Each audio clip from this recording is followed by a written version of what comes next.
Guodong inadvertently traversed back to the year 1962, entering the realm of a courtyard dwelling.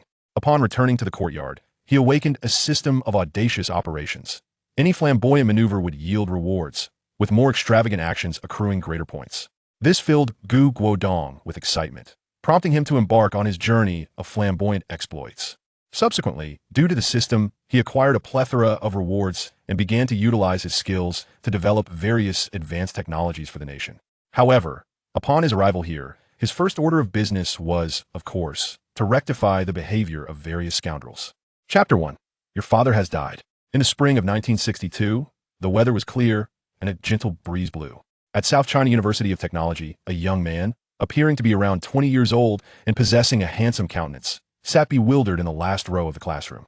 Observing the attire of the students before him, which all resembled styles from the 1950s and 60s, he pondered, had he truly traversed through time? Surely, that could not be the case. Just as he was lost in thought, a torrent of information surged into his mind, flowing rapidly. After perusing this information, Guodong wore a complex expression. It turned out he had indeed traveled through time. Originally, he was merely an ordinary student at South China University of Technology in the 21st century, preparing to review for an exam the following day in the study room. He had inadvertently dozed off while studying, and upon awakening, he found himself in this current predicament.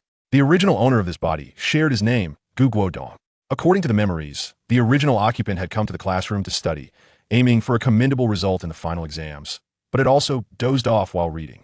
What a coincidence, Guodong mused. He then briefly recalled the memories. His father's name was Guomingzhong, a former soldier and engineer who, after the liberation, transitioned to civilian life in the city of Beijing, working in a steel mill. His mother, however, had perished due to an infection during childbirth, as medical conditions were inadequate. It seemed a rather typical beginning. He was neither an orphan nor burdened by the loss of both parents. Guodong contemplated this, acknowledging that those who had lost both parents often led extraordinary lives. Reflecting on his own background, he noted he was born in 1942. Thanks to his father's military status, he had successfully pursued his education. Coupled with his own intelligence, he had consistently performed well academically, ultimately gaining admission to South China University of Technology, where he had been studying for 2.5 years. If all went according to plan, after graduation, he would be assigned to a commendable position within the country, becoming a senior engineer. Unbeknownst to him, the former academic underachiever was now transformed into an elite student, with the potential to serve his country as a senior engineer and a promising future ahead. This realization filled Guodong with a profound sense of satisfaction.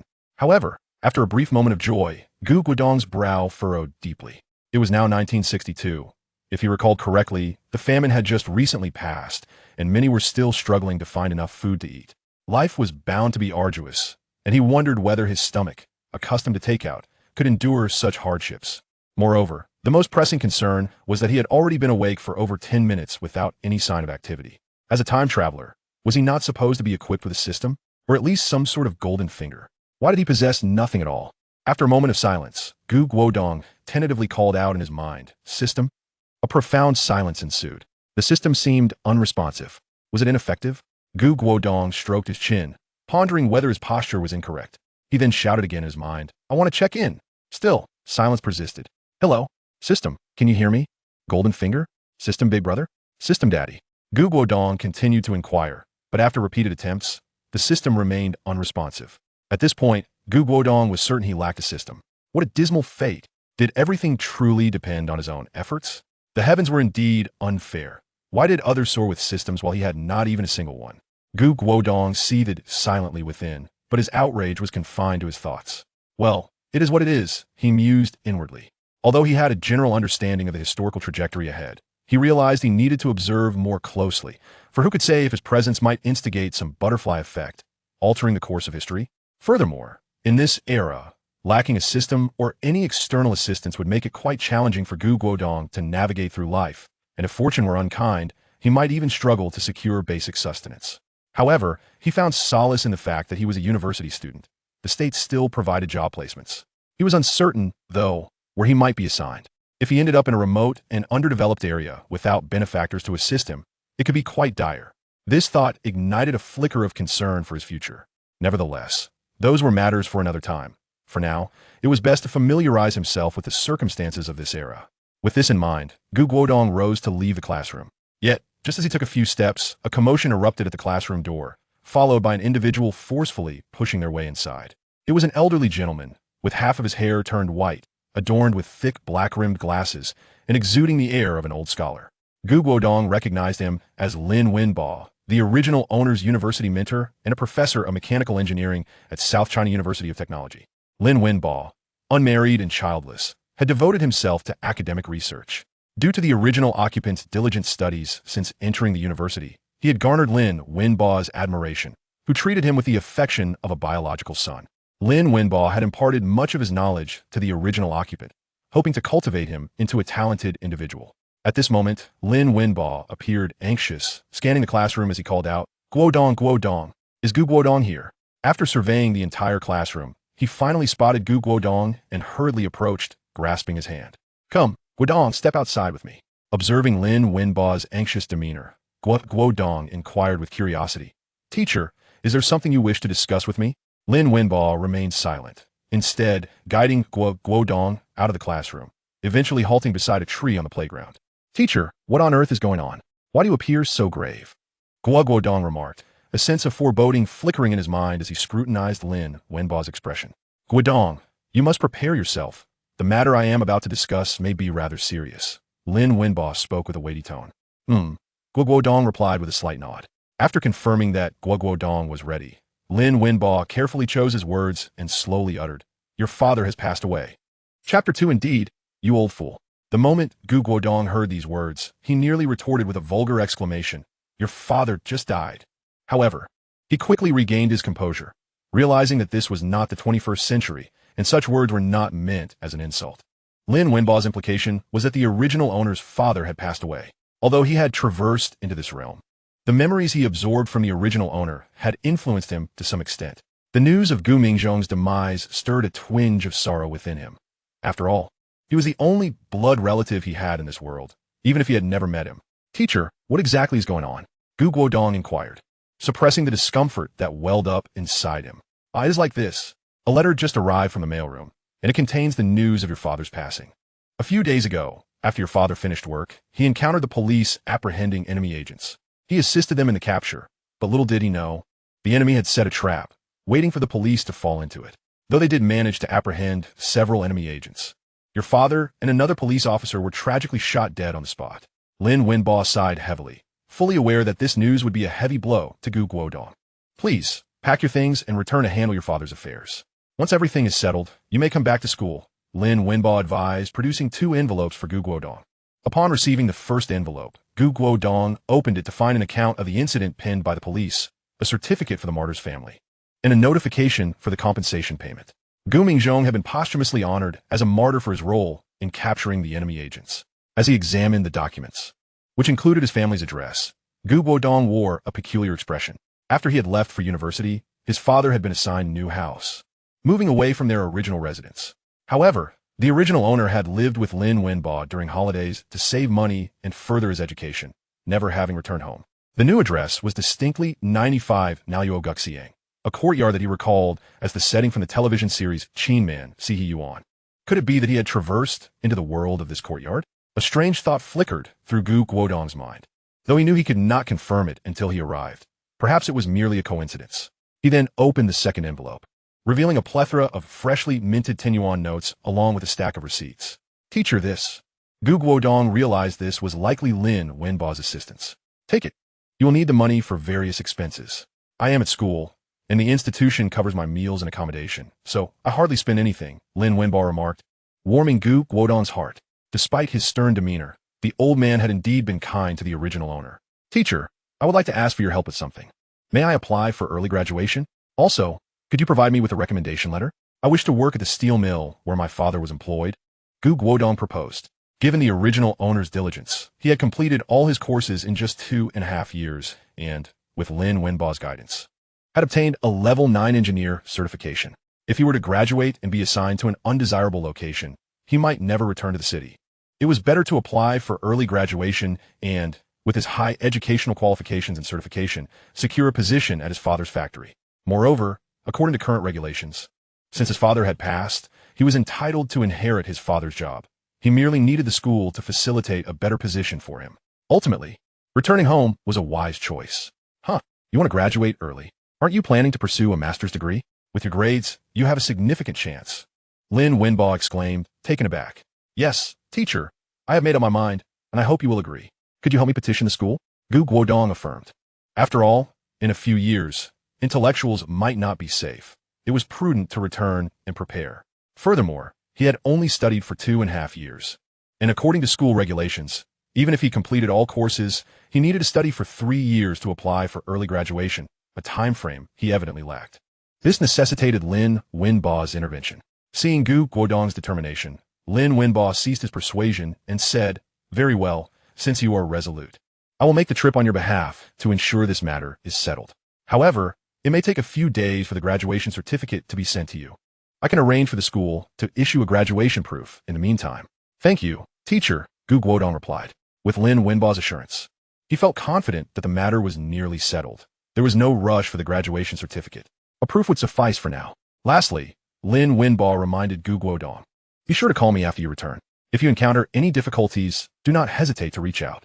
Guodong looked at Lin Wenbo and assured him, "Rest assured. Teacher, I will not forget. I must take my leave now." After bidding farewell, Guodong returned to his dormitory to pack his belongings before heading to the train station. He boarded a green train, making his way toward the city of Xijioqing. After several days of jostling on the train, Guodong finally arrived at Xijioqing. Following the address from the letter, he swiftly made his way to Naoyuoguxiang. Observing the modest architecture around him, he was filled with nostalgia. This was Xijioqing in the 1960s, steeped in a vibrant revolutionary spirit. Various slogans unique to the era adorned the surrounding walls. Before long, he arrived at the entrance of the courtyard at number 95. Just then, a middle-aged man emerged, dressed in a white short-sleeved shirt, his hair graying, and a large belly protruding, fanning himself with a palm leaf. Guodong regarded this man with a complex expression, for he bore an uncanny resemblance to the second uncle from Qin Man Sihiyuan. "Hello, young comrade. Who are you looking for?" The middle-aged man inquired upon noticing Guodong. "Oh, good sir, my name is Guodong, and I am the son of Gu Mingzhou." Before Guodong could finish his sentence, the middle-aged man, visibly excited, stepped forward and grasped his hand. "You are Guodong. Gumin, I am Lu Haizhong, the second uncle of this courtyard. Let's go inside and talk." Upon hearing Lu Haizhong's words, Guodong was momentarily stunned, exclaiming, "Indeed, you are quite the old fool." Just then, a mechanical voice echoed in his mind. "Ding! The Sopper system has been successfully activated. Binding with the host has commenced." This voice momentarily bewildered Guodong, but soon he was overwhelmed with joy. The system had finally activated. Though it was late, it had not missed its mark. He finally had a powerful ally. Chapter 3: The Sopper System. Yet, he pondered what this ally might entail. Ding! Sopper system binding successful. New user gift pack acquired. Would the host like to open the new user gift pack? Open it. Ding! The novice gift pack has been unlocked. Congratulations, host. For acquiring a beginner's portable world X1, a one-time body enhancement scroll X1, a beginner engineer skill package, and a master-level national martial arts skill package. Upon witnessing the activation of the novice gift pack, Guodong noted the 2 additional skills, along with a spatial enhancement and physical fortification. This was quite satisfactory, for in the realm of Qin Fan Sihiyuan, survival hinges predominantly on physical prowess and strength. A sturdy fist is indeed the ultimate truth. May I inquire if the host wishes to utilize these items immediately? The system's inquiry interrupted Guodong's contemplation, prompting him to respond, "Certainly, let us proceed without delay." No sooner had he uttered these words than a brilliant golden light flashed in his mind, and the scenery before him transformed instantaneously, drawing his consciousness into a distinct realm. This space was modest in size, roughly an acre, adorned with a pristine landscape where lush grass carpeted the ground, and a small pond nestled at its center. Subsequently, a golden radiance enveloped his body, followed by a warm flow that coursed through him, infusing him with boundless energy and revitalizing his spirit immensely. He felt as though he had surmounted a significant barrier, experiencing an unparalleled sense of ease. Then, a mechanical voice resonated in his ear. Ding! The host's physical constitution has been successfully modified. Now, the beginner engineer skill package and master-level national martial arts will be imparted to the host. As the voice faded, a deluge of information surged into Guodong's brain. System, could you elaborate on your functionalities? Reporting to the host. The system bound to you is known as the SASE operation system. It accumulates sassy operation points whenever it detects the host engaging in audacious actions. The more audacious the action, the higher the points earned. When the sassy operation points reach 100, a lottery can be conducted. Oh, a lottery, you say? Might one win skill books or treasures? Guodong's eyes sparkled with excitement upon hearing the word lottery. Indeed, host. As he absorbed the system's exposition, Guodong began to understand the path forward. He merely needed to engage in more audacious maneuvers. In that moment, his consciousness returned to his physical form. Though these events transpired in mere moments, Guodong opened his eyes, feeling invigorated and elated, as if even the air around him had taken on a sweeter fragrance. Why aren't you speaking, my child? Just as he reveled in the joy of acquiring the system, a stern voice pierced through, awakening him from his reverie. He looked up to see Lu Haizhong glaring at him with wide eyes, evidently irked by his earlier comment. Not so, second uncle. You misheard me. I was referring to an old lecher, old Deng. I encountered a rogue at the alley's entrance who groped a lady and fled. I was infuriated that he did not enlist my assistance in such a matter. Although the lady did not summon me, I, adhering to the principle of helping others, pursued him for a few paces, but alas, he escaped. The more I pondered, the angrier I became, and I couldn't help but mutter another curse. So when I mentioned old Deng, I was actually scolding that lecher, not you. You simply misinterpreted my words, Guodong explained, his eyes darting as he sought to clarify. Ding. A sassy operation has been detected. Sassy operation points 5. Upon hearing this prompt, Guodong's eyes lit up. So this was what sassy operation entailed, and he grasped what was required of him. Indeed, Lu Haizhong's expression softened upon hearing Guodong's explanation. He then placed a reassuring hand on Guodong's shoulder and said earnestly, Guodong, it appears you have inherited your father's benevolent spirit. Come, let's proceed inside. With Lu Haizhong's commendation, Guodong chuckled softly, refraining from further comment as he followed him into the courtyard, silently reflecting on every individual within this narrative. Before him stood the burly second uncle, Lu Haizhong, often referred to as a fatherly figure with a benevolent heart yet a volatile temperament. A 7th-level metalworker, earning a meager 84 yuan and 50 cents, he was a man fixated on status, exhibiting a selfish disposition even towards his own offspring. His household was rife with favoritism, showing undue affection towards his eldest son while treating his younger sons with harshness, often prioritizing his own interests. His wife, Annie too, was the archetypal strict matriarch, wielding her authority like a sword. Ultimately, they would meet a fate of neglect, as no one would be left to care for them. Although he currently appeared warm and welcoming, Guodong suspected ulterior motives, so he remained vigilant. Upon entering the front courtyard, they encountered a middle-aged man with black-framed glasses, resembling an old scholar, diligently tending to a flower bed. It was none other than third Uncle Yin Bugui, the meticulous accountant, a primary school Chinese teacher at Red Star Elementary. His salary stood at 27 yuan and 50 cents, supplemented by seniority bonuses, yielding slightly over 30 yuan.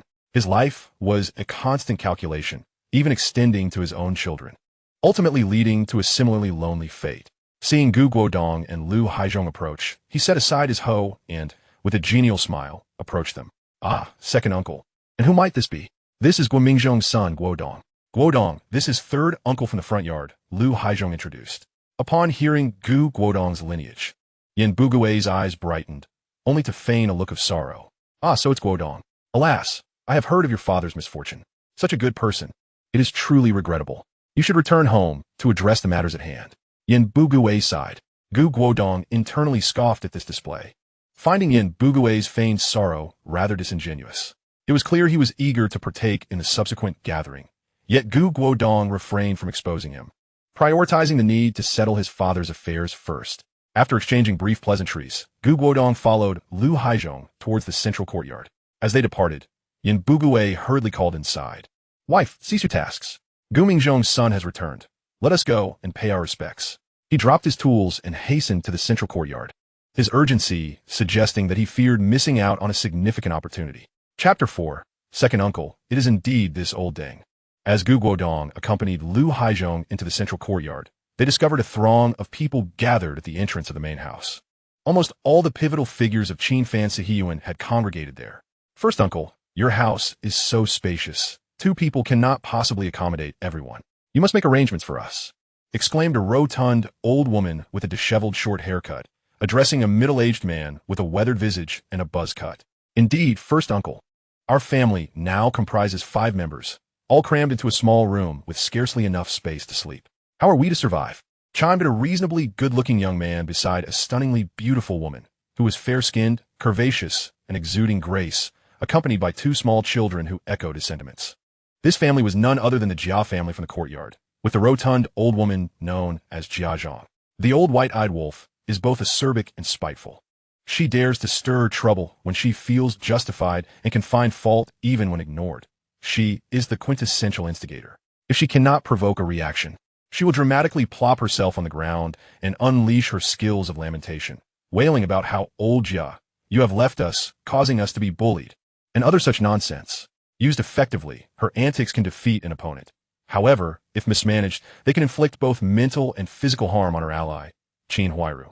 This young man must be Jia Dongxiu, who is yet to meet his demise, a figure Guodong has only seen depicted on the wall of the drama. The woman beside him is undoubtedly the first saint of the courtyard, the White Lotus Qin Huairu. Despite her beauty, she is an absolute vampire. Anyone ensnared by her will surely suffer. Moreover, she has a proclivity for borrowing. Anything she borrows automatically becomes hers, including money. The 2 children accompanying her. The boy must be the fated thief Bang Gung from the courtyard and the overlooked Xiao Dang. The middle-aged man with a flat head conversing with them is, without a doubt, the esteemed elder of the courtyard. Moral sage Yi Zhonghai, an 8th-level mechanic earning a meager 99 yuan. He presents himself as a paragon of virtue.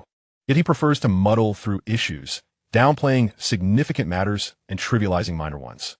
He often resorts to moral coercion, and due to his lack of descendants, he has an undue fondness for Shaju, hoping he will support him in his old age. Not far off stands a tall, burly man, somewhat anxious in appearance. Observing the commotion, he occasionally sneaks glances at Qin Huairu, grinning foolishly, and displays a face full of indignation upon seeing Jia Dongxiu. His demeanor suggests he is He Yuzhu, the warrior of the courtyard. Beside him is a young man with a handlebar mustache, dressed in deep gray, possessing small, shifty eyes that exude cunning. He is the upright Su Damao. Furthermore, regarding Gu Mingzhong's pension, once it arrives, we should generously share it among ourselves, as we are neighbors. With such a substantial amount, we ought to assist one another. Our family has the most children, and they are at a growth stage, so we should take the lion's share, Jia Zhangshi clamored. Indeed, and his funeral has yet to be arranged. Once his son Gu Guodong returns, let him handle Gu Mingzhong's affairs and treat everyone to a feast. Considering how much effort everyone has put in, an elderly woman chimed in. Her words instantly garnered the approval of the majority of residents, who began to fervently discuss what dishes to serve, which restaurant to choose, and what beverages to have. As they spoke, many even salivated at the thought, seemingly unable to contain their eagerness for a sumptuous meal. After all, in this era, merely having enough to eat is often a challenge, let alone indulging in meat and wine, which is nothing short of luxury. Even the wealthiest families would not be so extravagant. All right, that sounds fine. I agree, came the chorus of approval. Yes, I have no objections either. Although the voices of the crowd were cacophonous, every face radiated excitement. All right, everyone, quiet down and listen to me, Yi Zhonghai interjected. Mingzhong was always generous and helpful in life, or else this situation wouldn't have arisen. I haven't met Guodong, but I believe he shares his father's warm-hearted nature.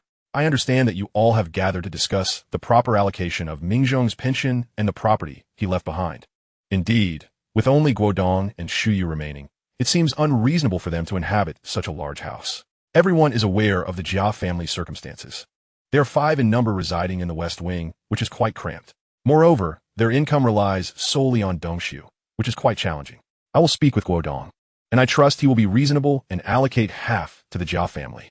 As for Mingzhong's funeral, it is only right for Guodong to express his gratitude to everyone who has lent a hand. But we must not indulge excessively in this matter. That would be inappropriate. In my opinion, spending around 200 yuan would suffice. I have inquired, and Mingzhong's pension is approximately 600 yuan, with 200 required for the funeral expenses. The remaining can be used to address any repairs needed around here. I am confident that if Mingzhong were aware of this, he would agree. And I doubt Guodong would object, Yi Zhonghai asserted with an air of fairness. Upon hearing that 200 yuan could be allocated for the feast, many eyes widened in disbelief. Currently, pork costs around 6 to 7 jiao per jin. Chicken is 2 yuan each, and eggs are 5 for a piece. 200 yuan could buy an extraordinary amount of delicious food. Moreover, if I may suggest, we need not go to a restaurant. We have Shaju here. Everyone knows his culinary skills. Let us purchase some ingredients, and Shaju can prepare the meal for us, Yi Zhonghai added. Shaju, upon hearing this, readily agreed, no problem. You all decide how you want it done. I'll take care of the shopping, cook the dishes, and provide full service. Just lend me a hand where needed. He harbored a sly intention. As long as he handled the procurement, he might pocket a fair amount of money to later assist Qin Huairu's family. Imagining Qin Huairu thanking him made Shaju feel a delightful thrill, as if his heart had taken flight. Guodong quickly grasped the situation. These people had convened to scheme over his father's pension. Not only that, they were also eyeing half of his house. The elder was audacious, speaking so nobly about robbing someone in their absence, insisting that Guodong would surely agree. One couldn't help but admire the finesse with which he wielded moral coercion, managing to ensnare even those not present. Observing Shaju's eager expression at being tasked with the feast, Guodong realized that he was likely concocting a scheme to benefit Qin Huairu. He couldn't help but lament, the sycophant never meets a good end. The second elder, who had entered with Guodong, now appeared quite awkward. He anticipated that, before the rightful owner, these individuals would brazenly discuss ways to exploit him. He quickly cleared his throat, attempting to interrupt the conversation. As he began to introduce Guodong, the latter suddenly darted out of the crowd. In the astonished gazes of those present, Guodong swiftly approached Yi Zhonghai, raising his fist, huge as a sandbag, and struck at his face. While doing so, he shouted to the second elder, "Second elder, this old rascal just groped a woman at the alley entrance." Chapter 5. A pummeling for Yi Zhonghai, further moral coercion. Guodong's actions left everyone utterly bewildered. He launched into a series of well-executed moves, a left kick, followed by a right whip kick, and then a left jab. The sequence continued with kicks and jabs, demonstrating a level of training that was anything but random. The relentless assault left Yi Zhonghai's head ringing. Moreover, he was vociferously calling out to those around him, "Everyone, come quickly and lend a hand. That old scoundrel just groped a lady at the alley's entrance and fled." The crowd was momentarily taken aback, forgetting to rush forward to assist. However, one individual stood apart from the rest, Jiasudong. After all, just 2 days prior, with Yi Zhonghai's assistance, he had secured his position as a formal worker, with his salary elevated from 24 yuan to 33. Thus, upon witnessing his mentor, Yi Zhonghai, being assaulted, Jiasudong hurriedly charged forth to offer aid. Seizing the opportunity, Guodong delivered a sweeping kick towards Jiasudong, sending him crashing to the ground. Bang! Jiasudong's back slammed onto the ground, causing him to grimace in pain, incessantly rubbing his waist, feeling as though it might be broken. To the onlookers, Guodong's maneuver appeared as though he had aimed at Yi Zhonghai, but inadvertently struck the rushing Jiasudong instead. Ding! Host's audacious actions detected. Audacity points 10. Current total, 15. Meanwhile, Jia Zhangshi, witnessing her son being assaulted, immediately lunged forward, shouting, "Where did this little beast come from, daring to strike my Dongxiu? Just watch me." Slap! Before Jia Zhangshi could finish her sentence, Guodong, having missed Yi Zhonghai, landed a resounding slap on her face. The sound was so loud that the crowd instinctively covered their ears. My goodness, how ruthless. Who is this kid? Why is he so violent? Jia Zhangshi was knocked to the ground by the slap, her head ringing. After a considerable moment, she gradually regained her senses, struggling to rise, but her legs gave way, and she fell back down. She then turned to Qin Huairu, who stood nearby, and berated, "You useless thing, why are you just standing there? Hurry up and help." Ouch! My backside. Only then did Qin Huairu, as if awakening from a dream, rush forward to assist both Jia Zhangshi and Jiasudong. "Dongxi, Mom, are you both all right?" However, Qin Huairu clearly underestimated the weight of Jia Zhangshi's ample form. Not only could she not lift her, but she also stumbled and fell onto Jia Zhangshi. "Ouch! You useless thing, you're crushing me. Get up." Jia Zhangshi cried out, clearly overwhelmed by Qin Huairu's weight. Although Qin Huairu did not appear overweight, she was quite solid, nearly suffocating Jia Zhangshi beneath her. Jia Zhangshi felt as though the air in her chest was rapidly depleting, leaving her utterly distressed. On the ground, Jiasudong, witnessing his elderly mother being pinned down, was immediately consumed by fury. He yelled at Qin Huairu, "You are truly useless. What good are you if you can't even help someone up?" Qin Huairu, appearing quite aggrieved, thought to herself, how could she have known that this old hag was so heavy? She had no idea what she had consumed to become so large. Not far away, the simple-minded Jew also felt a pang of sympathy and hurried over. "Sister Qin, how are you? Let me help you." As he approached, Jia Zhangshi hastily interjected, "Zhu, you needn't concern yourself with us. Go help Dongxiu." She was reluctant for he Yuzhu to interact with her daughter-in-law, as she often felt he gazed at her daughter-in-law inappropriately. Zhu, left with no choice, could only assist Jia Sudong instead. At this moment, the second elder, Lu Haizhong, also came to his senses and quickly jogged over, exclaiming, Guodong. Guodong, you have mistaken the person. This is not that lecher. This is our elder from the quadrangle. Just moments ago. He too had been taken aback by Guodong's actions, momentarily forgetting to intervene. What? Mistaken? Impossible. I just saw that old scoundrel groping a lady's backside. How could I be mistaken? Guodong retorted, delivering another punch to Zhonghai. You truly have mistaken, Guodong. The elder has been in the yard the entire time and hasn't gone out. Lu Haizhong hurriedly explained. What? Why didn't you say so earlier? It's all your fault. Look at what I've done to him. Had you mentioned it sooner, I wouldn't have acted so recklessly. Guodong's words left the crowd in stunned silence once more. What a masterful deflection of blame. Ding. Operation points awarded. 5, current total, 20. Hearing the system's voice in his mind, Guodong chuckled inwardly. Just watch how I outmaneuver you all. I apologize. I sincerely apologize, sir. You are indeed an elder, right? Just now, I encountered a lecher at the alley who was harassing a lady, and you bear such a resemblance to him that I mistakenly identified you. I am truly sorry. Guodong feigned a posture of contrition, gripping Yi Zhonghai's arm. At that moment, Yi Zhonghai's entire head had been battered into a grotesque shape. His face swollen like a pig's head, blood streaming from his nostrils, and his eyes barely able to open, leaving him in a pitiful state. As Yi Zhonghai seemed about to speak, Guodong continued. Since childhood, my father instilled in me the belief that upon encountering villains who harass women, one must strike them down. When faced with injustice, one must act to rectify it, never retreating. Just as one must rise to confront enemies, I too must step forward. Even if it means sacrificing myself. I was merely concerned for the safety of the lady, fearing she might be assaulted by a rogue. Thus, I inadvertently struck you. Surely, you wouldn't hold that against me, would you, elder? I believe you would understand, for I was acting in the interest of others, performing a good deed. It would be unreasonable for you to blame me. Wouldn't you agree, elder? Guodong's words rang with conviction, resonating powerfully, as if he were genuinely advocating for another. The surrounding residents were left in awe by his rhetoric, particularly the women, who praised Guodong as a paragon of justice. After all, he was standing up for a female colleague. With such a righteous figure nearby, they felt a sense of security.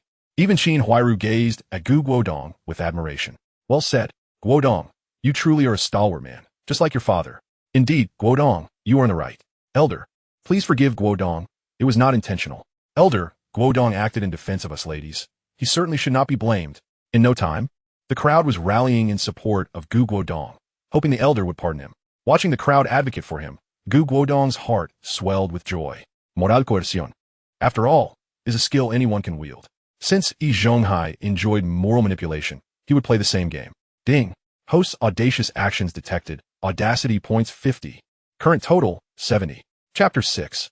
The brutal beating of the Jia mother and son. Yi Zhonghai was rendered speechless. It was he who had been assaulted. Why was the blame suddenly shifting onto him? His lips trembled as he pointed at Guodong, struggling to articulate his thoughts, ultimately managing to grit out Guodong. You did right. The elder does not blame you. Yi Zhonghai felt utterly humiliated, painfully aware that he had been thoroughly beaten by this insolent brat, yet was compelled to speak well of him. Elder, rest assured, I will be more vigilant in the future and ensure I do not strike the wrong person again. Guodong vowed with a pat on his chest. Just then, an unpleasant voice rang out in the ears of the crowd. One cannot simply let this matter rest. That little wretch not only struck an elder, but also assaulted the two of us. How can this be tolerated? If that little scoundrel does not compensate me with 100 yuan and half a house today, this affair shall remain unresolved. The speaker was the irate old hag, Jia Zhangshi, her face contorted with fury as she glared at Guodong. Upon hearing this, Yi Zhonghai's eyes brightened in realization. Indeed, Guodong, while your actions against me may be forgiven, how do you explain the situation with the old sister here? Surely, you did not mistake her for that old dang, did you? He had initially prepared to swallow his grievances, but Jia Zhangshi's words instantly bolstered his resolve. Striking me might be somewhat excusable, but laying a hand on her is entirely inexcusable on your part, Guodong. Of course, considering that your intentions were initially noble, 100 yuan is rather excessive. I propose you compensate 50 yuan along with half a house instead. After all, the Jia family has their own struggles, and such a large house is beyond your capacity to occupy. We are all neighbors. Let us not allow this to escalate into an unpleasant affair. Yi Zhonghai regarded Guodong with righteous conviction, feeling an immense sense of satisfaction as he finally found an opportunity to unleash his moral coercion. Upon hearing this, Guodong chuckled inwardly and slowly approached Jia Zhangshi. "Are you certain you desire my house?" he asked, his tone nonchalant. "Of course. If you wish to resolve this matter amicably today, you shall adhere to my demands. Otherwise, this issue will not conclude," Jia Zhangshi retorted with an air of arrogance. Fixing her gaze upon Guodong, with a sharp crack, Guodong raised his hand and delivered a resounding slap across Jia Zhangshi's cheek. Instantly, one side of her face swelled, and she was momentarily dazed, clutching her face in terror as she stared at Guodong. "You dare strike me, you little beast?" she exclaimed. Guodong, with a cold huff, replied, "Why would I not dare?" With that, he raised his hand again and began to rain down blows upon her. Slap, slap, slap. A flurry of strikes left Jia Zhangshi reeling, her senses dulled by the assault. Yet, he was not finished. He continued to deliver fierce kicks. Murder! Help! Murder! He is killing me!" Jia Zhangshi cried out in agony. The two elder men, Elder Jia and Second Elder Jia, finally stirred from their stupor and rushed forward to intervene. As they approached, Guodong shouted with righteous indignation, "Elder Jia, Second Elder Jia, you need not assist. I can handle her myself. This old hag dared to insult the children of martyrs and seeks to usurp their property. Watch me silence her once and for all." The words left Elder Jia and Second Elder Jia momentarily stunned, wondering when they had expressed a desire to help. They had come to stop him. "You dare strike my mother, you little beast. I will not stand for this." Jia Dongxu roared in fury upon witnessing his mother's beating and charged forward. "Elder Jia, Second Elder Jia, look. They intend to harm the children of martyrs. Please assist me." Guodong continued, swiftly darting behind Yi Zhonghai and Lu Haizhong for cover. Jia Dongxu, undeterred, lunged at Guodong. Seeing Jia Dongxu charge in anger, Elder Jia and Second Elder Jia instinctively moved to step aside. But Guodong seized their elbows and forcefully propelled them forward, their arms acting without their consent as they struck Jia Dongxu. Thud! Thud! Their hands collided with Jia Dongxu's nose, causing it to bleed profusely. "Thank you, Elder Jia, Second Elder Jia. I knew you would not stand idly by while the children of martyrs were bullied." Guodong beamed at them, while they internally lamented, having never intended to assist him. They were perplexed as to why their hands had acted autonomously against Jia Dongxu. Unbeknownst to them, Guodong had utilized martial arts techniques to manipulate their arms against him. Jia Dongxu, his nose nearly crushed, bled profusely and glared at Yi Zhonghai and Lu Haizhong in rage. "Masters, who are you truly supporting?" he demanded. Yi Zhonghai and Lu Haizhong were left speechless, wanting to affirm their allegiance to him, but feeling the weight of their earlier actions against Jia Dongxu. "Elder Jia and Second Elder Jia are undoubtedly on my side. I'm the child of a martyr. What is your status?" Guodong interjected with a tone of entitlement. Yi Zhonghai and Lu Haizhong felt a swell of embarrassment. They wished to protest, but were left speechless under the weight of Guodong's claim. Their expressions reflected a profound discomfort, as if they had just consumed something nauseating. Ding! 20 points for the audacious maneuver received. Current total, 90. Listening to the system's voice in his mind, Guodong felt a wave of relief wash over him. The sky appeared bluer, the clouds whiter, and the breeze gently rustled the leaves. Everything felt so splendid. It seemed that moral coercion was indeed a powerful tool. No wonder Elder Jia employed it so frequently. Watching his son being beaten, Elder Jia and Second Elder Jia fell silent. Jia Zhangshi, overwhelmed, collapsed to the ground and began invoking her soul-calling skills. "Old Jia, open your eyes in the heavens and behold. Your hard-earned son has been bullied to this extent. How can you bear it? Old Jia, you left too soon. In your absence, anyone can trample upon us. What meaning does my life hold without you? Old Jia, I cannot go on. Come and take me with you," she wailed. Chapter 7. Elder Jia's Justice Look. This old hag is propagating superstitious ideologies. "Everyone help me. Let's put an end to this." Guodong pointed at Jia Zhangshi, delivering a kick that sent her sprawling aside. "Ouch!" Jia Zhangshi cried out, lying on the ground, lamenting her plight. Guodong, eager to deliver further kicks, was halted by Elder Jia and Second Elder Jia. "Guodong, wait. If you continue this way, it may lead to dire consequences," Second Elder Jia warned. Guodong momentarily ceased his actions, yet his tongue remained unrestrained. "I am determined to teach this old hag a lesson today. I shall call the authorities. I shall call the authorities." Jia Zhangshi howled from the ground, This little beast has injured me. Yes, call the authorities. Quickly, Elder Jia. Second Elder Jia. Let's report this. This old hag not only engages in superstitious practices, but she also insults me, the child of a martyr, calling me a beast. Such a person must face severe punishment. Guodong declared loudly to Elder Jia and second Elder Jia, attempting to move towards the exit. Ding. 20 points for the audacious maneuver received, current total, 110. This nearly caused Elder Jia to lose control of his bladder. He hurriedly intercepted Guodong. Guodong. Please calm down. There is no need to escalate this. A little argument is quite normal among neighbors. Zhonghai was keen to keep this matter under wraps, as the evaluation for the outstanding courtyard was imminent. If the situation escalated and reached the ears of the street office leadership, it could jeopardize their title. After all, under the wise leadership of the three caretakers, the principle had always been to resolve issues within the courtyard, avoiding public scrutiny and ridicule, thereby preserving the reputation of their Sihiyuan. This diligence had resulted in them being recognized as an outstanding courtyard for several consecutive years. The title was not merely symbolic. The street office would also distribute rewards such as meat and grain coupons, as well as treats like white rabbit milk candy. Should they fail in this year's evaluation, not only would they forfeit those benefits, but it might also adversely affect their positions as caretakers. Thus, upon hearing the suggestion to call the police, Zhonghai swiftly intervened to stop Guodong. He understood the nature of Jia Zhangshi. She would merely create a ruckus, indulging in unreasonable demands. If she sensed weakness, she would leverage it for compensation, but she would not genuinely resort to police involvement. However, Guodong was unpredictable. He might indeed follow through with that threat, compelling Zhonghai to intervene. Of course, the potential loss of the outstanding courtyard title was only one concern.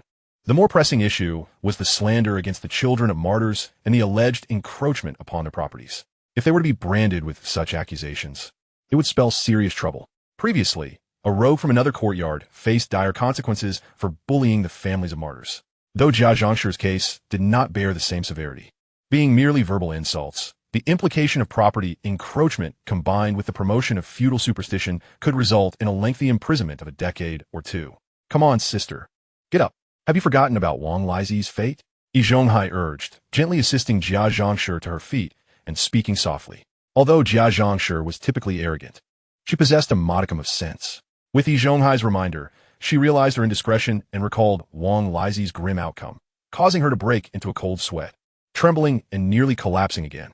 Observing her fear-stricken demeanor, Zhonghai shook his head in dismay. He then approached Guodong to speak on Jia Zhangshi's behalf. Well, you see, the Jia family has it tough. They were just caught up in the heat of the moment. How about this? You, as the elder, help mediate by asking the Jia family to compensate me 100 yuan and offer an apology, and I shall forgive them and not pursue further responsibility. After all, I am quite accommodating, Zhonghai suggested. Before he could finish, Guodong eagerly interjected. Ding. Operation points credited, 10. Current total, 120. Zhonghai was momentarily taken aback by Guodong's response, questioning. When did I say I would mediate for you? What? You want us to compensate you 100 yuan? Dream on. Bah. Jia Zhangshi retorted vehemently upon hearing Guodong's demand. You old hag, dare you insult me? Do you believe I won't slap you again? Guodong glared menacingly at Jia Zhangshi. Terrified, she quickly fell silent and shrank away, clearly already traumatized from a previous encounter. Master, why are you siding with an outsider against us today? Jia Dongshu asked, his expression reflecting his displeasure towards Zhonghai. Yes, elder, you are usually the most impartial. Why are you favoring this outsider against our family today? Qin Huairu chimed in, her face a picture of grievance, appearing genuinely upset. Seeing his goddess wronged, Yuzhu leapt to her defense. Elder, it's not that I disrespect you, but your actions today seem a bit excessive. The Jia family is already struggling. Aren't you pushing them to the brink? Besides, didn't Sister Qin just find out she is pregnant again? Demanding 100 yuan now could be devastating for them. Zhonghai felt a wave of despair wash over him. He never intended to aid Guodong. His loyalty lay with the Jia family. Yet, this young man spoke too quickly, preemptively voicing sentiments that left Zhonghai at a loss for words. Do not slander me, elder. Not supporting you means I am unjust. My assistance is the very embodiment of fairness. I do not show favoritism just because I am new here. If you refuse to compensate, we shall meet at the police station, Guodong declared passionately, pointing accusingly at Qin Huairu and Jia Dongshu. All right, Guodong. Here's the deal. I will cover the 100 yuan for the Jia family, and we shall consider this matter settled. Yi Zhonghai gritted his teeth and quickly stated. He could not allow Guodong to escalate matters further. Otherwise, it might lead to complications far exceeding a mere 100 yuan. They had barely begun to resolve the issue, and already his hard-won reputation was at stake, jeopardizing his potential successor, Jia Dongshu. What? Elder, you're helping them pay? That is quite embarrassing. You've already assisted me so much. Guodong scratched his head, feigning innocence. Upon hearing this, Yi Zhonghai's eyes brightened. Did this mean the compensation was off the table? It seemed he still had some leverage. Then how about this? Elder, you take 99 just to save face. But Guodong's next words nearly caused Yi Zhonghai to choke, nearly knocking the breath out of him. It was precisely the amount of his monthly salary. Was this a deliberate ploy?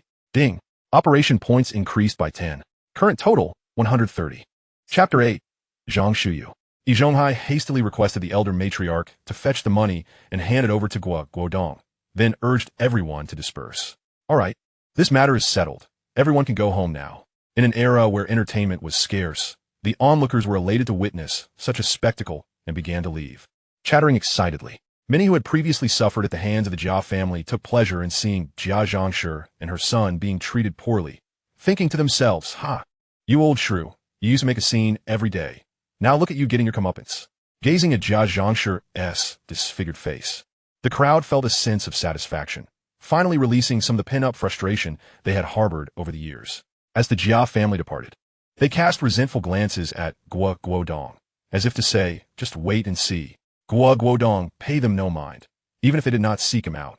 He intended to find trouble with them, as he needed their antics to accumulate more operation points. Once the crowd had dispersed, Guodong gleefully counted the money in his hand, confirming it was indeed 99 yuan before turning to Zhonghai and saying, Elder, next time there is such an opportunity, I will definitely come to you for assistance.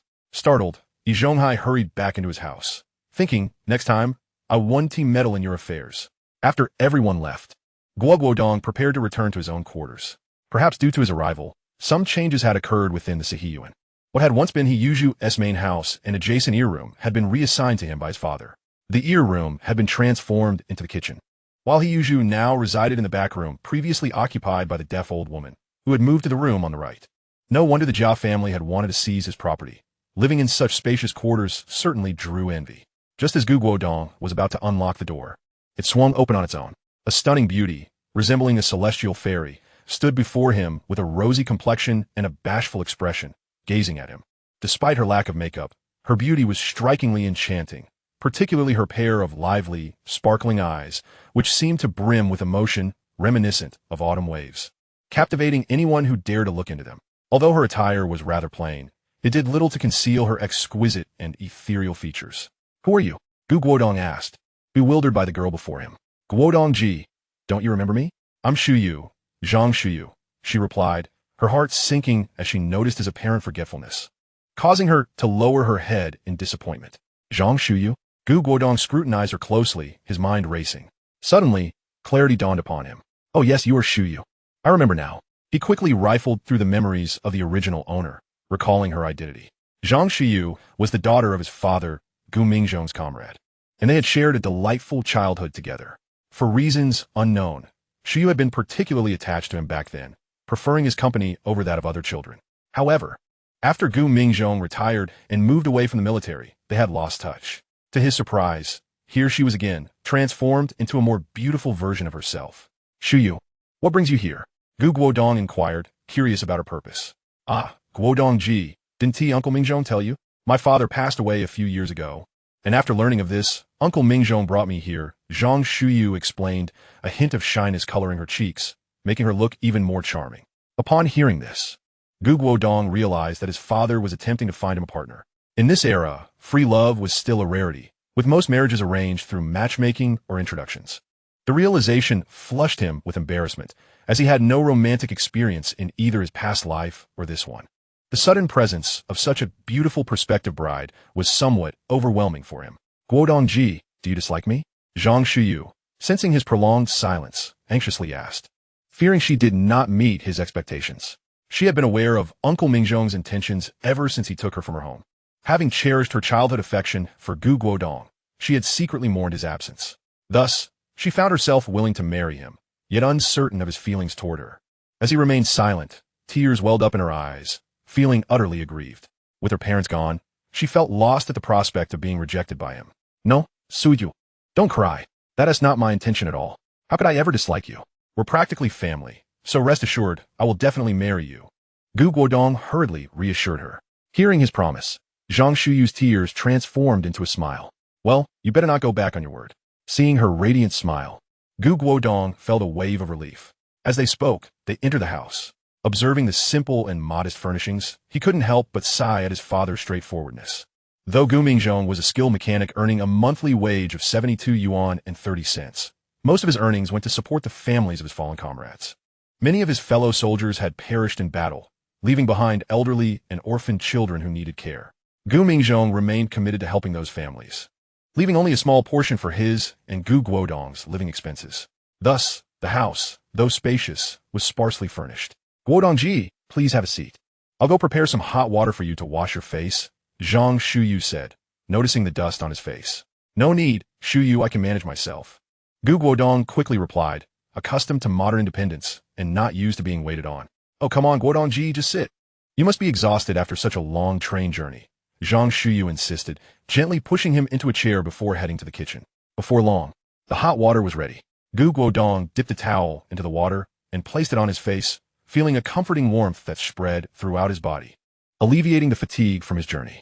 Guodongji, you're incredible. You've managed to put them all in their place right away, Zhang Shuyu exclaimed, admiration sparkling in her eyes. She had witnessed the scene outside and felt immense joy when he dealt with the Jia family. You have no idea how much I detest that Jia family. Every time Uncle Mingjong bought meat or any good food, they would come over to borrow it. They always claimed it was a loan, yet never returned a single item. As a result, Uncle Mingjong could only leave a tiny portion for me. While they devoured everything else, she lamented, her nose crinkling in frustration. And that son of theirs is always sneaking into our home to steal things. One time, he even took the chicken Uncle Mingjong had just bought. Yet, Uncle Mingjong always said they had their struggles and never held it against them, she vented, as if unloading 2 years' worth of grievances.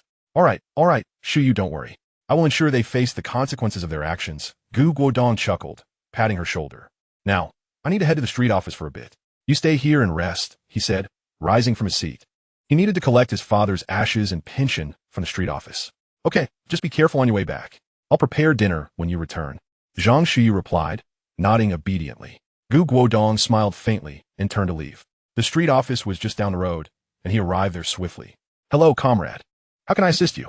A staff member greeted him as he entered the office. Hello, I'm Gu Guodong, the son of Gu Mingjong. I'm here to collect my father's ashes and pension. Here are my documents, he stated, presenting his student ID and family certificate. Huanan University. The staff member was taken aback upon seeing his credentials. In this era, attending university was quite an exceptional achievement, especially with the added status of being a cadre once one entered the workforce. Please wait a moment. The staff member's demeanor softened significantly after reviewing Gu Guodong's identification. Shortly thereafter, they returned, carrying an urn. Behind him followed a tall, slender, bespectacled middle-aged woman, exuding an air of refinement. Comrade, this is Director Wang from our street office. You must be Guodong. I have a vague understanding of your father's situation. Please accept my condolences. Should you encounter any difficulties in the future, do not hesitate to seek my assistance. I shall certainly help you as much as I can. As she spoke, Director Wang produced an envelope and placed it into Guodong's hands. This is your father's pension, a total of 600 yuan. Please keep it safe. Thank you. Director Wang, may I borrow a telephone? Guodong inquired after receiving the envelope. Teacher Lin Wenba asked him to call once he arrived. He had yet to do so. This is a trivial matter. Follow me. Director Wang replied, leading Guodong to a telephone. Guodong picked up the receiver and dialed a number, which was soon connected. Hello, comrade. Could you please connect me to the Academic Affairs Office of South China University of Technology?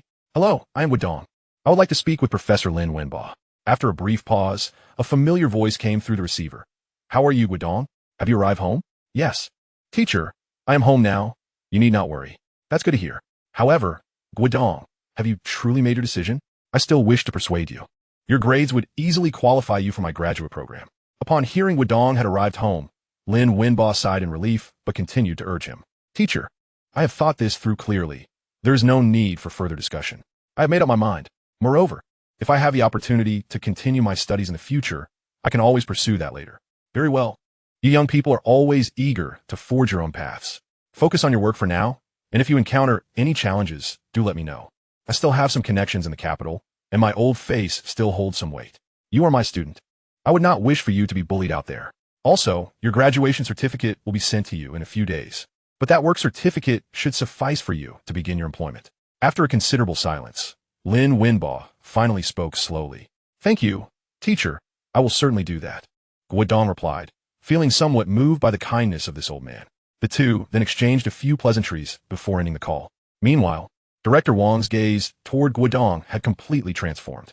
Although she could not discern the exact details of their conversation, she had caught some key information. Guodong was speaking with a university professor who seemed quite distinguished and well-connected in the capital.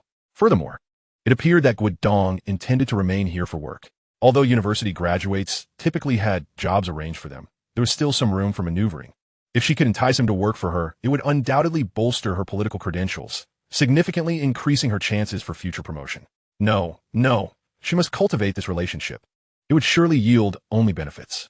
Guodong, are you planning to work here? Where has the school arranged your job? Perhaps you might consider our opportunities. We have many positions available, Director Wang said, producing a stack of documents and presenting them to Guodong. You could start as an office clerk here. I guarantee you will be promoted to a permanent position within a month. What do you say? Director Wang gazed at Guodong with hopeful anticipation. No, thank you. Director Wang, the school has already arranged for me to work at the steel mill, and I will report there tomorrow. Besides, I possess an engineer's certification, so they should assign me to a decent position. Guodong politely declined Director Wang's generous offer. What? You have obtained your engineer's certification? Upon hearing Guodong's words, Director Wang was taken aback. It was exceedingly rare for someone to earn such a certificate before graduation. They were akin to phoenix feathers, exceptionally hard to come by. Moreover, it was evident from his demeanor that he was resolutely committed to working at the steel mill. However, Director Wang did not feel disheartened. She still had influence with the steel mill and could devise a plan to secure his transfer. No worries, Guodong. You may go to the steel mill and take a look. If it does not meet your expectations, you're always welcome to come back and speak with me. My door is always open for you. Thank you, Director Wang. If it does not suit me there, I will certainly consider your offer. I must take my leave now. Guodong nodded with a smile. Chapter 10. Led us by a 2.5-year-old rooster. Guodong did not close off his options. Upon meeting Zhang Shuyu, he conceived a plan. He intended to secure her a position at the steel mill as well. However, in this era, job placements were fixed. One position belonged to one person. Securing her employment would not be a simple task. Yet, there remained a glimmer of opportunity. Since his current placement was arranged by the school, it would not be considered usurping his father's position if they insisted on viewing it that way. He could have Zhang Shuyu take the position while he transitioned to the street office. Currently, Zhang Shuyu likely did not possess a household registration in the capital. Obtaining a job would allow her to transfer her registration there. After exchanging pleasantries with Director Wang, Guodong departed, leaving his father's urn behind for the moment. He intended to procure some necessities, as his home was devoid of supplies. Upon exiting Mauer Hutong, Guodong headed north and soon arrived at Ammon Department Store. He promptly purchased a bicycle. In this era, bicycles were a rare commodity. Among 3 turns of a wheel, one of them would be for a bicycle. As Guodong emerged, pushing his brand-new bicycle, passers-by cast envious glances filled with jealousy. After all, acquiring a bicycle was no simple feat, even for those with wealth. It required not only money, but also a ticket. The vast majority of people were unable to obtain a bicycle ticket. Thus possessing one was even more enviable than owning a car in modern times. Guodong's ticket was given to him by Lin Wenbo just before his departure as a reward for successfully completing a research project. Since Lin Wenbo already owned a bicycle, he graciously passed the ticket to Guodong. Riding his bicycle, Guodong swiftly arrived at the market. Unfortunately, it was already afternoon, and after searching the entire market, he could not find any pork available. The 3-year Great Famine had only recently concluded, and food was still in short supply. Thus, meat could only be procured early in the morning. Otherwise, it was nearly impossible to obtain. Even if available at noon or in the afternoon, it would not be of good quality. After some thought, he decided to purchase a 2.5-year-old rooster, along with a few eggs and 2 pounds of flour. For today, this would have to suffice.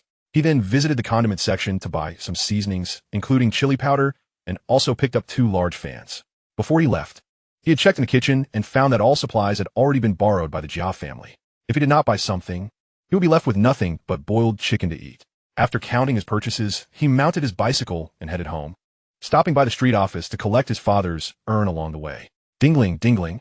When Guodong returned to the courtyard, he deliberately rang the bicycle bell with great vigor, fearing that the ruffians inside might fail to hear him. Sure enough, numerous gazes turned toward the entrance, and upon seeing Guodong pushing a new bicycle while leading a large rooster, the reactions varied widely. Some expressed disdain, others envy, and there were even those who scoffed. However, this was precisely the effect Guodong desired. Oh, Guodong is back, and he has bought a chicken. Why not come to my place? Let's have a couple of drinks, just the two of us, Yin Bugue exclaimed, his eyes widening at the sight of Guodong with the chicken. All right, third uncle. Just give me a moment to put the chicken down, and I'll join you shortly. Oh, and please prepare an extra pair of chopsticks. I'll call Shuyu to join us. And do remind third aunt to cook a bit more.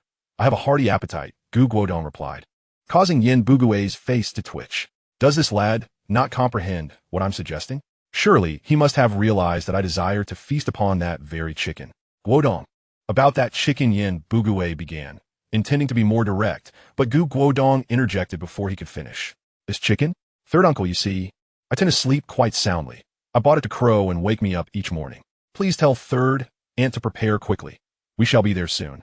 Guodong explained, pushing his bicycle while leading the chicken, preparing to head home. Wait, Guodong. I just remembered, we've already eaten today. Perhaps another time would be better. Let us save our drinks for later. Yin Bugue quickly altered his response, anxious that Guodong would indeed come over for a meal. Oh, I see, Guodong said, his face betraying disappointment. Yes, Guodong, I'm getting on in years, and my memory fails me. Next time indeed. Very well, third uncle. Since you've already dined, I shall refrain from inviting you for the roast chicken, Guodong remarked, causing Yin Bugue's blood pressure to spike. Guodong, didn't you say that chicken was for crowing? Oh, I just remembered that I have the day off tomorrow. I'll simply buy another rooster in a couple of days, Guodong said, whistling as he pedaled away. Clink. Operation points awarded, 10, current total, 140. Leaving Yin Bugue in a state of bewilderment. After a moment of stunned silence, Yin Bugue stomped his foot in frustration, muttering, You little rascal. Daring to play me for a fool, before storming back inside. Upon entering the courtyard, Jia Dongshu looked at Guodong's bicycle with a face full of envy. He didn't possess such a thing, yet this brat had acquired one. Life was indeed unfair. Meanwhile, on the side, Jia Zhongshi, with a puffy face, eyed the chicken in Guodong's grasp, swallowing hard as she contemplated how to procure it for her grandson, hoping to nourish him while also satisfying her own cravings. On the other hand, the elder was staring at Guodong's bicycle with a look of constipation. He had just lost money, and here was Guodong flaunting his new bicycle. Although he had no idea where Guodong had procured the ticket for it, he was certain the money had come from him. Considering that the bicycle cost 100 yuan, it seemed Guodong had only paid a mere 1 yuan for it. This thought ignited a fire of resentment within Zhonghai. However, Guodong was indifferent to the thoughts of these ruffians. He simply wished to roast the chicken and satiate his hunger. Upon reaching the entrance, he vigorously twisted the bicycle bell. Ding ding ding. Shuyu, I'm back. Open the door. Guodong called from the doorstep. Zhang Shuyu opened the door, her expression one of astonishment upon seeing Guodong with the bicycle. How could he have purchased a bicycle during such a short outing? Guodong was truly remarkable. Chapter 11. Guodong roasts the chicken. Tempting everyone when Zhang Shuyu heard that Guodong intended to roast the large rooster for a meal, her mouth fell agape in shock. In this era, a large rooster was typically used to brew a pot of soup, enough for 2 or 3 hearty meals. Who would be so extravagant as to consume an entire chicken in one sitting? Such indulgence could be deemed wasteful. Living this way, even mountains of gold would not suffice.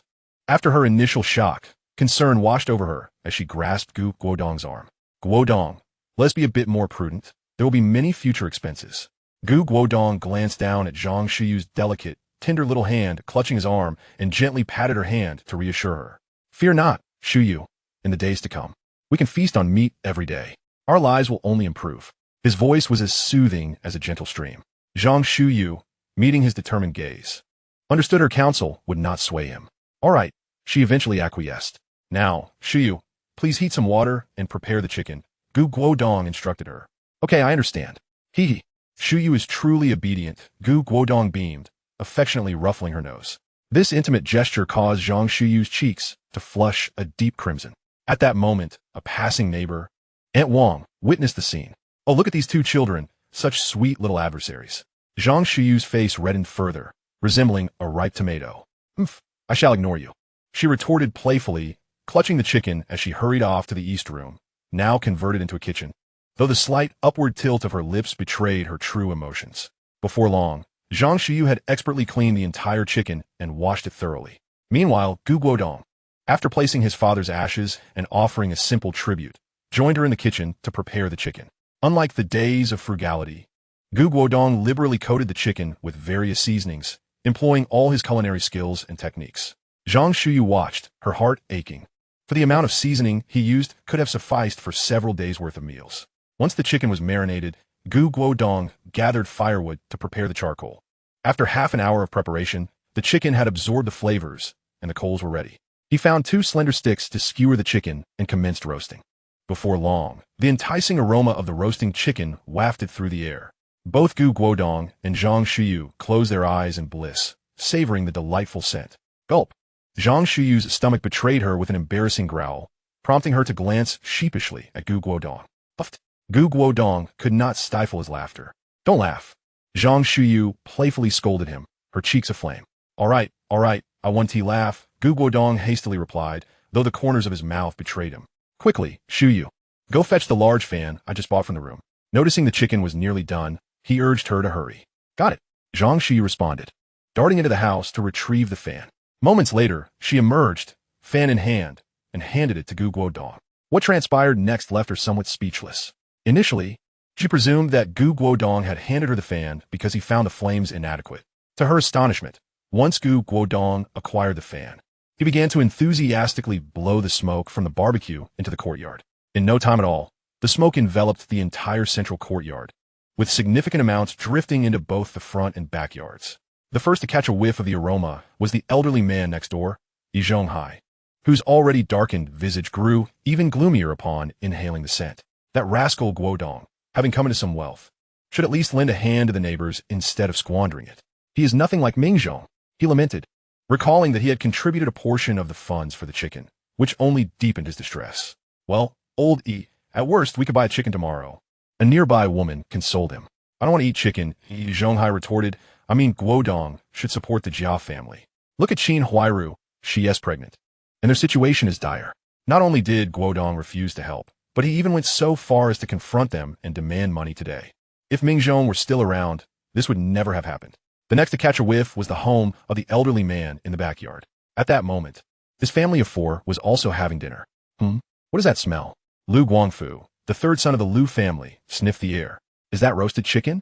Which family is so affluent that they can afford to roast chicken?" Lu Guangtian gulped, and Lu Haizhong, the elder, calmly continued eating his egg, sipping his drink in silence. As the tantalizing aroma of roasted chicken wafted through the air, Lu Guangtian glanced at the fried egg on his plate and could not resist reaching for it with his chopsticks. However, just as his chopsticks reached halfway, Lu Haizhong intercepted them.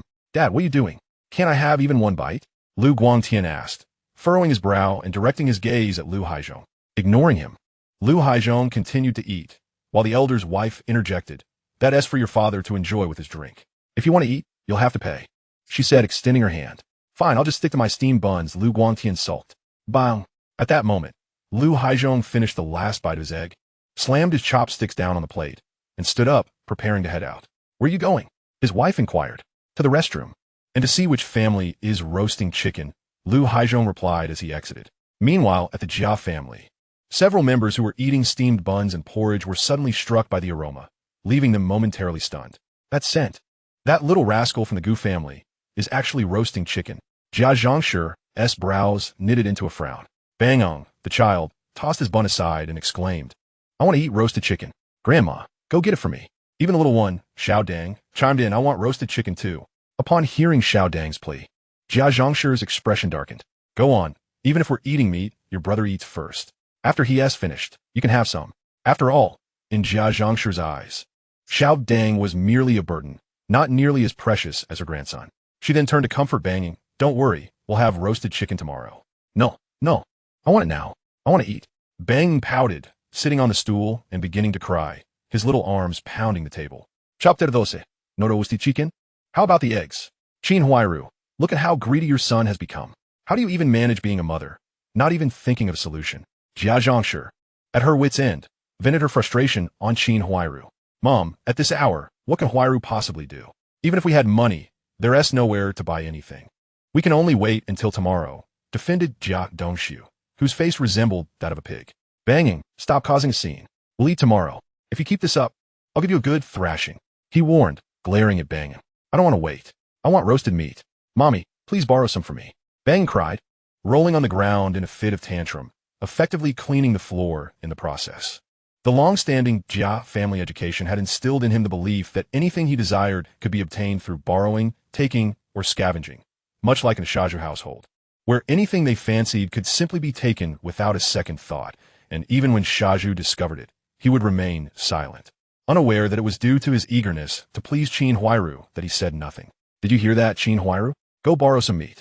Weren't you always borrowing meat from a Gu family? Go again quickly, Jia Zhangshi urged. Qin Huairu sighed helplessly, feeling utterly exhausted. You and your son just had a fight with them at noon, offending them terribly. Now you want to borrow meat? How is that even possible? Qin Huairu, didn't you hear me? Go borrow the meat. Are your ears deaf? Seeing Qin Huairu's lack of response, Jia Zhangshi raised her voice sharply, making it particularly grating. Mom, they want to give it to us. You and Dongshu just argued with them at noon. Why would they help us? How would you know if you don't try? So what if we had an argument? Didn't we compensate them? We can just use the money we gave them to buy the chicken. And what is wrong with that? Jia Zhangshi insisted, her tone dripping with entitlement. Mom, Qin Huairu was about to clarify that the money was from the elder, not theirs, but was interrupted by Jia Zhangshi. Be quiet. Stop whining and go. If you delay, the meat will be gone, left with no choice. Qin Huairu steeled herself and stepped outside.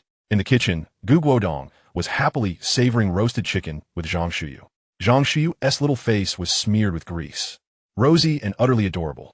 Brother Gu, this roasted chicken you made is so delicious, Zhang Shuyu exclaimed, taking a bite of the large drumstick in her hand. Her words slightly muffled. Haha, if you like it, let us eat plenty more, Gu Guodong replied with a grin, tearing off another drumstick and placing it in Zhang Shuyu's bowl. The entire chicken was generously coated with various seasonings and perfectly cooked, resulting in a golden, crispy delight. Although it may not rival the creations of modern, professional barbecue chefs, it was undeniably delectable. Just as the two were enjoying their meal, a knock sounded at the door. Is Shuyu in? Came Qin Huairu's voice. He finally arrived, Gu Guodong thought to himself, having just fanned the scent outward intentionally to lure these creatures in. Qin Huairu was astute. She understood that approaching Gu Guodong directly would likely result in rejection, particularly after the unpleasant encounter earlier that day. Thus, she sought out Zhang Shuyu, hoping to employ a more indirect approach, as they had shared a rapport in the past. Brother Gu, Zhang Shuyu looked at Gu Guodong, seeking his assistance. Take your time eating. I'll handle this, Gu Guodong reassured her with a comforting gaze, wiping the grease from his mouth before rising to open the door. As soon as the door swung open, Qin Huairu eagerly spoke. Shuyu, I'd like to discuss something. However, before her words were fully articulated, she discovered that the person opening the door was not Zhang Shuyu, but rather Gu Guodong. Ah, it is indeed Guodong. Qin Huairu, taken aback by Gu Guodong's presence, quickly regained her composure and feigned nonchalance as she greeted him. Is there something you need? Gu Guodong inquired. Oh, it's nothing much. It's just that you had a scuffle with Dongshu at noon today, and I came to offer my apologies. We are all neighbors, and I hope you won't take it too much to heart. Qin Huairu pondered for a moment before concocting this excuse. Oh, that matter? No worries. It's all in the past. Besides, didn't you compensate me with 99 yuan? I've already forgotten about it, Gu Guodong replied casually. Well, as long as you're not bothered by it. By the way, Guodong, may I ask if you're roasting chicken? It smells so delightful. Qin Huairu began to steer the conversation toward the main topic. Of course it smells good. Sister Qin, you have no idea. I added a generous amount of soy sauce, along with various chili powders, cumin, and Sichuan pepper, all mixed together, and then brushed it with honey. I skewered it with wooden sticks to roast. It's absolutely delectable, Gu Guodong enthusiastically explained to Qin Huairu, who found herself salivating at his description. Really? Then, Guodong, could you spare us a bit of chicken? You don't know how much that child, Bonging, has been craving your roasted chicken. He has been crying for meat. But where can I possibly find chicken for him now? I have no choice but to shamelessly come and ask you for some. I promise to return it to you by tomorrow. What do you think? She pleaded, putting on a pitiful expression. Huh? Sister Qin, I'm afraid our chicken has already been finished. You came a bit too late. Gu Guodong pretended to express regret. Finished? That chicken looked to weigh about 2.5 jin. You've already devoured it? Qin Huairu gazed at Gu Guodong with disbelief. Indeed, Gu Guodong nodded. Well then, a look of disappointment washed over Qin Huairu as she turned to leave. Wait a moment, Sister Qin, hold on. Gu Guodong called out urgently as she began to turn away. What is it, Guodong? She asked, pausing in confusion. The chicken may be gone, but there are still some eggs. Would you like those? Gu Guodong suggested after a moment's thought. Eggs? Upon hearing this, Qin Huairu furrowed her brow. But then her eyes lit up as she remembered that Gu Guodong had come home with not only the chicken, but also a few eggs. Yes, I do love them. Thank you so much, Guodong, she exclaimed, fearing he might change his mind. All right, just a moment, Gu Guodong said before heading back to the kitchen. He returned shortly with a bundle wrapped in newspaper and handed it to Qin Huairu. Here you go, Sister Qin. After expressing her gratitude multiple times, she made her way back to the Jia family. Although she had not procured the roasted chicken, the roasted eggs would suffice, better than nothing at all. Entering the Jia household, Bongang rushed to greet her. Mom, did you manage to borrow the roasted chicken? They've already finished eating the roasted chicken, but I managed to get roasted eggs instead. Here, have some, she said, offering the newspaper bundle to Bongang. Initially disappointed at the lack of roasted chicken, Bonggang's face brightened upon hearing about the roasted eggs, and he eagerly accepted the bundle. Without hesitation, he tore it open and took a bite. Ding! Skillful operation awarded 50 points. Current total, 190. At that moment, as Bongang bit down, a voice echoed in Gu Guodong's mind, prompting him to smile joyfully. Guodong, what are you laughing about? Zhang Shuyu asked, puzzled by his sudden outburst of laughter. Come here, I have something to tell you. Gu Guodong leaned in and whispered a few words in her ear. Ha, Guodong. You're truly wicked. Zhang Shuyu laughed heartily. Meanwhile, as Bongang took a bite, he promptly spat it out in disgust, followed by a foul stench that nearly caused the Jia family members to regurgitate their recently swallowed food. It soon became apparent that what Bongang had bitten into was not a roasted egg, but rather a lump of chicken droppings. Chapter 13. I never said they were roasted eggs. Gu Guodong. A furious roar echoed throughout the courtyard, startling nearly everyone and prompting them to rush into the central courtyard. They recognized the voice as belonging to Jia Zhangshi of the Jia family. They anticipated a spectacle, especially since Gu Guodong had recently dealt a sound thrashing to the Jia mother and son. Now, with Jia Zhangshi screaming, it was evident that another incident had occurred. The three managing elders hurriedly gathered as well. Upon their arrival, the crowd witnessed Jia Zhangshi berating Gu Guodong furiously. You wicked little beast. How dare you deliberately give my eldest grandson chicken droppings to eat? Are you tired of living? Beside her stood the irate Jia Dongxiu and a visibly distressed Qin Huairu. Bongang was continuously spitting and gagging on the steps. What? Bongang ate chicken droppings? Ha ha, he had it coming. What did he expect for being such a little thief? This is his comeuppance, someone from the crowd remarked. And Zhang, your words are unjust. What do you mean it's comeuppance? He borrowed it based on his own abilities.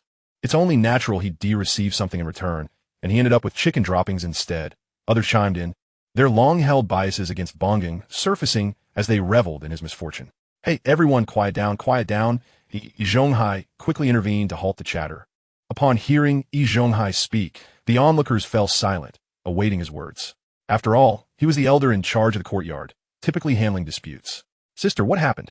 Please explain to everyone, Yi Zhonghai urged once the crowd had settled. Let me explain. Qin Huairu stepped forward upon hearing Yi Zhonghai's request. She dared not allow Jia Zhangshi to create further chaos. She had observed everything today and knew that Gu Guodong was not to be trifled with. If Jia Zhangshi took the floor, her loose tongue could easily lead to Gu Guodong exploiting some flaw to deliver another beating. This was a rare opportunity to curtail Gu Guodong's arrogance, and it could not be squandered. Thus, Qin Huairu took the initiative. Oh, please tell us what transpired. Yi Zhongkai urgite. Well, today Guodong was roasting chicken, and my Bongang and Xiaodang, upon catching a whiff of that enticing aroma, simply couldn't resist. As everyone knows, Bongang and Xiaodang are at that age where they're growing, and upon smelling that scent, they were insatiable. They kept clamoring for roasted chicken. But at this hour, where could I possibly find chicken? With no other option, I went to Guodong's house hoping to borrow some, promising to return it tomorrow after purchasing chicken. When I arrived, Gu Guodong informed me that the roasted chicken was already gone and handed me a bundle of newspaper, claiming it was roasted eggs. Who would have guessed that when I brought it back for Bongang, it turned out to be a lump of chicken droppings? Qin Huairu recounted, pausing briefly before continuing. It must be that Guodong still remembers the incident from noon, which has led to this situation. However, if he is coming after us, we would not say anything. Yet he cannot harm my dear Bonging. Although my Bonging can be a bit mischievous at times, he is still just a child. Chin Huairu has completely positioned herself as the victim, and with her vivid acting, she has managed to convince many. Some tender-hearted women even displayed looks of sympathy. Indeed, Bonging is but a child. Adult disagreements should not be attributed to him. At this moment, they have entirely forgotten the instances when Bonging pilfered from various households. He was the first to step forward, proclaiming, "In my opinion, this is clearly Guodong's fault." Today, Sister Chin's family has already compensated Guodong 99 yuan, and yet he continues to torment them. That's utterly unreasonable. And it's just a few pieces of meat. If the child wants to eat, let him have it. It's not like it's a large amount. Why be so petty? Once Yuzhu and Chin Huairu had expressed their sentiments, the elder Yi Zhonghai appropriately intervened, stating, "All right, everyone seems to have a grasp of the situation. Allow me to say a few words. It was merely Guodong roasting chicken that made Bongeng and Xiaodang hungry. And Chin Huairu came to borrow some food for the children. Logically, the roasted chicken belongs to Guodong, and he could choose to lend it or not. However, Guodong ultimately handed Chin Huairu a packet of chicken droppings, which is where he went wrong. Our courtyard has always valued mutual assistance and support. Here's the deal. Guodong will compensate the Jia family 20 yuan as a gesture for Bonging and Xiaodang to nourish their bodies. Let us consider this matter resolved. Shall we?" Yi Zhonghai declared with a demeanor of authority. All evening, he had been contemplating how to teach Guodong a lesson, and he never anticipated that Guodong would present himself so conveniently. This time, he must be dealt with. After all, Guodong had made him lose face at noon and cost him 99 yuan. Moreover, he spoke with such rapidity that he afforded Guodong no opportunity to interject. "Hey, Daddy, you truly are fair and just. I hadn't even spoken, and you've already reached a conclusion," Guodong chuckled. "Then, Guodong, do tell. What is your perspective on the matter?" Yi Zhonghai was not inclined to believe that Guodong could offer any differing account. He had witnessed Chin Huairu approaching to borrow chicken, and the scenario was largely consistent with her description. Even if Guodong were an eloquent speaker, it would not alter the outcome. Allow me to clarify. I never claimed it was roasted chicken. I specifically mentioned it was chicken droppings. Second elder, you were passing by at the time. You ought to corroborate my statement." Guodong insisted, having noticed Liu Haizhong passing through the backyard, and deliberately raised his voice. Liu Haizhong, who had been watching the scene, was startled when Guodong referred to him, and the crowd turned to look. Indeed, I just stepped out to use the restroom and heard Guodong distinctly say it was chicken droppings, not roasted chicken, since Bonging had previously stolen eggs from their household. Second elder had no inclination to support the Jia family. "See, everyone, this is clearly chicken droppings, right? I didn't deceive Sister Chin at all," Guodong exclaimed. "Yes, it's chicken droppings. Indeed, it's chicken droppings." The crowd unanimously agreed. Yet, the Jia family, represented by Jia Zhang, exclaimed, "You all saw it. I was insulted all day long, and now you come to slander me. Do you really think my good temper is for show? Do you believe I want to go to the police tomorrow to file a defamation complaint?" Guodong retorted with a fierce expression. Ultimately, the matter was left unresolved. However, Guodong, Yi Zhonghai, and the Jia family had irrevocably established a grudge. Chapter 14. Accompanying Zhang Shuyu to buy clothes. That evening, Guodong moved the small bed from the kitchen into the main room, placing it beside Zhang Shuyu's bed, and hung a curtain in between for separation. Although the main room was spacious, it had previously been occupied solely by Guo Mingzhong, leaving only one bedroom. With Zhang Shuyu's arrival, he relinquished his room to her and opted to sleep in the kitchen to avoid gossip. Originally, Guodong planned to sleep in the kitchen anyway, as they had not yet officially wed. However, due to the smell of grease from the roasted chicken, he decided to move inside. With a lone man and woman in the same room, both felt a tinge of awkwardness. Guodong sat on a small stool, lightly tapping his fingers on the table as if pondering a question. "Ahem, Shiyu, how have you been all these years?" At last, Guodong found a topic to discuss. Upon hearing him speak, Zhang Shuyu relaxed and began to open up.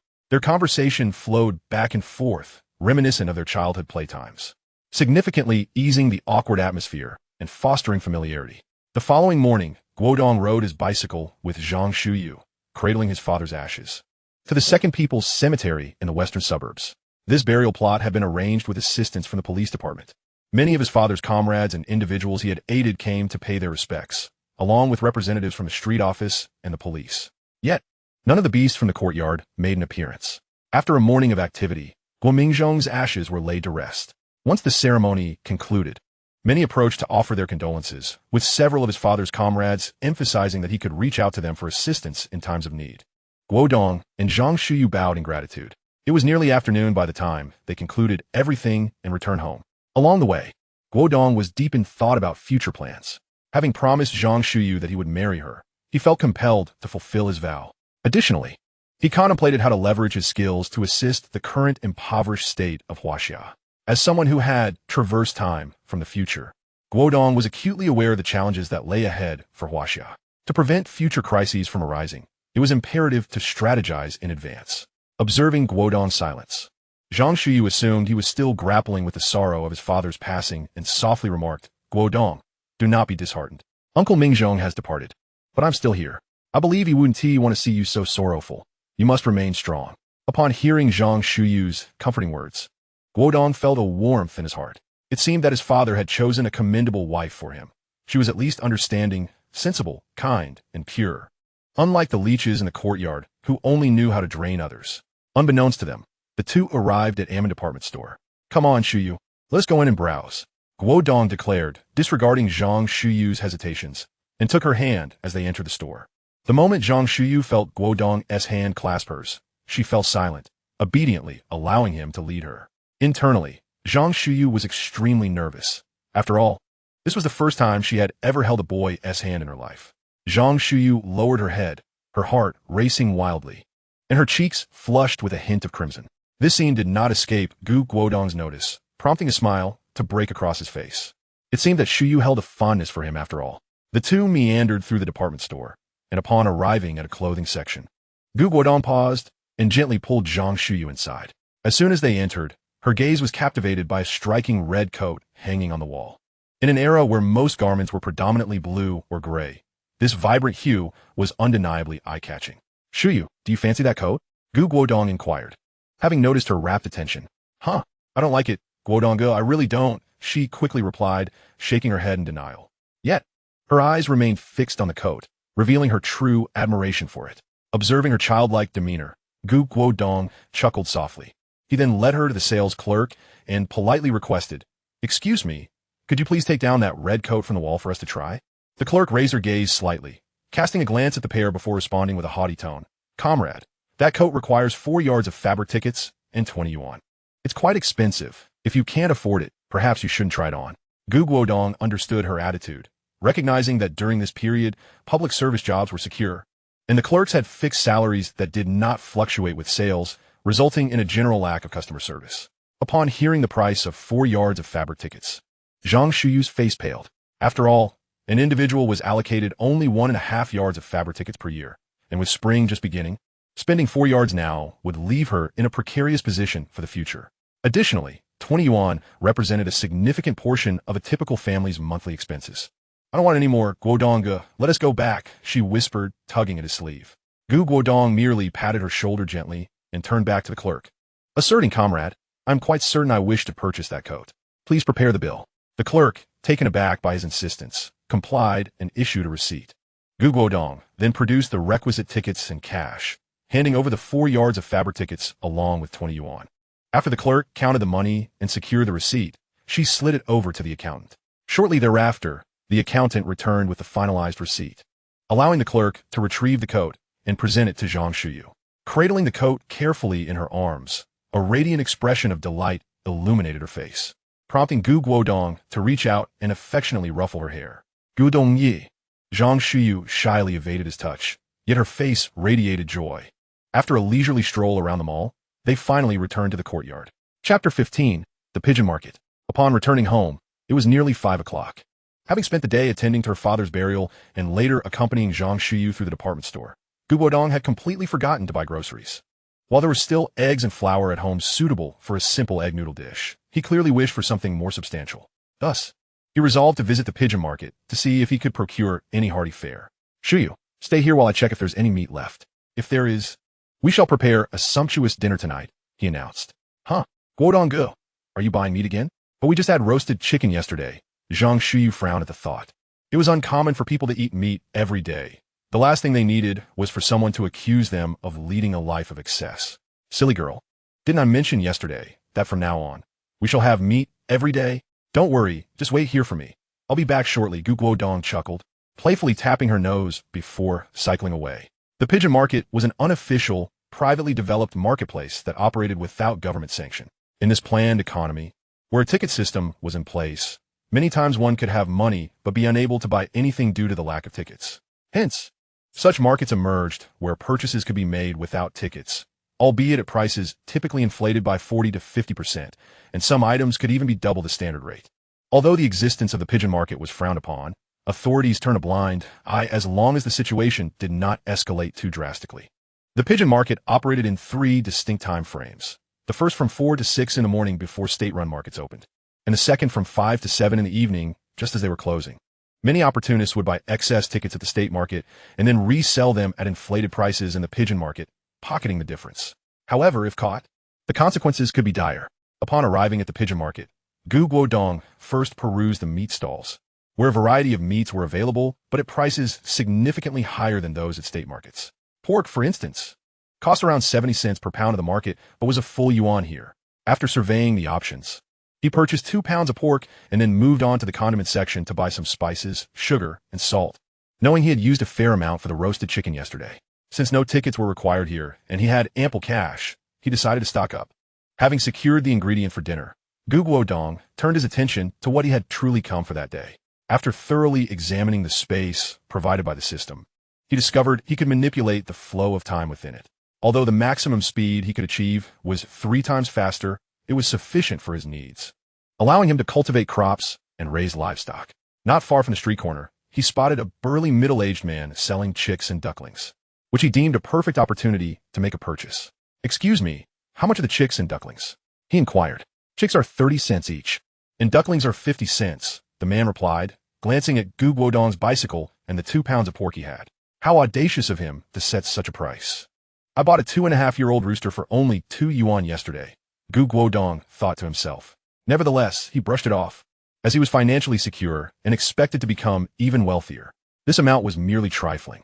"All right, I'll take 10 chicks and 5 ducklings," he declared, counting out 5 yuan and handing it over. The middle-aged man accepted the money, counted it several times, and then placed the cage containing the chicks and ducklings onto Guodong's bicycle.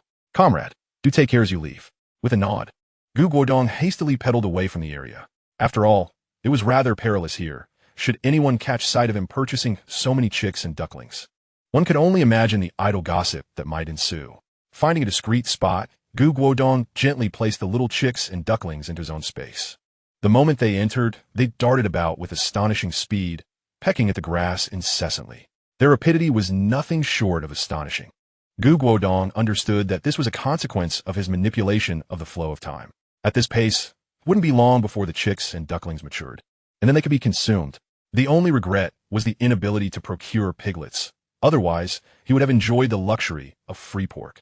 However, that was merely a fleeting thought, for in this era, pigs were typically found only in slaughterhouses or state-run farms. Private individuals rarely raised pigs. In a time when even humans struggled to secure enough to eat, who would undertake the raising of pigs? Even if someone did, who would be willing to part with piglets for sale? Surely, they would raise them for their own consumption. Upon Guodong's return, it was mealtime at the restaurant, and everyone was preoccupied with cooking. Thus no one noticed him carrying back 2 portions of meat. "Guodong, have you bought yet more meat?" Zhang Xiyu remarked with a hint of exasperation upon seeing the slab of pork he presented. Initially, she had expected him to purchase only a small quantity. Yet here was a substantial chunk, nearly 2 pounds. "Indeed, we shall feast on braised pork tonight," Guodong replied with a smile. He then proceeded to stoke the flames in the kitchen, bringing water to a boil. Subsequently, he chopped the meat into pieces and blanched it. Due to limited resources, he forewent caramelizing the sugar, opting instead to heat oil and saute ginger and garlic until fragrant, then added the meat along with spices. After rendering the fat, he incorporated soy sauce, salt, and sugar, followed by water to commence the braising process. When he lifted the lid once more, an irresistible aroma wafted forth. It was nothing short of authentic. The enticing scent caught the attention of both Zhang Xiyu and Guodong, who exchanged glances filled with mutual satisfaction. As the fragrance permeated the air, Yi Zhonghai was the first to take notice. This time, however, he remained silent, fixated on Guodong's cooking area, his eyes occasionally glimmering with anticipation. Meanwhile, Erde Lu Haizhong also caught a whiff of the delectable aroma. Whose house is simmering meat? It smells divine. It must be braised pork. Lu Haizhong inhaled deeply. The previous day's roasted chicken, combined with today's braised pork, rendered the fried egg before him utterly unappealing. Surely, it must be Guodong's family. Who else could create such enticing scents? Lu Guangtian remarked with a tinge of envy. Guodong's household had indulged in meat for 2 consecutive days, while he could barely manage to procure an egg at home. The disparity between their situations was stark. Contemplating this, he stealthily extended his chopsticks toward the egg on his plate. Smack! Yet again, he was thwarted by Erday. If you wish for an egg, earn your own money to buy it. Do not covet mine daily, Lu Haizhong retorted, popping the last piece of egg into his mouth. Thoughts of Guodong's meat purchase left him feeling slighted, especially after he had defended him the previous day. It appeared this fellow was rather ungrateful. Perhaps he would not offer assistance again. Chapter 16. The problem is that the meat is gone. The members of the Jia family could not help but swallow hard upon catching wind of the enticing aroma.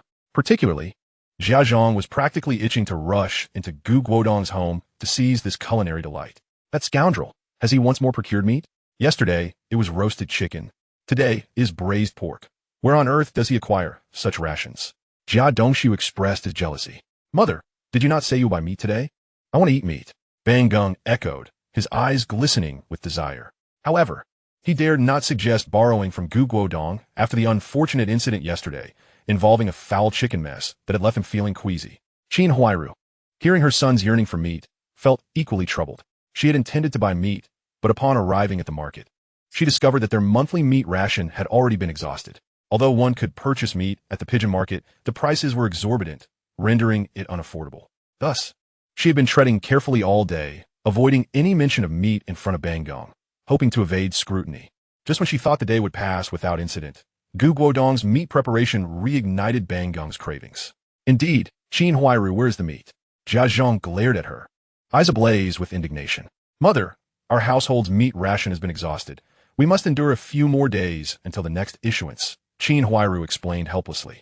In this era, food supplies were strictly rationed, particularly meat, which was scarce and allocated per person. Each individual received 3 meat tickets monthly, distributed at the beginning, middle, and end of the month. At the beginning of the month, both Bang Gung and Jia Zhang clamored for meat, promptly using 2 tickets. Following that, they had exhausted their supply even further with another purchase just days prior. Each ticket allowed for the purchase of 1 to 3 taels of meat. What? It's all gone.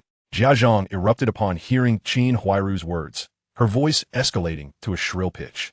How many meals have we had this month? How could it be depleted? Where did the tickets go? Have you hidden them? Hand them over. Jia Zhang shouted angrily at Qin Huairu. A surge of uncontainable rage ignited within Qin Huairu at her mother-in-law's accusations. Every time meat was procured, she had consumed the lion's share, nearly ballooning in size. Now, Jia Zhang had the audacity to question her about the whereabouts of the meat tickets. However, given that she was her mother-in-law, Qin Huairu refrained from confronting her directly, choosing instead to remain silent. It was Jia Dongshu who, sensing his wife's distress, quickly stood to placate Jia Zhang. Mother, please do not be angry. How about this? I will check with my master. He should still have some stock. Tomorrow we can go buy meat, all right? As he spoke, he attempted to rise, but Jia Zhang halted him. Do not go. Qin Huairu, you go. Jia Zhang commanded, pointing at Qin Huairu. Mother, why are you standing there? Go. Jia Zhang urged. I will go. Qin Huairu took a deep breath, slowly rising to head outside. In truth, she was reluctant to go, but with her mother-in-law's orders, she had no choice but to comply. Defying her would yield no good outcomes. Qin Huairu ambled to the doorstep of Erday's home and gently rapped on the wooden door. Who is it? Yi Zhonghai's voice resonated through the door. Yeah, It is I. Qin Huairu replied calmly. Oh, it's Huairu. What brings you here? Erday promptly opened the door, but stood blocking the entrance, not inviting her in. Qin Huairu found this peculiar. He usually welcomed her inside for a chat, yet today he remained at the threshold. However, she dismissed her curiosity and spoke directly. Erday, I apologize for the inconvenience, but I have come to ask for your assistance. Originally, I had intended to purchase some meat for bonging today, but upon arrival, I discovered that I had exhausted my meat coupons, rendering the purchase impossible. However, it so happened that Guodong was stewing meat today, which piqued the interest of both Bongong and Xiaodang. As you are aware, Bongong and Xiaodang are at a crucial stage of growth. Since we had a disagreement with Guodong yesterday, I was hoping you could inquire if we might borrow some meat. I assure you that I will return it once I receive my meat coupons. I must say, Qin Huairu is quite astute. She understood that approaching directly would likely result in rejection. Rather than facing potential humiliation, she opted for a more tactful approach by enlisting the help of an elder. Upon hearing Qin Huairu's explanation, the elder readily agreed to assist them, much to Qin Huairu's delight. Without delay, the two made their way to Guodong's kitchen door. Knock, knock, knock. Guodong, are you there? It's me, Elder Yi Zhonghai, came the voice that reached Guodong's ears. Upon realizing it was Elder, Guodong opened the door while holding a piece of braised pork, chewing as he spoke. Elder Yi, what can I do for you? He mumbled, his mouth full of food, leaving Yi Zhonghai and Qin Huairu astonished at his gluttony. Guodong, have you stewed me to home? Could you spare me a bowl? Elder Yi got straight to the point without any preamble. Oh, you want some braised pork, Elder Yi? Guodong replied, popping another piece into his mouth while his gaze lingered on Qin Huairu. Indeed, Guodong. To be candid, this bowl of meat is for the Jia family. They're facing difficulties, and your father often helped them in the past. Please, for my sake, share some with them, Elder Yi implored. Guodong glanced at Qin Huairu, then nodded. Since you've asked, I, as a younger generation, must comply. He then took another piece of braised pork for himself. Seeing Guodong indulge so heartily, both Qin Huairu and Yi Zhonghai could not help but swallow hard. However, there was a caveat. There is, however, one small issue, Guodong continued, chewing another piece of meat. Upon hearing him agree to share, both their faces brightened, but the latter part of his statement made them furrow their brows. What issue? Qin Huairu asked eagerly, unable to contain her curiosity. Oh, it's nothing significant. Guodong finished the last piece of meat, swallowed, and took a sip of soup before smiling at the two expectantly. The issue is that there is no meat left. It's all gone. He displayed the empty bowl to them. This revelation left both of them utterly incensed. Guodong, how could you do this? Qin Huairu exclaimed, her face alight with indignation. Yi Zhonghai's expression darkened as he chided Guodong. How could you be so selfish, feasting on meat while disregarding the feelings of your neighbors? If your father were aware, he would surely be displeased. Ah, yes, you are right, Elder Yi. I admit my immaturity. My father always said that you, Elder Yi, are the most reasonable person in the courtyard and greatly enjoy helping neighbors. But I've never had the chance to see this in action. Perhaps you could demonstrate it for me today? Guodong quickly acknowledged his mistake upon hearing Yi Zhonghai's words. Seeing Guodong recognize his error, Yi Zhonghai nodded in satisfaction. You're a good child. I appreciate young ones who can admit their faults. Now, how would you like me to demonstrate? Guodong chuckled softly. Ah, that's simple. Elder Yi, didn't you buy pig as head meat today? Why not teach me how to assist our neighbors? Chapter 17. The True Nature of a Dogged Admirer. What? Both Qin Huairu and Yi Zhonghai exclaimed in shock. Qin Huairu was astonished that Elder Yi had purchased pig's head meat, realizing that his earlier reluctance to let her in was due to this. Meanwhile, Elder Yi was surprised that Guodong knew about his purchase. In truth, Guodong had seen Elder Yi return home, carrying a leaf-wrapped package from the market known for its marinated delicacies, which led him to deduce that the elder had indeed procured pig's head meat. As Qin Huairu's gaze fell upon him, Yi Zhonghai felt a wave of despair. He had painstakingly saved up his meat coupons to buy a bit of pig's head meat, hoping to share a taste with Aunt Yi and improve their lives. Now, it seemed all was lost. Guodong, noticing Yi Zhonghai's despondent expression, felt a sense of schadenfreude. Well, Qin Huairu, I did indeed buy some pig's head meat today, intending to bring some over for you. I just got a bit busy earlier, and haven't had the chance yet. Wait here, I will fetch it right away. He turned to retrieve the meat, knowing he had to deliver it after yesterday's incident had already created some tension with Jia Dongshu. If he failed to bring the pig's head meat now, and Qin Huairu mentioned it later, it might truly create a rift between him and Jia Dongshu, who was a valuable ally in his old age. Inside, Aunt Yi was happily savoring her pig's head meat when she saw Yi Zhonghai enter, placing a piece of meat into each bowl before taking the leaf-wrap package to leave. Hey, where are you going with that meat? Aunt Yi asked, blocking his path. To give to the Jia family. Yi Zhonghai shot her a glare. Aunt Yi, taken aback by his stern look, fell silent. She had long felt guilty for not being able to bear him a child and never dared to question him, knowing he was trying to secure a caretaker for them. She kept her opinions to herself. Here, Huairu, take this meat and enjoy it. Yi Zhonghai generously offered the leaf-wrap package to Qin Huairu. Though he appeared magnanimous, inside, his heart ached. He had barely had a taste of the pig's head meat himself. Ah, is that really all right? Qin Huairu protested, though her hand eagerly reached for the meat. Internally elated, she thought to herself that although she hadn't secured the braised pork, pig's head meat was certainly a delightful alternative. The aroma made her mouth water. Thank you, Elder Yi. I promise to repay you with meat coupons when they arrive mid-month. Qin Huairu's eyes sparkled with joy. Ah, no need for repayment. We are all family here in the courtyard. Just let me know next time you wish to have some. Yi Zhonghai replied with warmth. With an air of grandeur, Yi Zhonghai spoke, casting a glance at Guodong, as if to imply, have you learned something, young man? This was the manner in which individuals in the courtyard interacted, complimenting one another, providing mutual support, and uplifting each other. Truly commendable indeed. Otherwise, why would people often refer to you as the moral exemplar of our courtyard? Such selfless acts, where one endures hardship for the sake of others, are nothing short of magnificent. Unlike me, who only considers my own family when it comes to good fortune, in comparison, I fall woefully short. Upon hearing Yi Zhonghai's words, Guodong raised his thumb in admiration, exclaiming his praise. It was evident that Yi Zhonghai relished Guodong's flattery, satisfying his vanity. You, my child, have such a sweet tongue. Your words are as if coated in honey. However, your actions must reflect the same sentiment. Be more helpful to others. Do you understand? Yi Zhonghai began to lecture again. Understood, understood. Did you hear that, Shaju? You cannot think solely of your own kin every day. You must extend your hand to assist others. That lunchbox in your hand. Hurry and give one to Sister Qin. Guodong suddenly shouted towards the entrance, emphasizing the importance of his message. Upon hearing Guodong call out to Shaju, both Yi Zhonghai and Qin Huairu's eyes lit up in realization. How could they have forgotten about Shaju?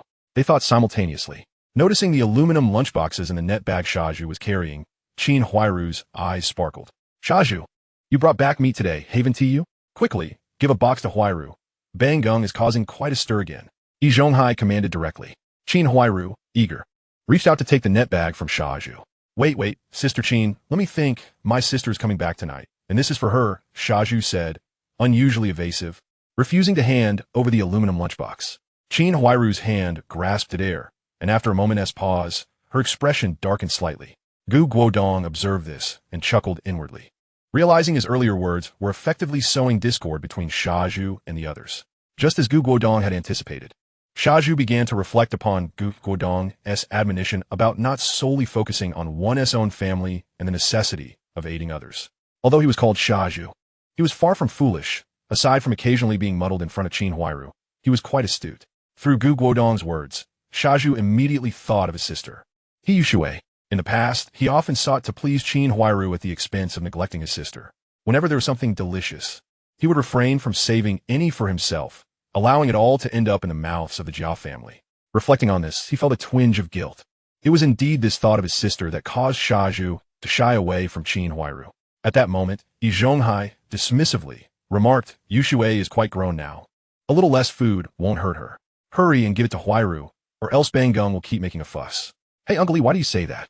If you want to appease Bang Gung, why not buy some meat yourself instead of using my belongings to curry favor?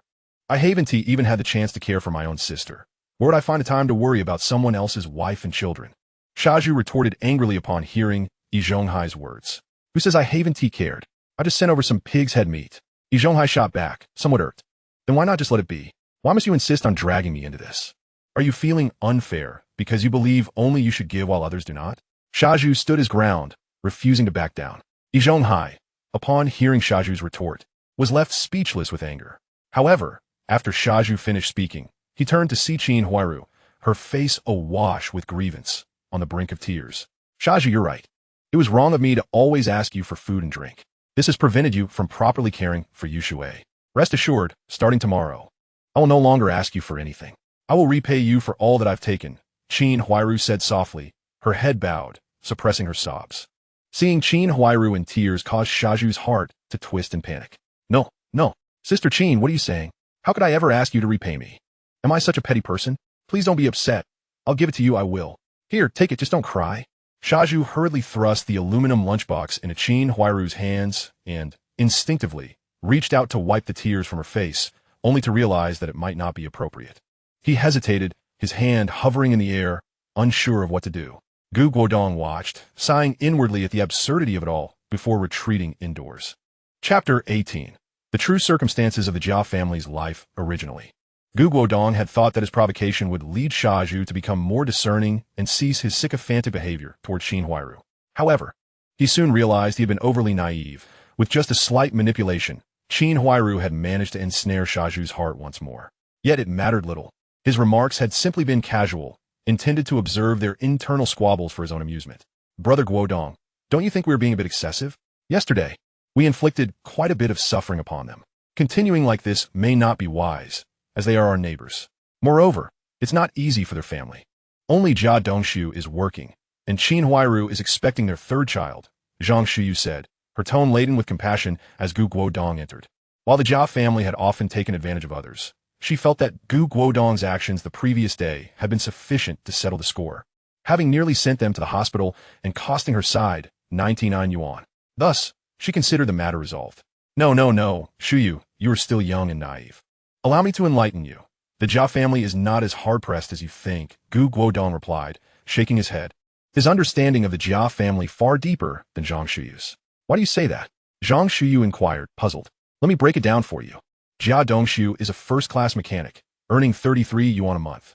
With the additional income from Jia Zhongshu's shoe sole work, they bring in about 2 yuan a month, totaling 35 yuan. With 5 family members, including the young ones, Bang Gung and Xiao Dang, 35 yuan is quite sufficient for their needs. Look at third uncle. His salary plus allowances barely match what the Jia family receives, and he has 7 mouths to feed. If third uncle can support his family, do you really think the Jia family cannot manage? Gu Guodong's words left Zhang Shuyu astounded, as she considered the implications of his analysis. Moreover, look at Shaju and Uncle Yi. They frequently lend them assistance and share food. Their lives are rather comfortable. Then why do Qin Huairu and Jia Zhongshu always claim they are struggling? Zhang Shuyu asked further. That's where you misunderstand. When Qin Huairu speaks of hardship, she simply means they cannot eat meat every day. Look at Jia Zhongshu, aside from second uncle. Who else in the courtyard can match her girth? If they were truly destitute, why not apply to the neighborhood office for assistance? Instead, they spend their days deceiving others for food, Gu Guodong explained meticulously. Through Gu Guodong's thorough analysis, Zhang Shuyu's perception of the Jia family transformed, her earlier sympathy evaporating, replaced by a deep-seated disdain and contempt. In the courtyard, Shaju, clutching the remaining 2 lunchboxes, slowly approached the northeast corner's ear room and gently knocked on the door. Rainwater, it's me, opening the door. Before long, the door creaked open. A frail girl, appearing to be around 17 or 18, with a pallid complexion, stood at the threshold. What brings you here? He Yushui inquired, her tone tinged with curiosity as she gazed at Shaju. Yushui, I brought you some food. Come, let us eat, Shaju replied, raising the lunchbox in his hand. Upon seeing the lunchbox, He Yushui's expression turned to one of surprise. Brother, didn't you give lunch to Sister Qin today? You usually do. Enough chatter. Come eat, Shaju interrupted, taking her hand and pulling her into his room. Brother, what has come over you today? What made you think to bring me lunch? He Yushui mumbled, her mouth full as she savored the food Shaju had brought. Observing her gaunt frame and her ravenous appetite, Shaju's heart ached. From now on, I'll give you 11 yuan each month. Make sure you eat well at school, and I'll bring you delicious food when you return, he stated earnestly, neglecting her earlier question. All right, I understand, brother. He Yushui, perceptive as ever, realized her brother had finally shifted his infatuation away from Qin Huaiyu. Yet, she wondered how long this change would last. Well then, finish up and get some sleep. You have school tomorrow. With her agreement, Shaju felt a wave of relief wash over him, smiling as he spoke. Okay, He Yushui nodded, returning her focus to the meal. Later that night, Gu Guodong did not retire immediately, but instead roused his system. With 200 points amassed, it was time to try his luck at the lottery. System, I wish to draw. Gu Guodong silently commanded. Ding. Host command received. Commencing the lottery now. As the system's voice faded, a kaleidoscope of colors erupted in his mind. Ding. Congratulations, host. You have obtained Basic Engineer Toolbox X1, Drawing Toolbox X1, Intermediate Culinary Skills X1, Basic Pharmacology Skills X1. Would the host like to claim these rewards directly? Upon hearing the information, Gu Guodong was instantly exhilarated. Indeed, the system was a marvel. Such formidable skills had the potential to alter the very course of the world's destiny. Initially, he had harbored doubts about the engineer skills being of any use due to a lack of tools. If these were to develop incrementally, he might still lag behind the Western powers. However, acquiring blueprints and drafting tools changed everything. If fortune favored him, he might even procure plans for high-precision equipment, making any project he envisioned considerably easier. Claim, Gu Guodong commanded decisively. Ding. Congratulations, host. You have successfully claimed your rewards. When Gu Guodong opened his eyes once more, he found 2 toolboxes before him. He chose to directly infuse the basic pharmacology skills, while the intermediate culinary skills were bestowed upon Zhang Shuyu after confirming with the system that it could be shared.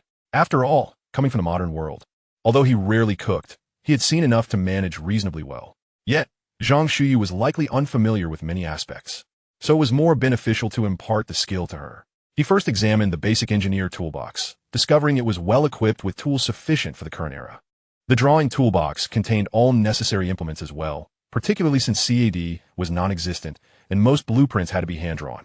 With his set of drawing tools, his work would become remarkably efficient. After a cursory glance, he stored everything in his personal space and drifted into a blissful slumber. The following morning, Guodong awoke early, conscious of his reporting duty at the factory, thus foregoing any temptation to linger in bed. After finishing his morning routine and exchanging pleasantries with Zhang Shuyu, he mounted his bicycle and set off. Chapter 19. The enthusiastic deputy factory director Li. Under the envious and resentful gazes of those in the courtyard, Guodong leisurely pedaled his bicycle toward the Red Star steel plant. Soon, he encountered Jia Dongshu, He Yuzhu, and the elder Yi Zhonghai. "Morning, gentlemen. Take your time. I'll head on ahead." Guodong greeted them with a cheerful smile. Watching Guodong's receding figure, Jia Dongshu couldn't help but sneer inwardly. What is so special about a bicycle? Careful not to fall and hurt yourself. He Yuzhu, however, cast a longing glance, wishing he too could ride a bicycle to work. With a bicycle, travel would be convenient, and perhaps he could even take Sister Qin for a ride. The thought of Qin Huayu's soft embrace around his waist as she sat behind him made He Yuzhu chuckle to himself. "Shaju, what is so funny?" Jia Dongshu, still mulling over his disdain for Guodong, turned to the grinning Shaju, curiosity piqued. Nothing, haha, Dongshu, let us go before we're late," He Yuzhu quickly denied, hastening his pace to overtake Jia Dongshu. With a dismissive pout, Jia Dongshu muttered, "Fine, keep your secrets. I'm not even interested." "Master, what do you think Guodong's position at the factory will be?" He is a college student. Jia Dongshu inquired of Yi Zhonghai. "Level 14 technician.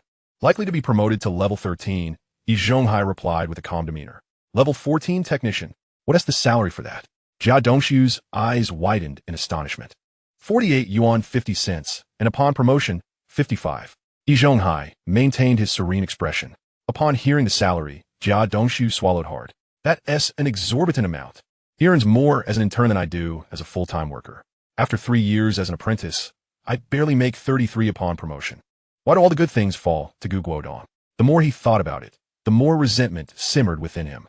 Yi Zhonghai, meanwhile, was mentally plotting how to teach Guodong a lesson, considering how the young man had made him suffer in recent days. In this factory, it wasn't merely about eloquence. One needed real skills. As an 8th level fitter, it would be a breeze to keep a level 14 technician like Guodong in check. At the entrance of the Red Star steel plant stood 2 men. One, in his 40s, sported a receding hairline, dressed in a deep blue Zhongshan suit and polished leather shoes, his figure somewhat stout. He wore a congenial expression, yet the glint in his eyes betrayed a far less amiable disposition. The other man, slightly younger, perhaps 26 or 27, seemed to be his secretary. Workers arriving at the steel plant gawked at the 2 men in surprise. Second uncle, do you see who is at the gate?" As Su Damao hastily approached the steel mill, he suddenly grasped Lu Haizhong's arm, directing his gaze towards 2 figures at the entrance. "Who are they?" Lu Haizhong squinted in the direction Su was pointing. "Ah, isn't that Deputy Director Li and his assistant, Xiao Wang? What brings them out today? They seem to be waiting for someone." After scrutinizing them for a moment, Lu Haizhong exclaimed in astonishment, "Second uncle, could it be that some high-ranking official is visiting our factory? Otherwise, how would Deputy Director Li personally come here to greet anyone?" Su Damao speculated. "Indeed, it is quite possible. Come, let us go and extend our greetings." Lu Haizhong, who had always harbored dreams of ascending to an official position, seized this rare opportunity to encounter the elusive Deputy Director Li. He believed that if he performed well, perhaps Deputy Director Li would consider him for a leadership role. "Good morning, Deputy Director Li," Lu Haizhong exclaimed, approaching with an obsequious demeanor. Upon hearing the title deputy, Li's brow furrowed slightly. He turned a glance at Lu Haizhong, offering a faint nod. "Ah, Master Lu, good morning." Although Li's response was rather perfunctory, Lu Haizhong felt a surge of excitement. "Are you waiting for someone, Deputy Director? Would you like me to keep you company?" Upon hearing the title once more, Deputy Director Li's expression grew noticeably sour. "No need, Master Lu. You may return to your duties," he said, waving his hand dismissively. Seeing Li's displeasure, Lu Haizhong could only step aside, puzzled as to why Li's mood had soured so abruptly when he had done nothing to provoke him. just as he was about to enter the factory with Su Damao. They observed Deputy Director Li suddenly displaying an animated demeanor as he sprinted towards an approaching young man on a bicycle. Liu Haizhong and Su Damao exchanged bewildered glances, recognizing that Li was indeed heading for the young man. Upon arriving at the steel mill, Guodong dismounted his bicycle and wheeled it towards the security office. "Hello, comrade. I am here to—" Just as Gu was about to converse with the security personnel, a middle-aged man clad in a dark blue Zhongshan suit, accompanied by a young man in his 20s, approached him. "Hello, you must be Comrade Guodong. I've been waiting for you for quite some time." The middle-aged man greeted him with palpable enthusiasm. "Hello, may I ask who you are?" Guodong, taken aback by the man's warmth, racked his brain to place him, but could not recall having met him before. "I am Li Huide, the deputy director of Hongqing Steel Mill. Director Wang from the street office called me yesterday to inform me that you would be reporting to the steel mill today, so I came to personally greet you," Li Huide said with a broad smile. Upon hearing Li's introduction, Guodong realized the man before him was indeed a smiling tiger. "Greetings, I am Guodong, here to report for duty. I truly appreciate your coming to fetch me, Director Li." Unlike Liu Haizhong, Gu was well aware of the significance attached to the title deputy and that Li had aspirations to shed it. Indeed, a flicker of satisfaction crossed Li's face upon hearing Gu's address. "Excellent, excellent, Guodong. Just as your father mentioned, you will undoubtedly become a pillar of the nation." Li patted Guodong on the shoulder with evident approval and led him into the steel mill. Chapter 20. Ninth-level engineer after securing his bicycle. Guodong followed Li Huide into the facility, carrying his engineer's toolbox. Noticing the substantial toolbox in Gu's hands, Deputy Director Li immediately turned to his assistant, Xiao Wan. "Quickly, help Guodong with his box." Gu hastily gestured to decline, feeling overwhelmed by Li's exuberance. Reflecting on Li's behavior, Guodong understood that it was unlikely Li was being so generous merely due to his status as a university student. After all, the Hongqing Steel Mill was a significant establishment, and, as deputy director, Li held a considerable rank. It was implausible that he would extend such kindness without ulterior motives. As Gu suspected, his arrival would indeed prove advantageous to Li Huide. The mill's current engineer was nearing retirement, and there was an urgent need for a replacement. However, engineers were a rare commodity in that era, and suitable candidates were often snatched up quickly. It was not uncommon for an organization to secure a promising individual only for them to be poached by a higher-tier establishment shortly thereafter. Hence, finding the right candidate had proven difficult. Coincidentally, Director Wang had informed Li that a student from South China University of Technology was likely to join the workforce, prompting Li to leverage his connections to gather information about Guodong. This inquiry brought Li immense joy, for Gu had already obtained his engineer's certification, and his father had previously worked at the steel mill, an opportunity seemingly delivered by fate itself. Thus, early this morning, Li had awaited Gu's arrival alongside his assistant, Xiao Wan. Li feared that if his demeanor were less than cordial, Gu might be tempted to seek opportunities elsewhere. With the current engineer retiring, any machinery malfunction could pose significant challenges. Although they were a large factory, they had only one engineer, while the rest were technicians. Hence, it was imperative to retain Guodong at all costs. Of course, these considerations paled in comparison to the foremost concern. The factory director was currently away on a business trip. By engaging with Gu early on, Li could cultivate a relationship and position Gu suitably, thereby enhancing his own standing as director. "Second uncle, am I seeing things? Is Deputy Director Li waiting for that young man, Guodong?" Su Damao exclaimed in astonishment, turning to Liu Haizhong. "Indeed, is that Gu fellow," Liu Haizhong replied, equally astonished. Just then, a familiar voice interrupted their reverie. "Hey, what are you two doing here? Standing guard? You should head inside before you're late." It was Yi Yuzhu, who had arrived ahead of them. "By the way, silly Zhu, I have something to tell you that you won't believe." "Guess who I just saw?" Su Damao remarked, looking at silly Zhu. "Who?" Yi Yuzhu inquired, puzzled. "I saw Guodong," Su declared. "What's so special about that?" "It's perfectly normal for him to be here at the steel mill today," Yi Yuzhu replied, dismissively. "Do you know how he got in?" Su pressed on. "He just walked in, of course. How else would he enter? Flying?" Yi Yuzhu replied, looking at Su as if he were foolish. "He was personally escorted in by Deputy Director Li. Su Damao et Ge Lim." Deputy Factory Director Li personally received him. This revelation left Yi Yuzhu quite astonished. Even Yi Zhonghai furrowed his brow in contemplation. TSK, TSK, TSK, who would have thought that this young man possessed such connections? Yi Yuzhu mused. "I believe the involvement of the deputy director stems from his father's legacy. After all, he is the child of a martyr and a university student. The factory ought to express its appreciation Perhaps even with some additional subsidies, Yi Zhonghai speculated, his eyes lighting up as he recalled something. Indeed, that is plausible. As expected of Uncle Da, discerning the intricacies at a glance, truly worthy of being an esteemed level 8 craftsman. Upon hearing Yi Zhonghai's analysis, the others all nodded in sudden realization. Let us go. Let us head in and start work, Yi Zhonghai urged. The group nodded in agreement and made their way toward the workshop. Meanwhile, Deputy Director Li escorted Guodong to his office. Comrade Guodong, please have a seat. Xiao Wang, could you fetch us a cup of tea? Deputy Director Li instructed the young man at his side.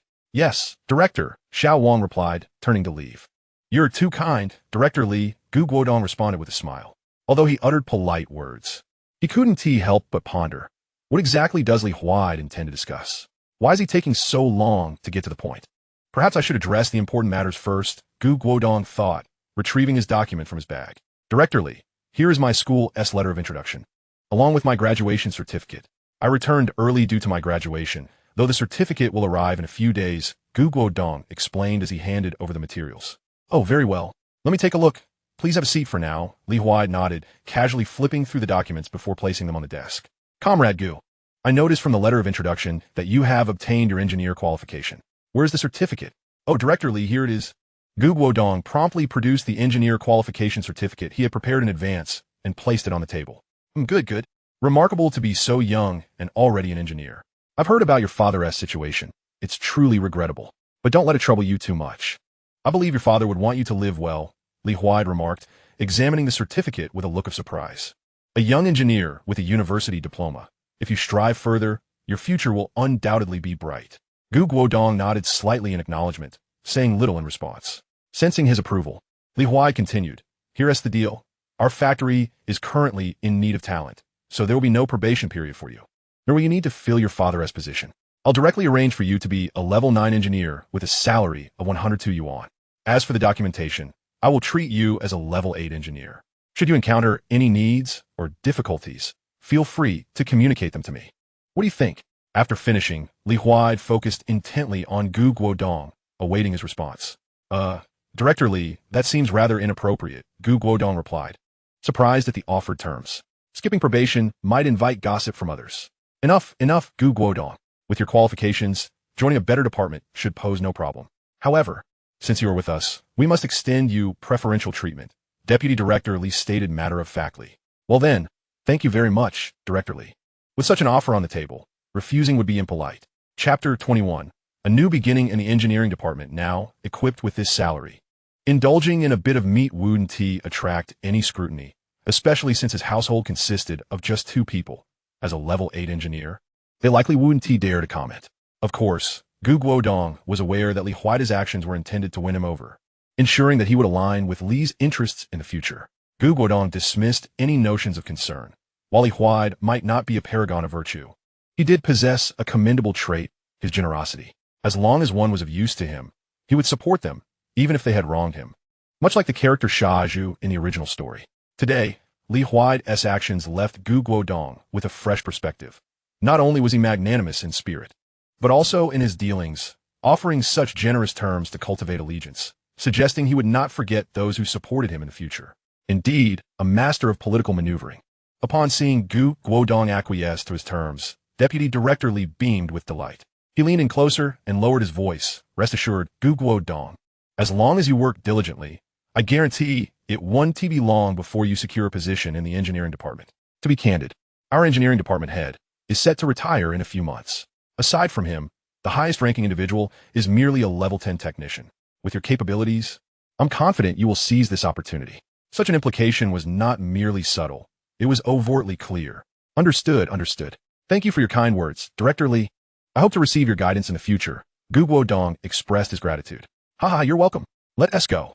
I'll introduce you to the engineering department and help you familiarize yourself with our steel rolling plant, Li Huai replied, stepping out, with Guodong following closely behind. Soon, they arrived at the engineering department's office. 5 individuals occupied the room, some sipping tea and perusing newspapers, others engrossed in books or studying blueprints. Such leisurely work made it seem as though they were merely enjoying a retirement lifestyle. Ahem. Deputy Director Li cleared his throat lightly, capturing everyone's attention. Upon realizing it was Deputy Director Li, The office staff halted their activities and stood up in unison. Director, you've arrived. Who is this young man? I don't recall seeing him before. Is he a new technician? Director, where did this young brother come from? We're all veterans here. How have we never encountered him?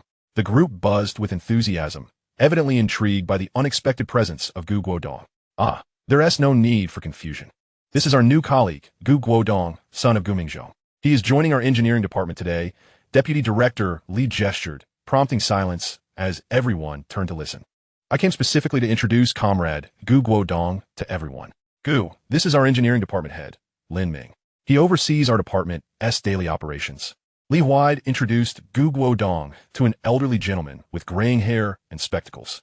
Hello, Engineer Lin. Guodong promptly extended his right hand in a courteous greeting. Comrade Guodong, no need for formality. Welcome, welcome. It's a pleasure to meet you.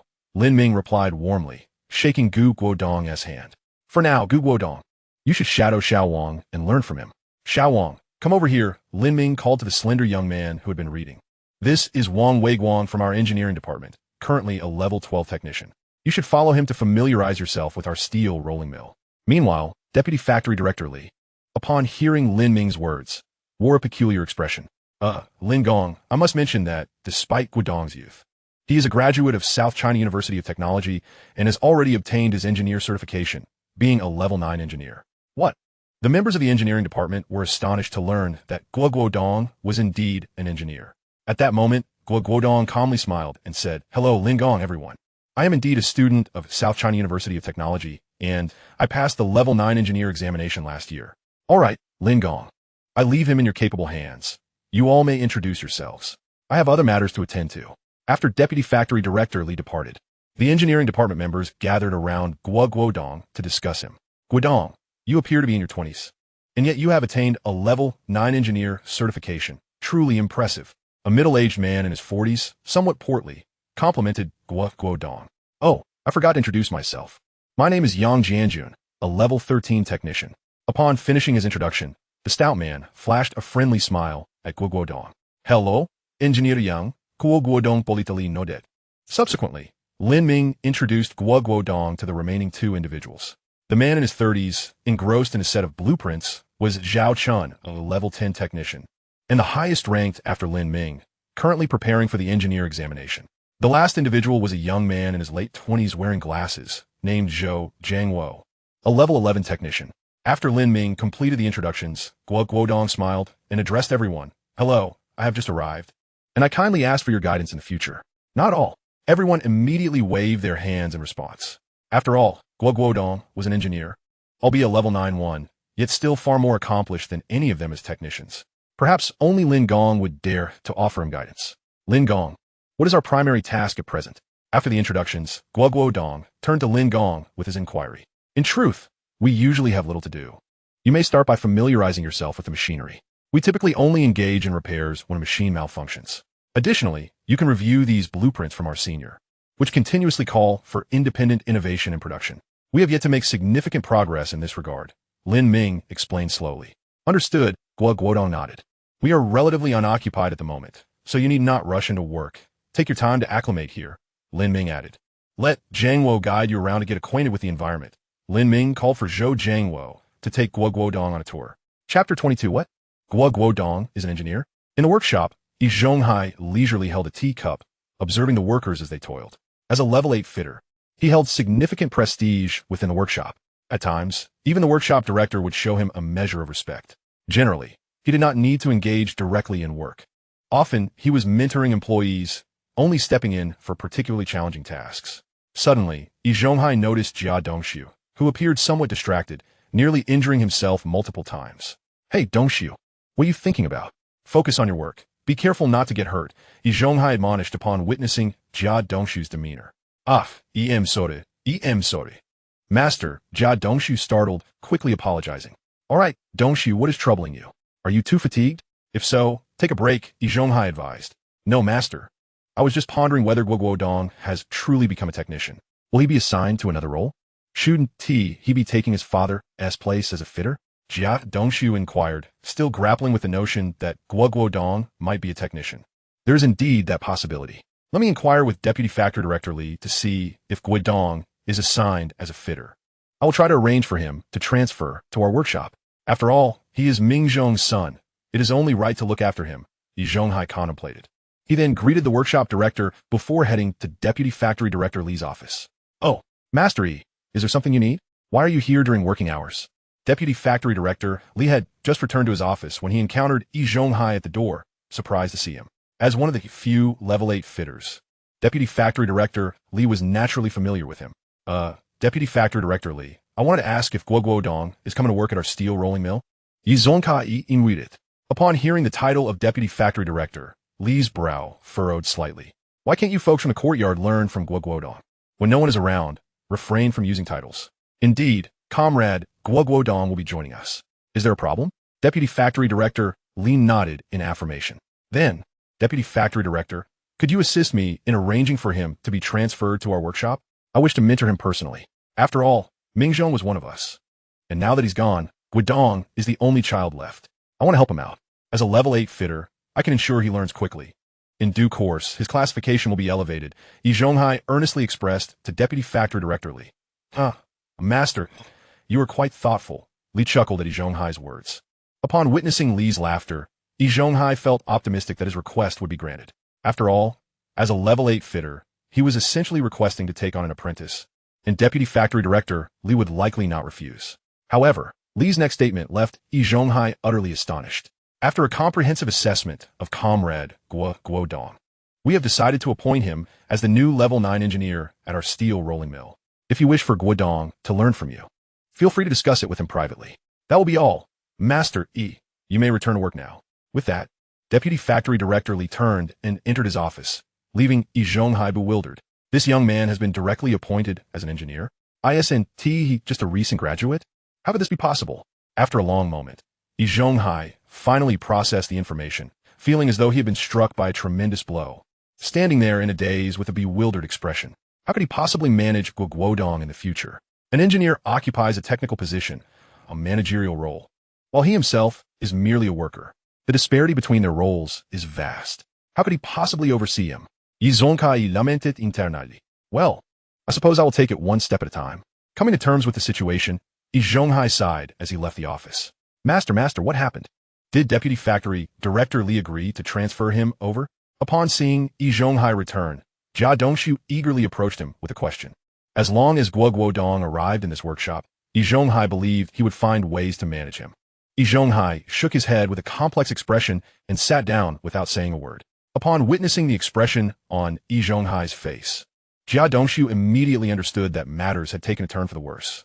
Although he had anticipated such an outcome, the reality of it still left him profoundly disheartened. Guodong, he is our factory's new level 9 engineer. Just as Jia Dongshu prepared to resume his work, he overheard Yi Zhonghai utter these words. What? A level 9 engineer? By what right does he enter the factory as a level 9 engineer? Upon hearing this, Jia Dongshu erupted in anger. Unable to contain his voice. Jia Dongshu, what are you shouting about? Is there no regard for organizational discipline during work hours? The workshop director, incensed by Jia Dongshu's outburst, had long harbored resentment towards both Yi Zhonghai and Jia Dongshu for their incessant murmurs. However, due to Yi Zhonghai holding the position of a level 8 mechanic, he had refrained from crossing them. Yet, while Yi Zhonghai was beyond his reach, controlling Jia Dongshu was well within his capabilities. Thus, upon hearing Jia Dongshu's loud protests, he immediately reprimanded him. Chastened by the director's scolding, Jia Dongshu lowered his head, silenced but inwardly in turmoil. Guodong had become an engineer, which meant that his vendetta could not be avenged. Worse still, he might have to curry favor with him, perhaps even serve him. If Guodong were to undermine him in front of their superiors, it would be catastrophic. Contemplating these matters, Jia Dongshu's mind twisted in anguish. Noticing the contorted expression on Jia Dongshu's face, Yi Zhonghai felt a pang of concern. He realized that Jia Dongshu's envy towards Guodong would only deepen, and he needed to devise a plan. Otherwise, if Jia Dongshu were to act irrationally and drag him into the fray, it would reflect poorly on him, given his status as both Jia Dongshu's mentor and a respected elder in the courtyard. If Jia Dongshu were to take any drastic actions against Guodong, it would implicate him as well. With his mind racing, Yi Zhonghai soon formulated an idea. Ahem, Dongshu. After clearing his throat, he called out, What is it, master? Jia Dongshu looked up, puzzled by Yi Zhonghai's demeanor. Tonight, We shall convene a general assembly for the entire courtyard to discuss the matters concerning Guodong over the past few days, as well as the arrangements for Mingzhong's memorial. Yi Zhonghai feigned seriousness as he spoke. Jia Dongshu's eyes brightened upon hearing Yi Zhonghai's words, and he quickly grasped the underlying intention. After all, Yi Zhonghai had previously advocated for Guodong to allocate half of his housing to Jia Dongshu's family. Unconsciously, a smile crept onto Jia Dongshu's lips, dispelling the gloom that had shrouded him, thus invigorating his work ethic. Chapter 23. The General Assembly of the Courtyard. Guodong, what are your thoughts? The workday passed swiftly, and soon it was time to clock out. At the steel rolling mill, Guodong had established a harmonious rapport with his colleagues in the engineering department, largely due to his status as an engineer. With the exception of Lin Ming, the others were technicians, and so they treated him with considerable respect. After work, Guodong pedaled his bicycle home, eliciting envy from Yi Zhonghai and the others, who were left to trudge home on bus 11.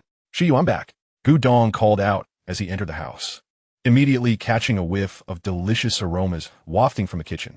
Zhang Shuyu must have prepared dinner and was waiting for him. "Brother Guodong, you're back." Upon hearing Guodong's voice, Zhang Shuyu hurriedly set aside her task and stepped out, a towel in hand. "Brother Guodong, here, wipe your hands. How was your day?" "Ah, having a virtuous woman at home is truly a blessing," Guodong remarked, accepting the towel to dry his hands and face. "It was all right. Starting today, I am now a level 9 engineer at the Red Star Steel Mill, with a monthly salary of 103 yuan.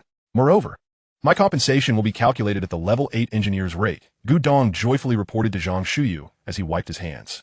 "Wow, that much?" Zhang Shuyu gasped, astonished.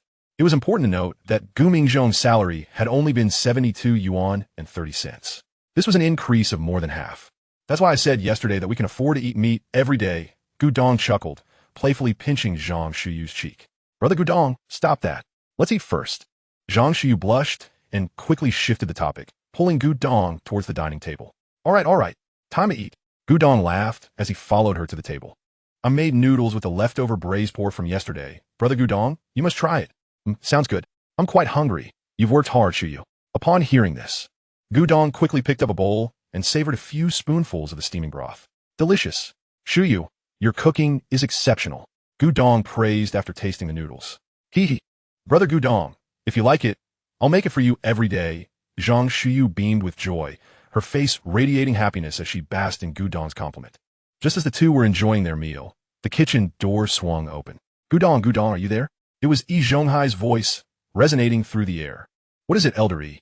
"I'm having dinner with Shuyu right now," Guodong replied, standing up to step out of the kitchen. "Oh, you're eating? I just wanted to remind you that we are holding a general assembly for the entire courtyard tonight. Make sure to prepare to attend." Yi Zhonghai urgit, concerned that Guodong might forget this important matter. "A general assembly? All right, I understand. Thank you, Elder Yi. I will be there on time." Guodong responded with a smile. Good. That's reassuring," Yi Zhonghai said with a beaming smile before departing. Observing Yi Zhonghai's demeanor, Guodong surmised that the General Assembly was likely related to him, most probably an attempt to have him foot the bill for a gathering. However, Guodong was determined not to let them take advantage of him. With a clever glint in his eye, he concocted a plan. "Shuyu, come here. I need to speak with you." Guodong proceeded to share his scheme with Zhang Shuyu. "Ah, Brother Guodong, won't this be inappropriate?" Zhang Shuyu inquired, her brow furrowed with concern upon hearing his plan. "It's fine. Think about it. When we buried my father yesterday, not a single one of them showed up. Today, at the meeting, they will undoubtedly want us to host a gathering. Just play along with me," Guodong reassured her, and Zhang Shuyu decided not to voice any further objections. With Yi Zhonghai and Jia Dongshu's announcements, the entirety of the Red Star Courtyard received word of the evening's General Assembly. Moreover, due to Jia Dongshu's intentional and unintentional hints, everyone was aware that the meeting would address the arrangements for Guodong's father's memorial. Excitement filled the air, for attending the gathering promised an abundance of delicacies that were rarely available. That evening, after everyone had finished their meals, they began to congregate in the central courtyard. Guodong and Zhang Shuyu grabbed a small stool and found a spot to sit. As the crowd grew, someone brought an 8 immortal table and set it in the middle of the courtyard, at which point the 3 elder caretakers appeared, taking their seats at the table. The 3 seemed to have reached a consensus, as Lu Haizhong and Yin Bugue occasionally glanced over at Guodong, swallowing hard in anticipation. "All right, everyone, please settle down," they called out, signaling the commencement of the assembly. After settling into his seat, Yi Zhonghai clapped his hands and announced, "The primary reason for gathering everyone today is to discuss a few matters. First and foremost, let us extend our heartfelt congratulations to Guodong, who has just been appointed as a level 9 engineer at our steel mill. Let us applaud. What? Guodong has become a level 9 engineer? Is that for real? Does that mean we can expect a celebratory feast? Isn't he just 20 years old? Can someone so young truly hold such a position? Yes, a university graduate. Far superior to us mere laborers. Do you think all university students are uneducated like you? How can you speak like that? What do you mean by uneducated? Is studying so commendable? If I had the chance to study, I would surpass him. Do you believe it? As the news of Guodong's promotion spread, a flurry of discussions erupted among the crowd, with many expressing their congratulations, though a few harbored feelings of jealousy. All right, everyone, let us quiet down for a moment. I have a second matter to address. Yi Zhonghai glanced at the noisy crowd and rapped his enamel mug on the table, continuing. The second issue pertains to Guodong's late father, Gu Mingzhong. It is with heavy hearts that we acknowledge his passing. Yet, as of today, we have not given him a proper farewell or held a memorial banquet. I find this quite unfair and rather disheartening. Therefore, we have decided to organize a banquet in his honor. Comrades, what do you think? Upon hearing Yi Zhonghai's proposal, voices rose in unison. Agreed. Agreed. We concur. With the majority in favor, Yi Zhonghai smiled contentedly and remarked, since everyone is in agreement, let's choose a date. He then turned to Guodong. What are your thoughts? I have no objections. Please continue. Uncle Yi, Guodong replied without hesitation. Seeing Guodong's agreement, Yi Zhonghai nodded in satisfaction, thinking that the young man possessed a sense of decorum. Meanwhile, Lu Haizhong and Yan Bugue, standing nearby, were visibly excited, as if they could already envision the feast Guodong would host, feeling quite pleased with themselves. Originally, the plan was for everyone to gather and celebrate Guodong's promotion at a restaurant. However, with the recent passing of Mingzhong and considering the cost of dining out, Yi Zhonghai calculated, with so many of us in this courtyard, at 2 yuan per person, we need a total of 252 yuan. There are 28 households, totaling 126 individuals. Thus, he proposed, let us hold the banquet right here in the courtyard, with Zhuzi managing the arrangements. We can budget for 200 yuan. At this point, he paused and looked at Guodong. Guodong, do you understand? All eyes turned to Guodong, eager to hear his response. Unclear. Shu Yu and I are seated quite far away and might not have heard clearly. Could you repeat that? Guodong feigned contemplation for a moment before continuing. So, uncle, you mean to say you will take 200 yuan to host my father's memorial in the courtyard? Yi Zhonghai, upon hearing this, grew anxious. No, Guodong. That is not what I meant. It's your responsibility to cover that cost. Wait, you misunderstood. Guodong, you heard incorrectly. Zhang Shiyu interjected. Uncle Li didn't mean it that way, she clarified, sensing the misunderstanding. What Uncle Li meant is that he can organize the event here for 200 yuan. But since you've just become an engineer, he would like to suggest 252 yuan for a restaurant celebration. What? Yi Zhonghai was left speechless, incredulously thinking. How could they have misheard me so completely? Wait, hold on. Yi Zhonghai hastily interrupted them, fearing that their misunderstanding would spiral into further confusion. Guodong, Shu Yu. It's not as you think. Oh, so it's to host my father's memorial in the courtyard, and then celebrate my promotion at the restaurant? Guodong speculated, suddenly enlightened. No, Guodong. My intention was solely to hold your father's memorial here. Nothing more. Yi Zhonghai was nearly in tears from frustration. How could you both misinterpret something so straightforward? Oh, I see now, then bring it on.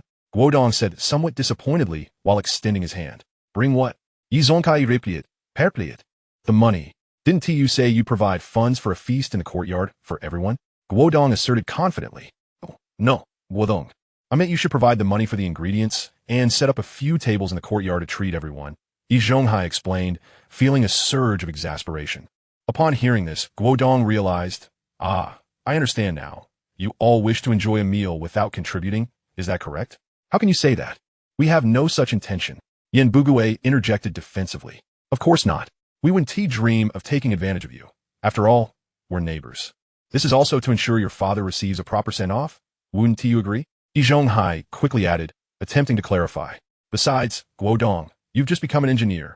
You can't be stingy. Otherwise, it would bring shame to your father's memory, Yi Zhonghai urged, hoping to alleviate any misconceptions. Indeed, Guodong. Such matters require a few tables to ensure the deceased can rest in peace. Lu Haizhong chimed in, supporting Yi Zhonghai's reasoning.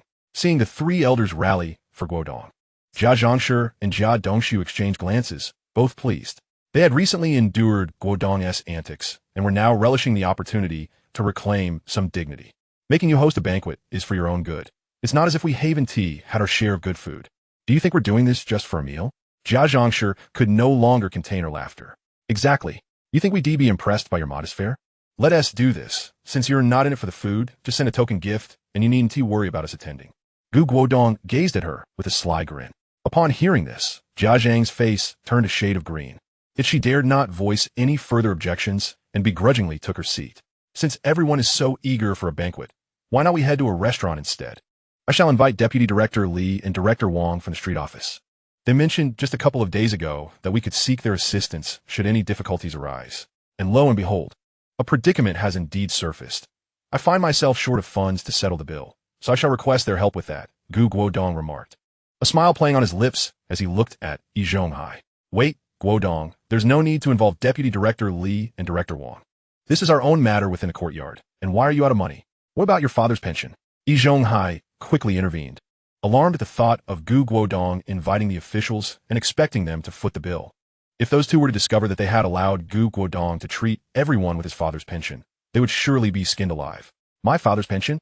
It's already been distributed among his comrades' families. What? Doesn't the elder uncle know this? Oh, I recall, on the day of my father's burial, no one from our courtyard attended. So you wouldn't know. However, Director Wang did show up that day. Should I call her to testify? Guodong's words caused the courtyard residents to lower their heads, silencing them. Well, everyone has work. After all, Yi Zhonghai responded awkwardly. None of you attended the burial. Yet everyone wants to come for the banquet. What is this? Are you bullying the families of martyrs? Guodong retorted coldly after hearing Yi Zhonghai's explanation. Then, in that case, let us forego the banquet, Yi Zhonghai said, gritting his teeth. Elder uncle, elder uncle.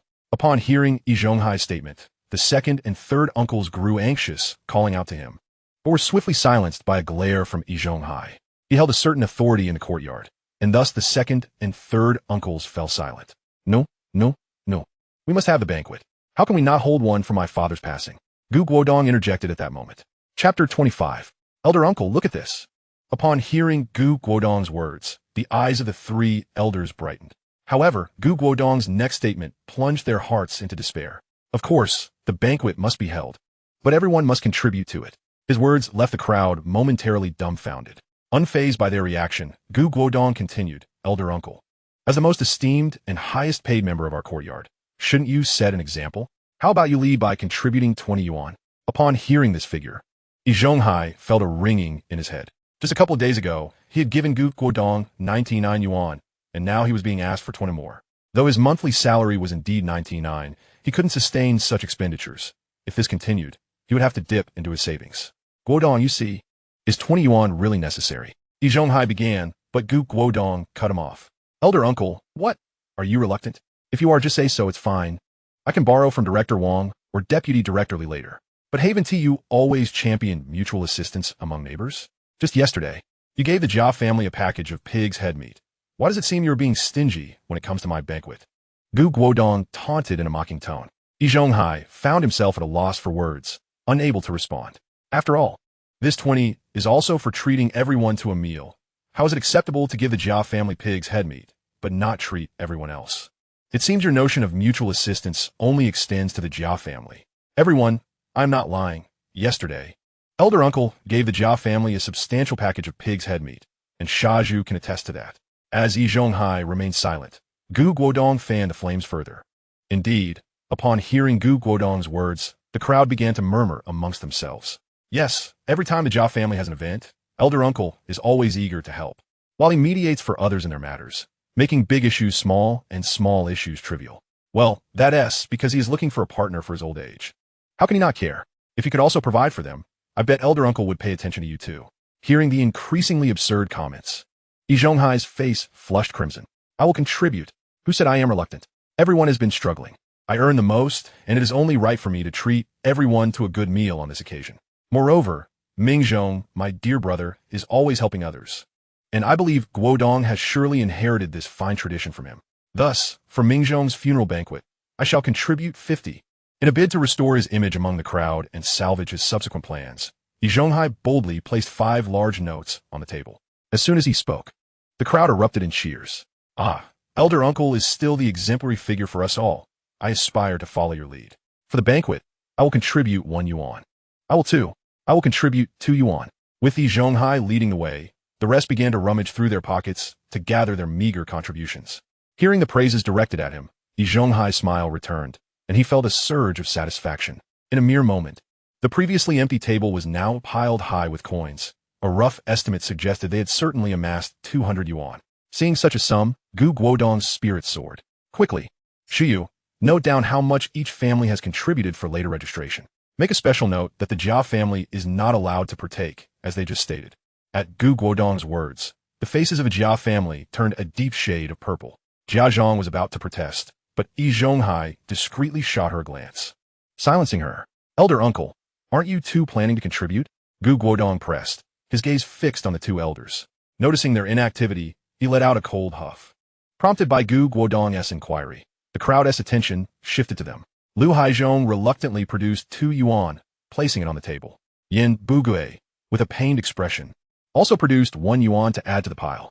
As Yin Bugue deposited the final coin, Guodong gathered all the coins into his embrace, smiling as he said, "Thank you all for your generosity.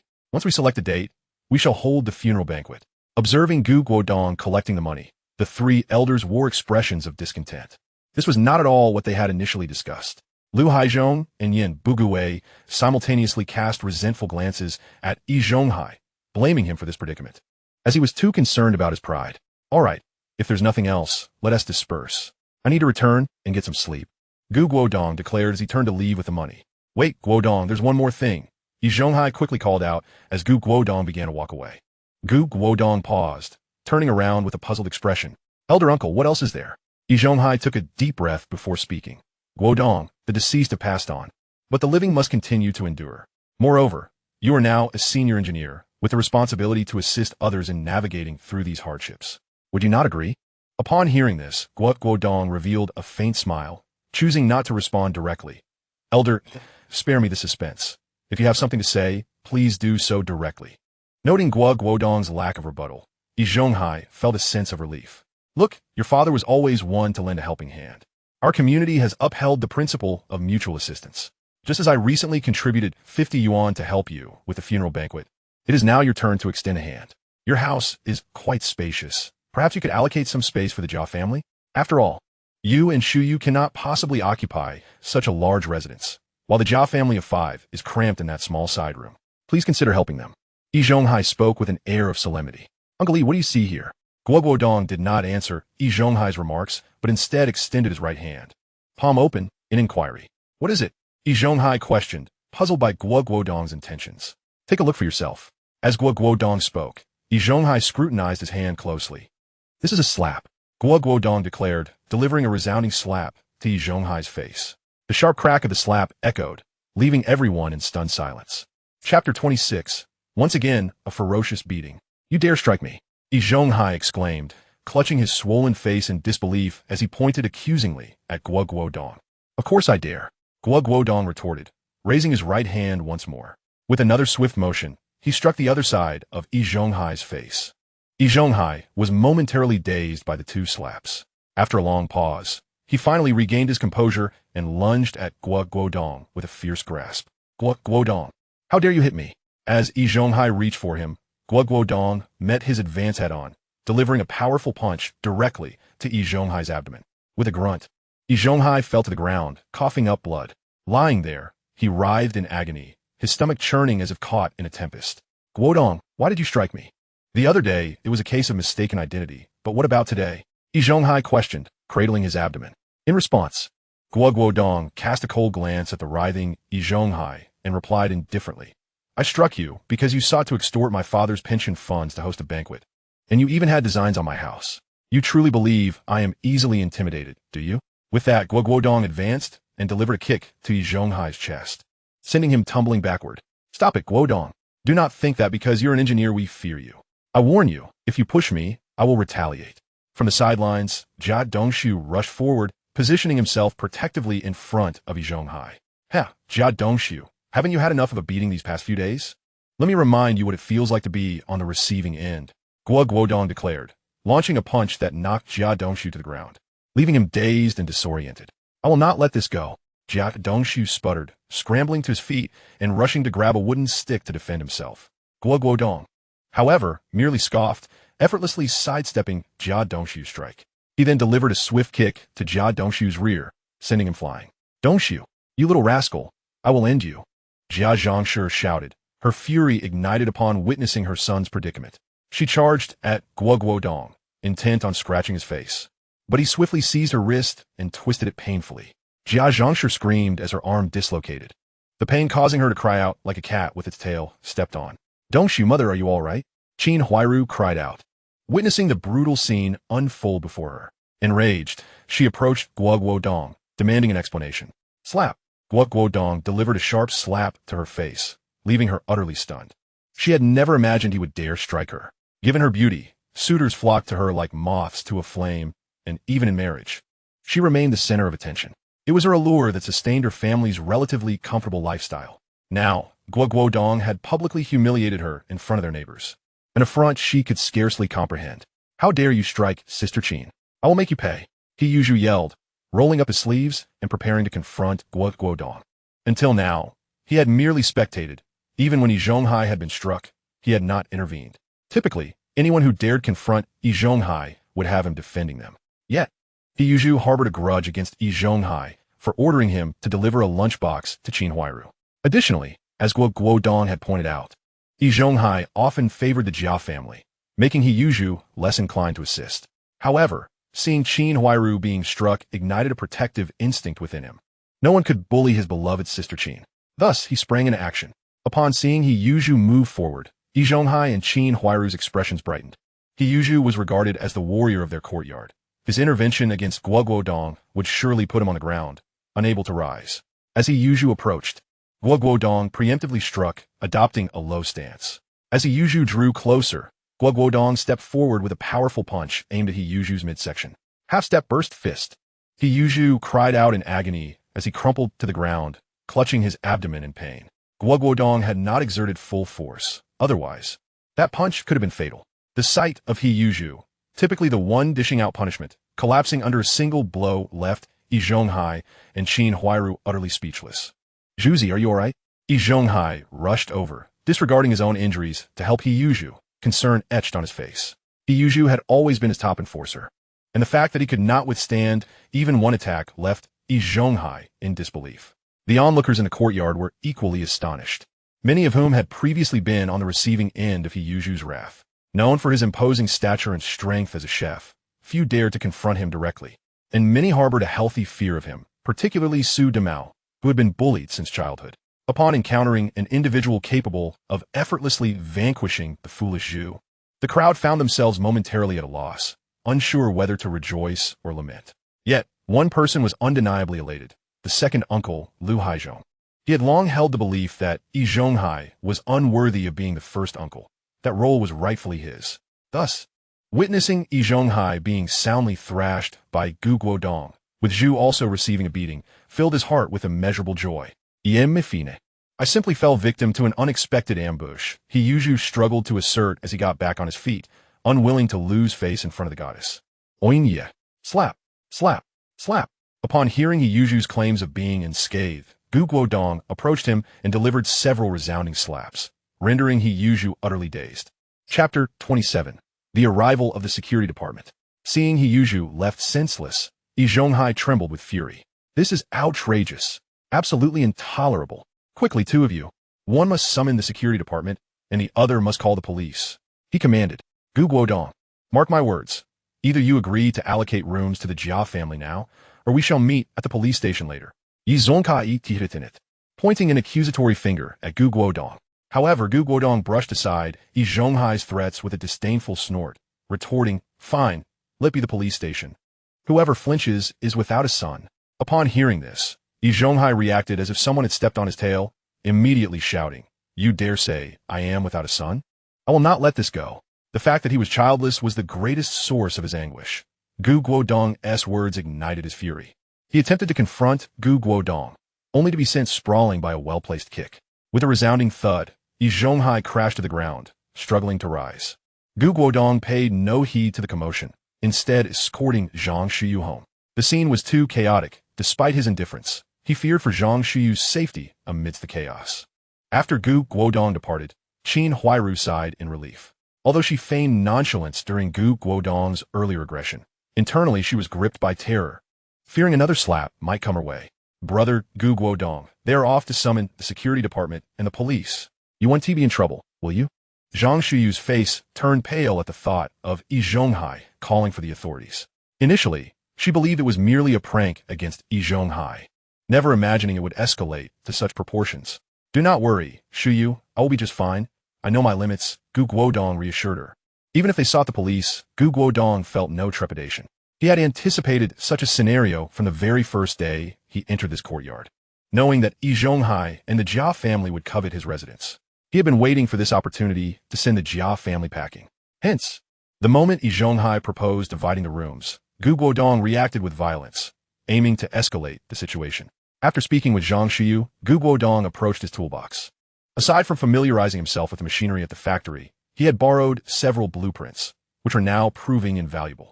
He spread the blueprints across the table, awaiting the arrival of the security personnel. Outside, the onlookers, realizing they were no match for Gu Guodong, silently awaited the arrival of the police and security.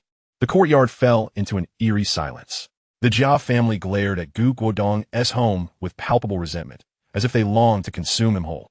Yi Zhonghai wore a sly smile, believing his scheme was unfolding perfectly. When Gu Guodong demanded 20 yuan, he had devised a plan to present 50 yuan, portraying himself as generous and helpful, thereby fostering a sense of mutual assistance. He intended to coerce Gu Guodong into relinquishing his home. However, he hadn't anticipated Gu Guodong would retaliate with such ferocity. Though it deviated from his plan, it seemed fortuitous, having attacked someone, if Gu Guodong refused to compensate. The police would have to detain him. In that case, Yi Zhonghai would have no choice but to concede the rooms, lest he face imprisonment.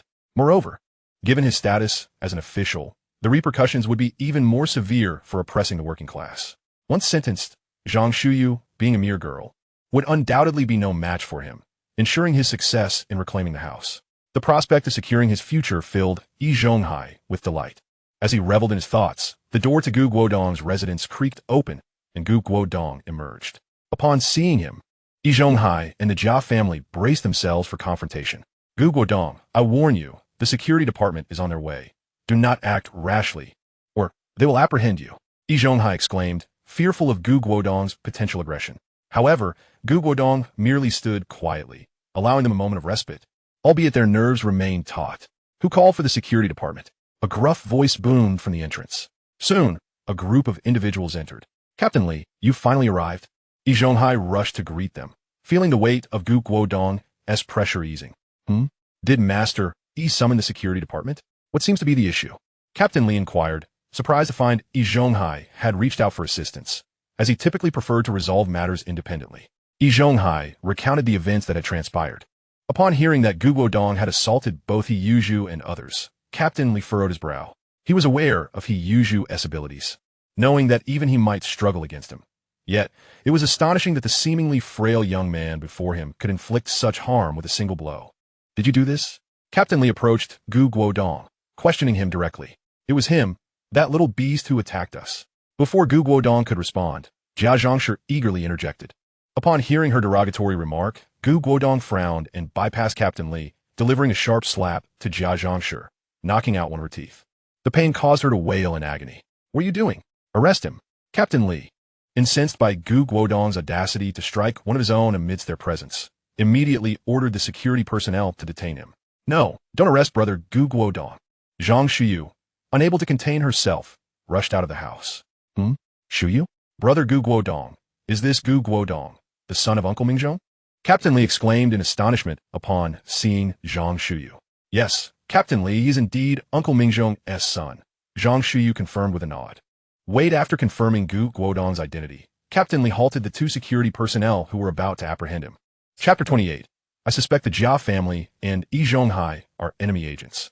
Guodong, we are aware of Uncle Mingzhong's situation. Please accept our condolences, Captain Li said as he approached Gu Guodong.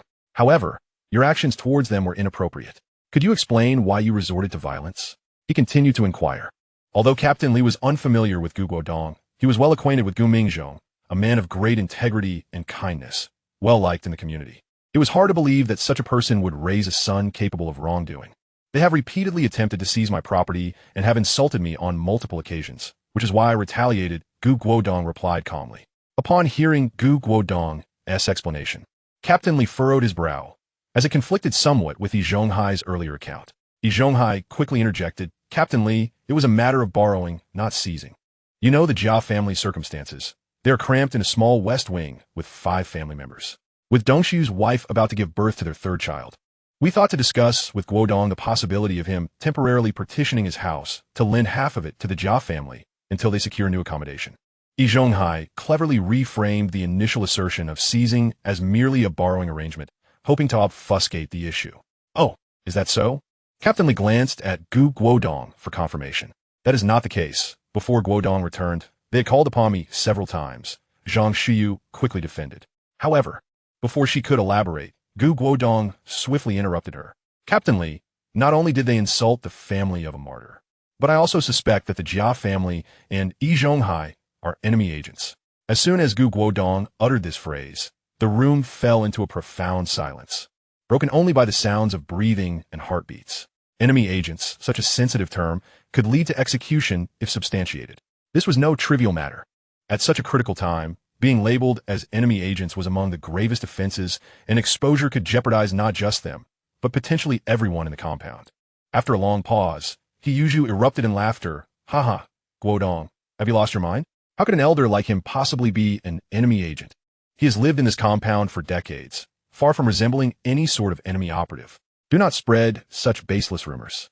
Hiyuju could not contain his amusement at Guodong's accusation of Yi Zhonghai, who wore a face of helplessness, caught between laughter and despair. Captain Li shared the sentiment. He knew Yi Zhonghai well enough to recognize his integrity, making it implausible for him to be an enemy agent. As for the Jia family, given Jia Zhang's lack of intellect, it seemed absurd to consider her as anything but harmless. I am not spreading rumors, Guodong retorted, his expression stern as he fixed his gaze on Hiyuju. Do you have any evidence? Captain Li, sensing Guodong's seriousness, felt compelled to probe further. In such pivotal times, there could be no room for negligence. Any slip could have dire consequences. Captain Li, when my father was alive, they never mentioned borrowing the house. But once I returned and became an engineer, they suddenly brought it up. Hence, I find it highly suspicious. If you follow me, you'll understand why. Guodong replied coolly. What? Guodong, you're an engineer? Captain Li was taken aback. He was aware that Guodong was a university student, but he had not anticipated him to be an engineer. Guodong did not respond, but instead walked toward the room. Captain Li hastily followed. Upon entering, he was greeted by a table strewn with blueprints. While he could not decipher them, he recognized that they were of significant importance. Look, Captain Li, these are my new designs based on the blueprints from our steel mill. Did they not request us to increase our independent production? These are modifications I made using my knowledge. They did not ask to borrow until I became an engineer. I strongly suspect they are not after the house, but rather after these blueprints. Guodong articulated his reasoning with clarity and conviction. Faced with the evidence before him, even Captain Li found it hard to dismiss Guodong's claims.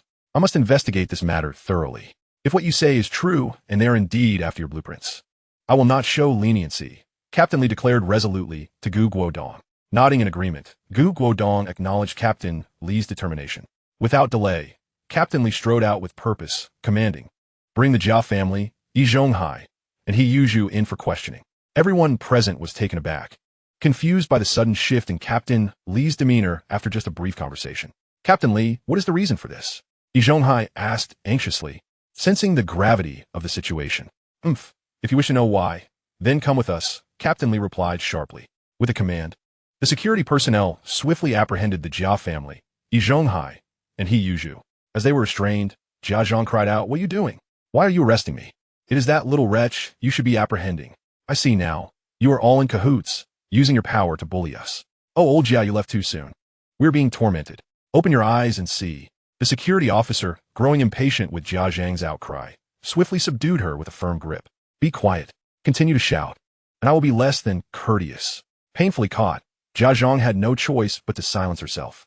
Rest assured, as long as you cooperate with our investigation, and if there are no issues, we will release you promptly, Captain Li reassured them once they were all secured. Guodong, this matter is our fault. Please forgive us. We will no longer pursue borrowing, Qin Huairu suddenly implored Gu Guodong, tears welling in her eyes.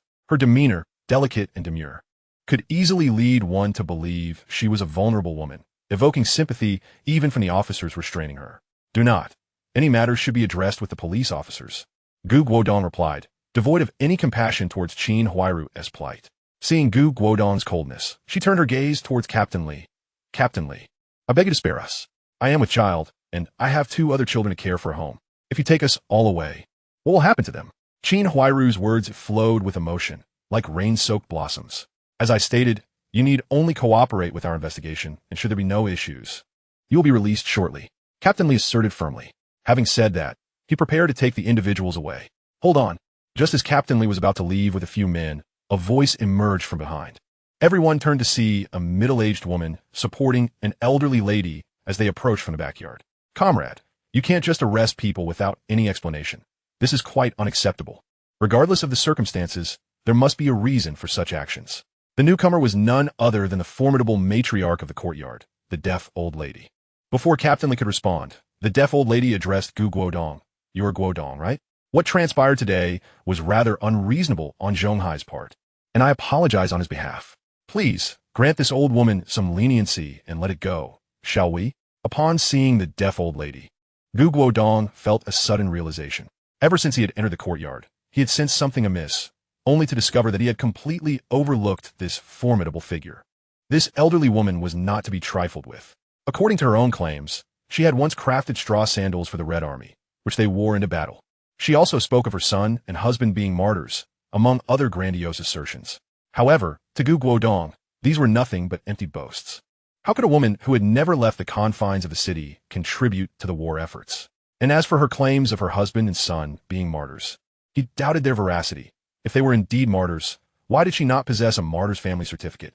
Moreover, the fact that she bound her feet suggested she might have been a concubine of some landlord. Of course, Gu Guodong was initially unaware of these details, which made him dismissive of her. Who do you think you are for me to grant you face? Gu Guodong retorted. Hearing his words, the deaf old lady's expression darkened considerably. It was the first time someone in the courtyard had dared to speak to her in such a manner. It was utterly outrageous. Gu Guodong, how can you speak to an elder like this? Isn't it customary to respect your elders and cherish the young? Before the deaf old lady could respond, He Yuju, who had been restrained, shouted out first. However, having just been struck by Gu Guodong's punch and slapped several times, he was still reeling and unable to free himself from the grip of the security personnel. Respect your elders? Does she deserve it? Why didn't she come forward to defend me when you all were bullying me? Gu Guodong sneered at He Yuju, his eyes filled with disdain. The deaf old lady, seeing that Gu Guodong was completely disregarding her authority, felt her expression shift to one of displeasure. She had not intended to intervene today, as it was not her business. But when the middle-aged woman mentioned that both He Yuju and Yi Zhonghai were to be taken away, she could no longer remain passive. If both were arrested, who would provide for her in her old age? Thus, she had rushed out to understand the situation, only to find that this young man was giving her no respect whatsoever. Gu family boy, must you escalate this minor dispute between neighbors? Why cling to it so stubbornly? The deaf old lady chided sternly. Oh, in your eyes, what is deemed an enemy's affair is merely a minor quarrel. Gu Guodong replied with a sardonic smile. What? Enemy? Are you implying that the middle-aged man and the Jia family are enemies? Surely not. That middle-aged man is too righteous to be an enemy. Who knows? As the saying goes, one cannot judge a person solely by their appearance. Indeed, one cannot judge a book by its cover, murmured the onlookers. Yi Zhongkai, the Jia family members, He Yuju, and the deaf old lady were all dumbfounded. How did it come to this? Gu Guodong, stop speaking nonsense. When have I ever been an enemy? Yi Zhonghai exclaimed, his forehead slick with sweat as he hastily addressed Gu Guodong. The Jia family and He Yuju also protested loudly from his side. However, Gu Guodong paid them no mind and instead turned to the deaf old lady. Are you shielding them because you are one of them? This question made the deaf old lady's eyelids twitch, her face paling. Gu family boy, do not speak such slander. I have indeed provided straw sandals for the Red Army. My son and husband are both martyrs. Such words could land you in jail. Oh, really? The Red Army never even reached this city. When did you deliver those sandals? You claim to be a martyr's family, but do you have proof? Look, I do. Gu Guodong declared, brandishing his martyr's family certificate. I certainly have it. Just wait, I will go retrieve it. The deaf old lady became flustered. hastily freeing her hand from the middle-aged woman's grasp and scurrying toward the backyard. Huh. Watching the deaf old lady flee in such a disarray left everyone in the courtyard stunned. She was their steadfast anchor. If she was intimidated, what was left for them to do? Guodong observed the retreating figure of the deaf old lady, a smirk of irony gracing his lips. Guodong, if you claim we are enemies, you must provide evidence. You cannot make baseless accusations. Yi Zhonghai, regaining his composure, admonished Guodong. Guodong remained silent, turning his gaze towards Captain Li, who cleared his throat and stated, Comrade Guodong, there are classified documents within your residence. Since you have repeatedly attempted to occupy that house, I have reason to suspect you may be associated with the enemy. However, I assure you, as long as you cooperate with the investigation, there will be no issues, and you will be released. With this, no one dared to resist. For the matter of being labeled as enemies was too grave. Any act of defiance could result in immediate execution. It was better to comply with the investigation, as they were not truly enemies and would surely be released soon. Chapter 30. Interrogation Situation. Guodong, we will be taking them with us for now. I will inform you of any developments, Captain Li said as he exchanged pleasantries with Guodong before departing with the others. Watching Yi Zhonghai and the others being taken away, Guodong returned to his home with Zhang Shuyu. Guodong, I never expected that old lady, usually so kind and gentle, will behave so unreasonably. Even if they wanted to seize our house, she still insisted on being given face, Zhang Shuyu remarked, surprised, as the deaf old lady's behavior had completely shattered her previous impression of her. Shuyu, you were too naive before. You didn't know the true nature of these people. None of them are good. You must be cautious in the future, Guodong said meaningfully. Later that evening, around 10 o'clock, there was a knock on Guodong's door. Guodong, are you asleep? It was Captain Li's voice. Guodong hurriedly opened the door. Not yet. What is the matter, Captain Li? Please come in. No, I won't come in. I'm here to inform you of the situation, Captain Li replied. After our interrogation, we confirmed that they are not enemies. They merely intended to occupy your house. Captain Li briefly explained the situation to Guodong. In order to protect themselves, these individuals confessed the truth as soon as they entered. They openly expressed their intentions to occupy the house and claimed to know nothing about the documents. But rest assured, they have been confirmed to have bullied the families of martyrs. The Public Security Bureau has now detained them. However, Qin Huairu has been released, as she neither laid a hand on you during the incident nor engaged in any other actions. For now, she has been deemed unrelated. Captain Li continued. This is the current situation. Rest assured, we will ensure that justice is served. With that, Captain Li took his leave. Subsequently, Guodong noticed Qin Huairu entering the courtyard. Upon seeing him, she was about to approach to plead her case, but Guodong completely ignored her, pretending not to see and heading straight back into the house. Observing this, Qin Huairu pondered for a moment before returning home. After briefly comforting her two children, she made her way to old uncle's house, calling for Auntie, and hurried to the backyard. What shall we do now, old lady? Neither old uncle nor Shaju has been released, Qin Huairu inquired of the deaf old woman. She specifically mentioned Yi Zhonghai and Shaju, knowing that the old woman only cared about these two and would disregard any mention of her husband or mother-in-law. The old woman merely cast a cursory glance at Qin Huairu, fully aware of her intentions, to persuade her to help extricate Jia Dongshu and Jia Zhongshi. However, she refrained from making it explicit, as rescuing those two would require her own effort as well. First, explain the situation, the old woman said. In response, Qin Huairu succinctly recounted the details of the interrogation. Upon hearing this, the old woman furrowed her brow and replied, Shaju's situation is not severe. He merely acted on behalf of old uncle and got into a scuffle with that Gu kid. It merely involves compensating a bit more. However, Zhonghai is in trouble. He is the de facto manager of the courtyard and colluded with the Jia family to seize a martyr's family home. If this is substantiated, he will certainly face imprisonment. What? Imprisonment? Old lady, you must find a way to help Zhonghai. If he goes to jail, he will undoubtedly be fired from the factory. Without a job, we won't survive after he serves his time, Auntie exclaimed in a state of panic upon learning of the potential imprisonment. Calm down, I'm brainstorming solutions. The old woman assured her, fully aware that if Yi Zhonghai were sentenced to prison, everything would be over.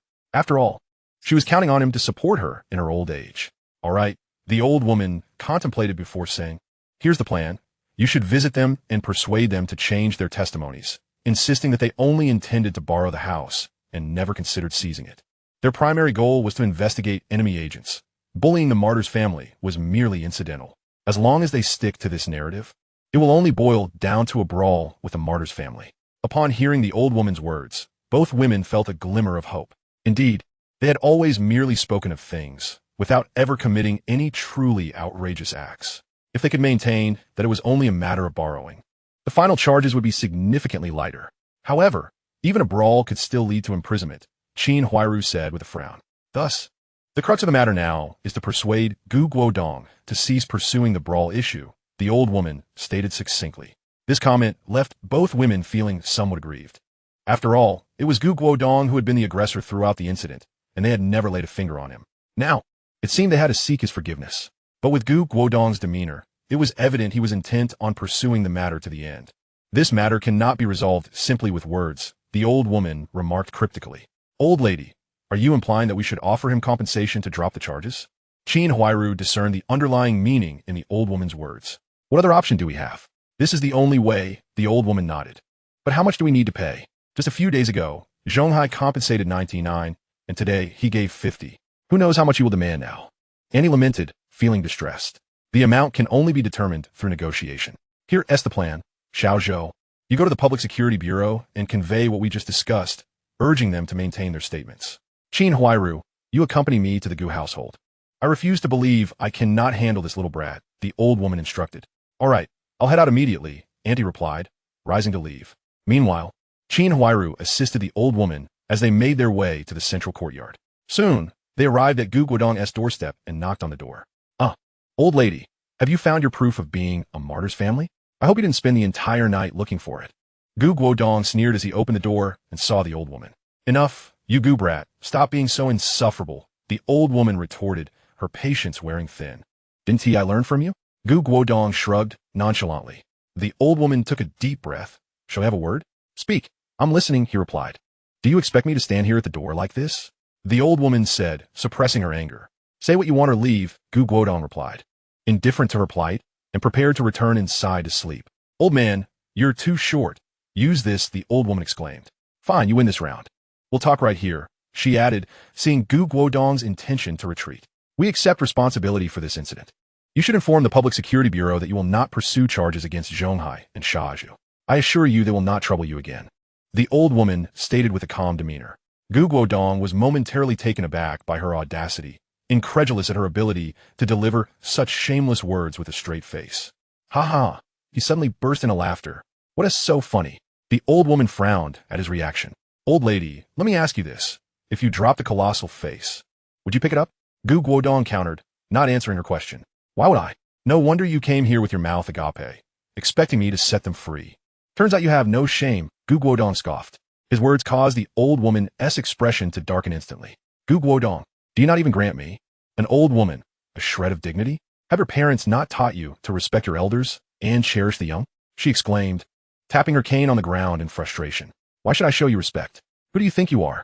Guodong retorted, showing no mercy. You. Just because I am the matriarch of this courtyard. The old woman shouted in anger. Oh, so you're aware of your age. I thought you were oblivious. Guodong smirked. All right, it seems you truly do not regard me at all. I'll smash you, she declared, bending down to search the ground, soon finding a stone and gripping it tightly. Upon witnessing this, Qin Huairu's face brightened suddenly. The old woman was finally unveiling her secret weapon, smashing glass. In the past, whenever she resorted to this tactic, victory was all but guaranteed. No one could contend with her. Smash it. If you don't, I will think less of you. Not smashing makes you my grandson. Bah, that is utterly incorrect. I am certainly not your shameless grandfather. Guodong exclaimed upon witnessing the deaf old woman raise a stone. Poised to strike. You rascal, today you are determined to drive me to my demise. Since you offer me no respect, I shall shatter your dilapidated abode and smash your windows to pieces. The deaf old woman trembled with rage at Guodong's taunts, raising the stone as if to hurl it at the glass. Wait, dear lady, he must have some ulterior motive. Do not act impulsively, Qin Huairu interjected, observing Guodong's calm demeanor and his deliberate provocation of the old woman. She had faced Guodong several times before and had never managed to gain the upper hand. His audacity in inciting the old woman to smash the glass surely hinted at some sinister intent. The deaf old woman, momentarily swayed by Qin Huairu's words, found herself regaining a modicum of composure.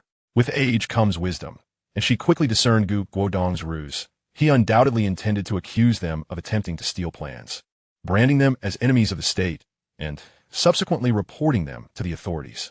This wretched little scoundrel was indeed full of tricks. Realizing this, the deaf old woman lowered her stone. Seeing her retreat, Guodong felt a pang of disappointment. He had indeed planned to call security to apprehend them once more. However, he continued, "I knew you were a coward, living so long, yet still lacking the spine. No, not even a dog. At least a dog knows how to retaliate when bullied. Oh, you little brat, you are pushing me too far. Do you mean to drive me to my death? I tell you, if you do not release them from the police station, I shall perish right before your eyes. Do you believe me?"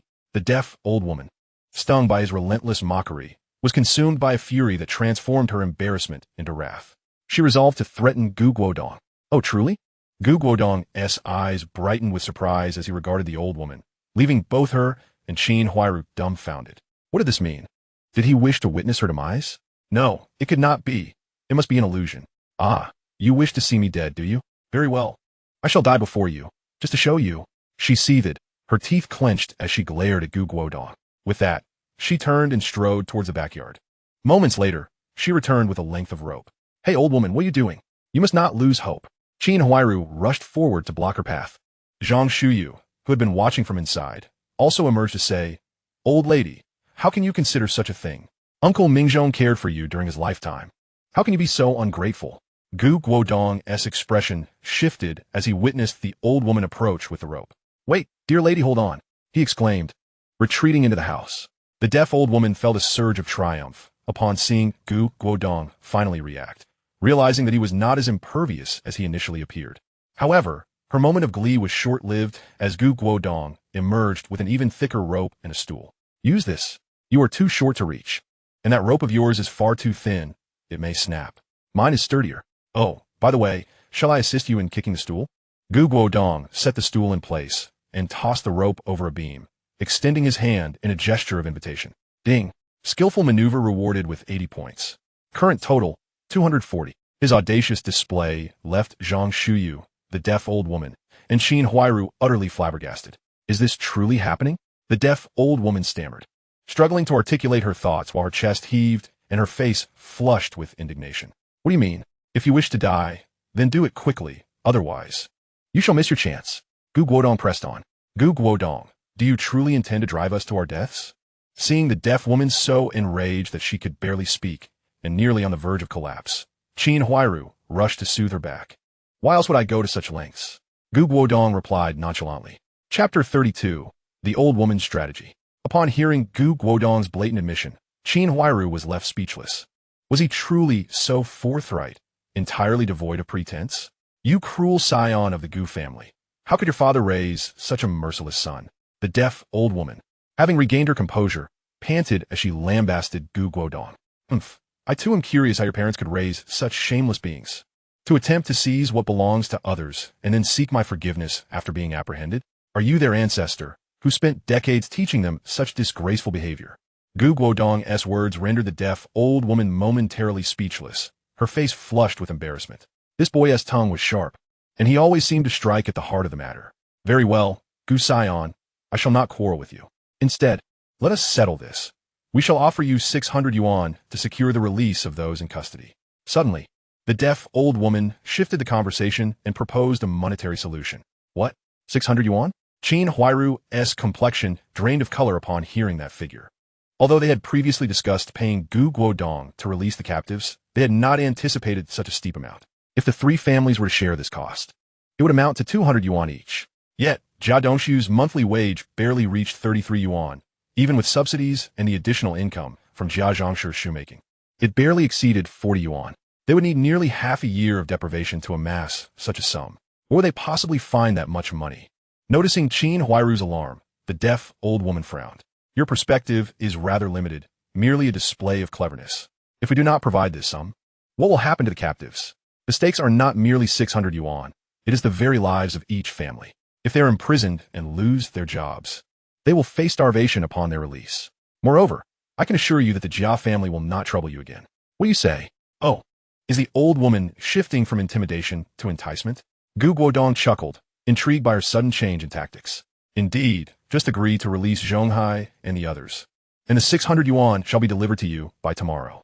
The deaf old woman appeared supremely confident, exuding no hint of concern. To her, The matter seemed all but settled. 600 yuan was indeed a considerable sum, sufficient to compensate for the harm she had suffered. Do you truly think I lack money? I am an engineer. My salary surpasses even that of your esteemed uncle. Guodong replied, a sly smirk gracing his lips. Then, how much do you desire? The deaf old woman, listening to Guodong's words, mistakenly believed he was dissatisfied with the 600 yuan and was attempting to negotiate for a higher sum. You truly are a deaf old woman. I am not in want of money. Can't you comprehend that? Guodong shook his head in exasperation as he regarded her. Then what exactly do you desire? The deaf old woman was now utterly bewildered. What on earth was this little rascal attempting to achieve? Did I not make myself clear?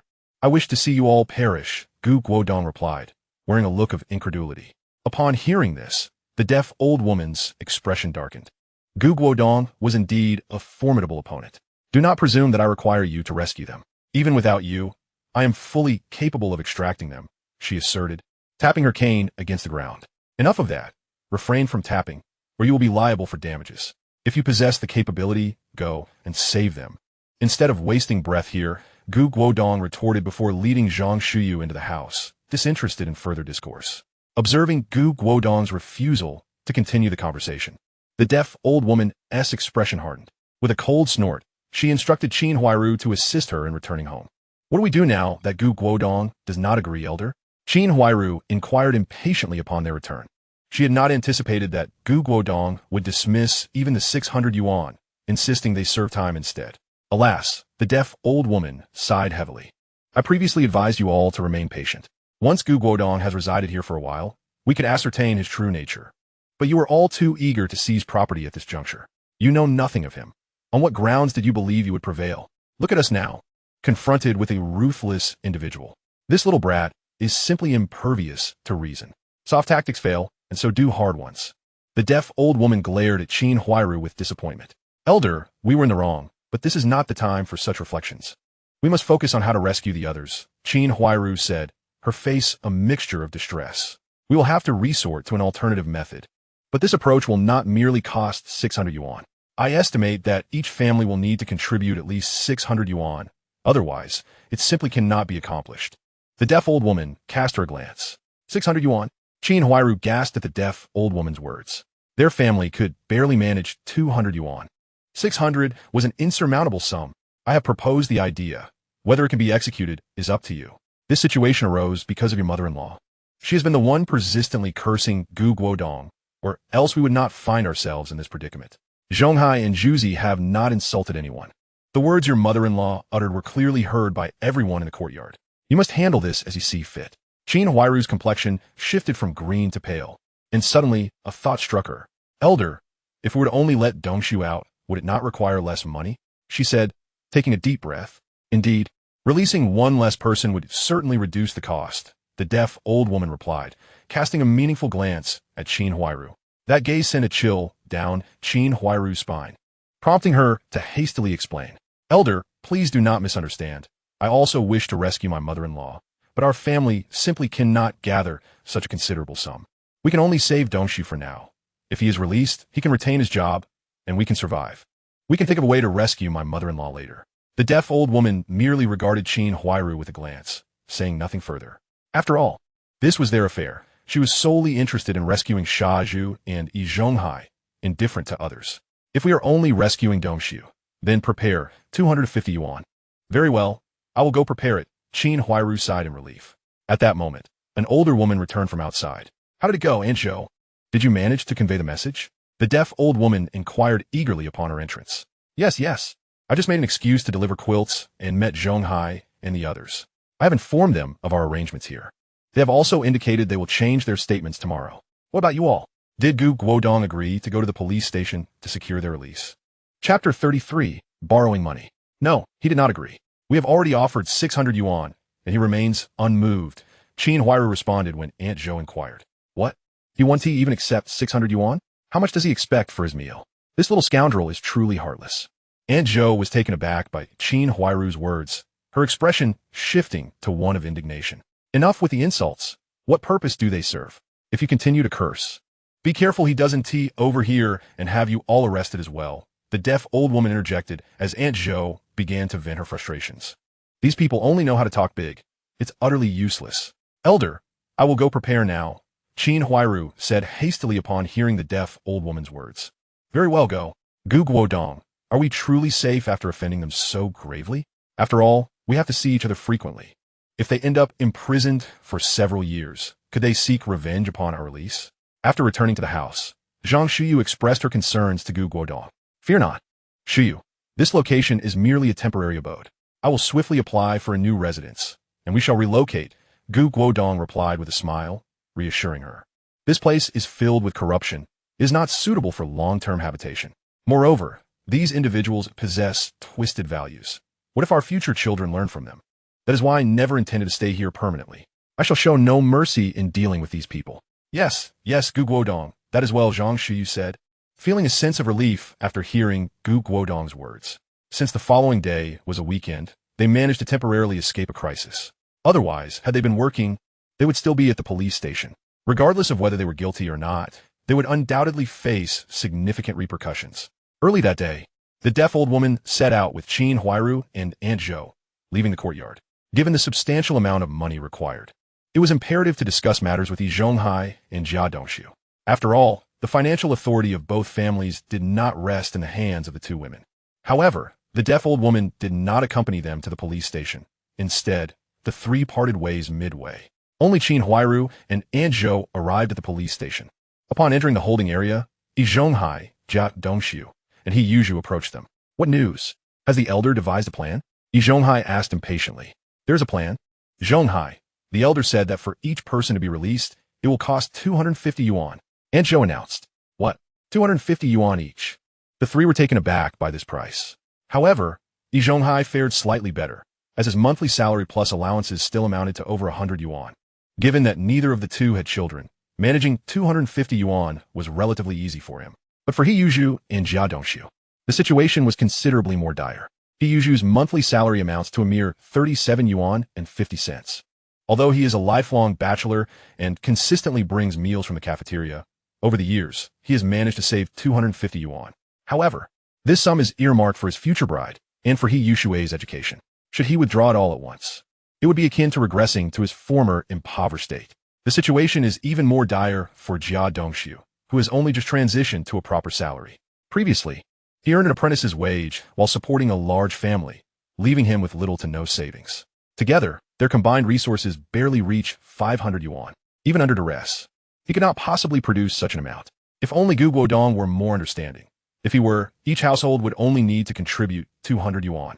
An elder lady chimed in with embellishments. Why does Guodong persistently pursue us over trivial matters? Yi Zhonghai's expression darkened at the remark.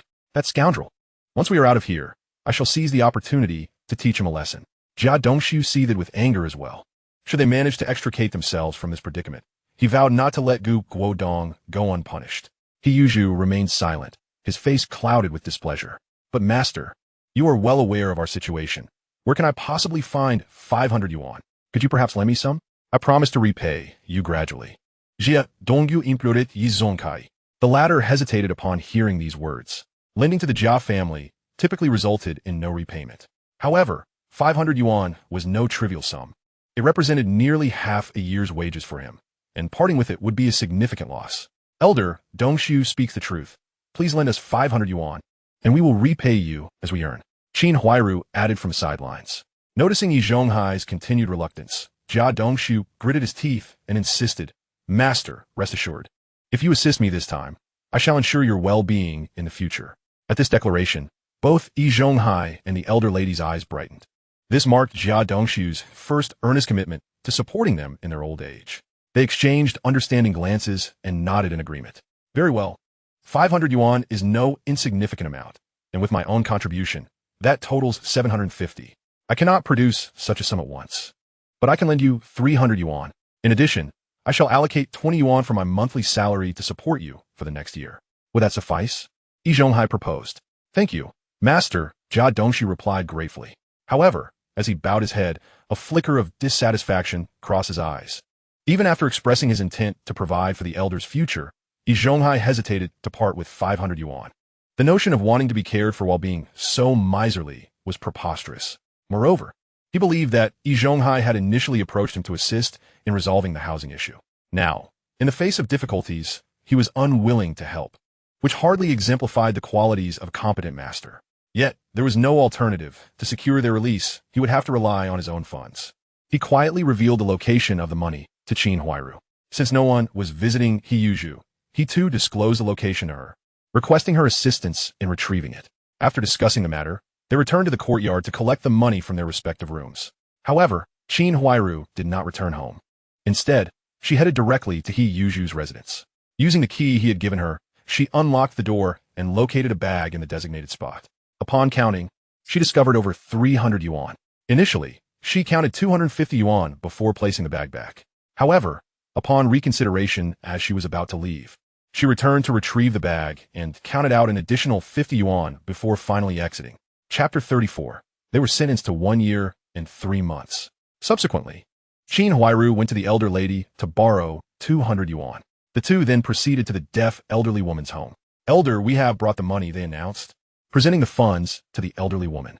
She examined the 750 yuan in her hands before casting a final glance at Qin Huairu. "Are you certain your mother-in-law will not intervene?"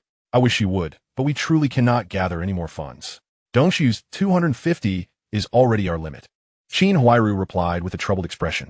Understanding the gravity of the situation, the elderly woman accepted the money without further insistence.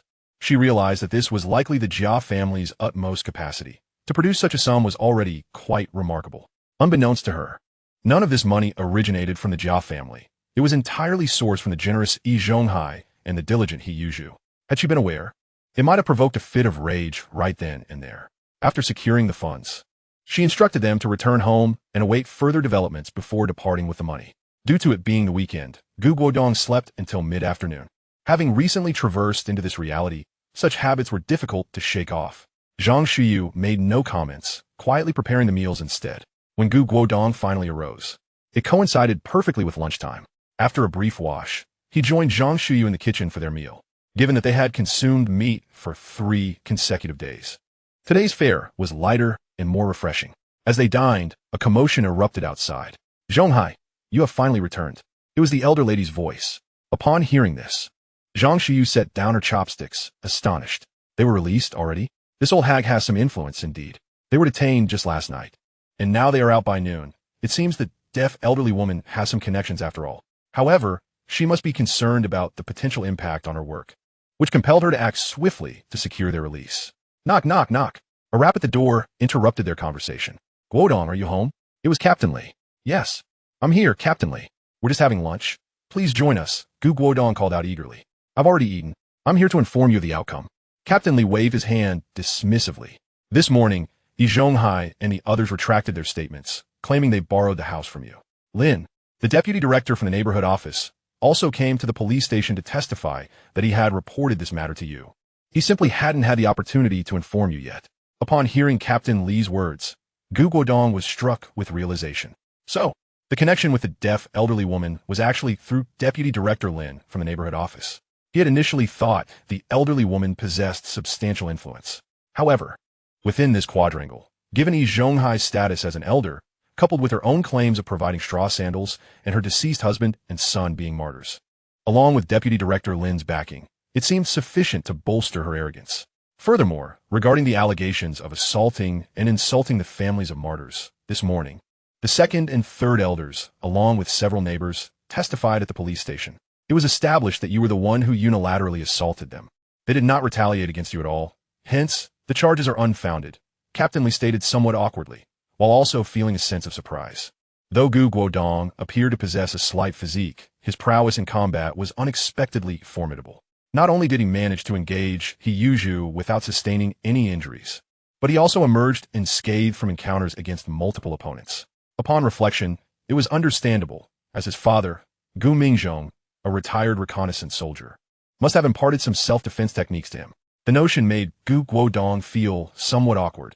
Had he known he could endure a few blows from them, he might have chosen to do so. To his surprise, it seemed that charges could not be pressed after all. Furthermore, the act of insult was such that, as long as Jia Zhangshi had uttered a single derogatory remark, only she would face judgment, resulting in a sentence of 1 year and 3 months. Captain Li continued him. The deaf old lady has managed to leave Jia Zhangshi to her fate. Logically, considering they had even hired Deputy Director Lin, One would expect them to navigate the situation to their advantage, particularly in cases of insulting the family of a martyr. How could they have failed to rescue Jia Zhangshi? Was it a deliberate neglect, or did the charge of insulting the family of a martyr carry substantial weight? For a moment, Guodong found himself perplexed by the intricacies of the situation. Well, that's the gist of it. If they dare to bully you again, come directly to the defense office. I will support you, Captain Li instructed Guodong as he was about to leave. Being a retired soldier himself, Li held great respect for Gu Mingzhong, the brave veteran who had sacrificed himself in the fight against enemy spies, thus naturally leaning in favor of Gu Mingzhong's son. Thank you, Captain Li. Guodong waved his hand. Although he had not managed to incarcerate all those involved, he still deemed it a fruitful endeavor. After all, he had uncovered the connections of the deaf old lady, and with Jia Zhangshi now imprisoned, there would be considerably less commotion. After all, she was often the source of most trivial disturbances. However, it was prudent to cultivate a relationship with Director Wang. Doing so would afford him assistance in preventing Deputy Director Lin from intervening during any future confrontations. In this era, the authority wielded by the director and deputy director of the neighborhood committee over the residents was notably significant. If they were seeking the deputy, he would seek the director instead. Once he had finished his meal and tidied up, Guodong noticed 3 elder supporters of Director Wang from the neighborhood committee, accompanied by a middle-aged man clad in a blue-gray suit and wearing glasses, approaching. Upon entering the courtyard, Director Wang immediately spotted Guodong emerging from the kitchen and waved to him. Guodong, just in time, come here and discuss your matter. He then instructed the 3 elders. Go on, summon all the residents of the Sihiyuan for a courtyard meeting. The 3 elders, not daring to delay, hurried off to notify the residents under their jurisdiction. Before long, the residents of the Sihiyuan gathered in the courtyard. The usual octagonal table was set up, but instead of the 3 elders, it was occupied by Director Wang and the man in the suit. The 3 elders took their seats on stools behind the middle-aged man. Yi Zhonghai appeared somewhat anxious and flustered, while Lu Hai displayed an air of arrogance, surveying the crowd with a haughty demeanor. Elder Yin Buguei maintained his usual composed demeanor. Guodong and Zhang Shiyu were seated behind Director Wang. As most of the attendees had arrived, the second elder approached Director Wang with a flattering demeanor. Director Wang, it seems everyone is nearly here. Upon hearing this, Director Wang nodded, took a sip of tea, and glanced at the middle-aged man beside him. It's about time. Let us commence. Chapter 35. Dismissal of Yi Zhonghai from his position. The middle-aged man, upon receiving Director Wang's gaze, rose to his feet. Comrades, good afternoon. We have convened today primarily to address the matter concerning Comrade Guodong from yesterday. Before we proceed, I must first offer my personal reflection. Due to my negligence, these events transpired. Last week, Master Yi and the Jia family submitted an application for housing. As you're all aware, the Jia family consists of 5 members and will soon be 6, cramped in such a small dwelling, which is quite challenging. However, given the current housing shortage, we regrettably have no available accommodations to allocate to them. Hence, Master Yi proposed that the Gu family partition off part of their residence to temporarily shelter the Jias until their new house is secured. After careful consideration, I consented to this arrangement, intending to discuss it with Comrade Guodong upon his return. In the midst of my busy schedule, I regrettably overlooked this matter, leading to the present incident. For this, I deeply reflect upon my oversight and extend my apologies to Comrade Guodong. Listening to the middle-aged man's words, Guodong realized he was Deputy Director Lin. Observing Lin's serious demeanor as he took responsibility, alongside the pained expressions of Yi Zhonghai and the others, Guodong understood that these individuals must have paid a substantial price. Otherwise, Deputy Director Lin would not have publicly apologized. However, it was inconsequential. He could keep a mental note of this debt and settle it later. After Deputy Director Lin concluded his remarks, Director Wang turned to Guodong with a hint of remorse. Guodong, you see, this was a lapse in our duties. I assure you that such an incident will not recur. Let us consider this matter resolved. Director Wang was somewhat vexed. Just days ago, she had confidently assured Guodong that any difficulties would be addressed, only for such an incident to occur so soon thereafter. Upon receiving the report, she had immediately grasped the underlying issues, yet being part of the same system as Deputy Director Lin, she found it difficult to voice her concerns. Thank you, Director Wang. After all, someone has received the punishment they deserve, Guodong replied, referring, of course, to Jia Zhangshi. He had no intention of pursuing the matter further, especially since Deputy Director Lin had already spoken. Continuing to press would serve little purpose. It was better to display magnanimity and address it at a later time. Moreover, this approach would place Director Wang in his debt, a rather advantageous position. Upon hearing this, Jia Dongshu clenched his fists in frustration. He had yet to inquire why his mother had not been released and had even received a sentence despite having paid, only to be summoned for this courtyard meeting. He was seething with anger. Hearing Guodong bring up the matter again caused Jia Dongshu's fury to rise uncontrollably. However, he refrained from acting out. He knew this was not the place for him to voice his concerns. Any further outbursts could land him back in trouble, rendering his expenditure pointless. Seeing that Guodong chose not to dwell on the matter, Director Wang nodded in satisfaction, pleased with his demeanor. She then turned her attention back to Yi Zhonghai, stating, "This incident has made it clear that you, Yi Zhonghai, have utterly failed in your responsibilities as the acting elder. While you did report this matter, you approached the Jia family for housing before the situation had been resolved. This is a classic case of boarding the bus before purchasing a ticket, an abuse of your authority. However, considering that your intentions were not driven by personal gain, but rather to assist the Jia family, I shall refrain from pursuing this matter further. Nevertheless, you need not continue in your role as the steward." As soon as Director Wang's words fell, Yi Zhonghai's countenance shifted drastically. He had not anticipated being dismissed. "Director Wang, Yi Zhonghai stammered, desperate to contest the decision, yet found himself at a loss for words, resorting to pacing anxiously. Meanwhile, Lu Haizhong wore a look of exhilaration. With Yi Zhonghai no longer eligible to serve as the steward, the position would naturally fall into his lap. Little did he expect that after years of perseverance, he would finally emerge victorious, poised to become the head of the courtyard. Yet, before he could fully savor the moment, Director Wang interjected, "What do you say, Guodong? Why not take on the role of the steward? You are a university graduate and an official. Managing a courtyard should be a cinch for you." Upon hearing Director Wang's suggestion, Guodong appeared utterly bewildered. He had no desire to assume the responsibilities of the courtyard steward, as it entailed dealing with a multitude of trivialities and a rather peculiar group of individuals. Moreover, he had no intention of residing there permanently. So why would he accept such a task? Just as he was about to decline, Yi Zhonghai preempted him, saying, "Director Wang, this lad Guodong is indeed commendable, far superior to myself. However, he has only just arrived, and given his youth and limited experience, he lacks the authority to command respect. Of course, I have no issue with him. Furthermore, he is still a new engineer at the factory, where he is needed for numerous tasks. He likely won't have time to manage the affairs of our courtyard." Yi Zhonghai's words were delivered with great finesse. He neither dismissed Guodong's talents nor potential, but skillfully sidestepped Director Wang's proposal. Additionally, he presented himself as someone concerned for Guodong's welfare, complemented by an expression of righteousness. This left Guodong momentarily taken aback, as if he had not been the one embroiled in trouble just the day before. At that opportune moment, Deputy Director Lin quietly murmured to Director Wang, "Director, although this incident was not Guodong's fault, many may still be reluctant to cooperate with him." This was a valid point. Director Wang nodded thoughtfully, given Guodong's recent unpleasantness with numerous individuals in the courtyard. Entrusting him with the stewardship could potentially lead to further complications.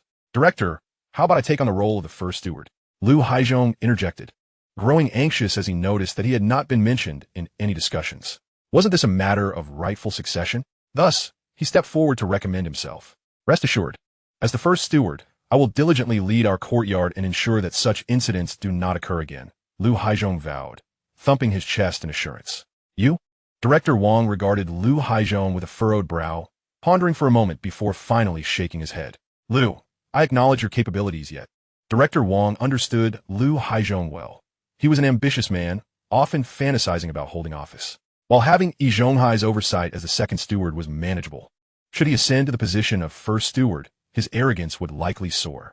If he were to implement any bureaucratic tendencies within the courtyard, it might very well ensnare himself in a web of trouble. As Director Wang hesitated, a frail yet authoritative voice rose from the crowd. "Director, how about you consider the perspective of this old woman?" Upon hearing this voice, Guodong smirked disdainfully. He had anticipated that the deaf old lady would not remain silent. If Yi Zhonghai were no longer the steward, it would significantly impact her as well, as much of her status was derived from his support. Should the newly appointed steward disregard her, she would lose her influence within the courtyard. Guodong's derisive expression did not escape Director Wang's notice, planting a seed of contemplation in his mind. He then turned to the deaf old lady, asking, "Do you have any constructive suggestions, dear lady? Please step forward and share." Director Wang maintained a respectful demeanor towards her, recognizing her as an octogenarian. "Allow me to assist you with a chair," he offered, moving beside the old lady to help her, then bending to retrieve a chair. He supported her step by step until they reached the front, where he set the chair down for her to sit. "Ah, my eldest grandson is truly the best, so perceptive." The deaf old lady praised He before addressing Director Wang. "Director, I believe that although Zhonghai has made a mistake this time, his intentions were noble. He merely went about it the wrong way and has faced the appropriate consequences. You cannot erase his past contributions due to this incident. Consider the previous years.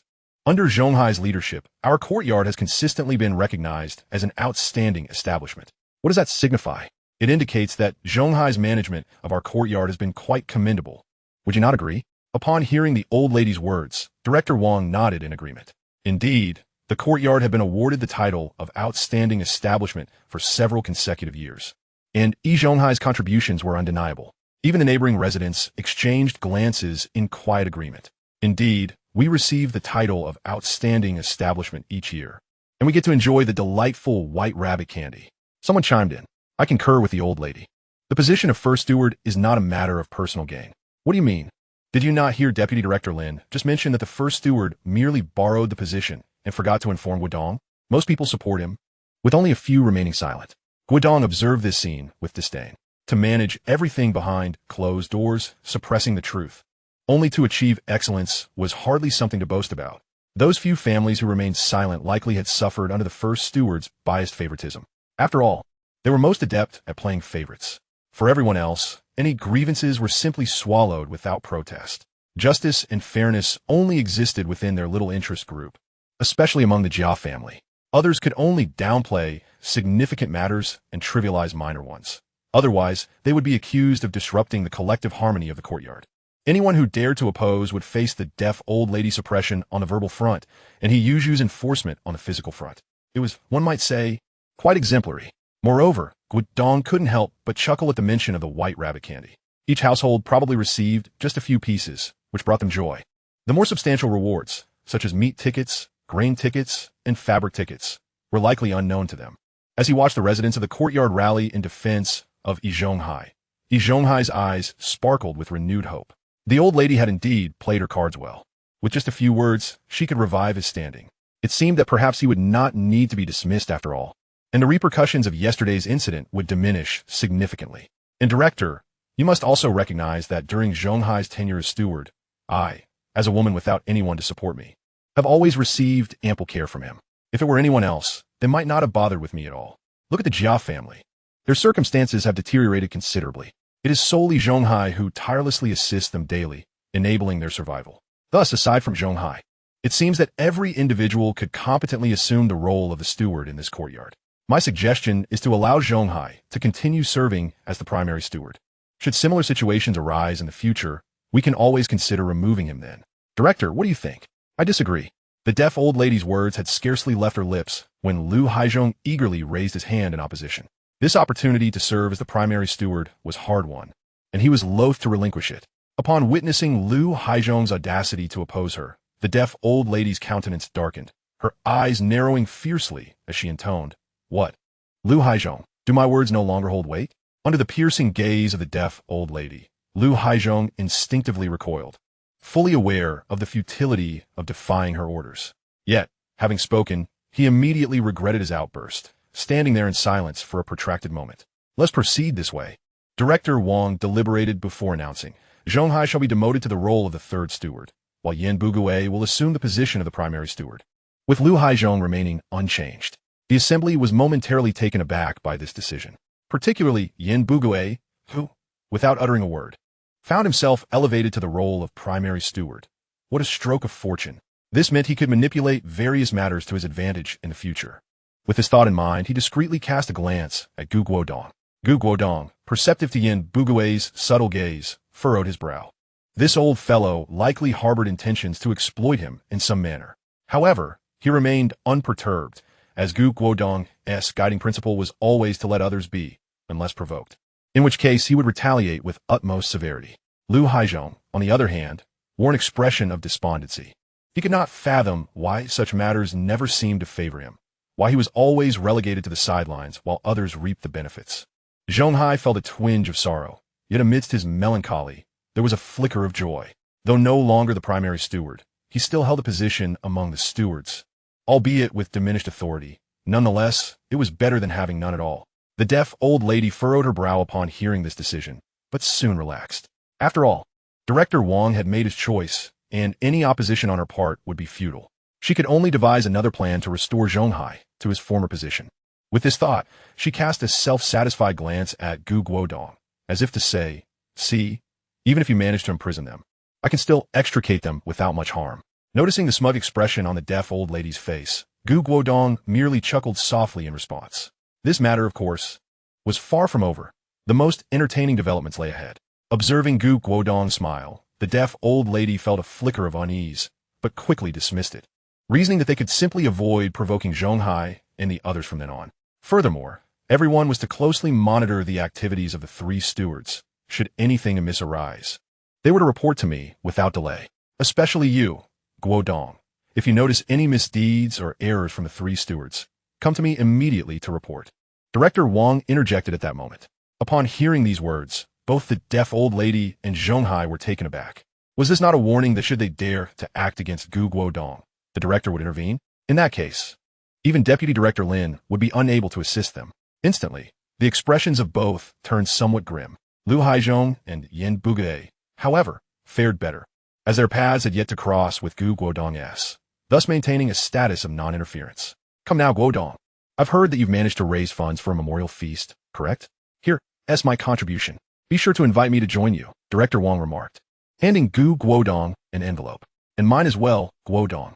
I truly apologize for the circumstances.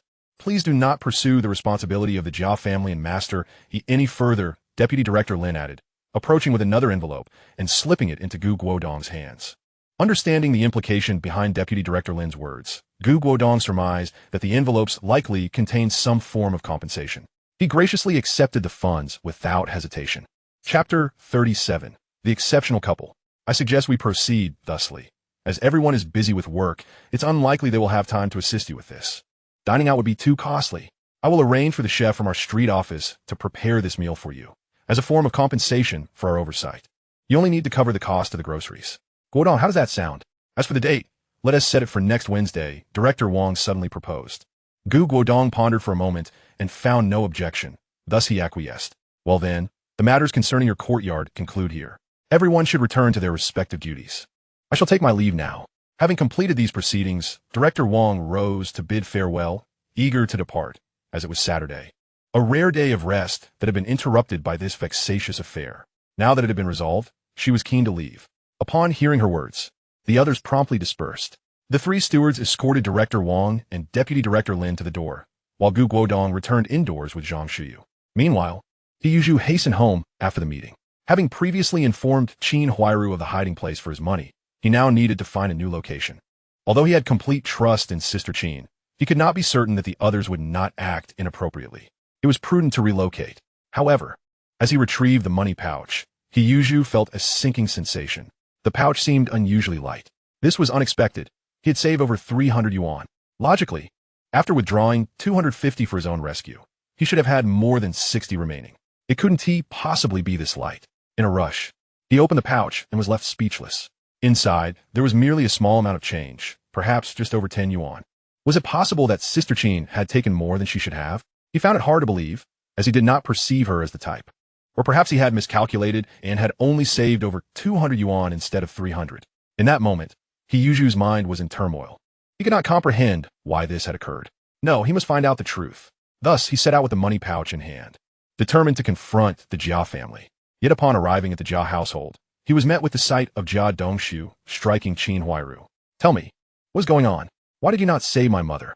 Why was I the only one rescued? If you do not clarify this today, I swear I will kill you, Jia Dongshu exclaimed, raising his hand to strike Qin Huairu once more. This commotion drew the attention of the primary steward and others. Dongshu, it's not that I did not want to save your mother, but you are well aware of our situation. We simply cannot afford the funds to rescue her. Saving you is already our utmost limit, Qin Huairu replied, her voice tinged with indignation, though she fought back tears. Are you implying that I am incapable of earning money? Jia Dongshu retorted angrily, preparing to strike Qin Huairu once more. He Yuzhu, witnessing the scene, hurriedly stepped forward to block Jia Dongshu's hand. Dongshu, Sister Qin has already done her utmost. please refrain from acting this way. We can devise another plan to rescue Auntie in the future.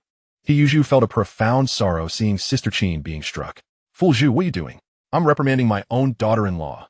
What business is it of yours? Jia Dongshu's anger flared as he glared at He Yuzhu, incensed by his interference. He Yuzhu, taken aback by Jia Dongshu's wrath, found himself momentarily at a loss for words. He couldn't very well assert that Jia Dongshu was wrong for hitting Sister Qin. Thus, his face flushed crimson, rendering him speechless. All right, Dongshu, this isn't entirely Sister Qin's fault. Perhaps you should temper your approach, Yi Zhonghai interjected, seeking to mediate. We will also assist in devising a solution for Auntie's predicament. Upon hearing his mentor's plea, Jia Dongshu could only shoot a furious glare at Qin Huairu before turning to Zhonghai and the others, conceding, Fine, since you have spoken, let's consider this matter resolved. With that, he stormed back into the house. Qin Huairu, tearfully expressing her gratitude to Yi Zhonghai and He Yuzhu, followed suit into the house. Observing her delicate figure, fraught with sorrow, He Yuzhu opened his mouth, but ultimately sighed, turning towards the backyard.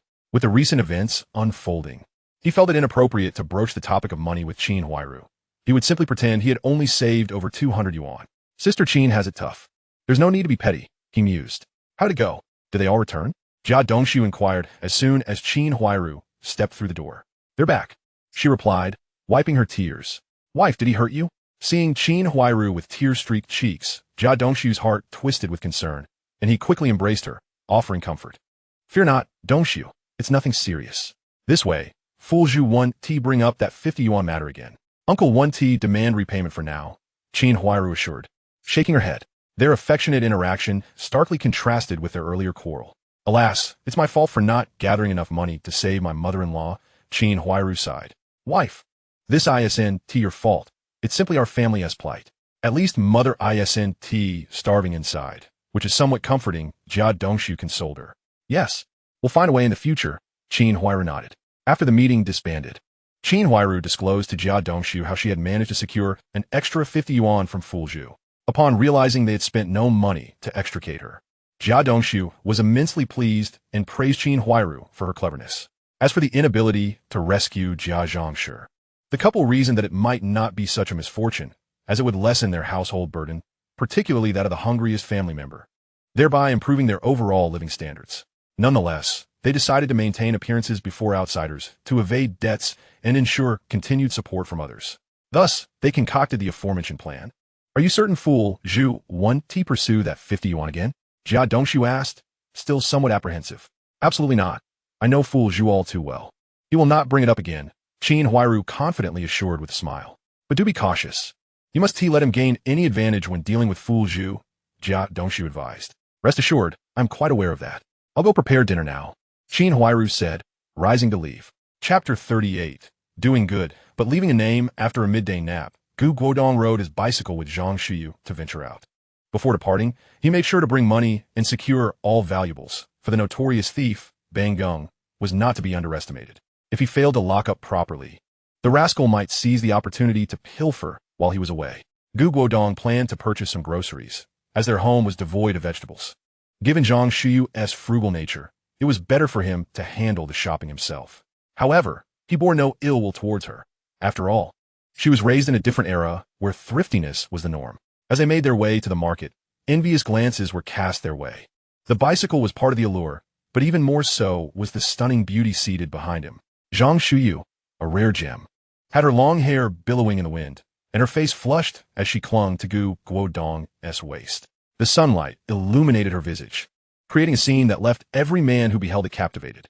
Upon arriving at the market, Guodong noticed a Volga sedan parked nearby, where a young man was fiddling with the engine while an elderly man with graying hair stood beside him. Although the elder was dressed plainly, he exuded an air of authority. Guodong couldn't help but take a second glance. In this era, private cars were a rarity, typically reserved for officials. The fact that this elder had access to one suggested he was not an ordinary individual. However, he soon turned his attention back to the market, leading Zhang Shuyu to the snack shop where he promptly purchased a pack of white rabbit candies.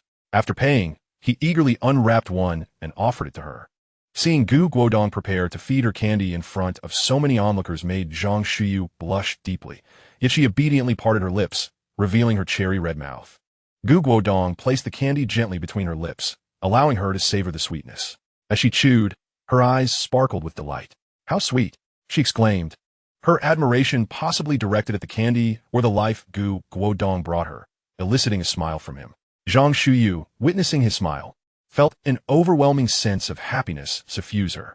The shop assistant, observing their affectionate exchange, teasingly remarked, "Oh, this couple seems to have a wonderful relationship." At the assistant's words, Zhang Shuyu's cheeks flushed even deeper. Guodong merely smiled faintly, ignoring the assistant's comment as he led Zhang Shuyu out of the snack shop. As they entered the produce section, he made his way toward the meat stall, prompting Zhang Shuyu to grasp his arm. "Guodong, let us just buy some flour and cabbage. We can't keep buying meat. Who eats meat every day? Besides, they might be watching us, ready to report us for living extravagantly," she cautioned. "Huh, don't worry. I'm well aware," Guodong reassured her, waving his hand. Ultimately, he purchased only half a gene of meat. Upon noticing that Guodong had only purchased half a kilogram, Zhang Shuyu felt a sense of relief. Had he bought 2 kilograms again, she would have insisted on stopping him at all costs. After acquiring the meat, the two proceeded to buy some flour, cabbage, and a variety of other vegetables, preparing to make dumplings for dinner that evening.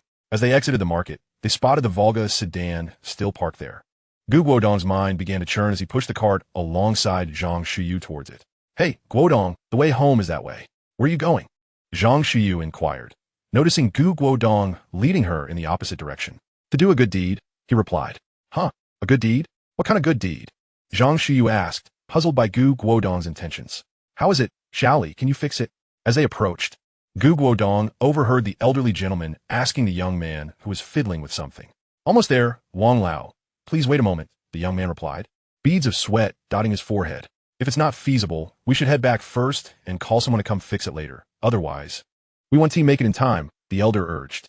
"But, Chief, how can I let you? Let me try, perhaps I can fix it." Guodong interjected as he stepped forward. "Who are you?" The young man immediately became vigilant upon hearing Guodong's voice, looking up at both him and Zhang Shuyu, adopting a defensive stance that shielded the elder behind him. This sudden display startled both Guodong and Zhang Shuyu. "All right, Xiaoli, don't frighten them." The elder waved his hand to calm the young man, then turned to Guodong, politely inquiring, "Young comrade, do you know how to repair cars?" "A little. I am an engineer, and, as long as it's not too major a problem, I should be able to fix it," Guodong replied candidly. "You are an engineer. You look to be just around 20. The elderly gentleman was taken aback, incredulity etched on his face. Even Xiaoli gazed at Guodong in astonishment. "Yes. I graduated from South China University of Technology and am currently a level 9 engineer at the Hongqing Steel Rolling Mill," Guodong replied courteously. "Very well. Then it should be no problem. Please take a look for me," the elder said. Upon receiving the go-ahead, Guodong approached the vehicle for inspection. In no time, he discovered the cause of the breakdown, a burnt fuel pump wire. After carefully examining the situation, he concluded that the issue was minor, requiring only a replacement wire. He collaborated with Xiaoli to retrieve a toolbox and locate a spare wire, swiftly completing the task. "It's done. You may give it a try." Guodong gestured towards the elder and Xiaoli. That was quick. The elder was taken aback at how swiftly Guodong resolved the issue, prompting him to ask. "Yes, it's merely a simple repair, quite easy," Guodong explained with a modest smile. "Xiaoli, go ahead and give it a try," the elder instructed the young man. Upon receiving the elder's command, Xiaoli nodded and took a seat in the driver's cabin. With a turn of the key, the car roared to life. He quickly poked his head out of the cabin, exclaiming, "Wang Lao, it's really fixed." Seeing the vehicle start normally, the elder exhaled a sigh of relief. "Thank you so much, young comrade. If it weren't for you today, we wouldn't know how long we would have to wait." "What is your name?" the elder asked. "I am Guodong," he replied with a smile. Though he had initially claimed to be there to do a good deed, he felt it necessary to leave his name behind, lest his efforts be forgotten. After all, it would be a pity for today's labor to go unrecognized.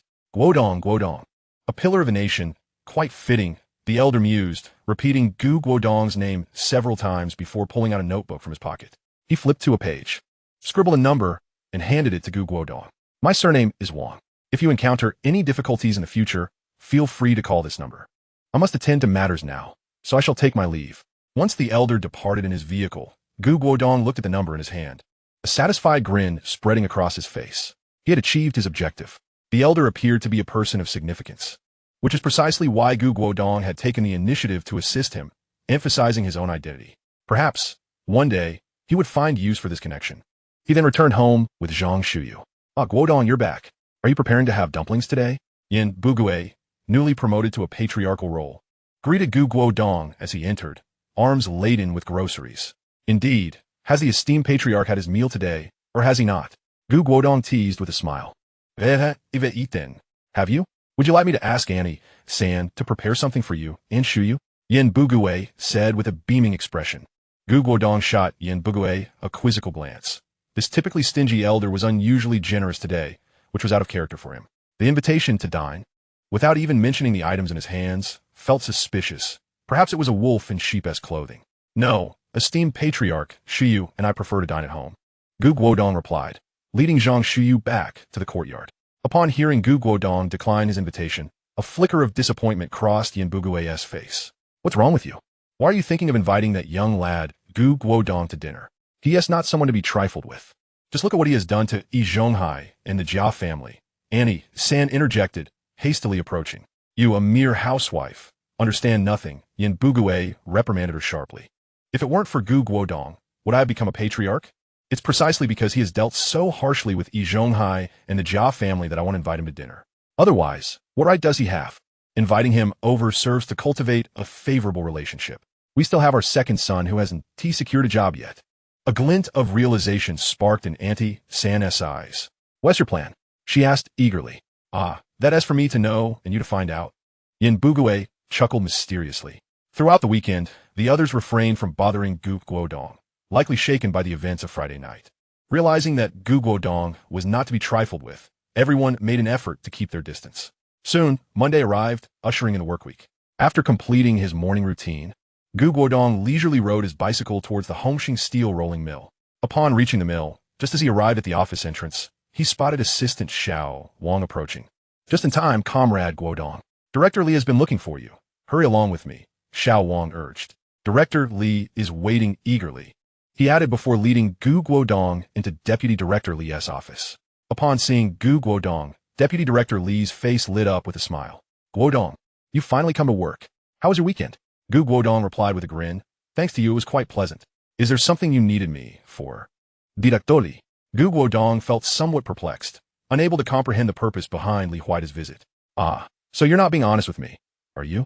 I've heard that on Friday night, Master Yi and the Jia family attempted to seize your property. Why didn't you come to me?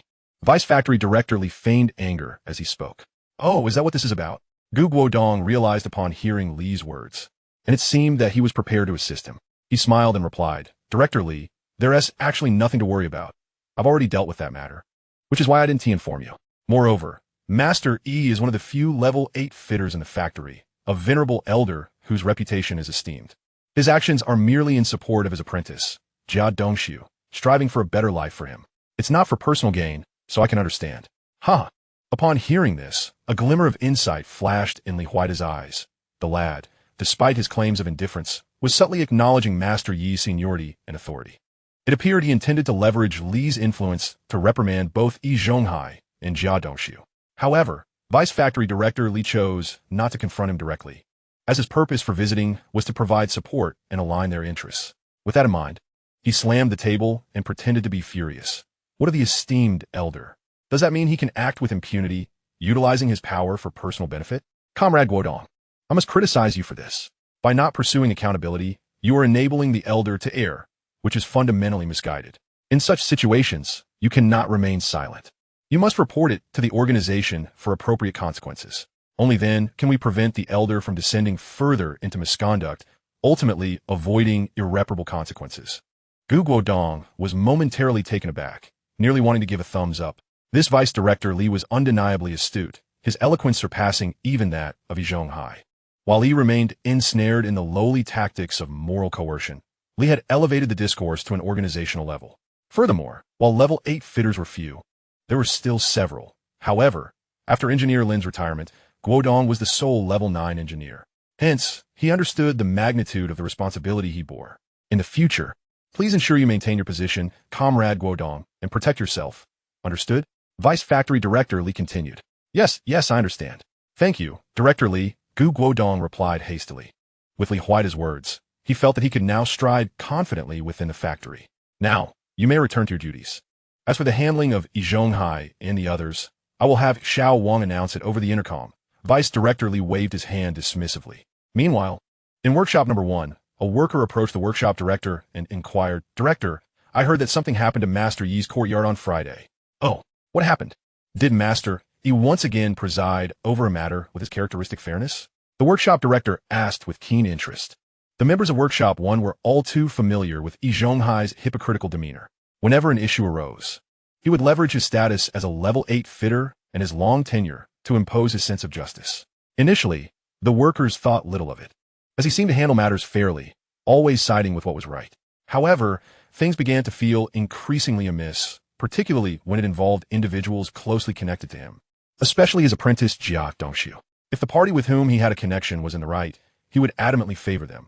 If not, he would muddle things over, downplaying the situation and advising the aggrieved party to let it go. Gradually, the workers began to scoff at both him and Jia Dongxiu. Nevertheless, due to Yi's status as a level 8 fitter, they felt unable to voice their grievances, often resigning themselves to misfortune when issues arose.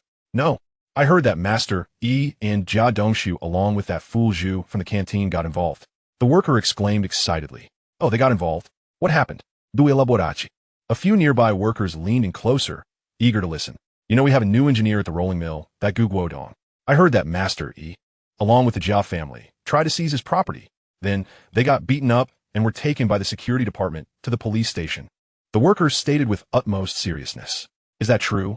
Master Yi would lead Jia Dongxiu to seize someone's house? While he may show favoritism towards Dongxiu, surely he wouldn't go so far as to rob someone."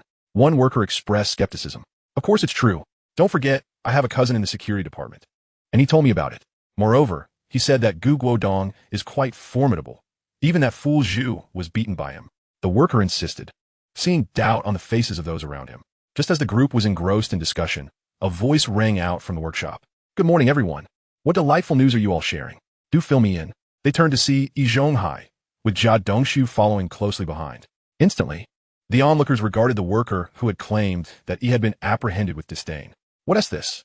He is right here, yet you say he has been arrested? What a waste of excitement." Chapter 40. The Factory's Punishment, demoted to apprentice level. The bewildered worker could only shake his head awkwardly, muttering to Yi Zhonghai, "Oh, it's nothing. Master Yi, we were merely discussing your technical guidance." "Oh, you seek some technical instruction? Certainly, I can demonstrate a couple of techniques for you." Yi Zhonghai's eyes brightened at this suggestion. He had been concerned that news of his Friday arrest might reach the factory and tarnish his reputation. Thus, he had intended to impart some technical knowledge to the workers, believing that if they were aware of his predicament, they would refrain from gossiping. After all, one cannot bite the hand that feeds them. If he taught them a few skills, they would surely think twice before speaking ill of him. Unexpectedly, upon entering the workshop, he found the workers eager to learn. He beckoned them to gather around for a lesson. A similar scenario unfolded in the canteen. Upon arriving, Ma Huan noticed that Yu Zhu had yet to appear and turned to Lu Lan and the others, asking, "Haven't you heard? They're saying my master has been arrested. Is there any truth to this? I heard it was Master Yi from Workshop 1 who helped Jia Dongxiu in seizing our new engineer's house." Lu Lan chimed in as well. However, she immediately continued, "But that can't be true, can it? Surely there is some misunderstanding. I truly believe that Sha Zhu is not that kind of person. He is such a good man. How could he possibly assist others in seizing a house?" I concurred, asserting that Master Yi definitely had no involvement in this matter. It must be a mistake on their part. A cafeteria employee chimed in. "What are you all whispering about here?" Amidst the chatter, Sha Zhu's voice reached us. "Sha Zhu, Ma Hua said you've been arrested. We don't believe it, so we are discussing it," Lu Lan promptly explained. Upon hearing this, Yu Zhu's expression changed dramatically, and he swiftly slapped Ma Hua on the head. "Spreading rumors here? Are we? You want to quit, is that it? After today, all cleaning duties will fall solely on you, Ma Hua." After berating Ma Hua a couple of times, he turned to the rest of us and declared, "Oh, very well." Everyone responded in unison, except for Ma Hua, who wore a grimace. Nevertheless, he dared not protest, as he was still learning culinary skills from Yu Zhu. The thought of Yu Zhu growing displeased and ceasing to teach him sent a chill down his spine. Just then, the loudspeaker crackled to life. "Good morning, everyone. We have an important announcement regarding a decision made at the factory. Last Friday, Yi Zhonghai and Jia Dongxiu from Workshop 1, along with cafeteria chef Yu Zhu, were found to have engaged in misconduct, allegedly humiliating the families of martyrs. Therefore, the three of them will face punishment. Their salaries will be reduced to the apprentice level for a duration of 6 months. They will also receive a formal reprimand. If similar or more severe incidents occur within this 6-month period, they will be subject to dismissal. As the announcement concluded, Ma Hua and the others looked at He Zhu in astonishment. Meanwhile, He Zhu's face darkened, exuding an aura that discouraged any approach. Ma Hua instinctively took a couple steps back. In Workshop 1, Yi Zhonghai, who was demonstrating operations to the workers, nearly fainted upon hearing the news. He glanced around and saw various expressions on the faces of the workers surrounding him. Yi Zhonghai's heart sank. He knew that the reputation he had built over decades was in tatters at that moment. Moreover, having his salary reduced to the apprentice level meant earning just 18 yuan a month. He had already spent 600 yuan, covering expenses for Jia's family and various other costs, and he had promised Jia Dongshu 20 yuan each month as support. Now, with his income slashed, it seemed he would have to dig deeper into his pockets in the days to come.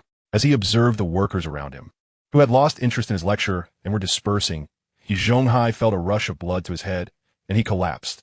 Master E, quickly, take Master E to the infirmary. Upon witnessing this, everyone rushed forward, frantically carrying Yi Zhonghai to the medical room. Throughout this chaos, Jia Dongshu stood still, feeling a surge of anger, wishing he could rush to the office and confront Guodong. Yet, powerless to act, he merely ground his teeth in frustration. Meanwhile, in the engineering department office, Guodong was elated upon hearing the announcement. He hadn't anticipated that Vice Factory Director Li would be so ruthless as to issue a significant reprimand to the 3 individuals. In this era, dismissing someone was exceedingly difficult. Typically, only minor penalties would be imposed unless a severe mistake was made. However, should someone receive 2 consecutive reprimands, they could be reported for dismissal. Now that these 3 had received reprimands, they were bound to be miserable. I must go see their reactions, he thought, turning to Wang Weiguang beside him. Wang, once you finish your tasks, would you accompany me for a stroll around the factory? I need to familiarize myself with the machinery. Wang Weiguang did not hesitate, knowing that as a level 12 technician, he had to defer to Guodong, a level 9 engineer. With Lin Ming's departure, it was highly likely that Guodong would take his place, making him Wang's supervisor in the future. Of course, Engineer Gu. I'll finish up here and join you shortly, Wang Weiguang replied cheerfully. Back in Workshop 1, Jia Dongshu was deep in thought, unable to comprehend the situation. His family had already lost so much money, and the police had assured them that everything was fine. Why, then, was the factory still punishing them? He was already making only 33 yuan a month, and with one less mouth to feed at home, he had hoped for a few better days. Instead, it seemed that his circumstances had worsened. Unable to contain his frustration, he threw down his tools and decided to confront Vice Factory Director Li for clarification. With Factory Director Yang still absent, Li was currently in charge.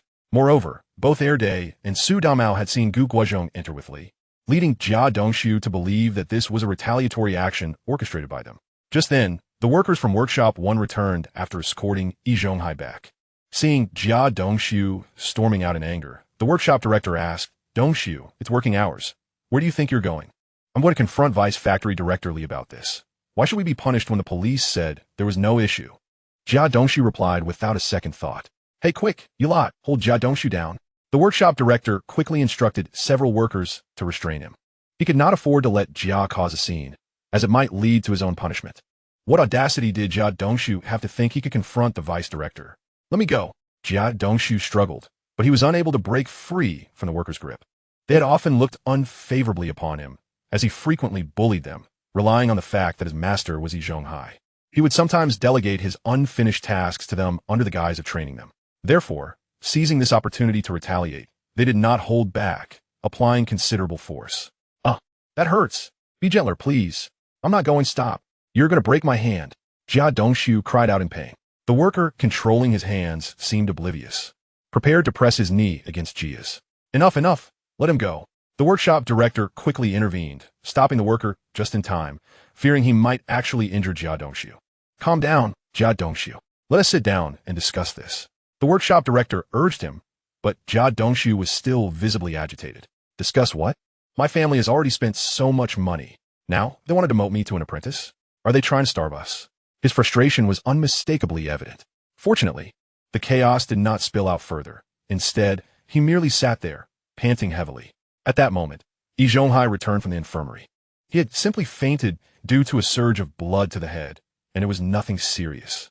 After a brief rest and sipping some water, he felt revitalized. Upon his return, he noticed everyone gathered around Jia Dongshu and assumed something significant had occurred. He hurried over and inquired, "What's going on, Dongshu?" Seeing Yi Zhonghai back, Jia Dongshu's eyes lit up as if he had grasped a lifeline, and he stepped forward to speak. "Master, I wish to confront Vice Factory Director Li about this matter, but the workshop director is preventing me." The workshop director interjected, "Master, please persuade Dongshu, if you all act rashly at this moment. Vice Factory Director Li will surely become even more irate." He did not want an apprentice like Jia Dongshu to cause a major disturbance. Although he harbored a dislike for Jia Dongshu, viewing him as a pretentious individual who lacked respect for his colleagues, he acknowledged that Jia was Yi Zhonghai's disciple, and Yi Zhonghai was the sole 8th-level machinist in their workshop. Though his salary had been reduced to that of an apprentice, his skills remained invaluable. If any processing issues arose, they would still need his expertise to resolve them. "All right, Dongshu, let us not act hastily. When Director Yang returns, I will speak with him. And regarding the 20 yuan I previously mentioned, I will certainly honor that. Rest assured, I will do my utmost to assist your family," Yi Zhonghai assured him. He felt equally frustrated, unwilling to spend money on one end and face penalties on the other. However, it was clear that Vice Factory Director Li was siding with Guodong. Approaching him would not only fail to resolve the issue, but might also lead to harsher penalties. It was best to wait for Director Yang's return to address the matter. He trusted that, with his status as an 8th-level machinist and the reputation he had built over the years, he could successfully appeal the disciplinary action. After all, the situation had been clearly documented. It was merely a misunderstanding caused by the deputy director of the street office failing to notify Guodong, which led to this significant blunder. Once clarified, the penalty should be lifted. Hearing Yi Zhonghai's words, Jia Dongshu calmed down. Indeed, seeking out Vice Factory Director Li would be futile. They must wait for Director Yang to resolve the issue. Moreover, Yi Zhonghai's intervention as an 8th-level machinist would undoubtedly carry more weight compared to his own status as a 1st-level machinist. Adding to that, Yi Zhonghai had promised the monthly compensation of 20 yuan, which meant he would receive a total of 38 yuan each month, significantly more than before. That was acceptable. However, at that moment, a worker suddenly exclaimed, "Quick, look, that machine is on fire." Everyone turned towards the commotion, witnessing a machine emitting sparks and producing a sharp, alarming sound. "This is bad. What on earth happened? Why did it suddenly catch fire?" The workshop director grew anxious upon seeing the smoke billowing from the machine. Jia Dongshu recognized the machine in question. It was the very one he had just been using, and a wave of panic swept over him. Suddenly, he recalled having carelessly struck the surface with a tool. Could it be mere coincidence? "Quick, everyone, extinguish the fire. We need someone to rush to the engineering department and call for their assistance to check if the machine is damaged." The workshop director commanded, and immediately, one worker dashed outside, while several others hurried to grab fire blankets. Fortunately, the flames were not extensive, and within a short time, they were extinguished. However, many parts of the machine had turned charred, leaving uncertainty about its operational status. What happened? How could it possibly catch fire out of nowhere? A voice approached, filled with urgency. Soon, Vice Factory Director Li rushed in, visibly anxious. With Director Yang absent, if a significant incident occurred, he would bear the primary responsibility and face dire consequences. Vice Factory Director Li. Upon seeing him, the workers greeted him promptly. Li waved his hand dismissively, quickly moving to inspect the machine. After a moment of observation, he turned to the workshop director and asked, "Old Joe, what is going on? Who is responsible for this?" The workshop director, with a wry smile, replied, "No one was near that machine. It inexplicably caught fire." Hearing this, Jia Dongshu sighed in relief. Thankfully, they had all been outside, and no one witnessed him operating that machine. Otherwise, he would have been in serious trouble. Vice Factory Director Li frowned. "Where's the engineering department? Has anyone gone to summon them? We need them here to examine the machine for any issues. They've been called. Lin and the others should arrive shortly," the workshop director assured. Just then, footsteps echoed from outside. "Director, Lin has arrived." Moments later, an elderly man, toolbox in hand, entered with several technicians from the engineering department. Upon seeing Vice Factory Director Li, they greeted him. "Hello, Vice Factory Director Li." Li responded, "Yes, quickly, Lin. Take a look and see if there are any problems." Chapter 42. The sky's clear, the rain stops, Yi Zhonghai prevails again. Lin Ming, upon noticing Vice Factory Director Li's presence, did not dare to delay and promptly began inspecting the machine. After a brief examination, he exhaled in relief. "Well, Lin, what is the verdict? Is there a significant issue, and can it be repaired?" Vice Factory Director Li inquired as soon as Lin finished his inspection. There shouldn't be any major problems. Only a few small parts were burned out, and replacing them will suffice, Lin Ming replied. Hearing Lin Ming's words, Vice Factory Director Li also felt a wave of relief. That's good to hear. Lin, please proceed with the repairs promptly. Lin Ming wasted no time, turning to retrieve replacement parts from the toolbox to begin the repairs, instructing the accompanying technicians to observe closely so they could learn to address similar issues in the future. After more than 20 minutes of diligent work, Lin Ming finally stopped and turned to one of the workers. All right, you can go ahead and start the machine to check if it's functioning properly. Quickly, go and start the machine. Vice Factory Director Li urged anxiously from the sidelines. Before long, as the power was turned on, the machine began operating without any apparent issues. Vice Factory Director Li sighed in relief, stating, "Fortunately, it's nothing serious. We only lost a few parts. All right, everyone return to your stations and continue working. I must reiterate, please ensure safety while using the machines and adhere to proper protocols to prevent any further incidents." Vice Factory Director Li clapped his hands, signaling for everyone to disperse. However, just then, the machine erupted once more with a deafening noise, accompanied by flickering sparks. What's going on? Wasn't it already repaired? Vice Factory Director Li appeared bewildered. Lin Ming's expression shifted, and he quickly ordered to shut off the power before climbing back onto the machine for a thorough inspection. Yet this time, after meticulously examining the machine, he shook his head gravely and sighed, sinking into a chair. Upon seeing Lin Ming's serious demeanor, a wave of concern washed over the crowd. Lin Ming, what is the matter? Vice Factory Director Li quickly inquired, sensing the gravity of the situation. At present, it remains unclear where the issue lies. Just moments ago, I had successfully repaired the damaged area. There should be no further complications. Vice Factory Director Li, we must examine this matter more thoroughly, Lin Ming addressed him. Subsequently, he summoned the accompanying technicians to join him in scrutinizing the machine once more. Their inspection persisted for over 10 minutes, yet they still failed to identify the problem. Eventually, Lin Ming conceded, shaking his head in frustration. Vice Factory Director Li, we are unable to ascertain the source of the malfunction. It seems we may require an expert's insight. What? Unable to discern the issue?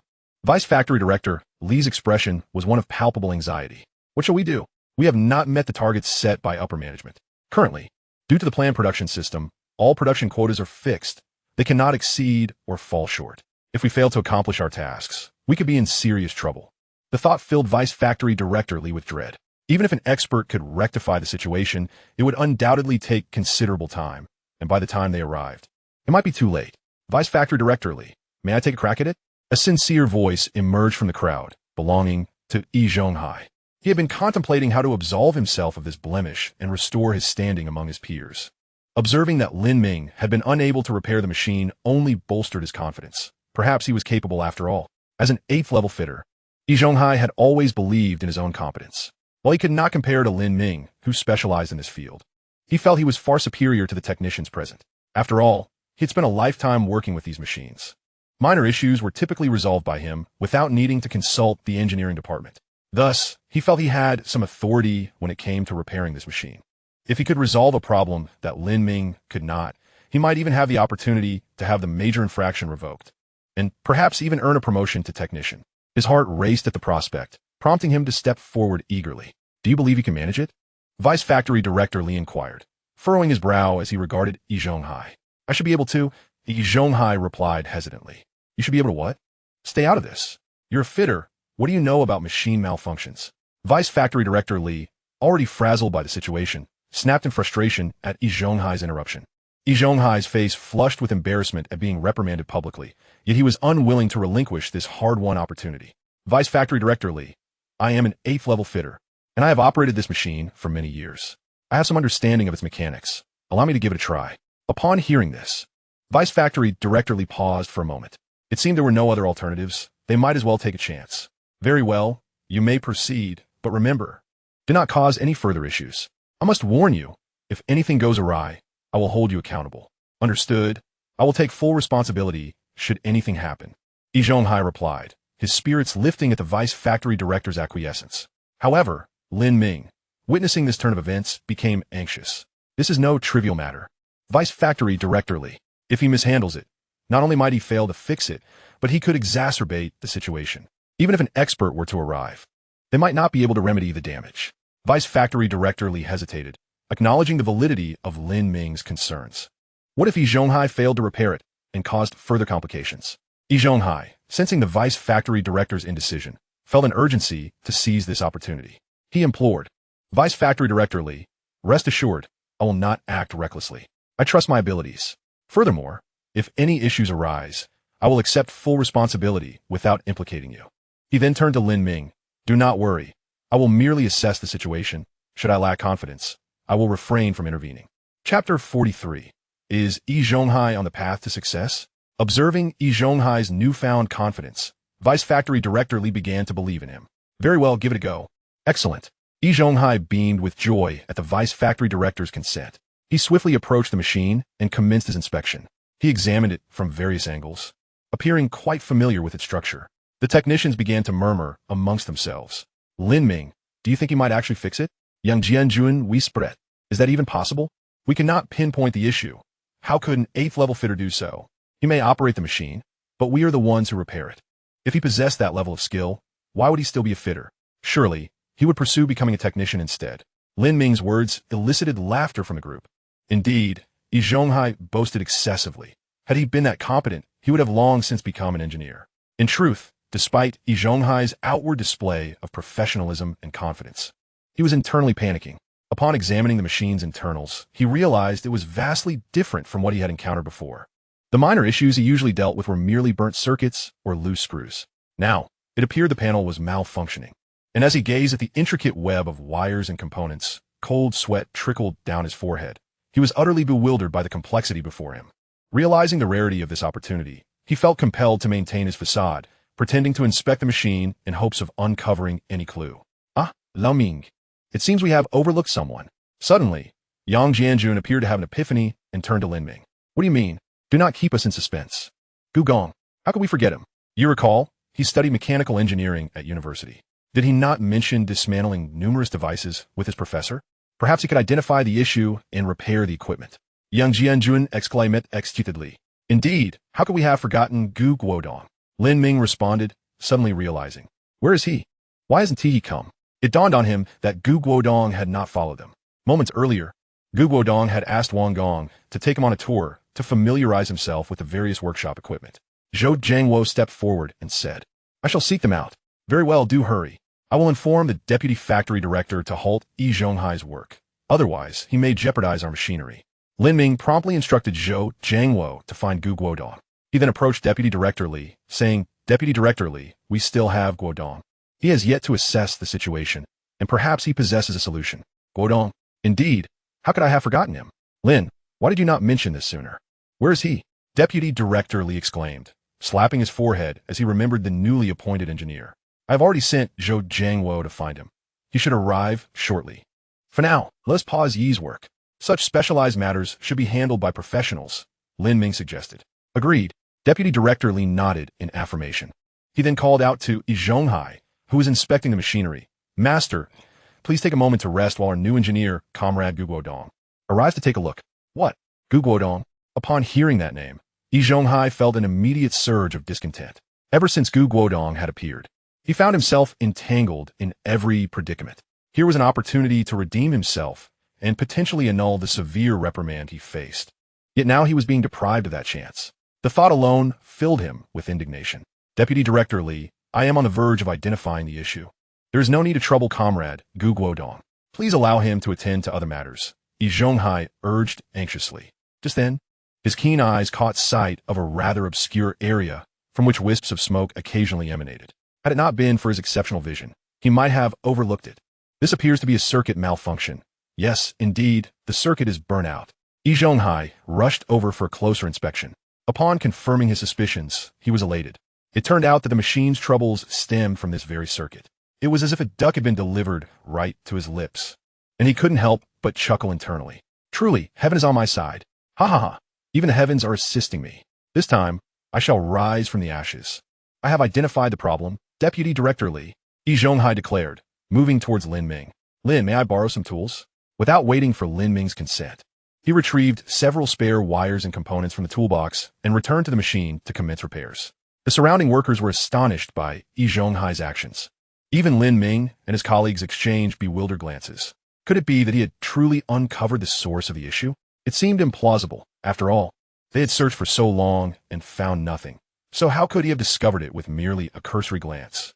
Deputy Director Li, too, wore a look of astonishment. Was Yi Zhonghai truly skilled, or was it merely luck? Despite his reservations, he chose not to intervene. If he had a solution, it was worth a try.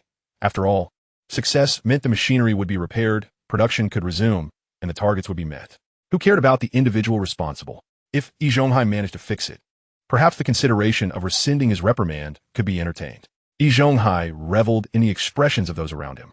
Finally, you recognize my significance, do you not? He continued working while stating, it is not merely technical prowess that resolves issues. Experience is paramount. You see, though, I'm not an engineer. I have had years of dealings with this machine. I can discern its problems at a glance. While you, Lin, may be well-versed in theory, when it comes to practical experience, we seasoned craftsmen take precedence. His words darkened the faces of the engineering department members, yet they found themselves unable to retort, for he had identified what they could not. All right, Dongxiu, go ahead and power it up for a test, Yi Zhonghai commanded after completing his repairs. Just then, Guodong entered the workshop. Director Li, did you call for me? Upon seeing Guodong, Yi Zhonghai grinned smugly and said, I apologize, Comrade Guodong, for summoning you in vain. I have already resolved the machine's issue. However, since you are here, you may as well take a look. We can exchange insights, so we shall all know how to handle such situations in the future. Oh, so, Master Yi, you have pinpointed the problem? Lin Ming regarded Yi Zhonghai with skepticism, questioning whether he was simply boasting. Of course, Yi Zhonghai confidently replied, turning to Jia Dongxiu. Quickly, Dongxiu, powered up. Let's showcase our prowess to the engineering department. Certainly, Jia Dongxiu beamed with excitement. His master's triumph was akin to his own. What's happening, Lin? Guodong quietly inquired, having moved closer to Lin Ming, who appeared befuddled upon entering the scene. The machine malfunctioned, and we could not rectify it. Yi Zhonghai, for reasons unbeknownst to me, has volunteered to give it a try. Surprisingly, it seems he may have actually found the issue, Lin Ming said darkly. The entire engineering department had failed to identify the problem, only for a mere technician to succeed. How would he save face if word got out? With retirement looming, this incident could tarnish his reputation, suggesting he had merely been coasting along without genuine skill, unable to solve problems that even a technician could address. His mood was decidedly grim. Guodong grasped the situation. It seemed Yi Zhonghai was attempting to leverage this incident to erase his past transgressions. However, he held little faith that he had genuinely identified the problem. Is it truly fixed? Shouldn't we let Comrade Guodong examine it first? Deputy Director Li hesitantly suggested. No need, Deputy Director Li. It has indeed been repaired. If you doubt it, we shall see for ourselves. Yi Zhonghai interjected quickly. He would not allow Guodong to inspect it now. That would surely steal his thunder. Having painstakingly resolved the issue, he could not bear the thought of credit being diverted to Guodong.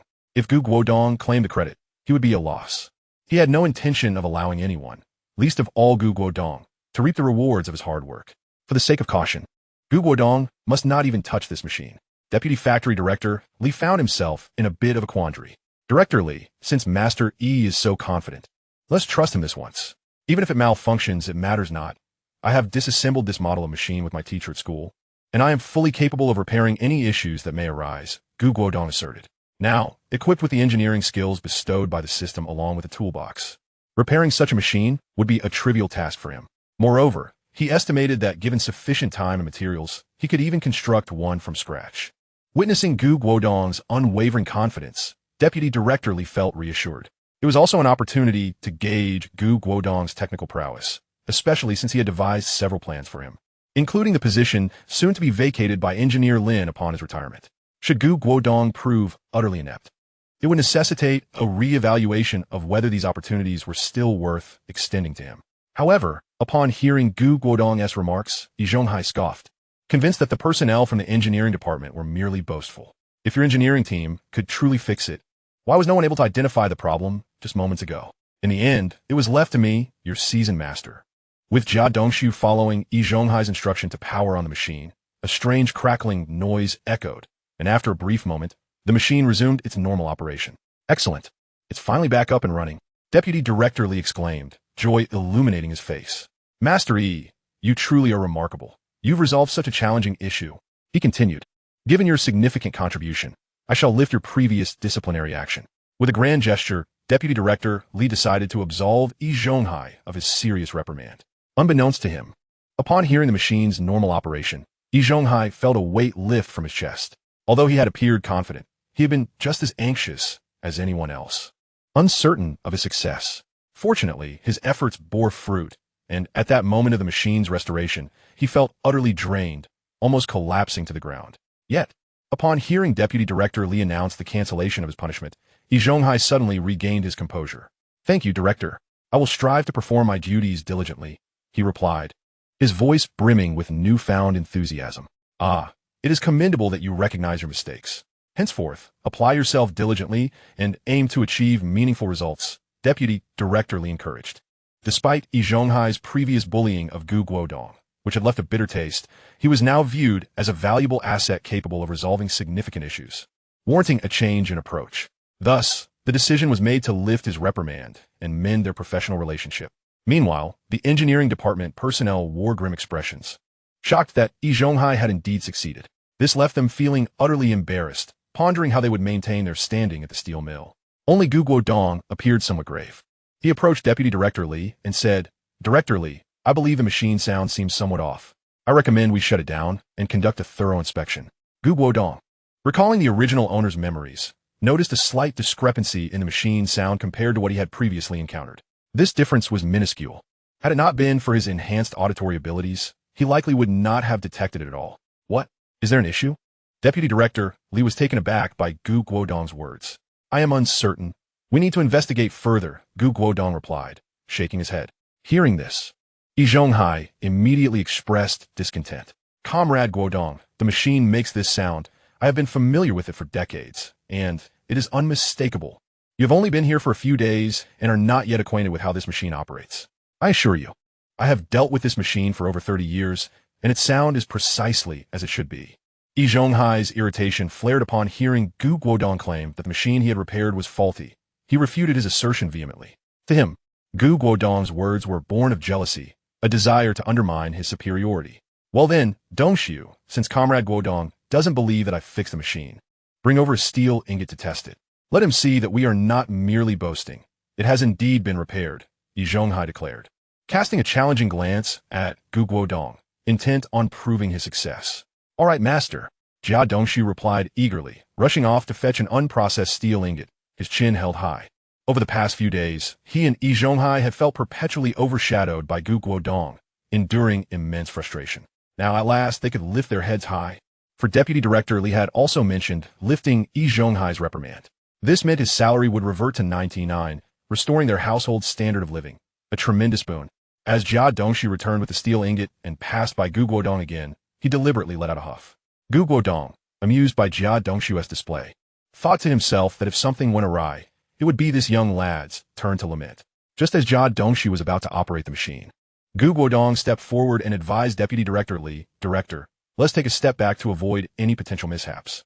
Although puzzled, Deputy Director Li, observing Guodong's resolute demeanor, complied and took a step back. Simultaneously, Guodong discreetly signaled to his engineering colleagues to also retreat a little. Upon catching Guodong's eye, Lin Gong and the others immediately understood and quietly stepped back a few paces. They too doubted that Yi Zhonghai had truly repaired the machine.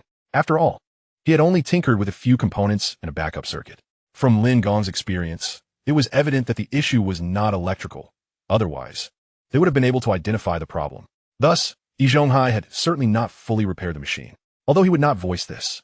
As Yi Zhonghai's earlier arrogance had deeply irked him, he secretly wished for Yi Zhonghai to falter. After all, Yi Zhonghai had claimed responsibility for any potential mishap. Seeing Guodong's insistence for Deputy Director Li to step back, Yi Zhonghai's expression darkened instantly. "Comrade Guodong, what do you mean by this? Do you not trust me?" Yi Zhonghai's face twisted with indignation, feeling profoundly insulted. "Nothing much, Master Yi. Isn't there a regulation in the factory regarding safe construction? We are merely ensuring a safe distance. After all, safety comes first. Or are you unaware of this regulation? Since Director Li is here, perhaps he can enlighten you," Guodong said with a smile. "Ahem. Comrade Guodong is indeed correct. We are all adhering to the factory's relevant regulations. Master Yi, please do not overthink it. Now let us commence," Vice Director Li added. Seeing that Vice Director Li had spoken, Yi Zhonghai felt it was inappropriate to say more. However, he was seething internally. if everything went smoothly later, he would ensure that Guodong would regret his actions. He had already made up his mind to teach him a lesson, to remind him who truly held power here. Jia Dongxiu, following Yi Zhonghai's instructions, began operating the machinery. Yi Zhonghai observed this scene with a confident demeanor. Yet at that moment, the machine suddenly emitted a cacophony of harsh noises, even more intense than before, which caught the attention of the inexperienced vice director Li. What was happening? Yi Zhonghai was taken aback. He had meticulously inspected the machine just moments ago and found no issues. Vice Director Li's expression darkened as he assessed the situation. Here was Yi Zhonghai, boasting loudly, and yet the machine had malfunctioned. Master Yi, have you made a mistake? How could the machine produce such sounds? Did you not just inspect it? Vice Director Li questioned Yi Zhonghai. No, I did check it thoroughly. There was nothing wrong.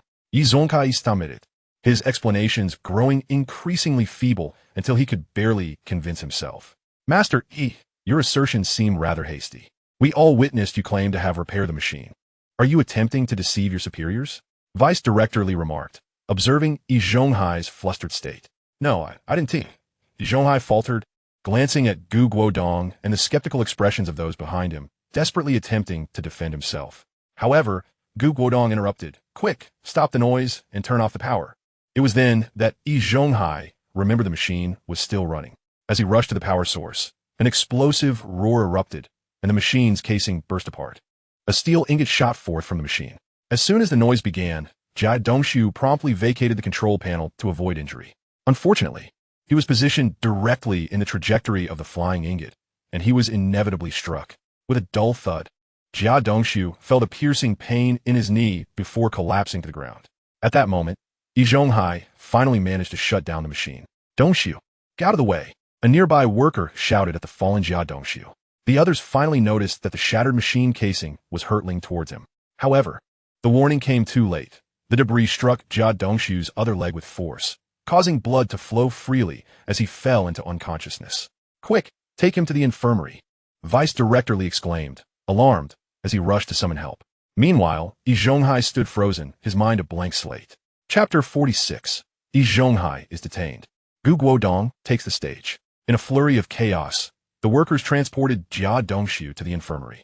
Once they arrived, Vice Director Li breathed a sigh of relief. But unease settled in as he recalled how Guodong had warned him to keep his distance. Had that steel ingot flown in his direction, it could have spelled disaster for him as well. As these thoughts raced through his mind, Vice Director Li's anger surged.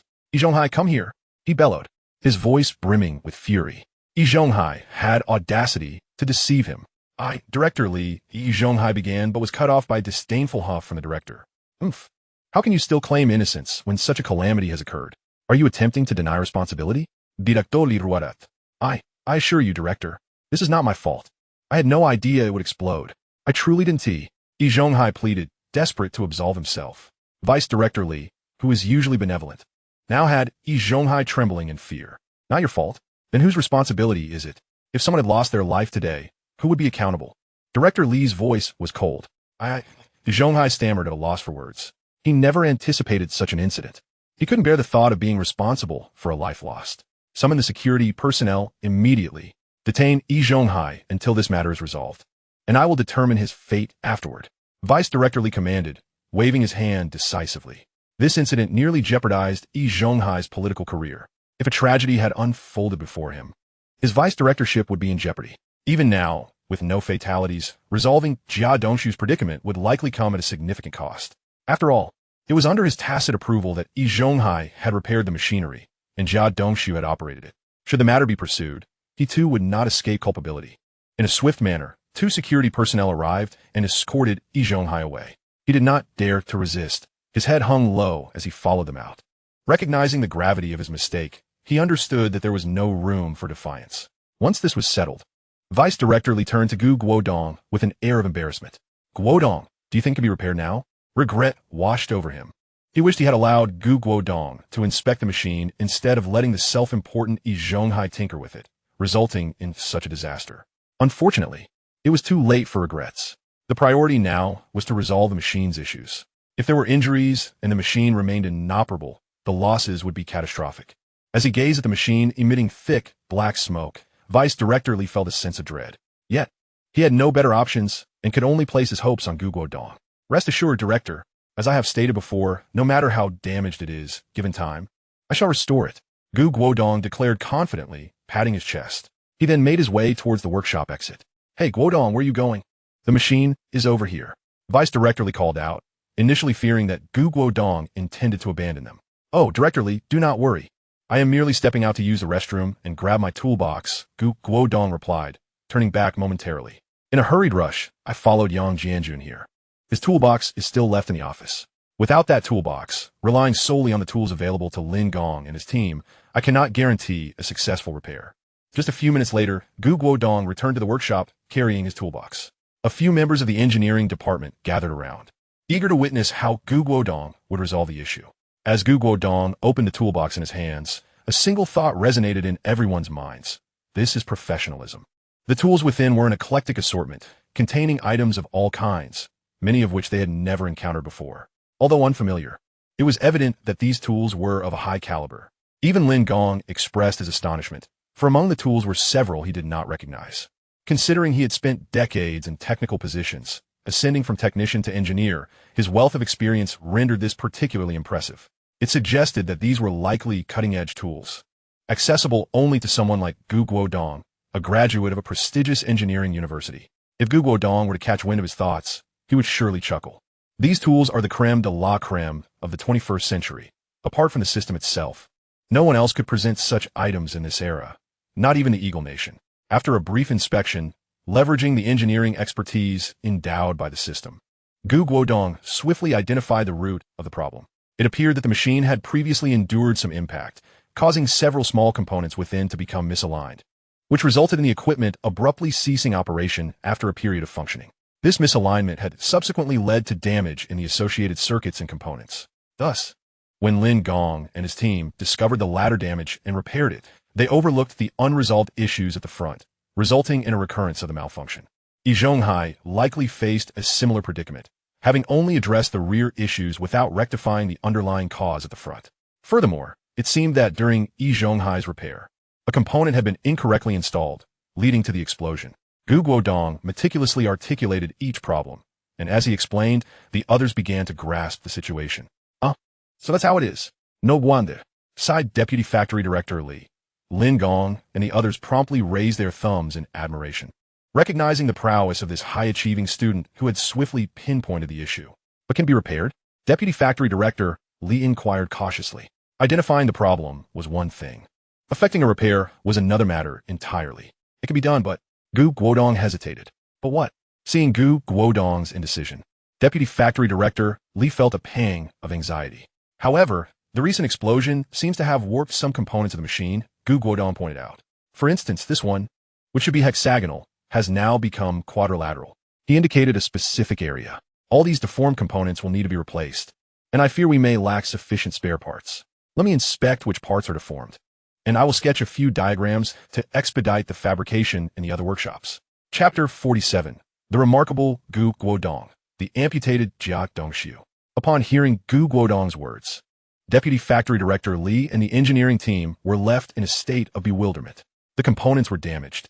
Yet instead of waiting for the elder brother to send new ones, he proposed to directly sketch and fabricate replacements. Wasn't that a bit extravagant? However, they dared not voice their doubts, for Guodong's confident demeanor suggested that no issues would arise. Guodong then commenced the disassembly of the machine, intending to thoroughly inspect it for any additional problems, aiming to resolve everything in one go. Of course, he had another objective, to enhance the machine's performance, which currently fell short and wasted production capacity. To achieve his future goals, modifications were necessary. However, he could not make drastic changes, as that would draw unwarranted attention. It might even lead to inquiries about the origins of his expertise. Thus, he opted for subtle improvements to avoid raising suspicion. Before long, Guodong had completely disassembled the machine. Observing his familiar technique, Lin Gong and the others were left agape.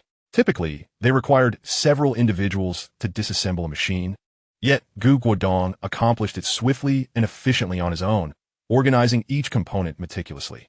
He then selected several parts, asserting that they were problematic and needed to be remade. Lin Gong felt puzzled upon seeing some of the components Guodong had singled out, recognizing a few that appeared intact. Why would Guodong consider them defective? Nevertheless, he refrained from questioning him, as Guodong's prowess had left him in awe. Perhaps there was a rationale behind it, he reasoned. If Lin Gong was hesitant to oppose Guodong, Deputy Factory Director Li, being an outsider, was even less inclined to disagree. With the selected components in hand, Guodong moved to his toolbox, retrieving drawing tools and beginning to sketch. Observing Guodong's impromptu work, Deputy Factory Director Li hastily ushered the other workers away. These were confidential documents, and even if they were incomprehensible, the workers should not be privy to them. The engineering team gathered around, occasionally expressing their admiration. They typically encountered rough sketches in their work, lacking crucial data, as the elder brother had withheld some details, which prevented them from fabricating these components independently. Yet, the diagrams Guodong was producing were remarkably detailed, annotating every piece of information absent from their usual schematics. Before long, Guodong completed the diagrams for all the components requiring remaking and handed them to Deputy Factory Director Li.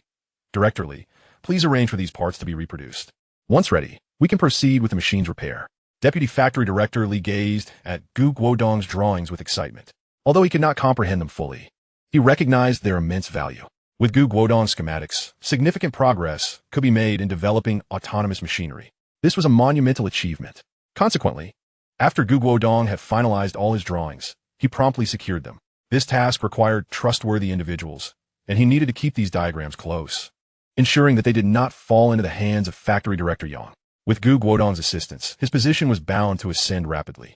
The news of Jia Dongshu's injury quickly spread throughout the factory. Upon hearing the news, He Yuzhu immediately took leave to return to the Sihiyuan. Sister Qin, are you there? Upon arriving at the courtyard, He Yuzhu headed straight for the Jia residence in the central courtyard. Yes, Zhuzi, I'm here, washing clothes. What's the matter? Came the voice of Qin Huairu from inside. Then she emerged, her apron tied around her waist, hands damp with moisture. The strands of hair on her forehead clung to her cheeks due to perspiration, lending her an alluring charm. Upon witnessing her captivating figure, He Yuzhu's eyes sparkled. However, he merely stole a couple of glances before regaining his composure and stating, "Stop what you're doing, Sister Qin. Dongshu is in trouble. We must go and check on him." What? Dongshu is in trouble? Upon hearing this, Qin Huairu felt a wave of darkness wash over her, nearly collapsing to the ground. He Yuzhu quickly rushed forward to support her. The fragrant scent emanating from Qin Huairu enveloped He Yuzhu, intoxicating him, and he found himself lost in its allure. Even the little Zhuzi felt exhilarated. It was his first encounter in such proximity with Sister Qin, and it was impossible not to feel excited. Sensing He Yuzhu's fervent gaze, Qin Huairu's cheeks flushed, and her heart raced. Yet, this was not the time for such thoughts, and she hastily pushed He Yuzhu away. What happened to Dongshu? He Yuzhu, realizing the inappropriateness of the situation, cleared his throat to alleviate the awkwardness and continued. It seems he was struck by machinery on his leg. It's quite serious. Please get ready, and let's hurry over. Qin Huairu felt another wave of darkness wash over her, nearly toppling again, but fortunately, she was prepared this time and did not provide He Yuzhu with the opportunity to take advantage of her. Due to He Yuzhu's loud voice, an older woman emerged from across the way. What happened? What's wrong with Dongshu? And Jia was anxious, as Dongshu was meant to assist her and Yi Zhonghai in their old age, and they had invested so much money in him. If something happened, they would incur substantial losses. Oh dear, Andy, I forgot to mention, you need not worry about Dongshu anymore. You should come and see. My uncle has been detained. He Yuzhu recalled, realizing that his uncle's situation seemed dire as well. Huh? What? Zhonghai has been detained again? Aunt Jia asked in a fluster. Yes, let us go. We need to check it out and stop discussing it here, He Yuzhu urged. Thus, under He Yuzhu's guidance, Qin Huairu and Aunt Jia made their way to the medical room of the steel mill. Upon learning that he had already been transferred to the hospital, they hurried there.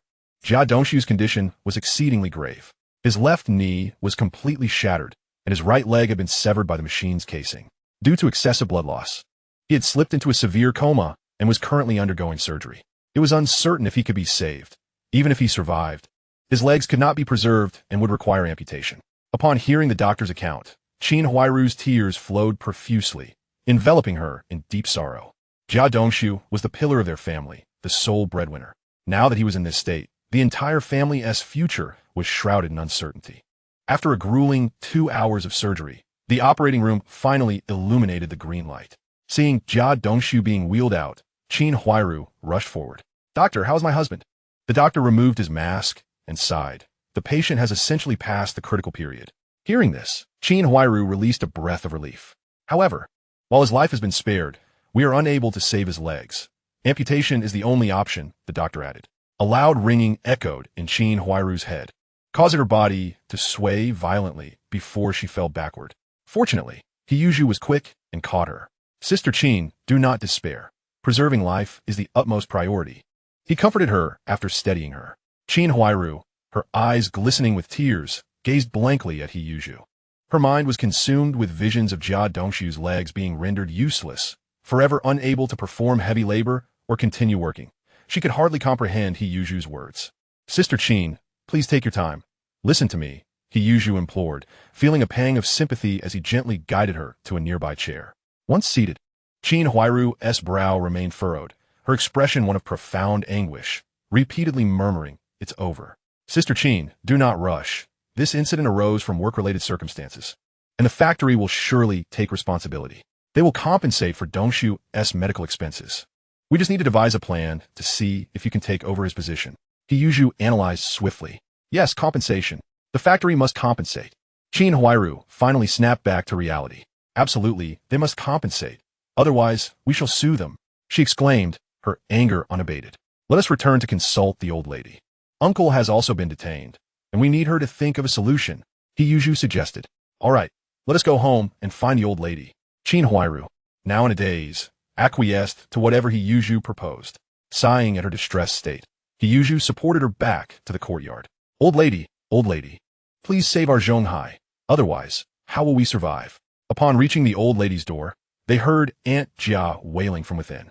She must have learned of the situation from the factory. The old lady furrowed her brow upon hearing the commotion, her expression darkening. What trouble is Zhonghai stirring up again? We barely managed to extricate them from the police station last time, and now he is detained by the factory. This time, it seems the charges are quite serious. If they're severe, he may face imprisonment. If they're lighter, he could still be dismissed outright. Yet, we cannot afford to leave him be. Otherwise, who will support me in my old age? Seeing Hiyuju supporting Qin Huairu as they entered, the old lady quickly greeted them. Ah, my dear grandson, are you all right? The prospect of losing her support for old age was daunting. I'm fine, just have my wages withheld for a few months. However, Uncle and Dongshu are in a bit of trouble. Hiyuju shook his head. That is a relief. Now, please recount the events to me. The old lady instructed after a sigh of relief. Aunt Jia had been sobbing since her entrance and had not managed to convey the entire situation. Thus, it was essential for Hiyuju to provide a complete account to formulate a response. Hiyuju recounted the day's events in detail. After listening intently, the old lady pondered deeply before exclaiming, Zhonghai is being foolish. Why engage in a contest with Guodong? Hasn't he learned from his past mistakes? It was merely a minor infraction. They could have sought a gradual resolution instead of rushing into confrontation. Sighing at this, Hiyuju agreed, feeling that any matter should wait for Director Yang's return for discussion. Vice Director Li clearly favored Guodong, making it exceedingly difficult to achieve anything in his presence. However, there might still be a way forward. The old lady contemplated for a moment before speaking. Upon hearing the words of the deaf old lady, the eyes of the elder matron sparkled with renewed hope. Even Qin Huairu's gaze regained a glimmer of vitality. Our esteemed ancestor, do you have any strategies to propose? The elder matron addressed her with utmost reverence. Ultimately, this situation bore a degree of responsibility on Deputy Director Li, had he resolutely opposed it. Such misfortune would not have transpired. Thus, we can exploit this to our advantage. Firstly, we should advocate for him not to dismiss Zhonghai, at most extending his period of punishment. Secondly, we may demand a greater compensation from Dongshu. And furthermore, we can negotiate for Qin Huairu to take Dongshu's position. Should he refuse, we will escalate the matter, lodging a formal complaint against him. In that eventuality, he will surely find himself unable to extricate himself from the consequences. Our demands are not unreasonable. I firmly believe he will yield. The deaf old lady meticulously laid out the pros and cons. After hearing her analysis, both the elder matron and Qin Huairu expressed their agreement, endorsing her approach. Particularly, Qin Huairu had initially believed that Jia Dongshu had become incapacitated. Even if they managed to secure some compensation, it would not be long before they found themselves destitute. However, after the old lady's astute evaluation, the prospect of her stepping into a position provided a potential source of income, enabling them to survive. So, esteemed ancestor, when shall we go to the factory? Qin Huairu asked eagerly. Let us depart at once. While they are still deliberating on how to address this matter, we must act swiftly, lest it become too late. The deaf old lady proclaimed, rising unsteadily with the aid of her cane. Madam, do not move. Allow me to assist you. Hiyuju hurried forward to support her. No, no, you all must hurry. Otherwise, it will be too late, the old lady insisted, waving her hands. But what about Dongshu? He is still in the hospital. Qin Huairu replied, her face clouded with concern. Her return was primarily to gather funds, as the hospital fees had yet to be settled. Thankfully, they had refrained from using their own money previously. Otherwise, they might have found themselves without the means for treatment. How about this, Sister Qin? I will go to the hospital to look after Dongshu. You all should head to the factory, Hiyuju offered. Thank you, Zhuzi, Qin Huairu replied gratefully. Sister Qin, why are you being so formal? We are like family. Do go to the factory, but please prioritize your safety, Hiyuju smiled reassuringly. Following this, Qin Huairu returned to gather the money for Hiyuju, while she and the elder matron made their way to the steel mill. Chapter 49. Qin Huairu and her companions confront Deputy Director Li. At the Hongqing Steel Mill, Deputy Director Li was seated in his office, contemplating the day's gains and losses. The blueprints from Guodong were a significant achievement. With these plans, he had gained an additional advantage in his clashes with Director Yang, an advantage that would continue to grow. He discerned that Guodong appeared quite relaxed today, indicating that he had yet to fully unveil his technical prowess. Perhaps he possessed even more advanced skills. If he could showcase those, Li's ambitions for ascension could become even more secure. It seemed imperative to resolve Guodong's position swiftly. Otherwise, if Director Yang returned and recognized Gu's significance, offering him a superior role or more lucrative conditions, Li would find himself in a precarious situation. That was one aspect of the day's developments. However, today was not entirely devoid of setbacks. There was also a considerable downside. A machine had malfunctioned, necessitating several days of repairs, which could potentially delay production timelines. If it were merely a machine issue, he could shift the majority of the blame onto Yi Zhonghai, making him a scapegoat, and he would only face mild reprimands. After all, the machine could eventually be repaired, thereby allowing him to redeem himself. Yet, someone had been injured, and notably, it had occurred right under his watchful eye. This was a grave concern. Reports from the hospital indicated that while Jia Dongshu's life had been spared, he had lost his legs. This was no trivial matter. The repercussions of this incident could be dire. If it came to the attention of those with ill intent, it could inflict substantial damage upon him. According to the most serious interpretations, this could be perceived as a failure in his duties. What was to be done? Deputy Director Li sat behind his desk, his brow furrowed in deep contemplation. Knock, knock, knock. A knock echoed at the door. Gumin, Deputy Director Li called out. Lifting his gaze, the door swung open to reveal a graceful young woman accompanied by an elder matron supporting a frail old lady. Who are you? Lin Kita, frowning at the trio. Greetings, Deputy Director Li. I am Qin Huairu, Jia Dongshu's wife. This is Yi Zhonghai's wife, and the esteemed old lady is from our courtyard. Qin Huairu introduced herself succinctly. Oh, it is the old lady. What brings you here in person? Please, take a seat, Deputy Director Li exclaimed, rising to welcome her. He had heard of this old lady from the courtyard. It was said she had once delivered shoes to the Red Army, and that her husband and son were martyrs. Though uncertain of the veracity of these claims, he treated her with the utmost respect, for in his position, it was prudent to honor such figures unless concrete evidence proved otherwise. Even if later proven false, his respectful demeanor would reflect well on him, showcasing his regard for the elderly and the young, and enhancing his reputation. What brings you all here today? Deputy Director Li feigned ignorance of their intentions. The matter is straightforward, Deputy Director Li. Our Dongshu suffered an accident at the factory today. I have come to inquire about the situation, Qin Huairu stated directly. And regarding Zhonghai, Deputy Director Li, I wish to understand why he has been detained. Zhonghai has always been a diligent worker. There is no justification for this action. She continued. Well, upon hearing her inquiries, Deputy Director Li hesitated for a moment, gathering his thoughts before responding. Today, a malfunction in our machinery caused Comrade Jia Dongshu to be injured by a steel ingot that was ejected. This constitutes an industrial accident. Rest assured. We will promptly discuss a compensation plan. You may return home and await the resolution. I assure you that within 3 days, the compensation will be in your hands. Dongshu is a commendable comrade. The factory will not neglect him, Deputy Director Li replied, adopting an official tone to dismiss their concerns. He intended to send Qin Huairu away for the time being, planning to devise a strategy before further discussions. This issue would not be easily resolved. He needed to delay her, for if she were to stir up trouble, the ramifications could be quite severe. After speaking, Deputy Director Li turned to the elder matron. As for Comrade Yi Zhonghai, the occurrence of this incident is entirely due to his reckless maintenance. He bears 80% of the responsibility for Jia Dongshu's injury. Had he not acted irresponsibly, the machinery would not have malfunctioned, and Comrade Dongshu would not have been harmed. Hence, the factory has detained him. Originally, the medical expenses for Comrade Dongshu were to be borne by Comrade Yi Zhonghai. However, in light of his decades of diligent service and his status as a long-standing employee, the factory has decided to cover these costs, recognizing that his intentions were noble as he merely sought to repair the machinery, albeit resulting in an unfortunate incident. Therefore, Comrade Dongshu's medical fees will not be charged to him, with the factory stepping in to assist. Nonetheless, the costs incurred from the damage to the machinery will indeed fall upon Yi Zhonghai's shoulders, for this is, after all, state property. Though his intentions were good, he has committed a grave error, damaging public assets, and he must be held accountable. The specifics of how to address this matter will await the factory's resolution. You may return for now. We will notify everyone collectively when the time comes. It must be said that Deputy Factory Director Li is quite astute in this discourse. He deftly sidestepped the weighty issues while articulating all the facts, extricating himself from responsibility and placing the burden squarely on Yi Zhonghai.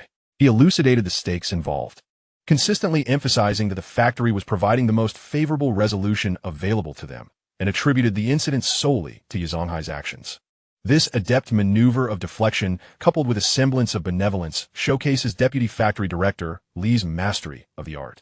After hearing Deputy Director Li's words, Qin Huairu and Auntie Do exchanged glances, silently acknowledging the accuracy of their suspicions. Indeed, Li's narrative mirrored the predictions of the elderly lady. Had they approached alone, they might have easily been intimidated by Deputy Director Li's authoritative presence, resulting in a meager compensation. Moreover, there is a significant risk that Uncle Dick could face dismissal or even imprisonment. Following his remarks, Deputy Director Li attempted to usher them out promptly. Yet, Qin Huairu and the others remained steadfast, provoking a slight unease in Li's heart. Deputy Director Li, I have heard accounts that diverge from your narrative. I understand you were present at the time. As the highest-ranking official on site, you did not intervene to prevent Master Yi Zhonghai's reckless actions. Nor did you stop my husband from operating a machine whose safety was uncertain. It appears you bear considerable responsibility as well, Qin Huairu articulated slowly, echoing the advice imparted by the elderly woman along their journey. The gravity of confronting such a formidable leader made her heart race, and she pinched her thigh to quell her nerves, summoning the courage to speak thus. Indeed, Deputy Director Li, our Zhonghai is merely a mechanic, utterly unqualified to undertake machinery repairs. Why did you not intervene? It was your negligence that permitted this mishap to occur. As a leader, you should be held to the highest standard of accountability. Anita chimed in supportively. What nonsense are you two spouting? How could I possibly be responsible?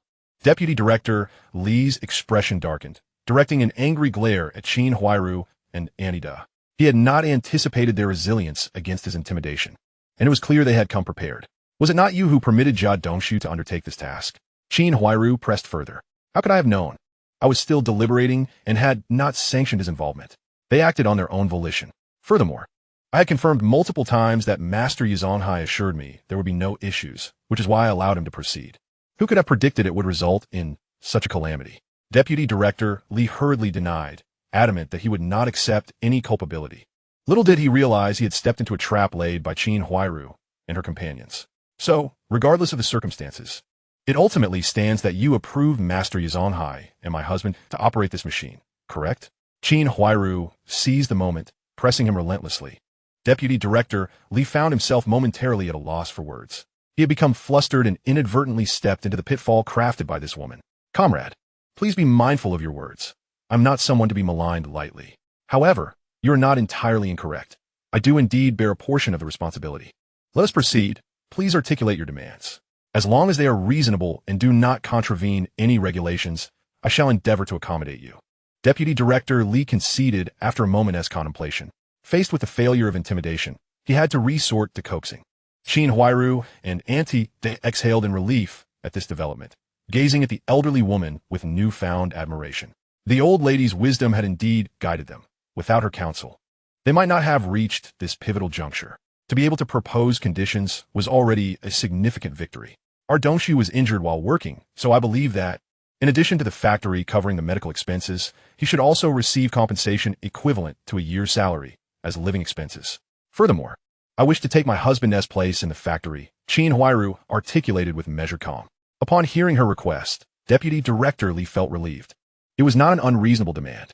Jia Dongshu was only a first-level worker, and his annual salary was less than 400 yuan, falling within an acceptable range. Even if he had to pay out of his own pocket, it would be feasible. Moreover, Qin Huairu working in the factory posed no issue. After all, this position was originally held by the Jia family, and it was perfectly reasonable for her to take her husband's place. Moreover, the sight of Qin Huairu's graceful figure and striking beauty stirred something within Deputy Director Li. Such a captivating woman would surely be a delight in more intimate settings. Coupled with her intelligence, she was worth cultivating as an ally, potentially becoming a valuable asset within his team. If things unfolded as he envisioned, it would be a far better deal than mere transactions. After Qin Huairu concluded, Deputy Director Li turned his gaze toward Anida. With Jia Dongshu's issue addressed, only Zhonghai's matter remained.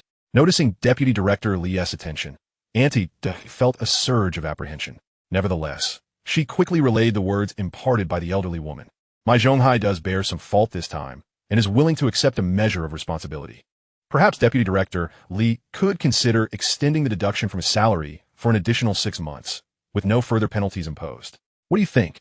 Upon hearing this, Deputy Director Li was taken aback. He had expected Zhonghai's wife to demand a complete dismissal of the charges, but instead, she proactively requested added penalties. What a clever tactic of retreating to advance. In truth, this entire strategy had been meticulously planned by the elderly woman. The approach was to come in with a forceful stance, projecting an image of relentless pursuit for accountability.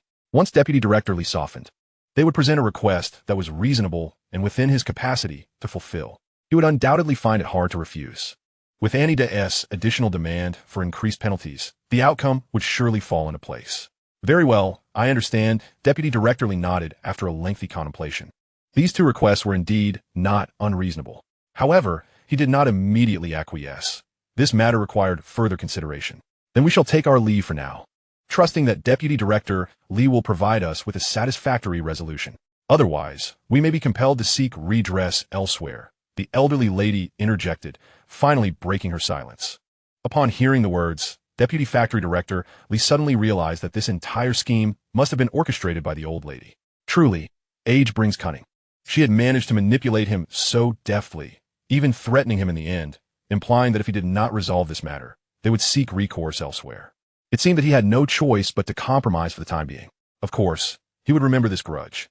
He would surely find an opportunity to repay them in kind, particularly targeting Qin Huairu. With this thought, Deputy Director Li felt a sense of relief. Since they had seized upon his Achilles heel, he would no longer struggle. He could always reclaim what was lost in due course. After all, he had ample time to play their game. Thus, after bidding farewell to the few individuals, Deputy Director Li promptly summoned his assistant, Xiao Wang, to begin arranging this matter. Meanwhile, in the hospital, Jia Dongshu awoke, his gaze vacant as he stared at the ceiling. He understood that his life was irrevocably altered. With the loss of his legs, he would essentially be confined to a bed for the remainder of his days. Contemplating this, his expression turned grim. All right, Dongshu, do not despair. Sister Qin, along with Auntie and the old lady, have gone to the factory to negotiate compensation for you. Rest assured, your family situation will remain unchanged. Just consider it a respite after a lifetime of toil, He Yuzhu said, attempting to console him. Ah, you're truly a brother, Zhuzi. I always regarded you as an adversary, fearing you might develop feelings for your sister-in-law. Who would have thought that it would be you keeping me company in his hospital room? Jia Dongshi replied, a hint of nostalgia in his voice as he regarded He Yuzhu. Upon hearing this, He Yuzhu recalled his interactions with Qin Huairu earlier that day, and the memory of her alluring fragrance caused his face to flush. Well, who are we to each other, really? Do not worry. As long as Sister Qin is in the factory, I shall assist her diligently, he declared, thumping his chest. Chapter 51. Qin Huairu's entry into the factory. That evening, the news of Jia Dongshu's impending amputation, rendering him a paraplegic, spread throughout the courtyard. Oh, how could such a promising young man like Dongshu end up like this? It is truly a tragedy. At such a young age, to become a cripple. What will become of Qin Huairu? Will she be forced to live a widow's life? It is more than just a widow's life. The Jia family relied solely on Dongshu for their livelihood. With his mother gone, and now him becoming a paraplegic, their family may not survive this. I heard it was due to the actions of old man, or rather, now it should be old man San. My spouse returned and mentioned that old man San's reckless machine repairs led to Jia Dongshu's injury. What? That cannot be true. Old man E and old man San are not that kind of people. Are you sure about what you heard? Hey, Andy, would I dare deceive you? My spouse was right there in workshop number 2 and saw old man San being taken away. Regardless, Dongshu is indeed incapacitated. It is a shame for Qin Huairu. Such a beautiful young woman. How will she endure a life of solitude? Well, there is still Silly Zhu, isn't there? Dongshu never had a chance before. But now the opportunity has presented itself. Do not speak carelessly. I do not believe Silly Zhu is that kind of person. He seems quite honest. As neighbors clustered together in small groups to discuss the day's events, they were interrupted by the sight of Qin Huairu and Auntie, her face darkened, assisting the old lady into the courtyard. The conversations abruptly ceased, for it was clear that they had overheard every word. Huairu is back. I heard Dongshu had an accident. How is he? The crowd, undeterred by the earlier awkwardness, greeted Qin Huairu warmly, as if they had not just discussed the very matter at hand. He is still in the hospital, Qin Huairu replied, suppressing her anger. Just as the group was about to exchange pleasantries with Annie, they noticed Yi Zhonghai appearing behind her. Instantly, everyone was taken aback. Huh? Old man old man San, weren't you detained? They quickly realized their mistake and fell silent. Yi Zhonghai, however, wore a dark expression, ignoring the crowd as he hurried back to his home. His mood was exceptionally foul. Today had been an utter embarrassment. He had initially thought he could use the machine repairs to evade serious consequences, but it had culminated in this debacle. Fortunately, he had only received an extension of his punishment for a year, meaning his monthly salary would be reduced to a mere 18 yuan. There was another distressing matter weighing on him. Jia Dongshu, the very person he had painstakingly recruited to assist with his elder care, had been rendered paralyzed through his own actions. What was to be done now? Moreover, he might have attended Dongshu's every need, given that he was the one responsible for this calamity. To neglect acknowledgement would be inexcusable. However, there was a silver lining. At least Qin Huairu could take his place, allowing him to bring her into the fold. He could then negotiate with Qin Huairu, and perhaps someone would still be able to provide for him in his old age. Most importantly, he had always regarded Qin Huairu highly. She managed the household with remarkable efficiency and skill, and her work ethic was exemplary. Furthermore, she adeptly navigated her relationship with his mother-in-law and maintained excellent rapport with everyone in the courtyard. Despite their modest income, she had managed to lead a flourishing life through her resourcefulness. In Yi Zhonghai's eyes, she was far superior to Jia Dongshu. He had even urged the Jia family to allow Qin Huairu to work at the factory, convinced she would excel beyond Dongshu and earn a higher wage. Alas, the Jia family had dismissed his counsel, insisting on Dongshu's involvement. Dongshu was a simpleton, incapable of mastering any skills. After spending so long under his tutelage as a level 8 worker, he had ended up as a level 1 worker, utterly embarrassing Yi Zhonghai. Now, with Qin Huairu stepping in, he was confident that, with his guidance and machining techniques, she would undoubtedly surpass Dongshu. He then spoke up. Rest assured, Huairu, as long as I am here, your lives will not falter. I will ensure you receive proper training. Consider it my way of compensating for Dongshu, and do not worry. I will still provide the 20 yuan. Upon hearing Yi Zhonghai's words, Qin Huairu's expression brightened. She had been contemplating how to approach him for guidance, and now he had preemptively offered assistance, alleviating her concerns. Thank you, master. I will be diligent in my studies, she replied, showing her respect by addressing him as master. With this new title, Yi Zhonghai smiled in response. However, we must also consider the situation as Dongshu has been injured. Let us ask the community to lend a helping hand. His intention was clear. It was time to initiate a fundraising effort among the residents. Though he currently holds a modest position, he is confident that, through his own capabilities, he can amass a substantial amount of donations without undue difficulty. On the other hand, after finishing work, Guodong did not return home immediately. Instead, he was intercepted by Deputy Factory Manager Li, who briefly outlined his intention to impose a lenient penalty on Yi Zhonghai. Upon hearing this, Guodong quickly grasped the situation. It was undoubtedly the meddling of the deaf old lady again. Otherwise, Deputy Factory Manager Li would not so easily relent on Yi Zhonghai in an attempt to win his favor. Nonetheless, he remained unfazed, recognizing that there would be ample opportunities to address these miscreants in due course. Subsequently, Deputy Factory Manager Li closed the door and engaged Guodong in a detailed discussion regarding the blueprints. Li's aim was straightforward: to ascertain the extent of Guodong's abilities and to understand how far he could assist him in advancing his own position. He also promised Guodong that he would endeavor to facilitate his promotion to the role of deputy section chief in the engineering department, contingent upon Lin Gong stepping down. Only then, with some credentials acquired, would he be considered for further elevation.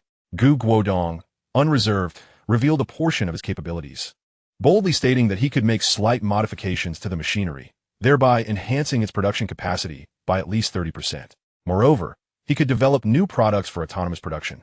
Deputy Factory Manager Li was taken aback by Guodong's assertion. A 30% increase was substantial. Such an enhancement would enable them to take on more projects and achieve greater output. However, Li hesitated, as he understood that this would involve significant alterations to the equipment. From Guodong's words, it was apparent that this was not a minor adjustment, but a considerable overhaul. These machines had been imported from their senior counterparts, and any modifications could either yield success or lead to disaster. After Guodong finished speaking, he remained patient, sipping tea while awaiting Li's decision, confident that he would acquiesce to his proposal. Indeed, after a period of contemplation, Deputy Factory Manager Li resolved to agree, albeit with the stipulation that the modifications must be executed swiftly before Director Yang returned from his business trip. Otherwise, it was likely that Yang would not endorse the decision, and even if he did, the credit would not be Guodong's. Li recognized that this was his opportunity. Given the constraints of age and the factory's limited capacity, his ascent beyond the position of factory manager seemed unlikely.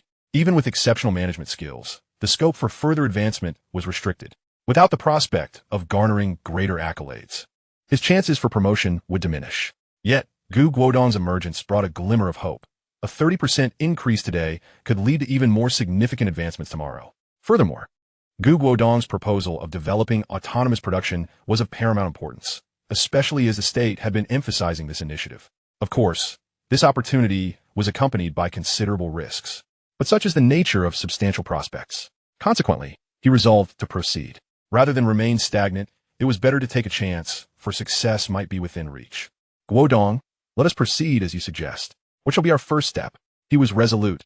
Having made a decision, he would meticulously arrange every detail to leave no room for others to retract. First, let us draft the components from the blueprints I created today.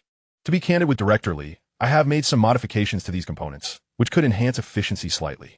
By tomorrow, we can have them processed and produced to test the viability of my alterations. Very well. I will gather all the skilled workers tomorrow to expedite the production of these components, Deputy Factory Manager Li contemplated.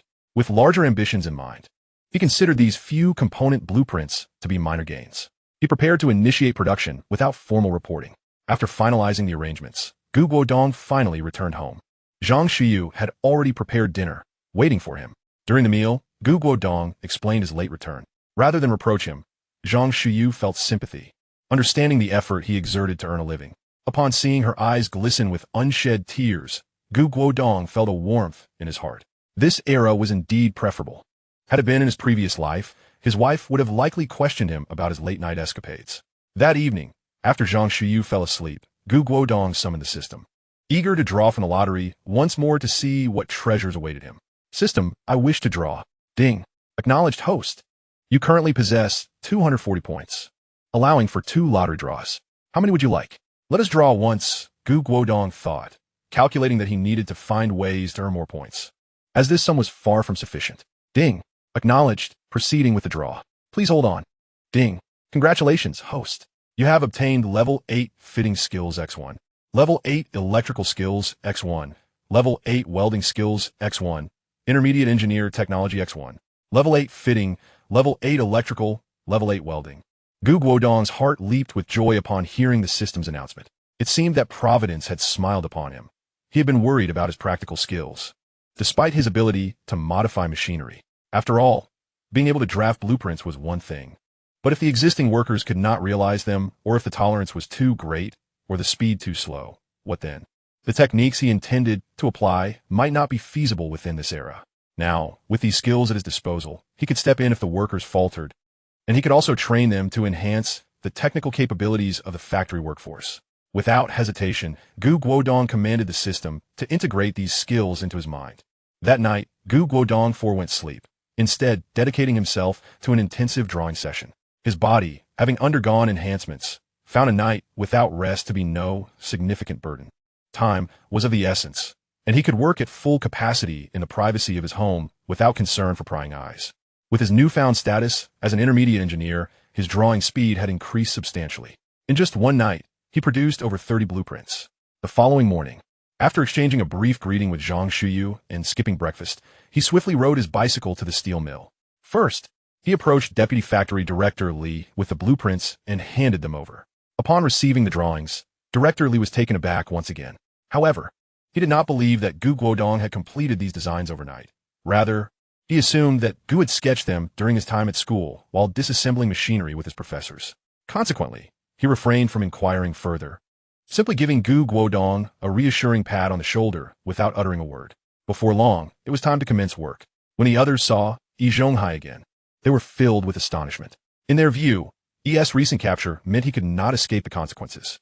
After all, damaging the machinery and indirectly causing Jia Dongshu's disability was a grave matter that could not simply be overlooked. Just then, an announcement crackled over the intercom, informing everyone that Yi Zhonghai's punishment had been extended by 12 months, which brought some relief to the crowd. Subsequently, the broadcast summoned all workers above level 6 to gather in Workshop 2. The workers from Workshop 2 had previously been assigned to work in Workshops 3 and 4. Although they were curious about this reallocation, no one dared to voice their thoughts. In Workshop 2, Deputy Factory Director Li was already there, accompanied by Guodong and several members of the engineering department, awaiting the arrival of Yi Zhonghai. Upon seeing Yi enter, Li furrowed his brow slightly, but chose not to comment.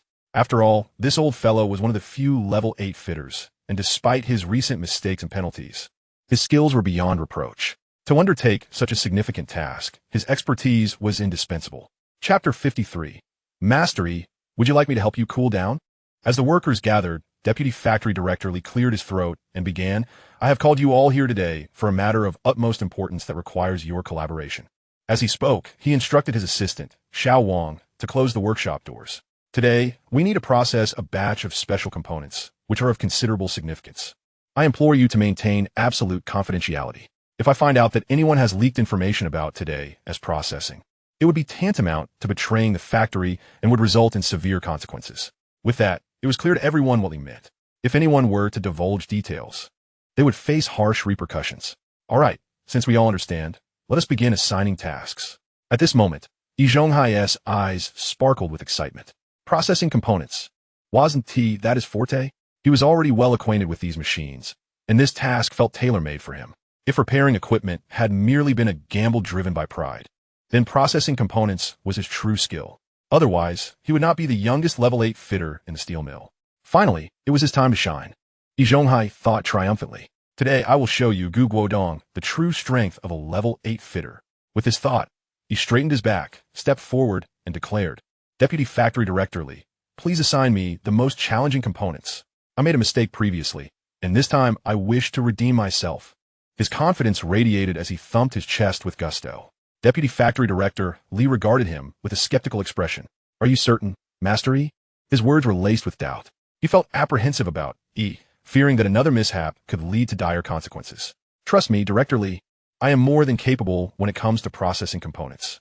After all, I am the youngest level 8 fitter in our factory. Yi Zhonghai, sensing this hesitation, grew anxious at the thought of not receiving the most challenging tasks. If he were only assigned simpler components, how could he showcase his expertise without demonstrating his worth? How could he hope to atone for his previous mistakes? Master Yi, are you certain you want to tackle the most difficult ones?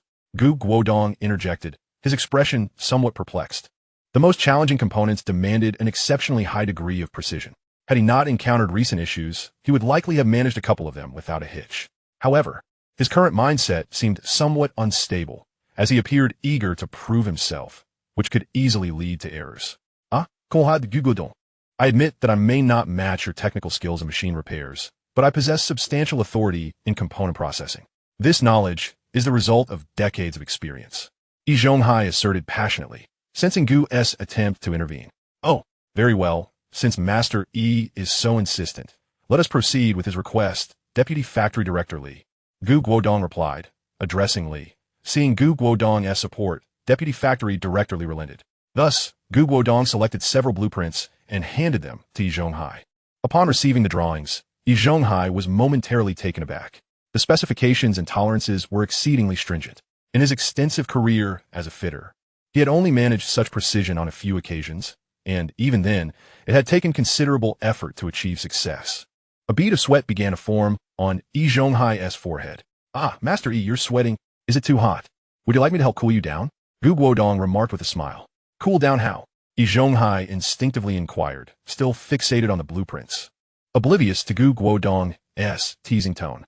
"Oh, that's simple," Guodong continued, turning to Deputy Factory Director Li. "Director Li, if Master Yi is unable to complete the task, as a punishment for his earlier bravado and desire for recognition, let us deduct 2 months' wages from him." "Very well." Deputy Factory Director Li readily agreed. If Yi Zhonghai was overstepping his bounds, he certainly deserved some form of reprimand. "Wait."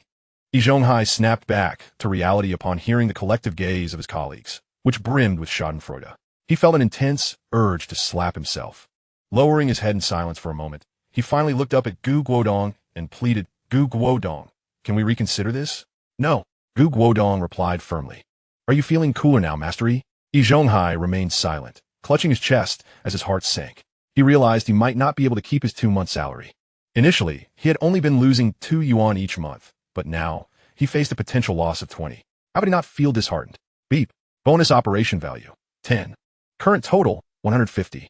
Observing Yi Zhonghai's tormented expression, Guodong felt no sympathy.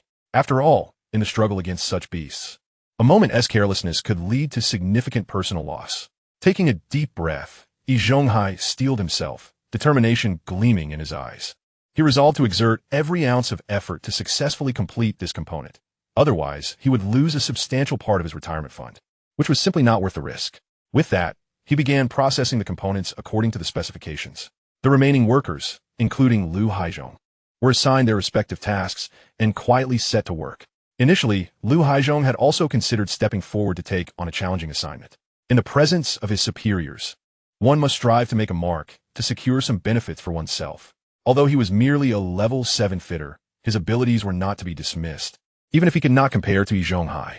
Yet, he chose to observe, as Yi Zhonghai had already stepped forward.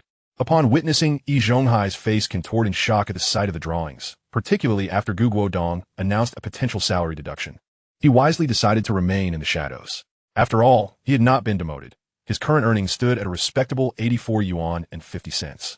A salary cut would leave him in tears. "I must succeed, I must succeed, I must succeed." Yi Zhonghai, brimming with resentment, toiled away at the components. Guodong, meanwhile, kept a vigilant eye on Yi Zhonghai's every move. Just as Yi Zhonghai was nearing completion, a sudden loud flatulence erupted from Lu Haizhong, causing Yi Zhonghai, who was deeply focused, to startle. Alas, that was enough to send him into a daze, causing his hands to tremble.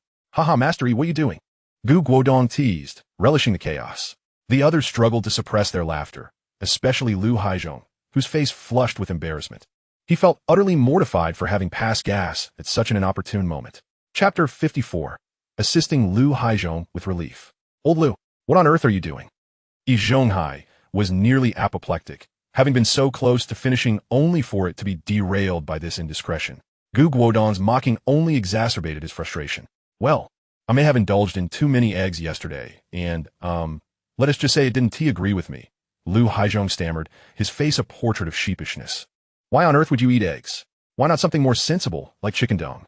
Your flatulence has ruined my work." Yi Zhonghai retorted, his frustration boiling over as he pointed an accusatory finger at Lu Haizhong. "What's wrong with passing gas? Are you going to police the heavens and the earth too? Besides, who knows if your piece will even meet the standards?" Lu Haizhong shot back defiantly. "Let us see who gets the last laugh." Yi Zhonghai realized he was on shaky ground and could hardly pin the blame on Lu Haizhong for his natural bodily functions. After all, the hands of an 8th-level fitter were reputed to remain steady even in the face of the most daunting challenges. Observing the exchange, Guodong silently chuckled while a mechanical voice echoed in his mind. "Ding! Cheeky maneuver points credited. 10, current cumulative total, 160. Lu Haizhong's earlier display of flatulence had not been entirely his doing. Guodong had discreetly intervened. Possessing mastery over his martial arts, Guodong was well versed in the intricacies of human anatomy. He had simply flicked a small stone that struck Lu Haizhong's acupoint, facilitating the release of gas. Given Lu Haizhong's penchant for eggs and his somewhat corpulent physique, the stimulation resulted in a swift expulsion of trapped air. Guodong was not one to fight losing battles. Since he had declared a salary deduction for Yi Zhonghai, he was determined to follow through. More importantly, he had strayed from his usual antics for a while and needed to return to his roots, lest his points dwindle. Thus, he resolved to execute another clever maneuver to ensure Yi Zhonghai's salary was docked, while simultaneously racking up more points. Yi Zhonghai's previously steely resolve crumbled under the weight of Lu Haizhong's indiscretion. He shot a venomous glare at Lu Haizhong, followed by a scathing look at Guodong. Taking deep breaths to regain his composure, he forced himself to calm down, though his agitation was palpable. He appeared on the brink of an explosion, rushing to the restroom to splash cold water on his face in a bid to cool off. Once he felt sufficiently composed, he returned to his station. With the experience of the previous mishap fresh in his mind, Yi Zhonghai approached his work with newfound determination, quickly reaching the same point as before. Upon reaching that juncture, he paused, casting a wary glance at Lu Haizhong. Still uneasy, he called out, "Old Lu, you won't unleash any more flatulence this time, will you?" Yi Zhonghai asked, his tone laced with suspicion. I'll try my best," Lu Haizhong replied, scratching his head awkwardly. "Never mind, it should be stable this time." Yi Zhonghai decided to proceed, mentally prepared to withstand any potential interruptions from Lu Haizhong. Just then, Guodong again launched a small stone at Lu Haizhong's navel, aiming to ensure a full release this time. With a resounding pft, followed by a cacophony of sounds indicating digestive distress, Lu Haizhong experienced a level of relief he had never known. In that moment, he felt as though his very soul had been uplifted. His gastrointestinal discomfort, which had plagued him for years, dissipated, leaving him invigorated and elated. A blissful expression graced his face. Conversely, Yi Zhonghai was pushed to his limits. While the initial sound did not disrupt his focus, the subsequent cacophony sent him into a frenzy. He hurled his file at Lu Haizhong, ready to retaliate. "Lu Haizhong, you scoundrel, I'll settle this with you." Lu Haizhong, jolted back to reality, was bewildered by his uncontrollable outburst. Recognizing his error, he raised his hands defensively, unwilling to retaliate. Ultimately, Zhonghai hesitated to strike. He had far too much at stake and had narrowly avoided disaster. Any act of aggression could lead to dire consequences. Thus, he lowered his tools, yet not without issuing a threat. "You've interfered with me twice now. If my salary is not compensated for these 2 months, I swear, I will make you pay, even at the risk of my job." Yi Zhonghai's eyes blazed with fury. Having spent decades alongside Yi Zhonghai, Lu Haizhong was taken aback by this unprecedented display of rage. After a moment of stunned silence, he weakly replied, all right, I'll make it up to you. Just don't hit me." He retreated a step, visibly anxious. Outside the workshop, Guodong, having executed his ploy, quietly slipped out the door, eager to escape the lingering odor. Ding! Cheeky maneuver points credited. 10, current cumulative total, 170. It seemed he needed to escalate his efforts. These minor antics were yielding insufficient points. As he contemplated the system's announcement in his mind, he pondered his next move. As he meticulously orchestrated his grand scheme, Deputy Factory Director Li approached, eager to assess the progress. With a meeting on the horizon, he had delegated tasks and a wager involving Yi Zhonghai before entrusting Guodong to oversee the operations, promptly departing for the meeting. Once the meeting concluded, he hurried back, anxious to witness the developments. Just in time, he spotted Guodong lingering at the entrance. Guodong, what brings you outside? How are they faring?" Deputy Director Li inquired. "Oh, everything else is nearly complete, but there seems to be a minor issue with Master Yi," Guodong replied succinctly. "What seems to be the problem?" Deputy Director Li asked, perplexed. "You'll find out once you step inside," Guodong said, suppressing a grin. Upon entering, Deputy Director Li was immediately met with an unpleasant odor, prompting him to retreat hastily and question Guodong about the situation. After Guodong's brief explanation, Deputy Director Li sighed and remarked, "Master, he truly seems to be having a streak of bad luck. Let us not press him further. We shall replace him." With that, he led Guodong inside. Chapter 55. Guodong to process personally? "Master Yi, please take a moment to rest. I understand you're currently facing some challenges, which has hindered your performance. We can certainly try again next time," Deputy Director Li said, approaching Yi Zhonghai. Upon hearing that Deputy Director Li was not permitting him to process the components, Yi Zhonghai grew anxious. "Deputy Director Li, I can do it. I truly can. I'm merely a step away from success. Please believe me, grant me another opportunity." He was unwilling to relinquish this hard-won chance. More importantly, this task was one he had taken upon himself. Failure would tarnish his reputation and jeopardize his future prospects. "Do not fret, Master Yi. I have faith in your abilities. For now, take a break and assist Master Lu in cleaning up." We can revisit this later, Deputy Director Li said, trying to suppress his revulsion. Having just dealt with a bout of diarrhea, Liu also carried some remnants on him, and both men had been too caught up in their emotions to notice. Now, with Deputy Director Li's reminder, the nauseating scent pierced their senses. Reluctantly, they decided to tend to the matter. As they departed, Yi Zhonghai cast a lingering glance at the two failed components on the processing table. He was tormented by the thought that success was within reach, yet he had fallen short. Master Wang, would you care to give it a try? Deputy Director Li proposed. Turning to the other 8th-level craftsman, Master Wang, once Yi Zhonghai had left. Master Wang hesitated. Although he too was an 8th-level craftsman, he believed his skills were on par with Yi Zhonghai's. Given that Yi Zhonghai had failed twice, he felt doubtful of his own chances. I'll give it a go. Guodong interjected. You? Guodong, you can process components. Deputy Director Li exclaimed in surprise at Guodong's willingness to step in. Even the engineering team was taken aback, as their expertise lay in drafting, not hands-on processing. They could design the components, but executing them was another matter entirely. Yes, Director Li. I've worked on similar tasks with my teacher at school. Processing this should not pose a problem, Guodong confidently asserted. His primary motivation was to assess the 8th-level craftsman skills he had drawn in the lottery the previous night. After a moment's contemplation, Deputy Director Li decided to allow Guodong to proceed. He was curious to discover what surprises this young man might unveil. After all, if Guodong succeeded where Yi Zhonghai had faltered, it would indicate that he possessed the capabilities of an 8th-level craftsman. Guodong approached the machine, inspecting it alongside a few tools before tentatively beginning his operation. Observing his actions, the workers, Deputy Director Li, and the engineering team exchanged bemused glances, as it was evident that this was Guodong's inaugural experience with the tool. It seemed improbable that he could produce a component that had eluded even the adept Yi Zhonghai. Let him have his fun, Deputy Director Li mused, resigned to the situation. At this point, Guodong was already engaged in the task, and there was no turning back. However, what transpired next astonished everyone. Guodong's movements became increasingly adept, even surpassing Yi Zhonghai's previous efforts in speed.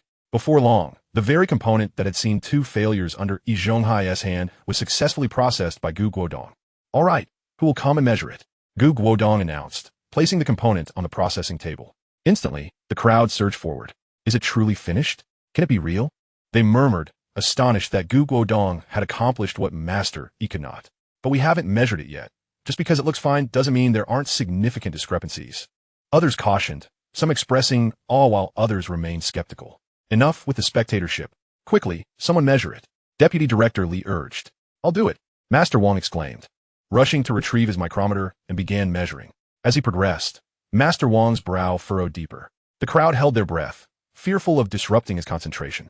Upon completing the final measurement, he set the component down, his face a mask of disbelief, struggling to articulate his thoughts.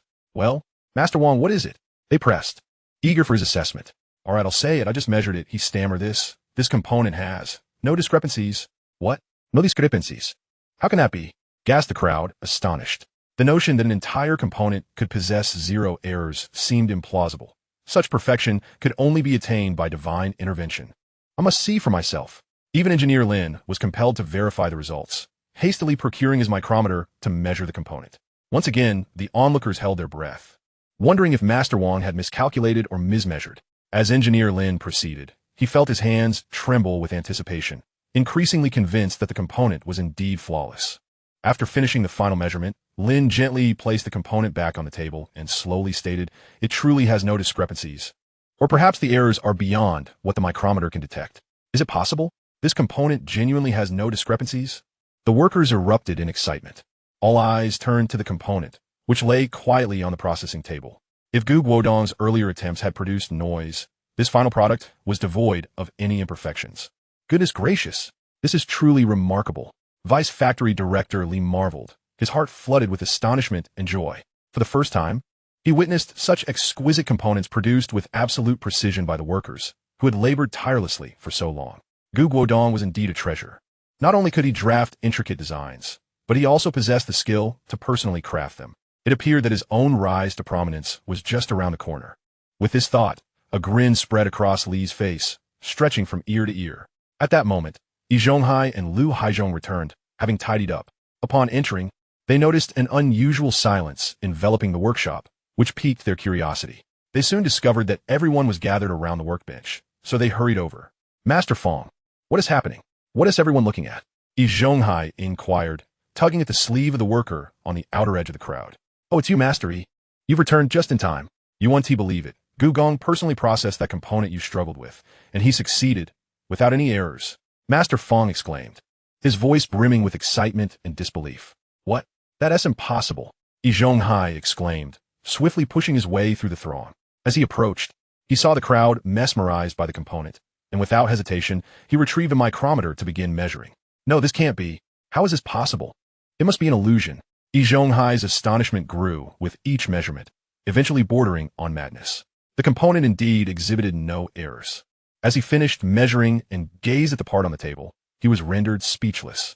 Yi Zhonghai realized that the component Guodong had just crafted was identical to the one he had designed, though he was reluctant to accept this outcome. The micrometer confirmed the truth. There was not a single discrepancy. This revelation was difficult for him to digest.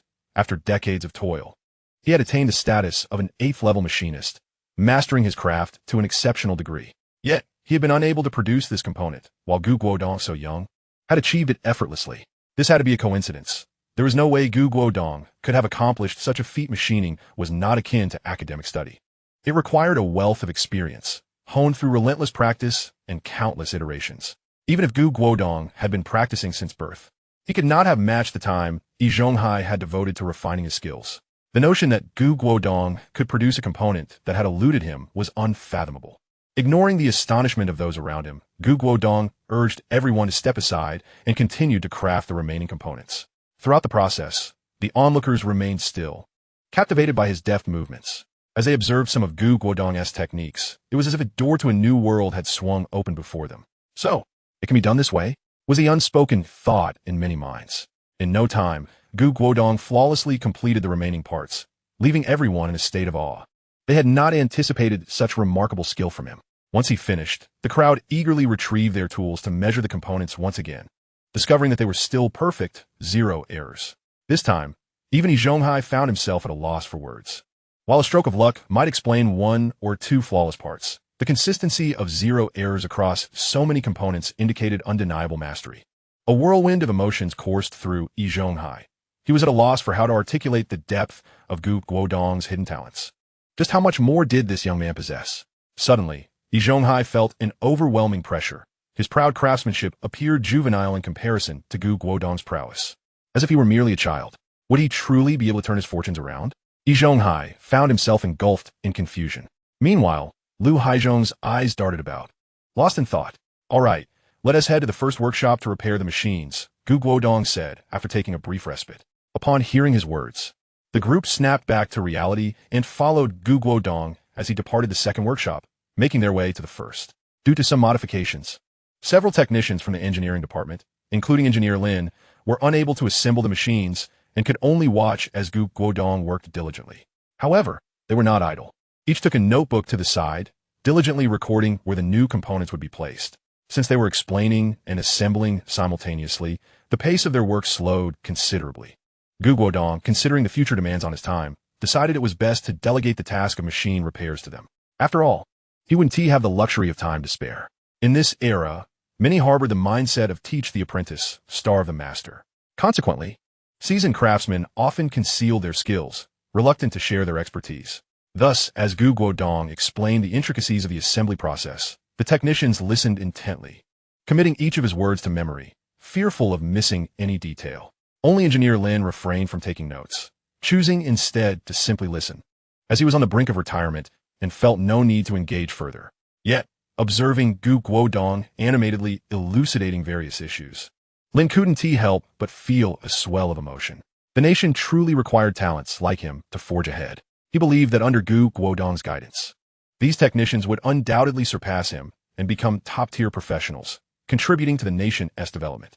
With this thought, Lin's eyes grew misty. Indeed, Guodong was a true pillar of the nation. As Guodong continued his explanations, the technicians fell into deep contemplation, occasionally breaking into expressions of sheer joy. Many concepts that had previously eluded them became crystal clear under Guodong's guidance, particularly for Zhao Chun, who was preparing for the engineering exams. The gaps in his understanding had been vast. He had lacked confidence in his ability to succeed. However, while Guodong spoke, he seized the opportunity to ask numerous questions, which instilled a newfound confidence within him. Though he might still fail this time, he believed that with Guodong's presence, if he sought guidance a few more times, he would surely succeed in the next attempt. Finally, after half an hour of instruction, Guodong wrapped up his explanations, and the remaining components were installed. All right, all the components are in place. Director Lee, shall we power it up for a test? Guodong said with a smile. Yes. Quickly, someone turn on the power. Director Lee promptly instructed one of the workers nearby. As the power surged to life, Guodong listened intently, relieved to hear that the machine emitted no strange sounds this time. However, he advised everyone to keep their distance initially to allow the machine to run autonomously for a while.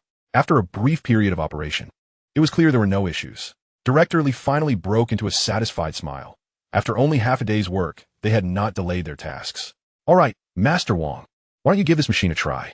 Director Lee instructed the 8th level machinist, Master Wong. Now that the machine was functioning properly, he wished to verify another matter. This was regarding Guodong's claim that he had modified certain components to enhance efficiency. Was it indeed true? Master Wong, without hesitation, responded to Deputy Factory Director Lee's instruction and promptly began to operate the machine. Chapter 57. The Shy and Charming Zhang Shuyu.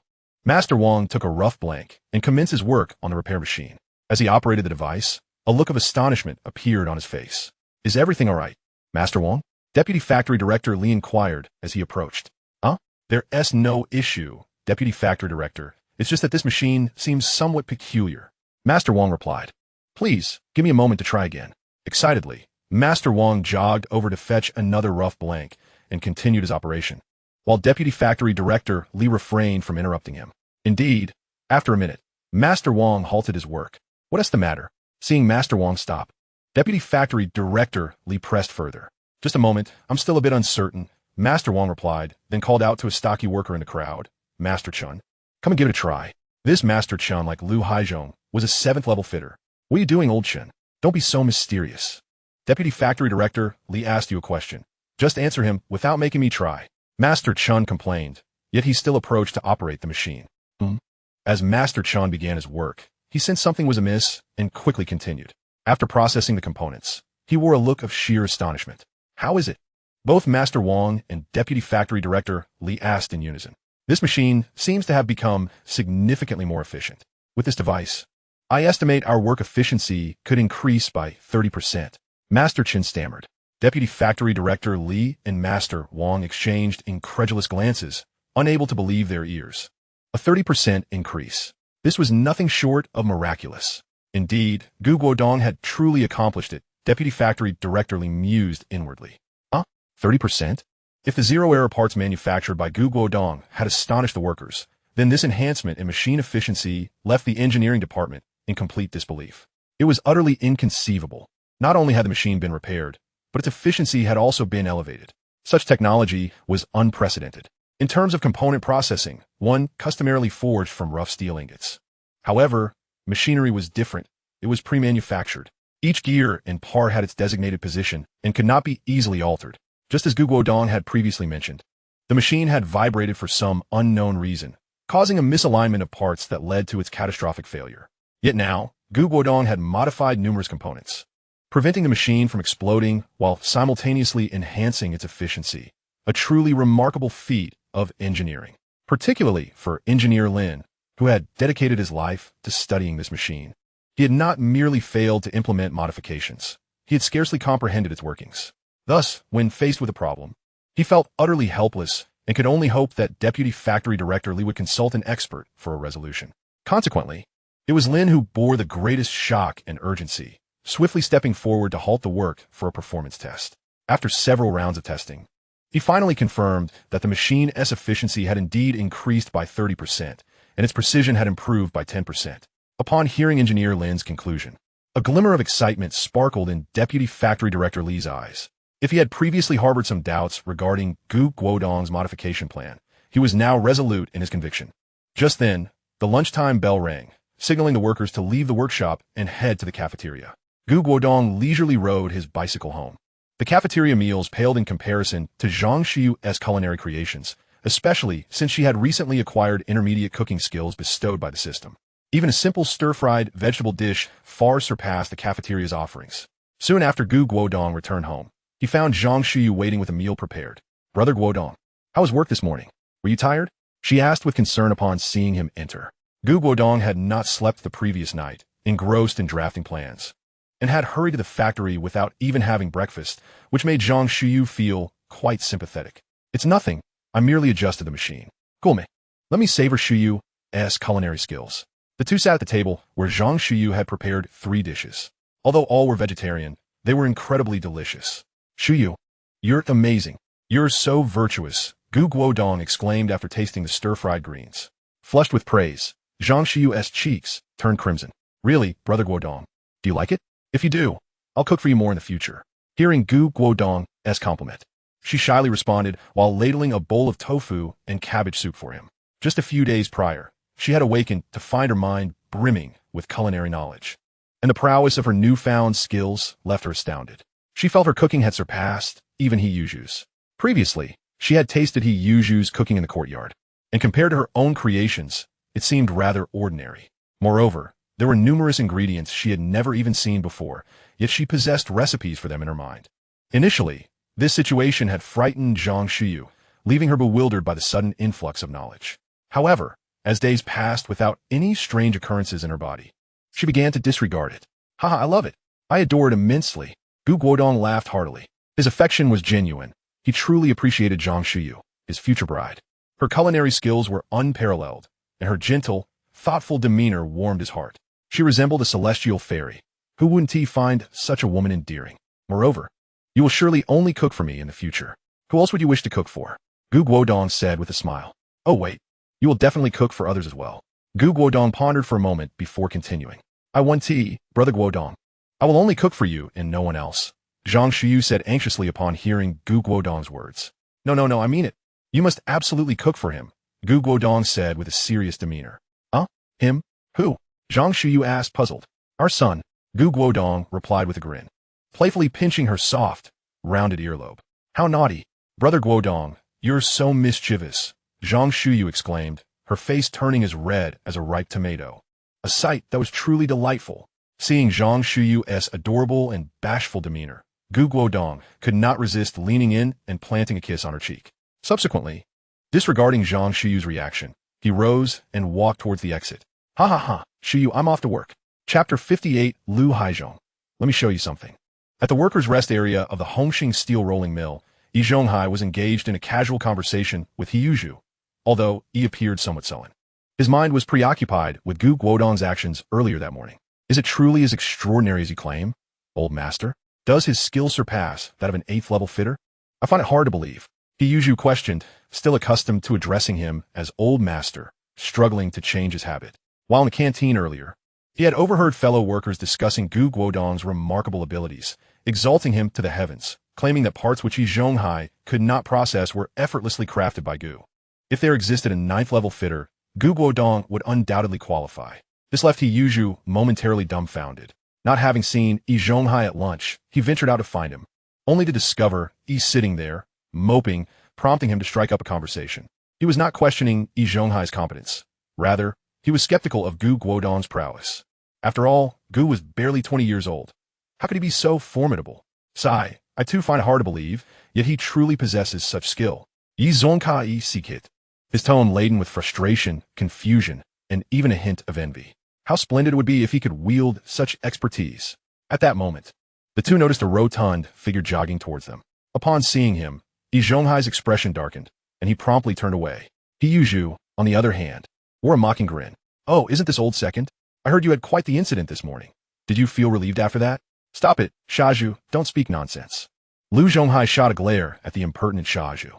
Internally, he felt quite embarrassed. After all, an accident of that nature was hardly dignified.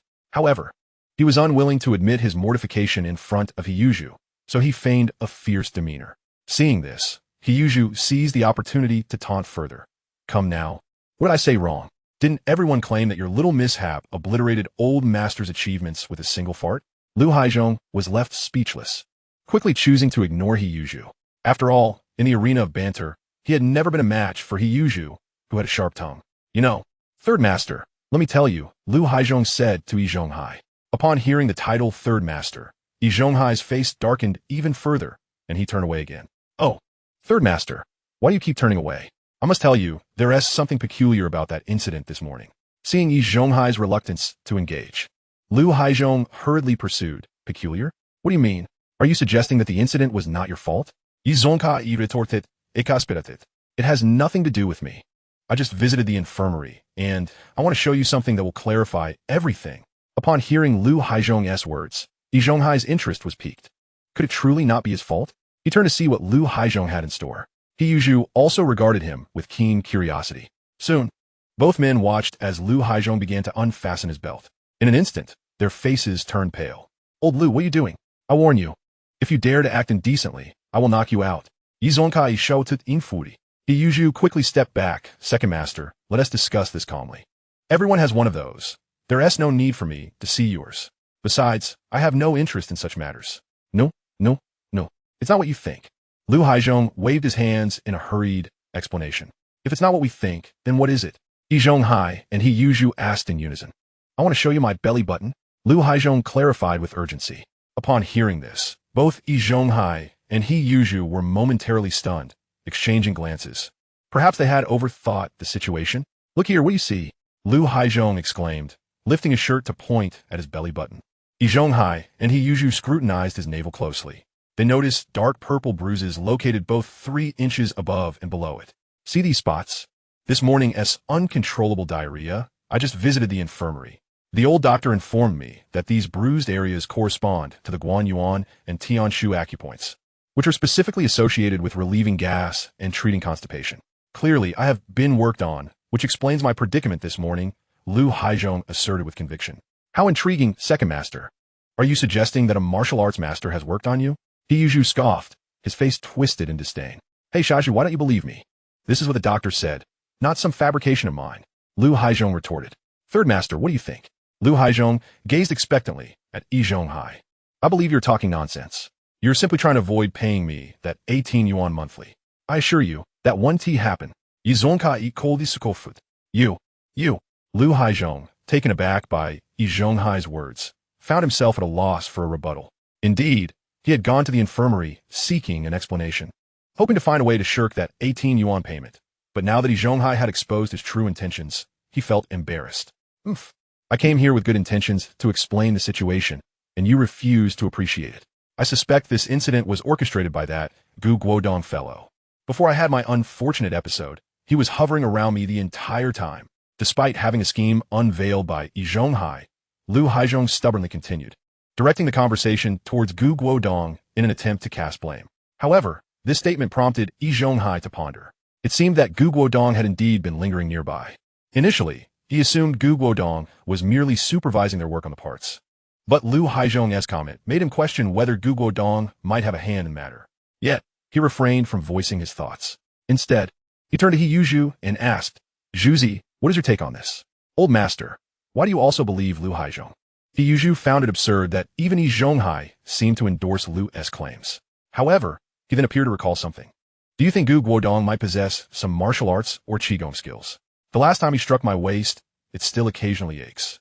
He Yuzhu couldn't help but reflect on his own experience, recalling how that punch had left him feeling discomfort even during urination. Chapter 59, like a toad marrying a frog, ugly yet playful. Just as the three were engrossed in their heated discussion, a voice filled with surprise suddenly interjected. "Everyone, look!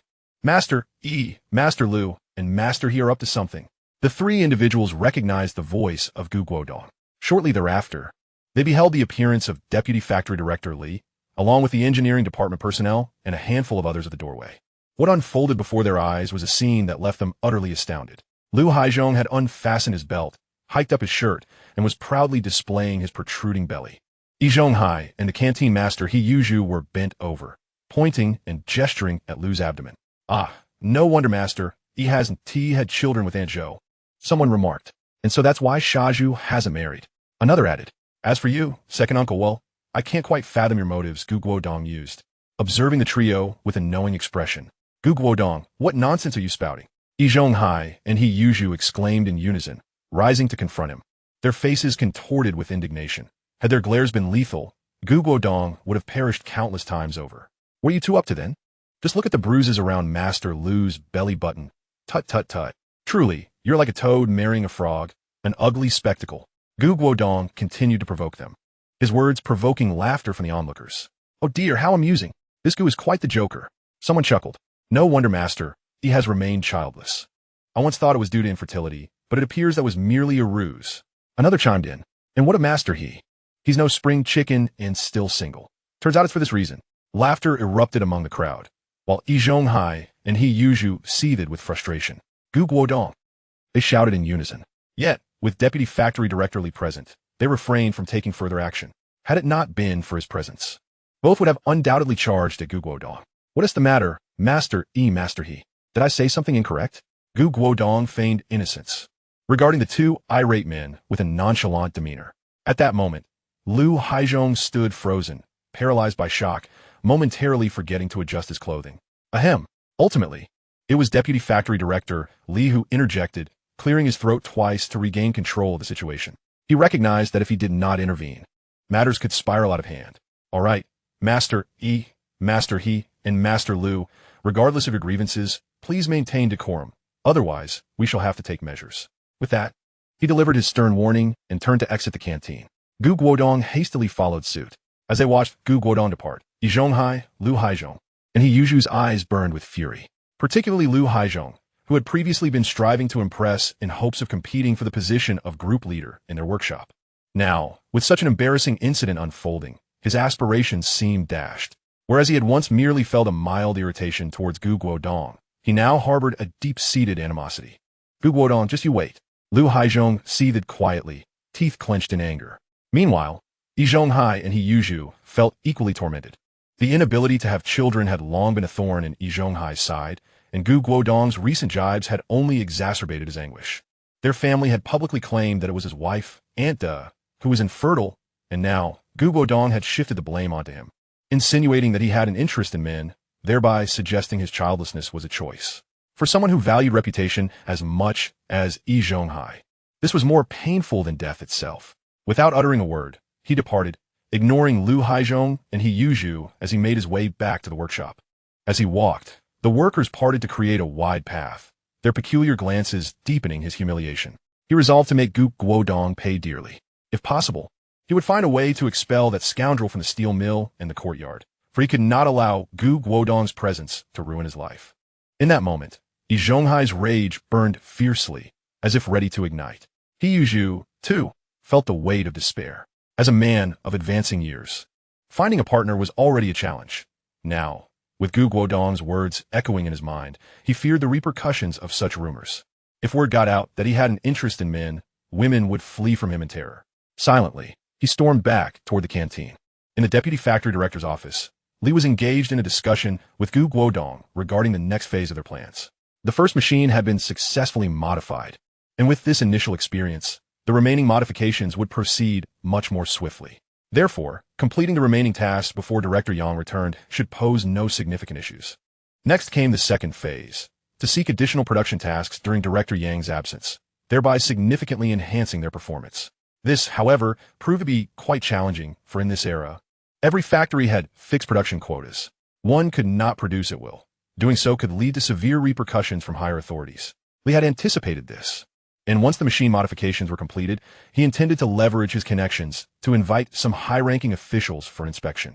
He hoped that by demonstrating a substantial increase in output during Director Yang's absence, he could showcase both his capabilities and the factory's potential, thereby securing new tasks in addition to boosting their performance metrics. The crux of the matter lay in the fact that while the machines had improved efficiency, the workers had not. The factory still employed a majority of low-skilled laborers. Their craftsmanship was not refined enough, even with the machine's enhancements. Their output would not match the 30 increase seen with skilled workers like Master Wang. It might only reach 15 or even less. Li had summoned Gu Guodong to assist in training these workers. What? You want me to learn from him? Gu Guodong thought incredulously. It was exceedingly difficult to find someone both capable and willing to impart their skills in this era. Most kept their knowledge closely guarded, fearing that teaching their apprentices might lead to their own obsolescence. Consequently, the pace of growth among these workers was painfully slow. Of course, there were those who were lazy and unmotivated, but such cases were not the majority. Like Yi Zhonghai and Master Wang, the skilled craftsmen were reluctant to share their techniques with others. Their reluctance stemmed from the belief that such actions would lead to the loss of their craft, a notion they were unwilling to entertain. This sentiment was not exclusive to them. Even many skilled machinists held similar views. After all, the transmission of craftsmanship was of paramount importance to them. Even the apprentices assigned to them by the factory were merely taught rudimentary skills to get by. It was only those apprentices they personally took under their wing whom they would diligently instruct, imparting their most treasured techniques. Take Yi Zhonghai, for instance. Despite being assigned several exceptionally bright apprentices by the factory, all rated at levels 3 or 4, far superior to Jia Dongshu's standing, he still chose to impart his expertise solely to Jia. This decision resulted in stagnation for those other workers, while Jia Dongshu's skills failed to advance. Upon witnessing Guodong's adeptness in assembling machines today while instructing the engineering department technicians, Deputy Factory Director Li realized Guodong was unlike those seasoned craftsmen. He was willing to share his knowledge freely. Guodong, in order to expedite our plans, I would like to discuss the possibility of you conducting classes for our workers. Your machining skills as a machinist have truly opened my eyes today. If you could instruct our workers with the same dedication you showed the technicians, I am confident our factory will flourish. Deputy Factory Director Li expressed earnestly. Indeed, Guodong harbored similar thoughts. The current workers were only capable of performing routine machining tasks adequately. However, to fulfill their future aspirations, they were still somewhat lacking. This opportunity would be ideal for him to impart knowledge. After contemplating, Guodong replied, Director Li, how about this? I will first train the senior machinists so they can fabricate the components from the drawings I have created. If I were to handle all the parts for the numerous workshop machines myself, it would undoubtedly consume a significant amount of time. Once I have instructed them, they can take over the manufacturing. This will not only enhance their machining skills, but also allow our technicians to assemble the machines, providing them an opportunity to showcase their learning outcomes. Of course, there is a third benefit I haven't mentioned. I could take a bit of a breather. Deputy Factory Director Li's eyes brightened at this suggestion, recognizing it as a clever solution that served multiple purposes. He smiled and said, Very well, Guodong. Let us proceed, as you suggested. Once these senior workers have acquired sufficient skills, I shall then focus on teaching the intermediate and junior workers, equipping them with essential machine operation techniques and common machining methods. This way, the efficiency of our workers will undoubtedly rise. Guodong continued, and after discussing some details, he took his leave. Deputy Factory Director Li then summoned Xiao Wang to notify the heads of various workshops, instructing them to arrange for all machinists rated 5 and above to participate in Guodong's training. Soon, the notice reached the workshop directors. Having already drawn upon senior workers in the morning, the directors were somewhat disgruntled, as this would impede their workflow. They were reluctant to see yet another afternoon session of withdrawals. However, upon learning that it was Guodong who would be teaching the machining techniques, the workshop directors acquiesced. The senior machinists rated 5 and 6 were particularly thrilled. They found themselves in a precarious position, without proper guidance. Only a select few stood a chance of reaching levels 7 or 8. With Guodong, whose skills surpassed even Yi Zhonghai's, teaching them, they were certain of rapid improvement. Yet, when Yi Zhonghai received the notification, his expression darkened. As an esteemed level 8 machinist, he had reached the pinnacle of his craft and considered himself a top-tier presence, who was qualified to train him. Just because Guodong had produced a few parts, did that bestow upon him the right to instruct? He believed that, given some time, he could also master those components without expending energy on the guidance of a mere novice. Master Yi, you should heed the factory's arrangements. Guodong possesses considerable skill. Think of the flawless parts he produced this morning. You've been in this trade for decades. You know the technical standards of those components. I suggest you attend, at least for the sake of exchanging ideas. You might glean some new insights, the workshop director urged earnestly. Upon hearing the director's words, Yi Zhonghai fell silent. The director was right. Guodong was indeed skilled. Although he was confident that, given time, he could also fabricate those parts, the quality would likely be significantly inferior, and his success would not match the perfection of Guodong's work. Fine, I'll go see how long he can teach me. Yi Zhonghai ultimate de congedit. Curious to witness Guodong's capabilities. All right, let us go.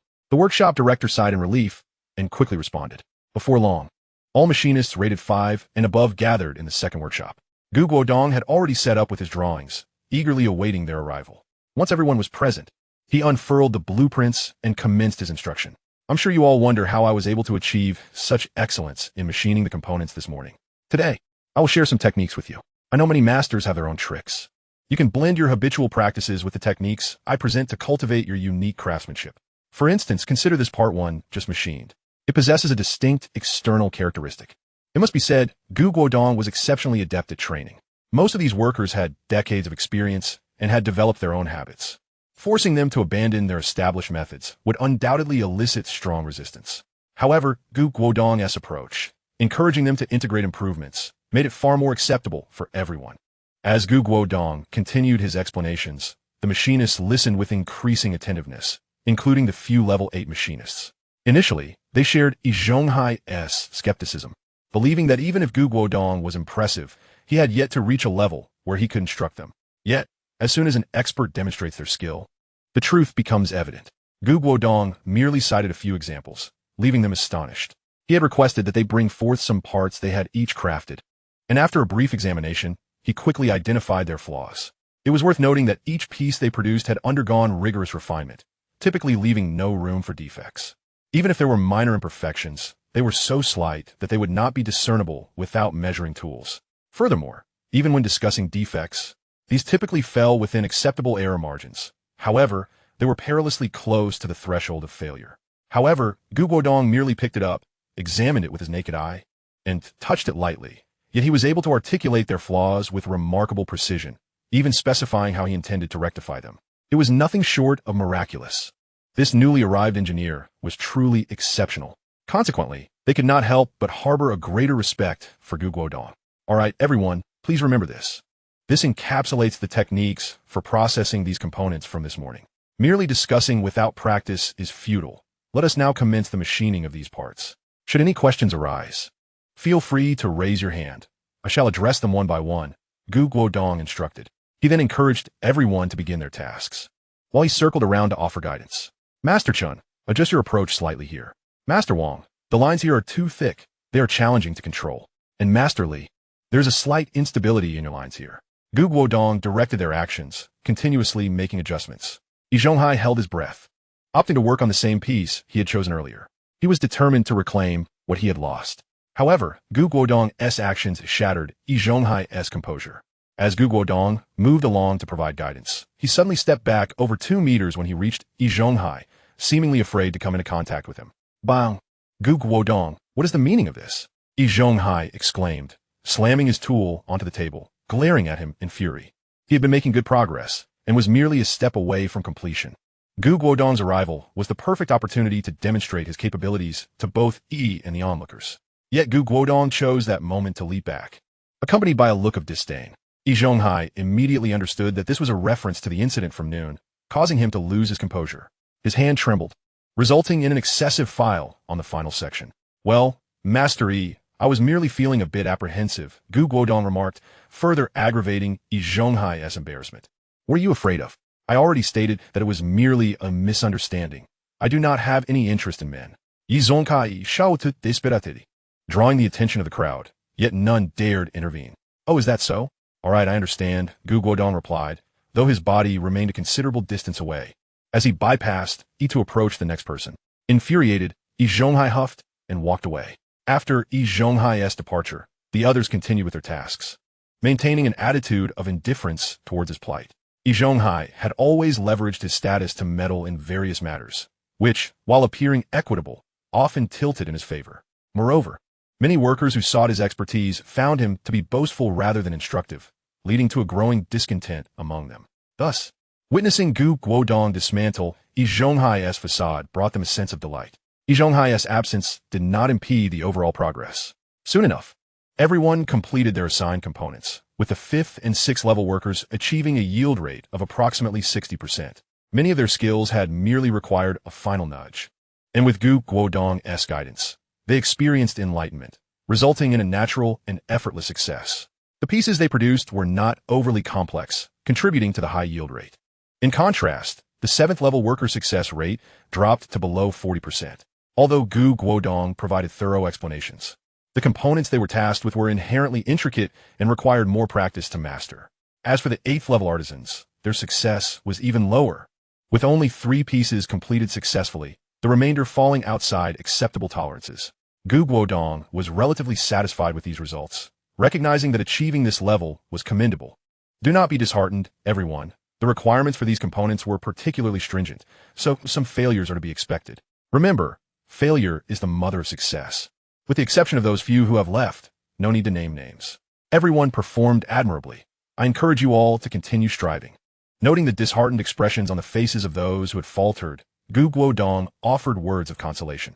However, upon hearing his remarks, the group was left speechless. The only one who had left was Yi Zhonghai. What difference did it make not naming him? After several rounds of instruction, Guodong ceased his supervision, allowing them to proceed with their work, having imparted most of what was necessary. This training session primarily aimed at producing components for machine modification, thus requiring minimal exertion. After conferring with the workshop director, Guodong first visited the medical room to procure some medication, as preparations were underway for the banquet the following day. Once he had secured the medication, Guodong proceeded to the office of Deputy Factory Director Li, who was presently listening to Assistant Xiao Wang report on the recent events in the workshop. Upon learning of the significant technical improvement among the workers, a satisfied smile spread across Deputy Director Li's face. Coincidentally, Guodong entered the office at that moment, prompting Deputy Director Li to warmly invite him to take a seat. Guodong, you have truly accomplished a great feat this time. Once we achieve success, I will certainly ensure you receive the recognition you deserve. Deputy Director Li exclaimed, patting Guodong on the shoulder with genuine delight. His happiness stemmed from the fact that with these foundational improvements, his promotion would merely be a matter of time. I have already submitted your name for the Deputy Section Chief position, and there is no need to arrange for a new Section Chief. Once Engineer Lin retires, I assure you that this position will be yours. Of course, that is all for the future. Is there any reward you desire at present? Speak up. I will do my utmost to fulfill your request. Chapter 62. The Reward from Deputy Factory Director Li. Upon hearing Deputy Director Li's words, Guodong did not hesitate and directly replied, indeed, there are a few minor matters for which I require your assistance. Director Li. Deputy Director Li was taken aback. Oh, what assistance do you need? Please tell me. Well, first, regarding my father's passing, his position has become vacant. I would like my partner to take his place. She is a year younger than me, just 19. Having completed junior high, she should be capable of assuming my father's role, Guodong explained. You have a partner? Deputy Director Li exclaimed in astonishment upon hearing Guodong's words. He had initially thought to introduce someone to Guodong himself. It seemed that he had a cousin with a niece of a similar age. If such an outstanding young man as Guodong could be related to him, it would strengthen their connection.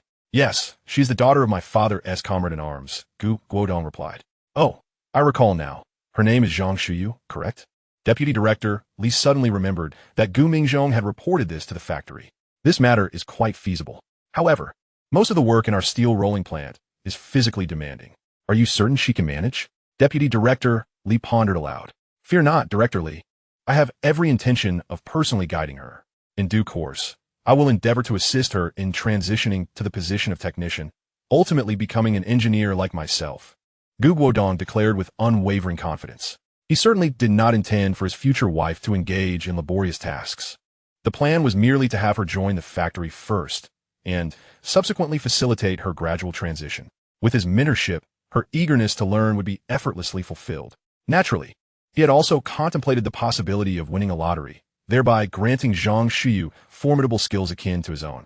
However, he dismissed that notion for fear of criticism. Splendid. This indicates that in the near future, our factory shall boast 2 young engineers. Vice Director Li exclaimed, his eyes gleaming with excitement.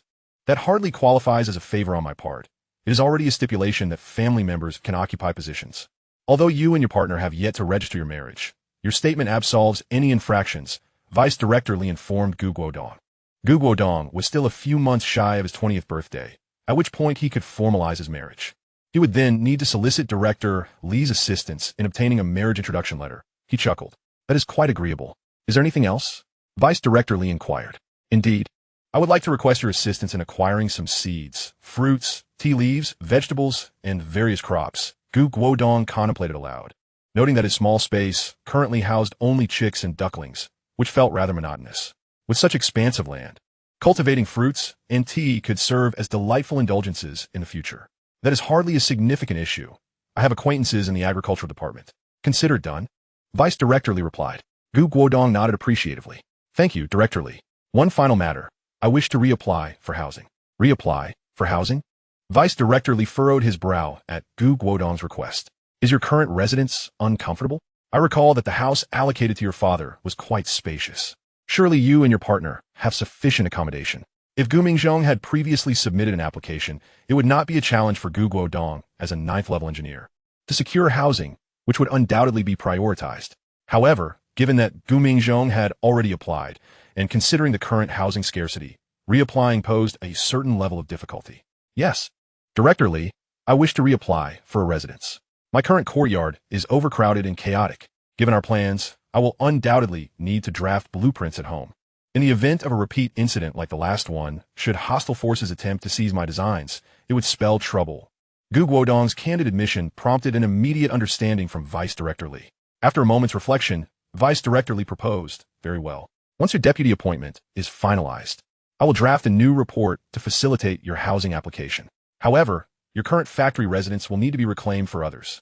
Gu Guodong contemplated this and deemed it acceptable, recognizing that it was merely a temporary inconvenience. I appreciate your assistance, Director Li. He expressed his gratitude and prepared to depart. Wait, Guodong, Vice Director Li called out. Gu Guodong turned back, puzzled. What is it? Here, take these. I have no use for them. They will serve you young folks well. Remember to invite me to your wedding feast. Vice Director Li opened a drawer and handed Gu Guodong a collection of tickets. Upon inspection, Gu Guodong discovered they were tickets for plays, movies, and bathhouses, privileges typically reserved for someone of Vice Director Li's rank, inaccessible to ordinary workers. Thank you, Director, Gu Guodong exclaimed. No need for thanks. Off you go. Vice Director Li clapped Gu Guodong on the shoulder, ushering him out the door. As he clutched the tickets, Gu Guodong reflected on the genuine kindness of old Li towards his allies. As long as one proved useful, he would not be neglected. What set him apart was his tangible generosity, a stark contrast to leaders who merely offered flowery words without delivering on promises. On his way, Gu Guodong made a brief visit to workshop number 2 to observe the processing conditions, finding everything satisfactory before retreating to the office for tea and casual conversation, during which he addressed a few inquiries from technicians. After work, Gu Guodong cheerfully rode his bicycle home. Upon arriving at the entrance, he spotted the current elder, Yin Bugue, craning his neck and scanning the area, seemingly awaiting someone. Ah, Guodong, back from work? We bought a chicken today, and I had your aunt make some chicken soup. We also prepared some twice-cooked pork. Why not come over and enjoy a meal with me? It's a perfect opportunity for us to share a drink. Huh? Gu Guodong initially thought he had misheard and looked towards the west. What is it, Guodong? What are you looking at? Yin Bugue inquired, perplexed. Just checking if the sun has risen from the west. I can't believe you, Elder Yin, are inviting me for a drink. What mischief are you up to? Gu Guodong regarded Yin Bugue suspiciously. Chapter 63. The Schemes of Elder Yin. Yin Bugue smiled awkwardly at the remark and replied, What nonsense are you spouting? The soup and dishes are ready. Hurry and fetch Zhang Shuyu. I haven't treated you to a meal since you returned. Seeing that Yin Bugue seemed earnest, Gu Guodong deduced that he was indeed extending an invitation. However, he remained wary, suspecting that Yin Bugue was up to something. Nevertheless, the offer of a meal was tempting, and declining would be ungracious. Thus, he nodded decisively. Since you have so sincerely invited me, it would be remiss of me not to accept. Allow me a moment to wash up, and I shall join you. Yin Bugue's eyes lit up at Gu Guodong's acquiescence. Excellent. I will await your arrival. As the saying goes, one who eats from another's hand is bound by the favor. Once Gu Guodong accepted the meal, his own matters would likely fall into place. Afterward, Gu Guodong wheeled his bicycle back home. Shuyu, I'm home, he called out upon entering the courtyard. Zhang Shuyu emerged from the kitchen, an apron wrapped around her, evidently in the midst of meal preparations. Brother Guodong, you're back. I'll have dinner ready shortly. You should rest a bit. Zhang Shuyu smiled brightly at Gu Guodong, her mind wandering back to the affectionate moment they shared before he left that afternoon, causing a blush to creep across her cheeks. No need, no need. Gulme, today someone is treating us to meat. Gu Guodong chuckled, urging Zhang Shuyu to cease her cooking. Who? So generous, treating us to a meal? Zhang Shuyu asked. Her curiosity piqued. Gu Guodong seems to have offended quite a few people in the courtyard, particularly the old man and the Jia family. How is it that anyone would still invite them to dinner? It is our newly appointed elder, Yin, the esteemed Yin Dajia. As Gu Guodong tidied up his belongings, he responded, Yin Dajia? Yin Bugue? Isnt he notoriously miserly? How could he possibly invite us for a meal? Gu Guodong, you may not be aware, but he is incredibly stingy. He even charges for meals when the children dine at home. There's no way he would generously treat us to a meal, especially meat. He must have ulterior motives. Perhaps we should reconsider attending, Zhang Shuyu expressed with concern. No need to worry, Shuyu. This Yandajia cannot outsmart us. We will simply divert the conversation as we did last time and focus solely on enjoying the meal, Guodong reassured her. Upon hearing this, Zhang Shuyu's eyes sparkled with realization. She recalled the last time when Yandajia had insisted they pay for a meal, only to be deftly turned into a fundraising event for a funeral by Guodong. She understood that Guodong would undoubtedly ensure they benefited from this meal at Yan Bugui's expense. All right, I'll trust your judgment, Guodong Gu, Zhang Shuyu replied cheerfully, albeit uncertain of how they would manage to deceive Yan Bugui again. After a brief tidying and freshening up, Guodong took Zhang Shuyu's hand and made their way to Yan Bugui's home. Upon entering and seeing the spread on the table, both Guodong and Zhang Shuyu were momentarily stunned. In addition to a large bowl of chicken, there was an ample platter of twice-cooked pork, alongside several stir-fried dishes. Clearly, Yan Bugui had invested significantly this time. Otherwise, he wouldn't have laid out such an extravagant feast. Come, Guodong, you've arrived. Please take a seat. Yan Bugui warmly welcomed them, personally pouring wine for Guodong and instructing the third aunt to serve rice. Just then, Yan Jiekwang and Yan Jieti, the brother and sister, returned home. As Guodong was about to offer them a seat, he noticed they merely gazed longingly at the food on the table before retreating to their room. Is it just the four of us dining? Guodong inquired curiously, noticing the absence of the siblings at the table. Yes, Guodong. Today, it's only the four of us. There are no others, Yan Bugui replied with a smile. Oh, Guodong murmured softly. Inside the house, Yan Jiekwang and Yan Jieti were swallowing hard, clearly enticed by the delicious spread. However, they could only fantasize about it. Initially, upon seeing so many delectable dishes, they had hoped their miserly father was finally treating them to a sumptuous meal. Little did they know, it was all intended for Guodong. This revelation left them feeling as though the sun had risen in the west. Brother, what do you think Dad is scheming? He has spent so much on chicken and meat, and yet we're not included. We've never eaten this well. Yan Jieti asked her brother, her eyes wide with disbelief. I have no idea, Yan Jiekwang replied irritably. Yan Bugui's actions had truly angered him. He would rather treat others to a lavish feast than his own children. Was Guodong truly his father's beloved son, while they were treated like mere strays? Indeed, Yan Jiekwang felt that Guodong was not merely his father's favored child, but perhaps even his true son. Yet, despite their dissatisfaction, the siblings dared not voice their grievances. Meanwhile, outside, Guodong, having exchanged pleasantries with Yan Bugui, began to eat without reservation. He boldly tore off a large chicken leg and placed it in Zhang Shuyu's bowl. Eat. Upon hearing Guodong's words, Zhang Shuyu beamed with delight. She responded, and without further hesitation, she began to feast. Yan Bugui, watching the scene, felt a pang of distress, yet he dared not intervene. After all, this was the precious meat he had painstakingly acquired, typically too stingy to indulge in. Now Guodong was unabashedly devouring it, despite his heartache. He had no choice but to endure, as he needed something from Guodong. Guodong, how has work been at the factory these past few days? Are you settling in well?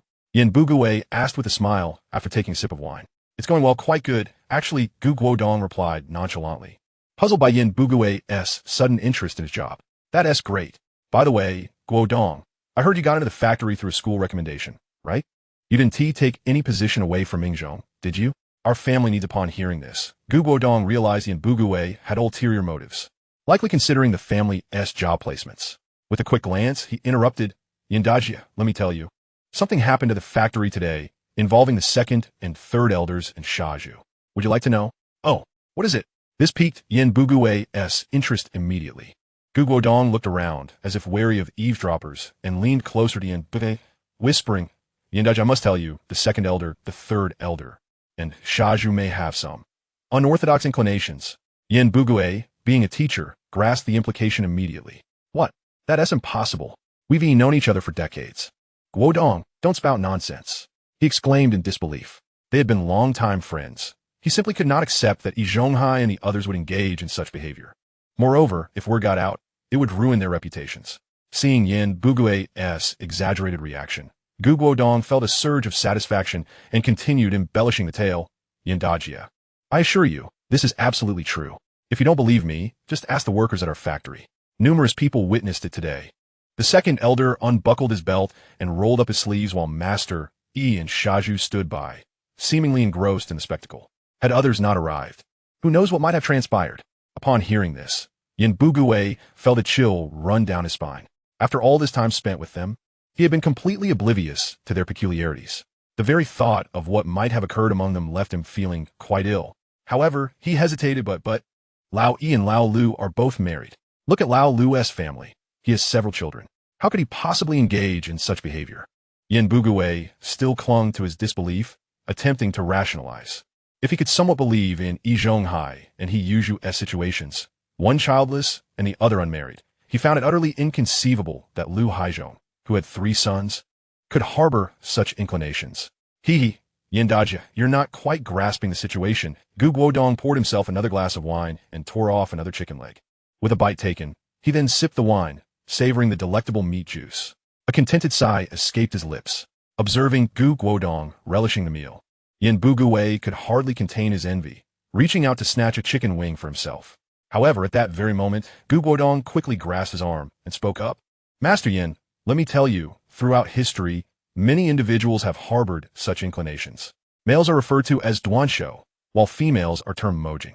Yet, there are also those who indulge in both. You must have red dream of the red chamber. Being a teacher, you undoubtedly have. The foolish tyrant Shuepan. He is one who enjoys both men and women. I suspect that the second master is of the same ilk. The 3 of them likely discovered each other's preferences by chance, gradually coming together. Guodong, I never imagined you had red dream of the red chamber. Yin Bugui was taken aback, realizing that Guodong was not only familiar with the book, but had also delved into its depths. This esteemed work is highly regarded and boasts significant literary merit. In fact, at Hongxing Primary School, only the oldest teacher possessed a copy. He had attempted several times to borrow it, yet was unsuccessful, as that book was too precious. The old man would clutch it tightly every night, allowing no one to touch it, let alone lend it to others. Of course, Master Yin, you are unaware that I first encountered that book when I began university. I was utterly captivated and even sought my teacher's guidance on various passages within it. Let me share with you seeing Yin Bugui's interest in Dream of the Red Chamber. Guodong eagerly recounted some classic anecdotes and passages from the novel. Yin Bugui listened, both amazed and increasingly impressed by the knowledge of this young upstart. Guodong, I never expected you to know more than this old man. Yin Bugui remarked with a sense of admiration. Throughout the meal, Guodong continued to eat and drink while explaining, occasionally pausing to allow Yin Bugui to savor the various narratives. As for the dishes before them, Yin Bugui found himself unable to indulge.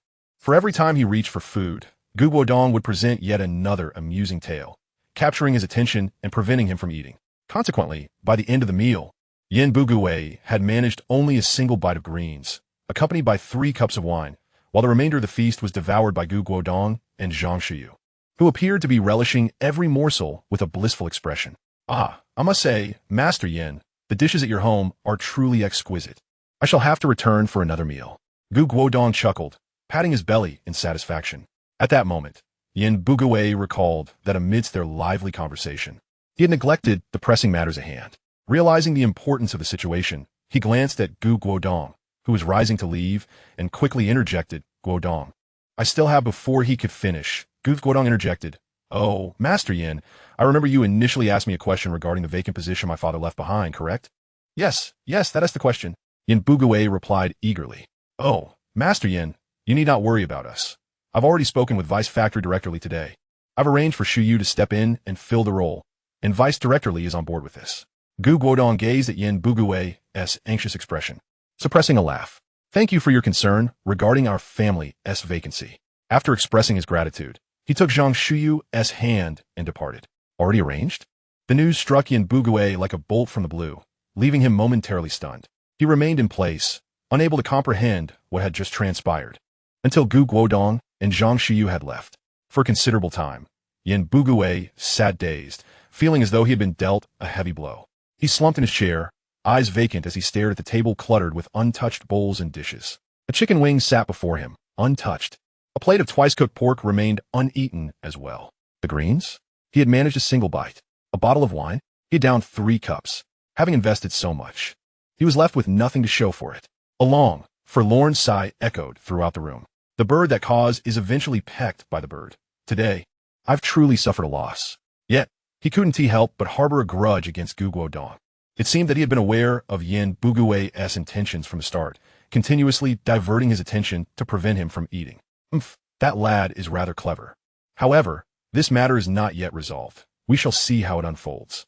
Meanwhile, upon returning home, Guodong was immediately greeted by the system's voice. Ding! 20 points for clever maneuvering have been credited. Current total, 200. Chapter 65. The news spreads, the three of them brother Guodong.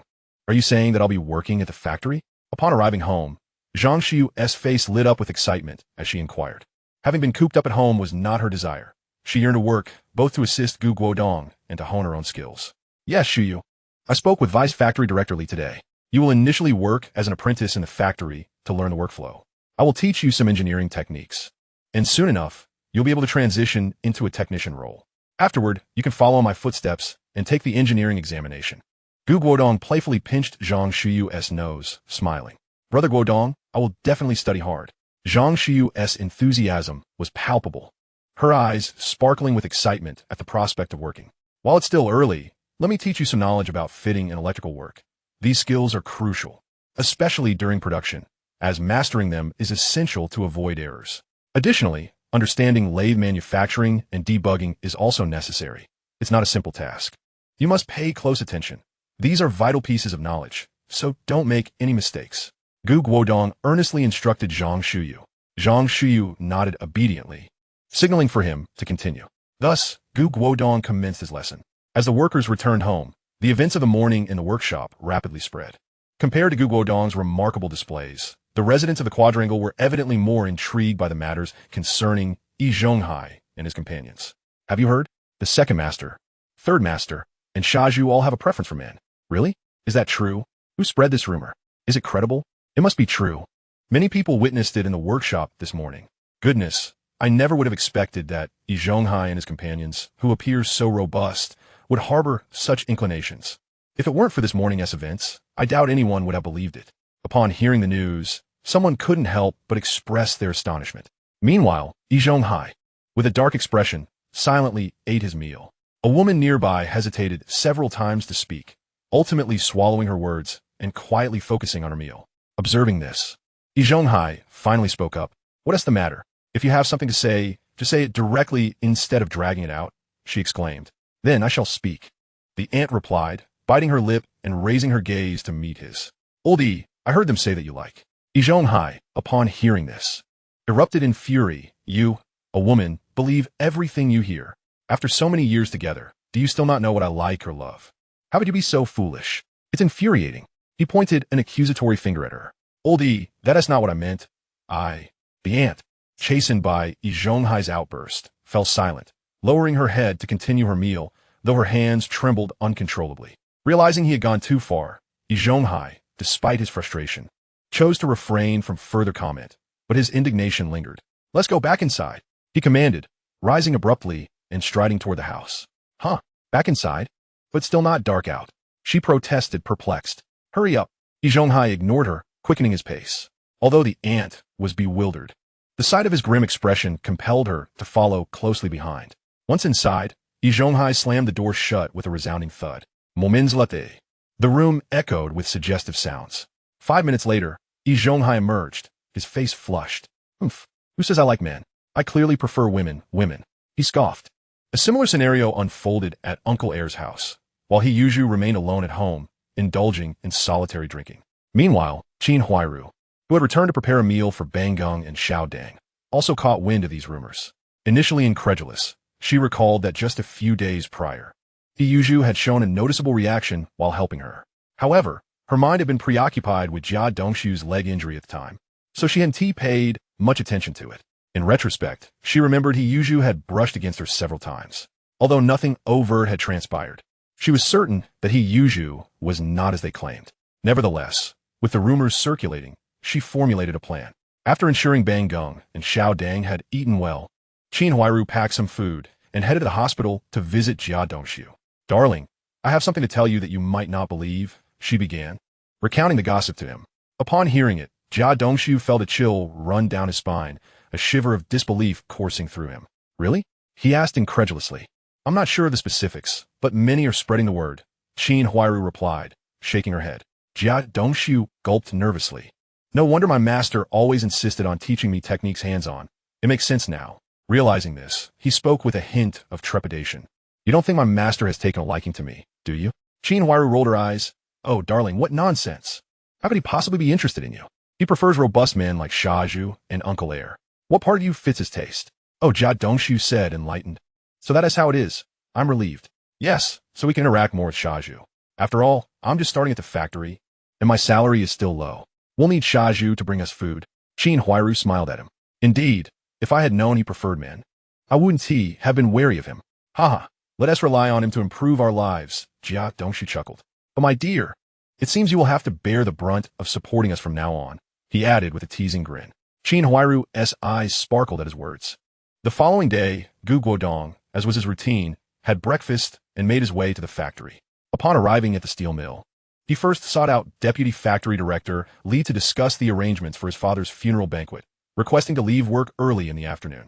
To his surprise, Li not only acquiesced, but also patted his chest in reassurance, offering 3 large bills as a personal gesture of condolence, which Guodong accepted without hesitation. The day unfolded much like the previous one, primarily focused on guiding the skilled workers in the processing of machine parts required for the renovation. The parts prepared the day before were now being assembled by the engineering team alongside maintenance workers, while Guodong observed, tea in hand. Meanwhile, Hiyuzhu also took a leave of absence. After several days of treatment, Jia Dongshu's wounds had begun to scab over, allowing for his return home to recuperate. The exorbitant hospital fees, coupled with Qin Huairu's impending entry into the factory, made it untenable for her to juggle both responsibilities. Bringing him home would enable Auntie to assist in his care, but she could not manage it alone, prompting her to seek Hiyuzhu's help. Thus, after returning from the hospital the previous evening, Qin Huairu visited Hiyuzhu's residence. Given the rumors about his sexuality, she felt no need to be discreet in her approach. Oh, Sister Qin, what a surprise. Please come in. Hiyuzhu, who had been brooding alone, was taken aback and warmly invited her in. Thank you. Qin Huairu replied with a smile. Once inside, she wasted no time getting to the point. Zhuzi, I want to bring Jia Dongshu home from the hospital tomorrow. But as you know, I'm just a woman. I certainly can't manage to take him out by myself. Could you assist me? Of course. If it's inconvenient for you, I completely understand. Her tone was earnest, driven by her concern for Jia Dongshu. Sister Qin, what are you saying? Of course. It's not inconvenient. Rest assured, I'll accompany you tomorrow, Hiyuzhu reassured her. Relieved, Qin Huairu expressed her gratitude. Also, could you lend me a wheelchair? It will make things much easier. Sure, no problem. I'll arrange that for you. Hiyuzhu readily agreed. Thank you so much, Zhuzi. Upon receiving his confirmation, Qin Huairu beamed at him. Hiyuzhu, captivated by her smile, felt his heart race as if struck by a sudden spark. In his eyes, her smile was as radiant as a blossoming flower, enchanting and bright.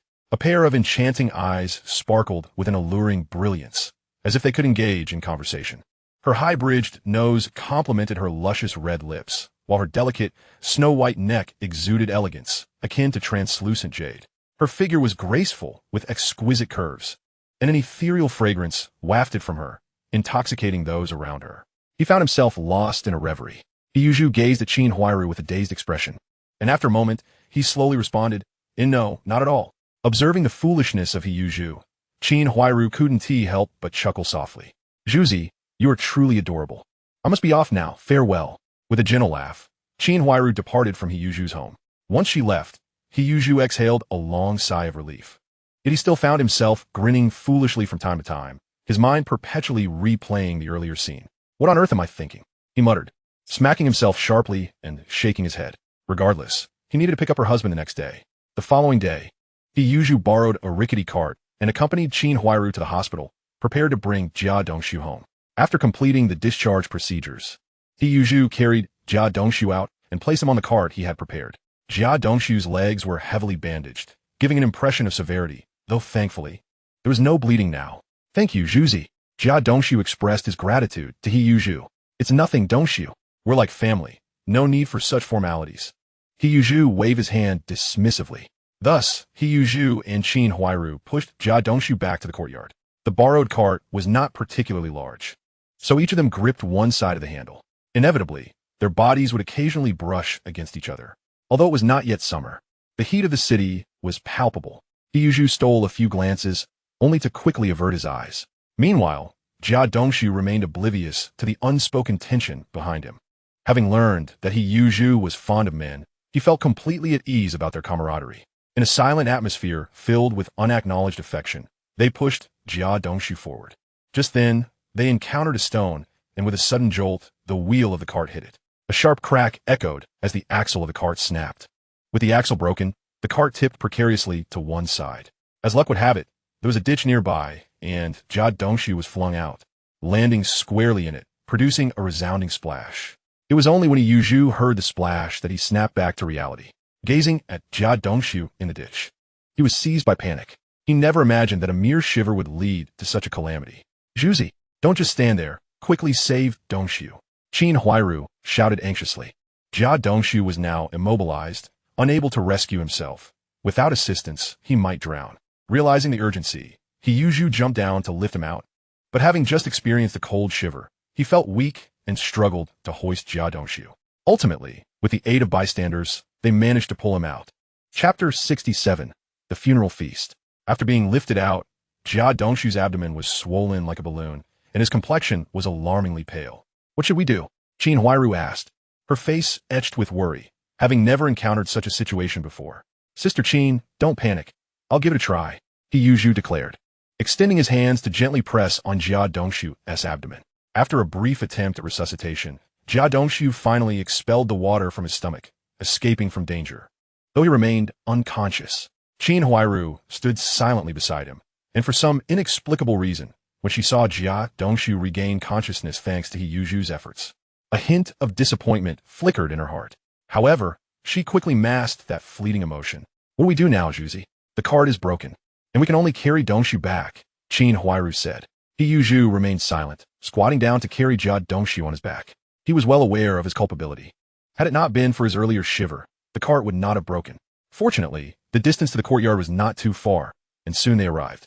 Many people were present, assisting with the funeral preparations for Guodong's father, Gu Mingjong. So as soon as they reached the entrance, numerous hands came to help. Amidst the chaos, they finally managed to bring Jia Dongshu back to the Jia household. After placing Jia Dongshu on the bed, He Yuzhu hurriedly took his leave, not daring to mention the broken cart or the need for compensation. Qin Huairu exerted considerable effort to ensure Jia Dongshu was settled, and he soon awakened. "You fool! Are you trying to kill me? Ouch, it hurts so much!" Jia Dongshu exclaimed, immediately launching into a tirade. Though he had fainted, he still recalled that it was He Yuzhu who had pushed him, causing the cart to topple. "Enough, Dongshu! Stop cursing. After all, it was Zhuzi who carried you back. Besides, we're all fine, aren't we?" Qin Huairu gently held Jia Dongshu's hands, her voice soothing. With his wife's comforting presence, Jia Dongshu ceased his outburst. Yet his heart brimmed with discontent. "Humph, if I had truly sustained a serious injury, just wait till I settle the score with both of you." He completely forgot that he was now incapacitated and utterly helpless. "Dad, who did this to you?" Bang Gung approached the bedside, looking at Jia Dongshu with concern. This was his first time seeing his father injured. "It's all your uncle's fault. If he hadn't said the machine was fixed, I would never have operated it. Had I not operated the machine, I wouldn't have gotten hurt, nor would I have been crushed and my legs wouldn't be broken. And that Guodong, he knew the machine was faulty, but failed to stop your uncle or me. It's their fault that I ended up like this. Bang Gang.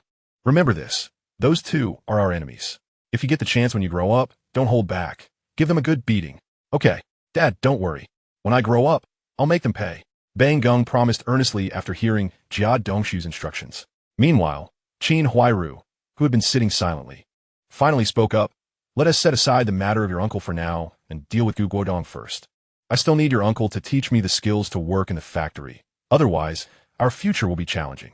Despite her grievances toward Yizhonghai, she recognized that now was not the time to confront him. Initially, Qin Huairu had no intention of saving Yizhonghai, especially since Jia Dongshu had lost his leg due to his negligence.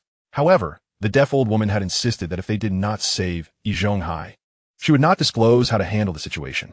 Moreover, Annie had promised that the previous arrangement of 20 yuan per month would still stand, and they would not need to repay it in the future. Qin Huairu finally agreed to join in the rescue.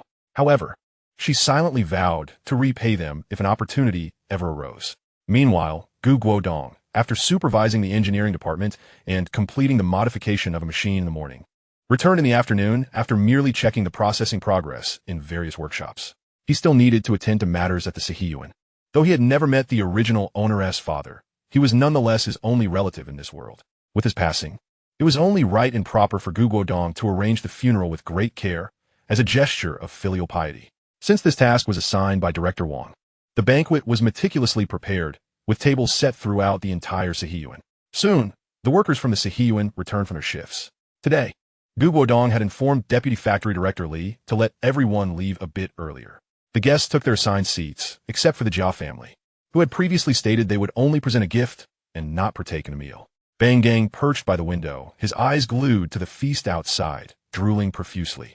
However, he dared not make a fuss, as Qin Huairu had sternly instructed him to behave on this occasion. This was the first time Bang Gang had encountered such a strict mother, so he sat quietly, merely observing. In addition to the residents of the Sihiyuan, Director Wang and Deputy Director Lin were also present, seated at the main table. This table included the 2 directors, 3 esteemed elders, and He Yuzhu. As per Director Wang's specific instructions, Guodong understood that this arrangement was meant to prevent any potential conflict between him and the 3 elders, thereby reinforcing their relationship once more during this funeral banquet. Before the banquet commenced, Guodong addressed the gathering with a few words of gratitude, expressing appreciation for everyone's support. The residents of the Sihiyuan regarded Guodong with considerable respect, especially after his remarkable performance the previous day, which had won over many workers. Furthermore, Guodong had imparted a wealth of technical knowledge to them, earning their admiration as a mentor, particularly among the lower-skilled workers. The prospect of Guodong offering a specialized training course to enhance their skills had stirred palpable excitement. After all, an improvement in skill levels could lead to promotions and salary increases, which were tangible benefits. Hence, the workers' families held Guodong in high regard, creating a harmonious atmosphere. However, the 3 elders and He Yuzhu remained exceptions. Yin Buguwei was disgruntled over his recent losses, a chicken, a bottle of wine, and a platter of meat, while Yi Zhonghai and his companions harbored resentment due to Guodong's comments about their proclivity for indulgence. Additionally, the 3 elders felt a twinge of discomfort witnessing Guodong's rising esteem among the workers, particularly Yi Zhonghai, who had labored in the Sihiyuan and factory for decades, yet felt overshadowed by someone who had only recently arrived. As the funeral banquet progressed, a solemn silence enveloped the gathering, with everyone eating quietly. Just as the meal was nearing its conclusion, Director Wang finally raised his glass and spoke. Guodong, esteemed elders, allow me to say a few words. The moment he began speaking, all attention gravitated towards him, leaving no one to notice as Guodong flicked his fingers, surreptitiously sending some liquid into the glasses of the 3 elders and He Yuzhu. Gentlemen, I am aware there have been misunderstandings and unpleasantness among us recently. However, we are all neighbors in this courtyard, and as the saying goes, a distant relative is not as good as a close neighbor. Since we have put the past behind us, let us now be friends and support each other in times of difficulty. Our collective goal should be to build a better Sihiyuan, which is of utmost importance. I propose a toast, hoping for our harmonious coexistence. Director Wang raised his glass and downed its contents in one go. Yet, the remaining guests did not raise their glasses, clearly reluctant to let bygones be bygones. Ultimately, Lu Haizhong gritted his teeth and was the first to stand, echoing, "The leader speaks wisely. I, Lu Haizhong, am the first to support this. I concur." Yin Bugei, seeing Lu Haizhong's compliance, hastily raised his glass as well, declaring, "I too support the leader's decision. Unity is essential for us all, right?" Although both men did not genuinely agree, they felt compelled to uphold their leader's honor in the moment. As for the aftermath, that was another matter entirely. Yi Zhonghai, observing the 2 elders' agreement, felt obliged to follow suit, albeit with a sullen expression, lifting his glass without uttering a word.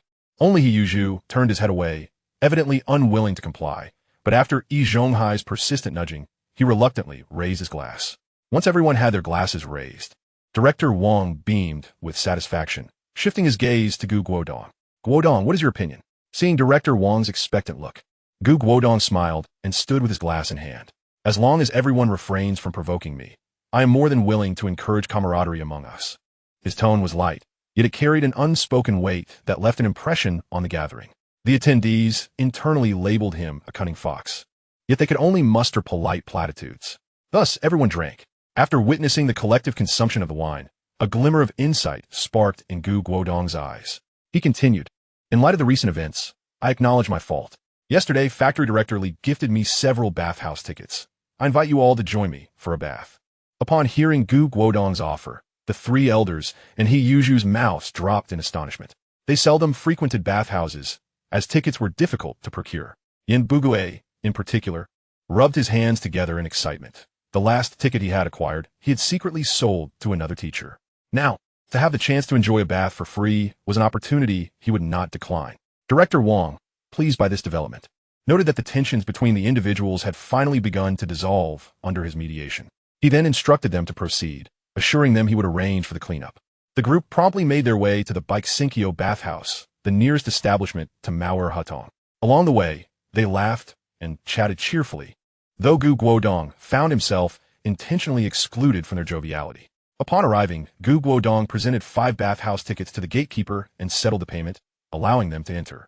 The 5 of them occupied a small private room, sparsely furnished with just a water basin. After testing the water temperature, 4 of them eagerly descended into the soothing waters, while Guodong remained above. "Hey, Guodong, aren't you coming down to join us?" Yin Bugue called out, noticing Guodong's reluctance to enter the water. "The water is too hot. I'll wait a bit before joining you," Guodong replied with a smile. Observing Guodong's smile, the others couldn't shake the feeling that it harbored malicious intent. Nonetheless, they dismissed it, reasoning that he couldn't possibly concoct any mischief during their bathing session. Thus, the 4 of them continued to relax in the water, engaging in light-hearted banter. Under the influence of alcohol, their conversation became increasingly animated, filled with laughter. Suddenly, he Yuju's brow furrowed, and his eyes widened in alarm. Guodong, noticing this, quietly made his way towards the door. He Yuju bit his lip, realizing that the 3 elder gentlemen were blissfully unaware, their eyes closed in enjoyment. Steeling himself, he began to rise, intending to exit first. The closest elder, Day, heard the splashing water and opened his eyes. "Shaju, where are you going?" "Just relax in the water," he exclaimed. "What the hell, Shaju, what are you doing?" This outburst startled both Yi Zhonghai and Yin Bugue, who had been enjoying their soak. "What's going on?" they asked, exchanging confused glances.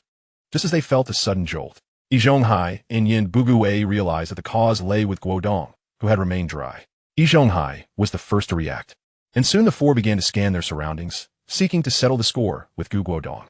They spotted him inching towards the door. "Ede, step aside. Let me handle this." The strike was aimed at Yi Zhonghai.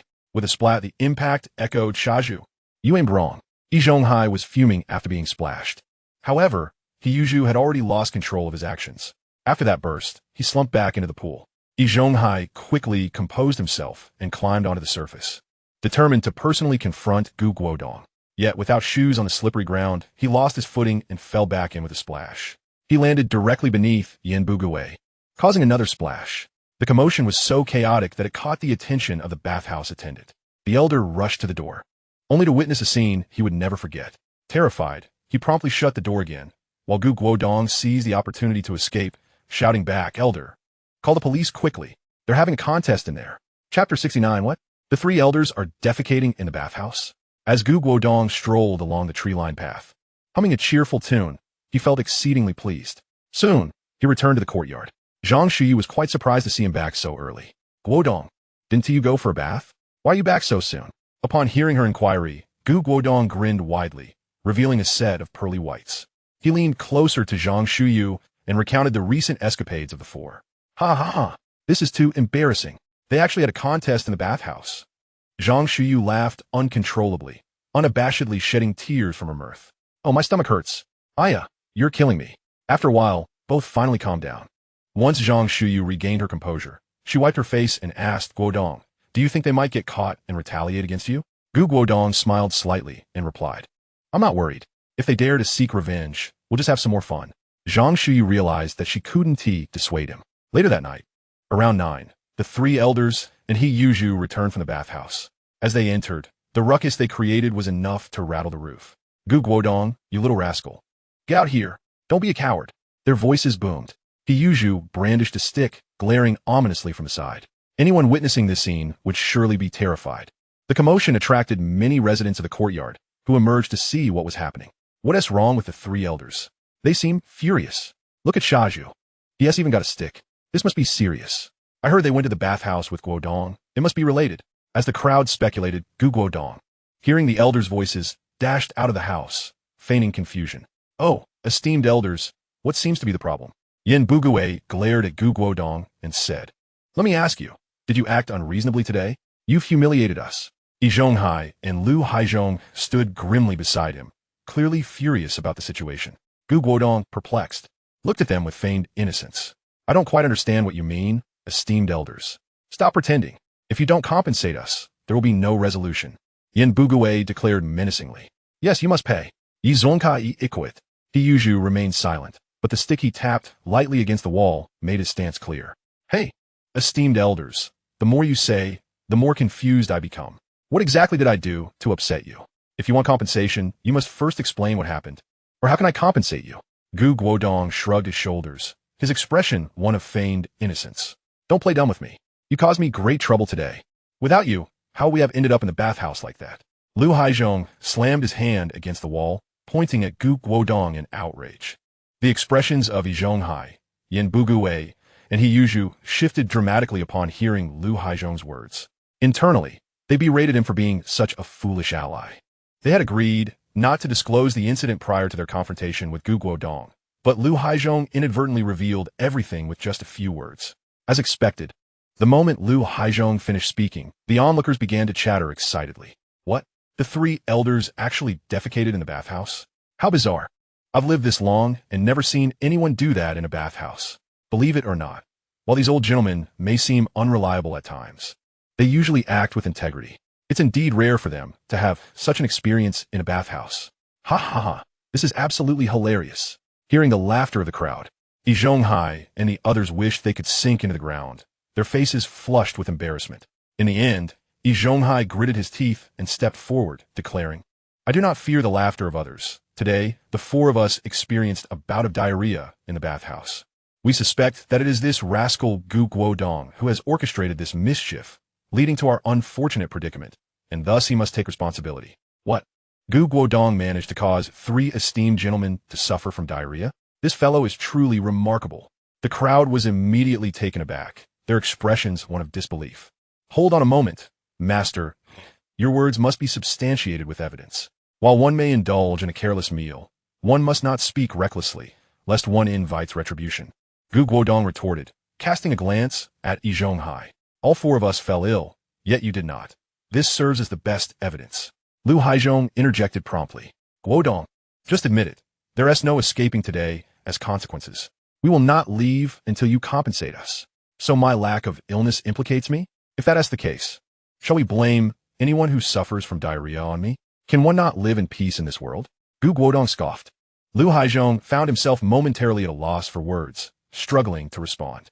At that moment, He Yuzhu suddenly had a flash of inspiration, exclaiming, "You must have tampered with the food." "Tampered with it? The meals were prepared by Director Wang's staff, and I was present the entire time, never once touching the food. Everyone here can vouch for me. You claim I tampered with it? Moreover, why are only the four of you affected while others are not?" Gu Guodong countered.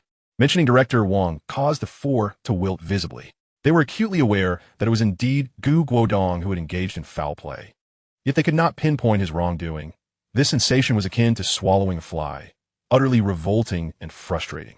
Observing their dismay, Gu Guodong chuckled.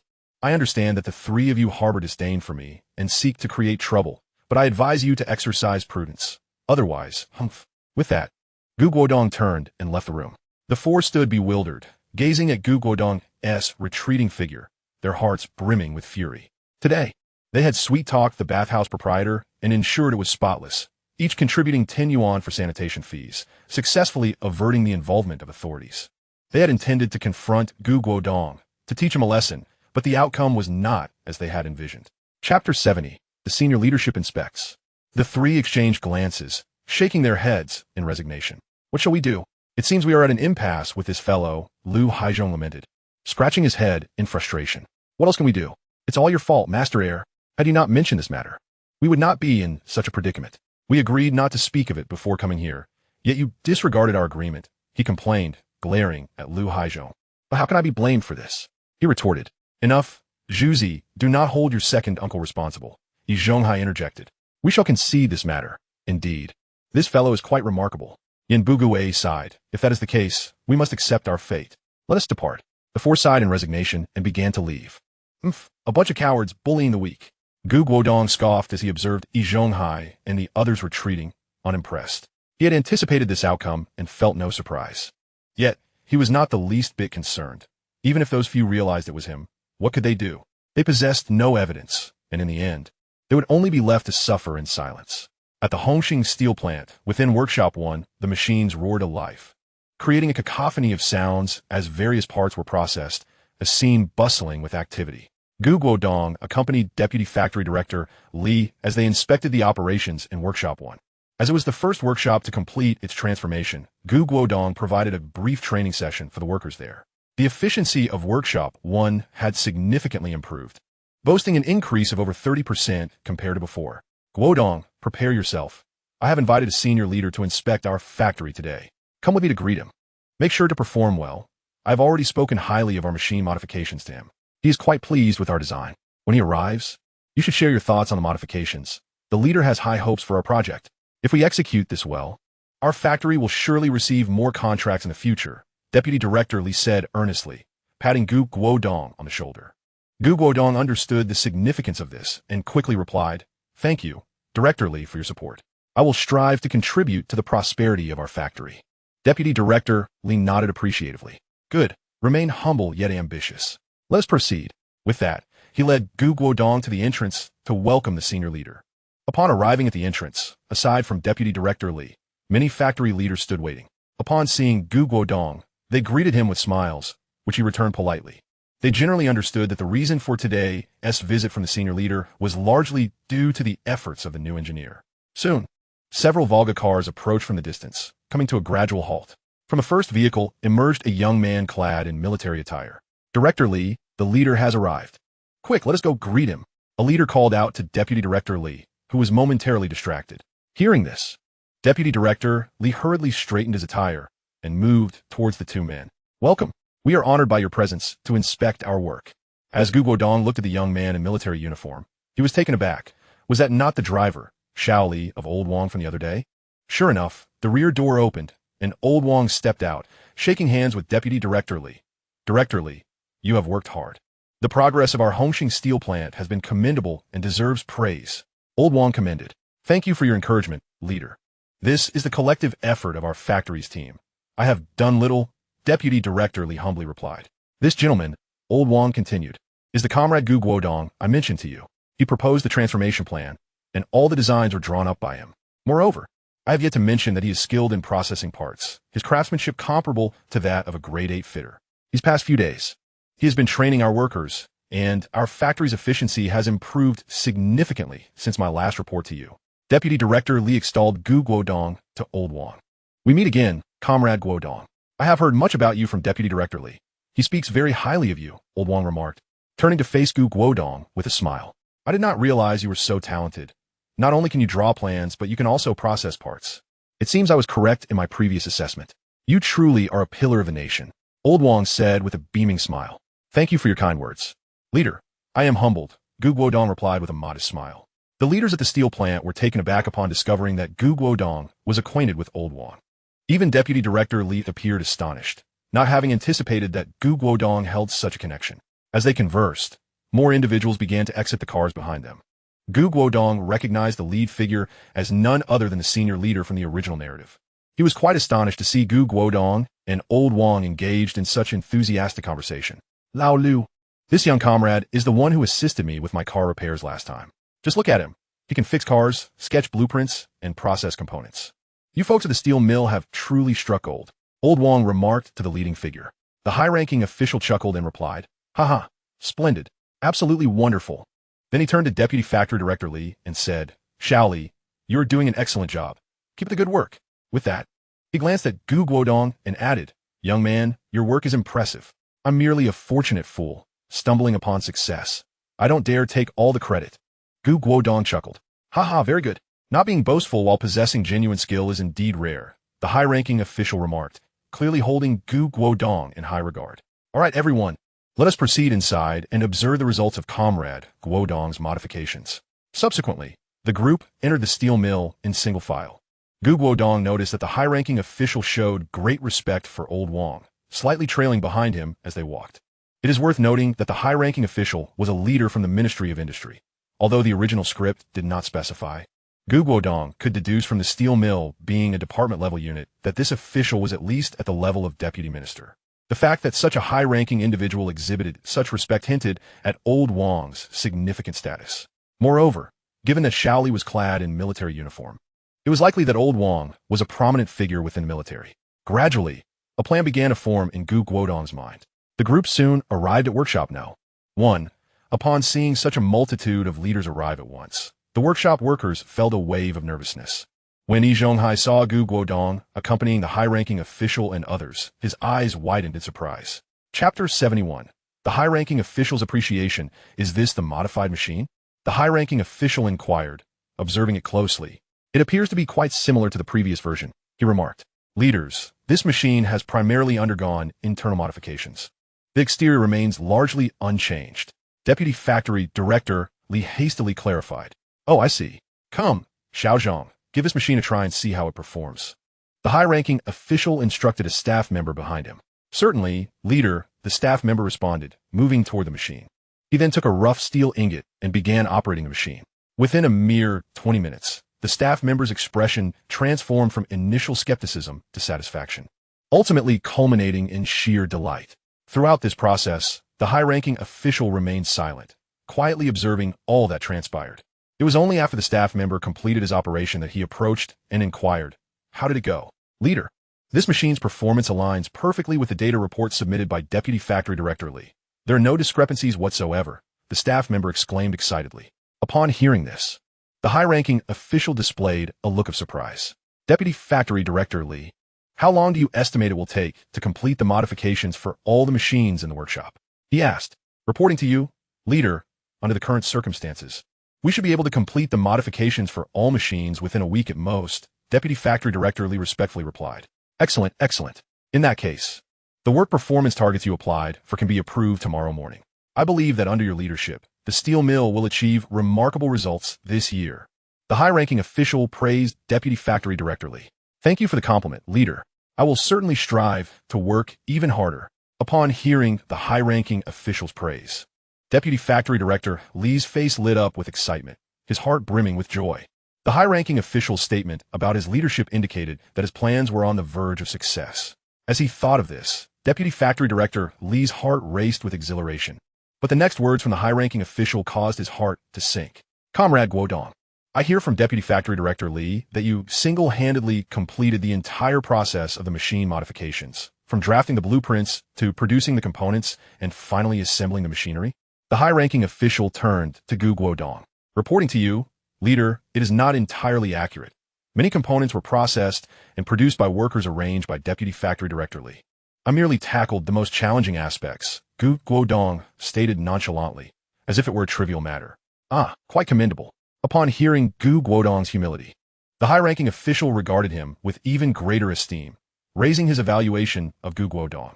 Comrade Guodong, a talent as exceptional as you is truly wasted in this modest Hongqing steel mill. Why not join me at the Ministry of Industry? The moment those words left his lips, the audience was taken aback. Even Guodong wore a look of astonishment. He had never anticipated being headhunted. Seeing Guodong in a daze, the high-ranking official assumed he was reluctant and continued. By joining the Ministry of Industry, you will acquire access to more resources, connections, and knowledge. Your growth will accelerate beyond your current pace. The high-ranking official gently urged further. Before Guodong could respond, Deputy Factory Director Li grew anxious. He had waited a long time to find a gem like Guodong, and just as he was about to help him soar, he faced the threat of losing him. Unfortunately, the one attempting to lure Guodong away was a direct superior at the steel mill, leaving him helplessly watching. He silently prayed that Guodong would not agree, for opportunities like this were rare.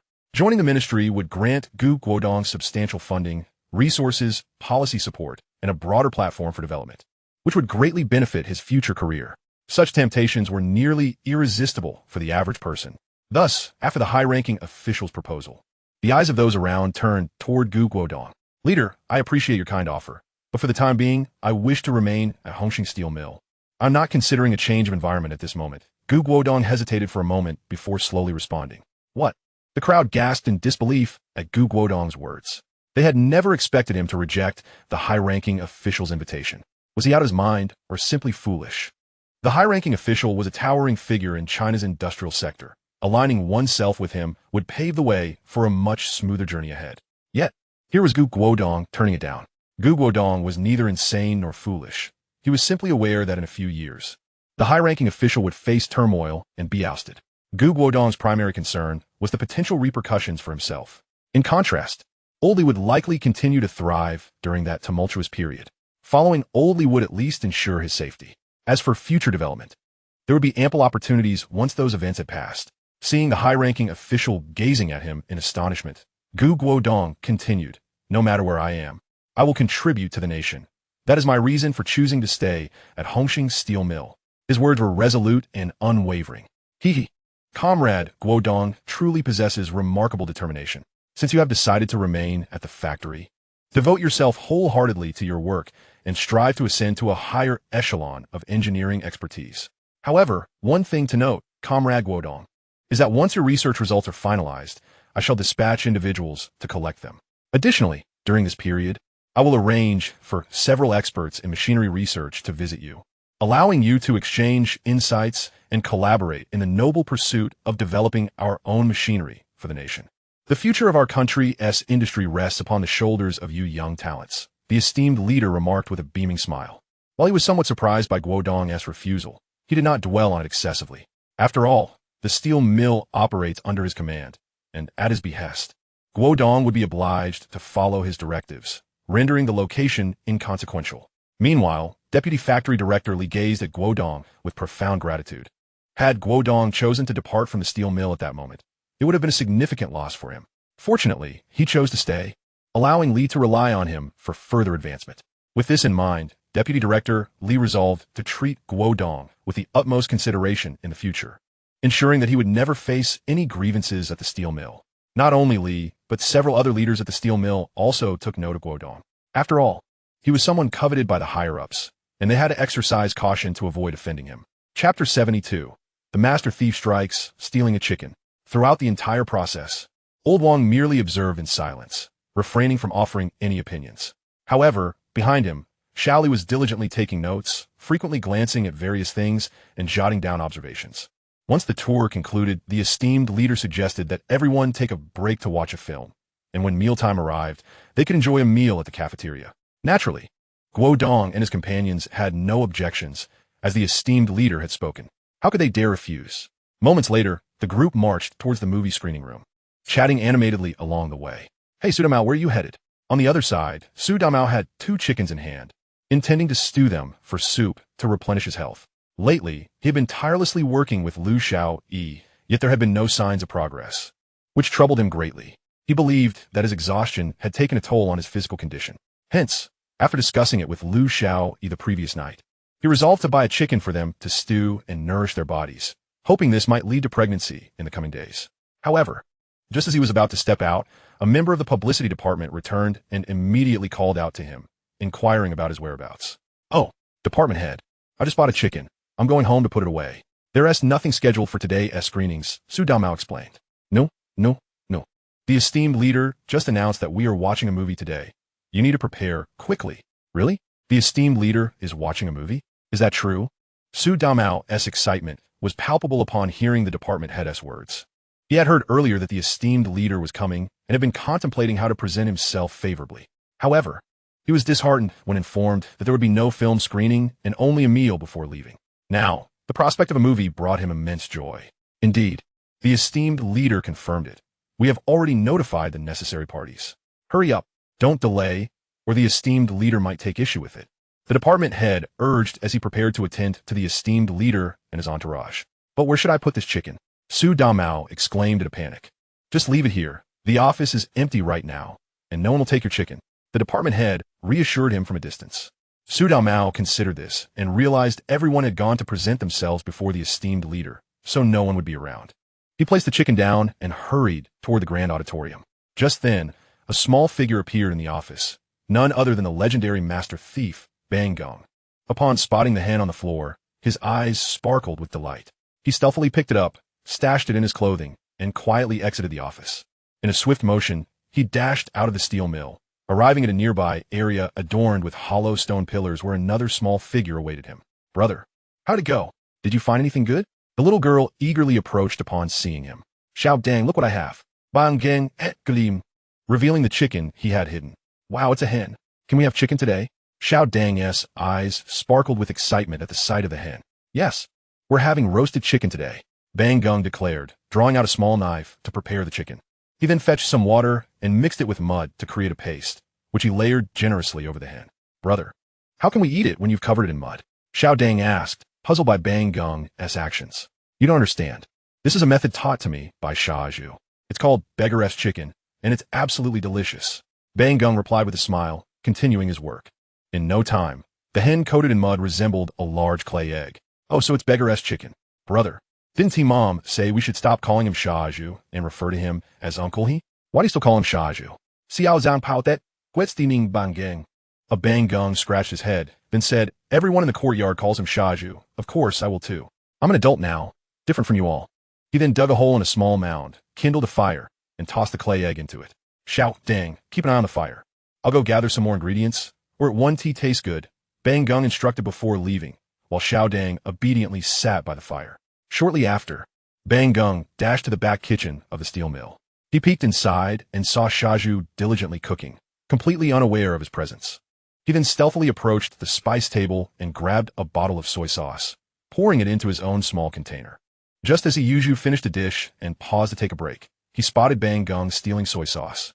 "Hey, you little rascal, stealing public soy sauce, are you?" Yuju shouted, hurling his spatula at him. Hearing the rush of air behind him, Bang Geng quickly dodged and bolted outside. Coincidentally, Su Damao was entering at that moment, and Yuju's spatula struck him squarely on the head. "Ouch! Who the hell hit me?" Su Damao shouted angrily, clutching his head. "Ha ha!" Yuju burst into laughter at the scene. "Hey, Su Damao, I realize you're just asking for a beating. I'm here to catch that soy sauce thief. And you're just getting in the way." Yuju taunted. "I was just going to the restroom. Isn't this way shorter?" Su Damao et lai. "Enough with the chatter. Isn't there a movie screening today? How did you end up here?" Yuju inquired, casting a curious glance at Su Damao. "Ah, you're quite oblivious, my friend. Today, I'm not here to entertain you. I'm here to showcase the film to the esteemed leaders visiting our factory. Mark my words, just by making an appearance before them, my fortunes will surely change," Su Damao replied, a proud smile spreading across his face. All right. Do you really think so highly of yourself?" Yuju chuckled at Su Damao's audacity. "You're just screening a film. One might think you were a big shot. What's wrong with that? Who knows? I might even earn a drink at their table. Imagine dining with the leaders, while you were just a mere cook." Su Damao boasted with a smirk. "Spare me your arrogance. You'll merely serve as a backdrop," Yuju scoffed, casting a disparaging glance at Su Damao before returning to his tasks. Chapter 73. Shaju brings vegetables. And the roasted chicken. "All right, everyone, let's stay focused. Master He, today's guests are of utmost importance. You must showcase your finest culinary skills. We cannot afford to lose face for our steel factory, understood?" At that moment, Assistant Wang, the deputy factory director's aide, appeared at the cafeteria entrance, calling out loudly. "Understood. Assistant Wang, you can rest assured I will deliver," Yuju promptly assured him. "Good to hear you are confident, but be wary of overconfidence." Assistant Wang cautioned before turning to leave after offering a few more words of advice. "Thank you for the reminder, Assistant Wang. Mahua, come over and help me chop the vegetables." Yuju beckoned to the idling Mahua, who quickly scurried over to assist with the fire. Meanwhile, Yuju remained wholly absorbed in his cooking. "Hurry up, Su Damao, get the machinery calibrated. The leaders are waiting." Assistant Wang called out to Su Damao, who was standing nearby. "On it," Su Damao responded, following Assistant Wang towards the auditorium. "Assistant Wang, may I inquire who the leaders visiting today are?" The gathering is quite grand, with all manner of factory officials in attendance. Although Su Damao had no idea who the significant figure might be, he recognized that anyone receiving such attention from the factory's hierarchy must possess considerable influence. If he could curry favor with such a person, he believed he could secure a significant position within the steel factory, prompting him to seize this opportunity for information. Some inquiries are best left unasked. "It won't serve you well," Assistant Wang replied curtly, casting a sidelong glance at Su Damao. "Understood, Assistant Wang," Su Damao replied sheepishly, cursing inwardly. What is so special about it anyway?" Despite his internal disdain, he maintained a facade of respect. Once He Yuzhu completed all the dishes, he retrieved an aluminum lunchbox and began to fill it with the prepared chicken soup and braised meat.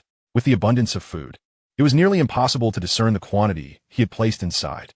However, Ma Hua, observing the portion, wore a concerned expression and cautiously remarked, "Master, I heard today's guests are high-ranking officials. Isn't this inappropriate? What is inappropriate about it? Director Yang promised me I could take home any leftovers," He Yuzhu retorted, playfully tapping Ma Hua on the head. Ma Hua mumbled to himself, "What leftovers? This is all freshly made." But he dared not voice this thought aloud. "All right, the time is nearly upon us. They should be finishing the screening soon. You will take the food over. I'll head back first," He Yuzhu announced, lifting the lunchbox as he departed. Meanwhile, Bang Gung, having pilfered some soy sauce, hurried back to where he had been moments ago. "Brother, is the chicken nearly ready?"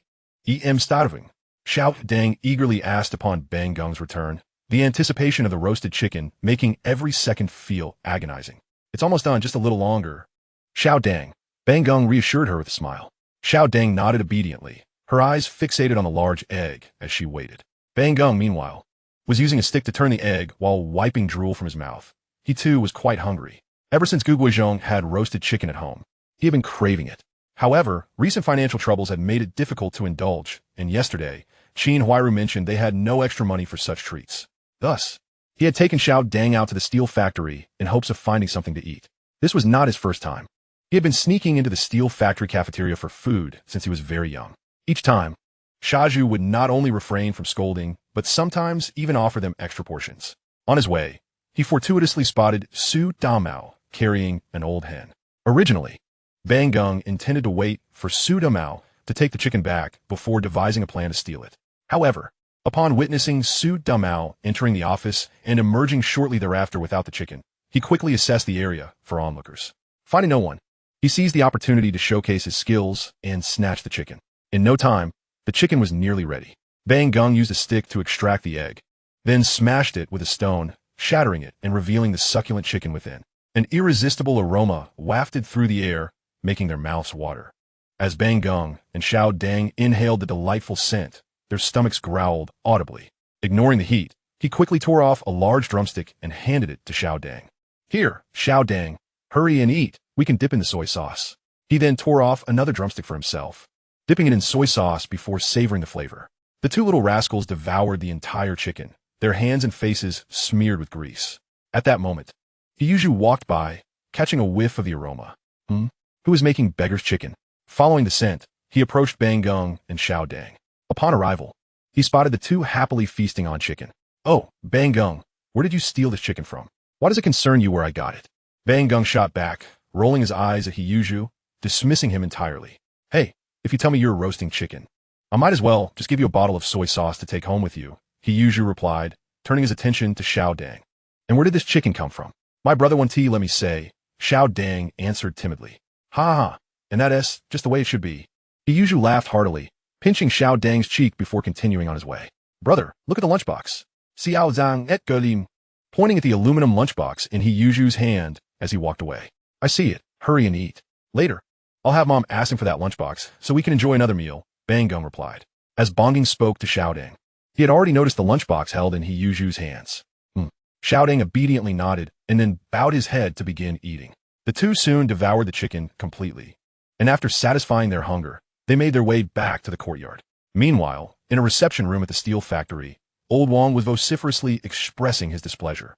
"You, Gu, are utterly lacking in martial ethics." Chapter 74, Deception and Ambush. Gu Guodong did not accompany the high-ranking officials to the cinema, as the films of that era were decidedly unappealing to him. If it had been Zhang Shuyu by his side, it might have been different. However, watching movies with these esteemed gentlemen was simply too tedious. Thus, he resolved to return to his office to continue drafting designs. The initial phase of his plans had already been accomplished, having successfully caught the attention of these influential figures and left a favorable impression upon them. From the remarks made by the leaders, Gu Guodong understood that acquiring certain resources in the future would be considerably easier. Although Old Wong remained silent, the diligent Xiao Li was busily jotting down notes, anxious not to miss a single word. This demonstrated his earnestness regarding the modifications Gu Guodong had proposed. When Old Wong learned that Gu Guodong was not interested in the film, he too expressed his disinterest, suggesting that he could chat with Gu Guodong instead. Having watched these movies numerous times before, they held little allure for him. Upon seeing Old Wong's disinterest, the leaders considered canceling the outing. But Old Wong encouraged them to proceed without him.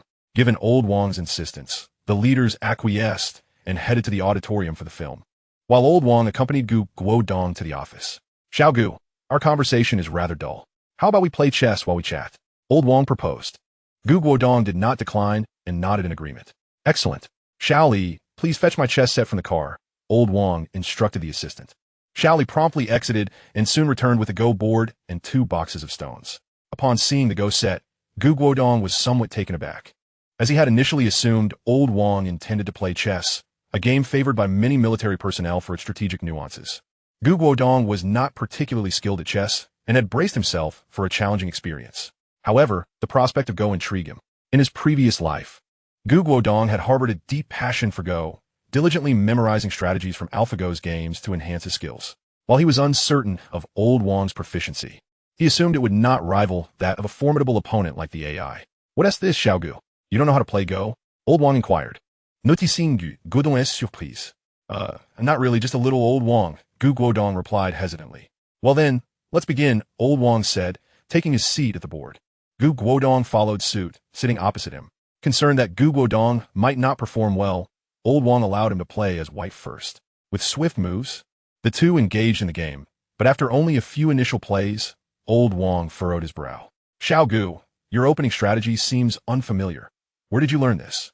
He asked, intrigued by the divergence from traditional opening patterns. Guodong hesitated for a moment before fabricating an excuse. Oh, I was bored and decided to study some game records. I happened upon a rather intriguing strategy and decided to replicate it. Oh, that is quite good, Old Wong nodded, appearing to understand. Initially, he had anticipated that Guodong, at his age, would possess only rudimentary skills in Go, making it easy for him to dominate the game. However, he was unprepared for Guodong's remarkable prowess, which rendered their conversation secondary to his intense focus on the game. Before long, Old Wong found himself thoroughly outmaneuvered, gasping for breath as he raised his hand in concession. All right, I concede. You, Gu, play with such a lack of martial ethics, always employing underhanded tactics. Guodong smiled faintly at this remark. I have never encountered such a thing in my life. Playing Go is akin to a battle between two armies, where the emphasis is on direct confrontation and strategy. Who would stoop to such petty tactics as you, entangling oneself in trivial disputes? It's utterly shameless. Is it appropriate for you to deceive and ambush a 60-year-old comrade like me? Old Wong exclaimed, indignant. Ha ha, Old Wong. You yourself have stated that a game is a confrontation between two armies. If it is indeed a battle, then all means of victory are fair play. Are you not aware of the principle that all's fair in war? Guodong replied with a smile. Ha, well said. It's been ages since I encountered such an amusing young man. Old Wong laughed heartily, patting Guodong on the shoulder in commendation. Now let us converse. We've been so engrossed in the game that we've scarcely had a proper discussion. Old Wong then inquired briefly about Guodong's family background. Upon learning that Guodong's father had perished while apprehending enemy agents, Old Wong's expression turned somber, and he sighed in sympathy. Guodong, what is your perspective on our nation's current situation? After a few more casual exchanges, Old Wong abruptly shifted the topic, his tone turning serious. Here it comes. Guodong thought, his eyes sparkling with insight. After a moment of contemplation, he slowly articulated 8 words. A pack of wolves watches, eyes glinting with malice. Upon hearing Guodong's words, Old Wong was taken aback, his gaze fixed intently on Guodong, as if searching for deeper truth within him. After a prolonged silence, Old Wong relaxed, his eyes filled with admiration. This young man is indeed remarkable. Well, Guodong, what do you believe is most essential for us in Huaxia at this moment? Old Wong continued to probe. Wait, we must await an opportunity. If we can resolve the issues in the West, we will achieve a much more stable situation. Guodong asserted without hesitation. Listening to Guodong's response, Old Wong's expression reflected renewed appreciation. It seemed that Guodong was not merely a technician, but possessed a broader vision than most. Observing Old Wong's satisfaction, Guodong inwardly chuckled, realizing that as soon as Old Wong posed that question, he understood precisely what the elder wished to hear. As a patriotic youth in his previous life, he was well aware of the significant events looming in 1962 and their ultimate outcomes, allowing him to provide an answer that would undoubtedly please Old Wong. What do you think if given the chance? How would you assist the country in overcoming these challenges? Wang Lao fell into a moment of silence. his fingers tapping rhythmically on the table before he slowly inquired. Chapter 75. Opportunity, the blueprints of the Type 64 pistol. How shall we proceed? Guodong's mind raced with thoughts. At this juncture, uttering grandiose or empty rhetoric might indeed earn him Wang Lao's praise, but it would not necessarily help him achieve his objective. Suddenly, Guodong's gaze landed on the Type 59 pistol at Xiao Li's waist. Of course, this angle could be pursued. Presently, the majority of public security and commanding personnel in Huaxia were armed with this Type 59 pistol, a product modeled after the Makarov of the elder brother. It could be said to be one of the finest handguns in contemporary Huaxia, issued exclusively to protect high-ranking individuals like Wang Lao. Most regions still utilized the Type 54. He recalled that this particular pistol remained in service until the 1980s before being replaced by the Type 64. This indicated that not only had the Type 64 not yet gone into production, but its design was still undecided. If he could research it ahead of time, it would undoubtedly be a significant accomplishment. After all, the Type 54 and Type 59 were limited by short range, poor accuracy, and considerable recoil, making them difficult to control, far inferior to the forthcoming Type 64. Although he had never seen the blueprints for the Type 64, he had disassembled model replicas in his previous life. As long as he could examine the Type 59, he would likely grasp the principles of firearms. With the technical prowess bestowed upon him by the system, producing a blueprint for the Type 64 should pose no insurmountable challenge. After a moment's contemplation, he spoke. Wan Lao, may I request that Comrade Xiao Li lend me his sidearm for inspection? What do you intend to do? Before Wang Lao could respond, Xiao Li immediately tensed, his hand instinctively reaching for his sidearm. His vigilance was acute. At the slightest hint of danger, he would draw his weapon and aim it at Guodong. Startled by Xiao Li's reaction, Guodong hastily clarified, "Do not be alarmed. I merely wish to take a look. You may remove the bullets before handing it to me." Wang Lao interjected with a reprimand. "Xiao Li, do not be so tense. Allow Comrade Gu to examine it." Intrigued by Guodong's words, Wang Lao was eager to see what surprises this young man could unveil. First, he had repaired vehicles, then modified machinery, followed by playing chess, all while demonstrating a keen understanding of Huaxia's current circumstances. Each endeavor had left him astounded. Thus, observing Guodong with the firearm promised yet another delightful revelation. However, but Chief Xiao Li's concern lingered. What if Guodong absconded with a weapon or made a move to harm his superior? Enough of the buts. Hand him a gun, rest assured. I trust Comrade Guodong will not bring harm to me. Though reluctant, Xiao Li understood the weight of authority and complied, retrieving the sidearm, though he meticulously removed all the ammunition beforehand. After all, it was prudent to ensure Wang Lao's safety. "Thank you," Guodong exclaimed, lifting the pistol and scrutinizing it with great care. He soon began disassembling its components with remarkable speed, swiftly reducing the handgun to a heap of parts. "Hey!" Xiao Li, witnessing Guodong dismantling his firearm, instinctively attempted to intervene, but was silenced by a glance from Wang Lao, who secretly hoped Guodong could indeed extract something innovative from the Type 59, thereby validating his worth. Click, click. Once Guodong had completed the disassembly, he proceeded to reassemble the weapon. Wang Lao watched with keen interest. In no time, Guodong had successfully reassembled the handgun, repeating the process several times. Initially, he appeared somewhat clumsy, but by the final iteration, his speed surpassed even that of Azu. Subsequently, Guodong took out some tools to measure various parameters of the weapon. After meticulously recording the data, he closed his eyes, integrating the knowledge of the Type 64 model that resided in his mind. After a span of roughly 10 minutes, Guodong suddenly opened his eyes wide. Grabbing a blank sheet of paper, he began sketching fervently. One must commend the engineering skills bestowed by the system.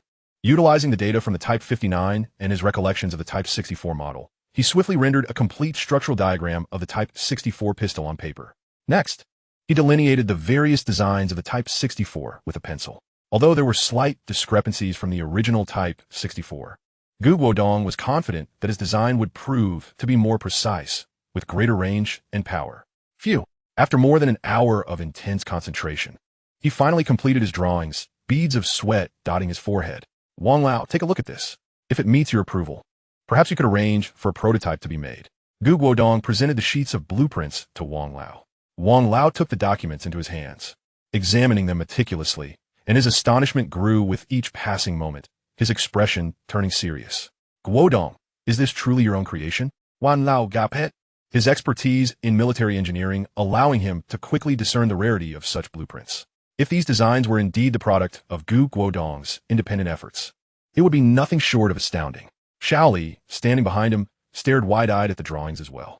He had not anticipated that in such a short time, Guodong could produce a schematic based solely on a cursory glance at a sidearm. Wang Lao, I have harbored an interest in this field since my time at school, so I had my teacher procure some outdated schematics for me to study. This is what I deduced after my analysis. Of course, some aspects may require slight modifications, but the fundamental framework is largely intact. Guodong was truthful in this regard.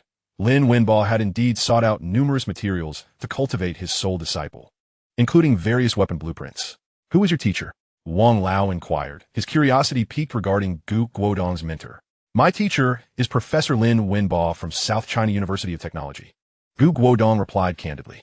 Upon hearing the name Lin Wenbo, Wang Lao's expression shifted to one of realization. Ah, so you are a disciple of old Lin.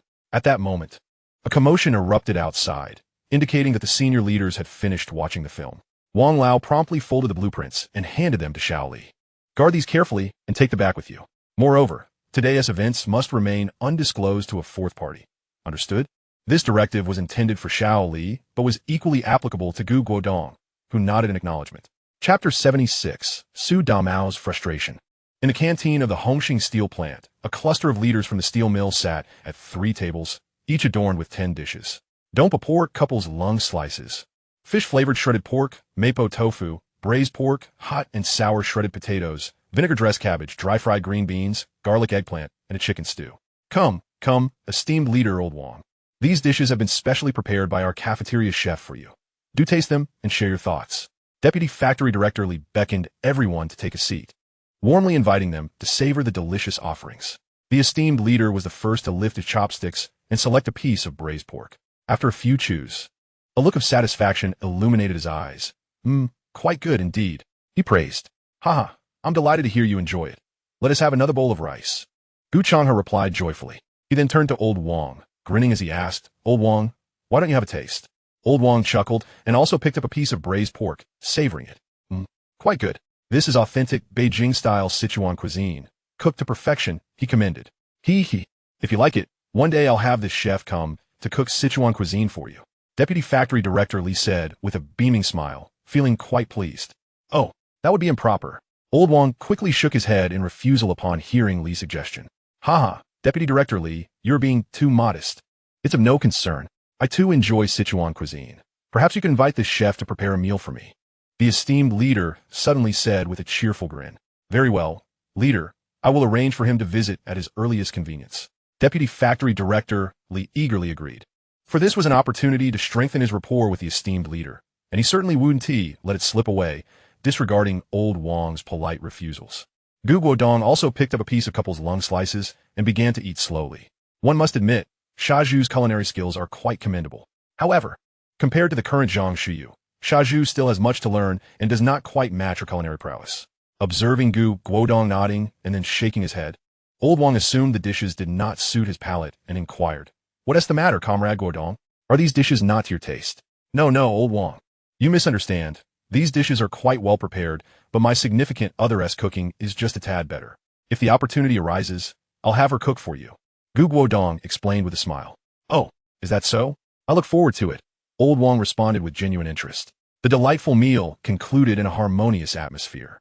Due to the abundance of food, not all was consumed, and adhering to the principle of minimizing waste, many took the leftovers home. Su Damao, after finishing the film, was in a state of great frustration. He had hoped to join in for a drink, but the section chief declared that the leadership present was too high-ranking for him to mingle. Thus, even with good intentions, he found himself powerless. Why is it that Guodong can attend the banquet while I cannot? It's utterly unfair. Su Damao seethed internally, then took a few gulps from his water cup. After finishing his water, he suddenly realized something was amiss. Where's my chicken? Where did my chicken go? He exclaimed, jumping up. Earlier, he had sensed something was missing upon entering the office, but hadn't given it much thought. Now, as he noticed the unusual stillness in the office, he remembered he had left the chicken there before going to the film, planning to take it home after work. How could it be that there was not a single living creature in sight? Had it escaped? No, he distinctly remembered locking it up. Growing anxious, Su Damao began searching frantically. After a long search, he still found nothing. Damn it, could it have been stolen by some jerk? He pondered, feeling both annoyed and anxious. This was a hen he had purchased for $3.50, one that had been raised for 2.5 years. Su Damao searched the entire steel plant multiple times, nearly losing his mind, yet the old hen remained elusive. Who on earth could be so despicable? Su Damao kuset an vili. His heart filled with fury. Yet, he felt utterly helpless and ultimately had to abandon the search, trudging home in dejection. Yuju cheerfully returned to the courtyard with his lunchbox. Upon entering the courtyard, he noticed Qin Huairu was doing laundry. He quickly hid the lunchbox, fearful that she might see it. However, fate had other plans. Just then, Qin Huairu, tired from washing, straightened up to wipe her sweat and caught sight of Yuju stealthily concealing something behind him. Hey, Juzi, what are you doing hiding something behind your back? Afraid I might see? Yuju felt a wave of embarrassment wash over him and stepped forward awkwardly, saying, It's nothing, Sister Qin. Just doing laundry, huh? Seeing this, Qin Huairu's cheeks flushed slightly, yet she seemed unfazed, unconsciously straightening her posture as if to give Yuju a better view. As Yuju approached, she immediately reached out. What good stuff are you hiding? Let me see. As Qin Huairu reached towards his back, Yuju dodged, causing her hand to miss its mark. A waft of feminine fragrance drifted past Yuju's nose, momentarily leaving him in a daze, his mind briefly wandering. Regaining his composure, he quickly took a step back. Waving his hands, no, not today. This is for my sister. I promise next time. Hearing this, Qin Huairu felt a twinge of disappointment, but understood Yuju's temperament, realizing that today was likely not her day. All right. Then hurry and take it to your sister, she replied, casting a lingering glance at Yuju, which made his heart flutter. Sister Qin, I promise to bring something for you next time. Besides, your family s-bonging and shouting surely one tea lack for food. When I returned, they were outside the factory enjoying beggar-s chicken. You would believe how delicious it smelled. The two kids were absolutely covered in grease. Just don't ask where his chicken came from. You'll have to make sure they take it easy. Yuju added, this is just between us. No one else knows. After finishing, he headed towards the backyard with his lunchbox. Qin Huairu was so taken aback by Yuju's words that she completely forgot to continue washing her clothes. Not long after, Guodong also rode his bicycle back to the courtyard, eliciting a wave of envy from Qin Huairu. Guodong had 3 lunchboxes, each exuding enticing aromas, causing her to swallow hard at the tantalizing scent. However, she didn't dare to ask him for a lunchbox like she did with Shaju, as the two families were currently at odds. Thus, she could only watch as Guodong carried the lunchboxes into the kitchen, standing by with longing eyes, unable to suppress her hunger. Guodong, on the other hand, paid no mind to Qin Huairu's gaze and headed straight home. I'm back, he called out as he entered. You're back, Brother Guodong. Just wait a moment. I'll have the food ready in no time, Zhang Shuyu exclaimed, emerging from the kitchen wearing an apron, embodying the essence of a devoted homemaker. Today, you need not toil. I have brought you a meal, Guodong declared, raising the lunchbox in his hand and casting a beaming smile at Zhang Shuyu. Witnessing this scene, Zhang Shuyu felt a warmth blossom in her heart and sweetly responded, all right. Thank you, Brother Guodong. I shall take it to the table immediately. With that, she gracefully carried the lunchbox towards the table, while Guodong followed closely behind, unable to resist swallowing hard as he admired her elegant silhouette. Brother Guodong, come dine with me, Zhang Shuyu said as she set the lunchbox down and turned to him. Upon facing him, she was met with his fervent gaze, akin to that of a famished wolf. Zhang Shuyu's heart raced wildly. She shyly lowered her head, her cheeks adorned with a delicate blush. Brother Guodong, why do you look at me like that? It makes me feel rather bashful, she exclaimed. Upon hearing her coy voice, Guodong felt a surge of emotion and couldn't help but step forward, enveloping her in his arms. The sudden embrace startled Zhang Shuyu, yet her heart swelled with joy. His words ignited a fire within him, and he leaned in to kiss her cherry-like lips. Taken by surprise, Zhang Shuyu's mind erupted in chaos, leaving her momentarily breathless. After what felt like an eternity, they parted, both gasping for air. Guodong's eyes, deep and starry as the ocean, gazed into Zhang Shuyu's, and he gently inquired, Shuyu, once I turn 20, shall we register our union? At this, Zhang Shuyu's heart raced, her hands covering her flushed face as she shyly murmured, all right. Had it not been for Guodong's enhanced physical prowess, he might not have caught her response. Overjoyed, Guodong lifted Zhang Shuyu into the air, spinning her around joyfully. Zhang Shuyu, amused by his antics, couldn't help but laugh, wrapping her arms around his neck and playfully saying, Brother Guodong, do take care. After several spins, Guodong finally set her down, both of them breathing heavily yet exhilarated, the atmosphere radiating harmony. After a while, they settled at the dining table. Upon opening the lunchbox, Zhang Shuyu's eyes sparkled with delight. Inside were 3 delectable meat dishes: braised pork, sliced lung in chili oil, and a bowl of chicken soup, her favorites, which brought her immense joy. "Shuyu, you needn't serve me. I have already eaten. All of this is for you," Guodong stated. "Very well," Zhang Shuyu replied, serving herself a bowl of rice before beginning her meal. Suddenly, as she ate, an idea struck her, and she looked up at Guodong. "What is it?" he asked, puzzled by her expression. "In the future, you mustn't act like that outside," she said, her face aflame, struggling to articulate her thoughts. "Ha! Are you implying that it's permissible at home, but not outside?" Guodong quickly grasped her meaning. Zhang Shuyu's cheeks flushed deeper at his teasing, and she lowered her head. Epsilon responding, His laughter grew even more exuberant, but he refrained from further teasing, aware of her bashful nature. Meanwhile, Su Damao returned to the courtyard, visibly dejected, even ignoring Yin Bugui's greeting at the gate. Observing Su Damao's demeanor, Yin Bugui couldn't help but grumble inwardly. "I'm a big shot now. This lad doesn't even bother to acknowledge me." As Su Damao ambled through the courtyard with a vacant expression, he suddenly caught the enticing aroma of chicken soup wafting through the air. Instantly revitalized, he followed the scent, discovering it emanated from Guodong's home. Why is it Guodong's house? Su Damao pondered, feeling conflicted. What if it truly is Guodong's? I certainly can't take him on. He considered involving the other 3 prominent figures, yet he knew that Guodong was not intimidated by them. Su Damao had witnessed Guodong's recent exploits and knew that even the formidable Jia family had suffered at his hands, especially the old matriarch who had been directly incarcerated. Just then, Guodong emerged from his home. "Hey, Su Damao, what are you doing lurking at my doorstep?"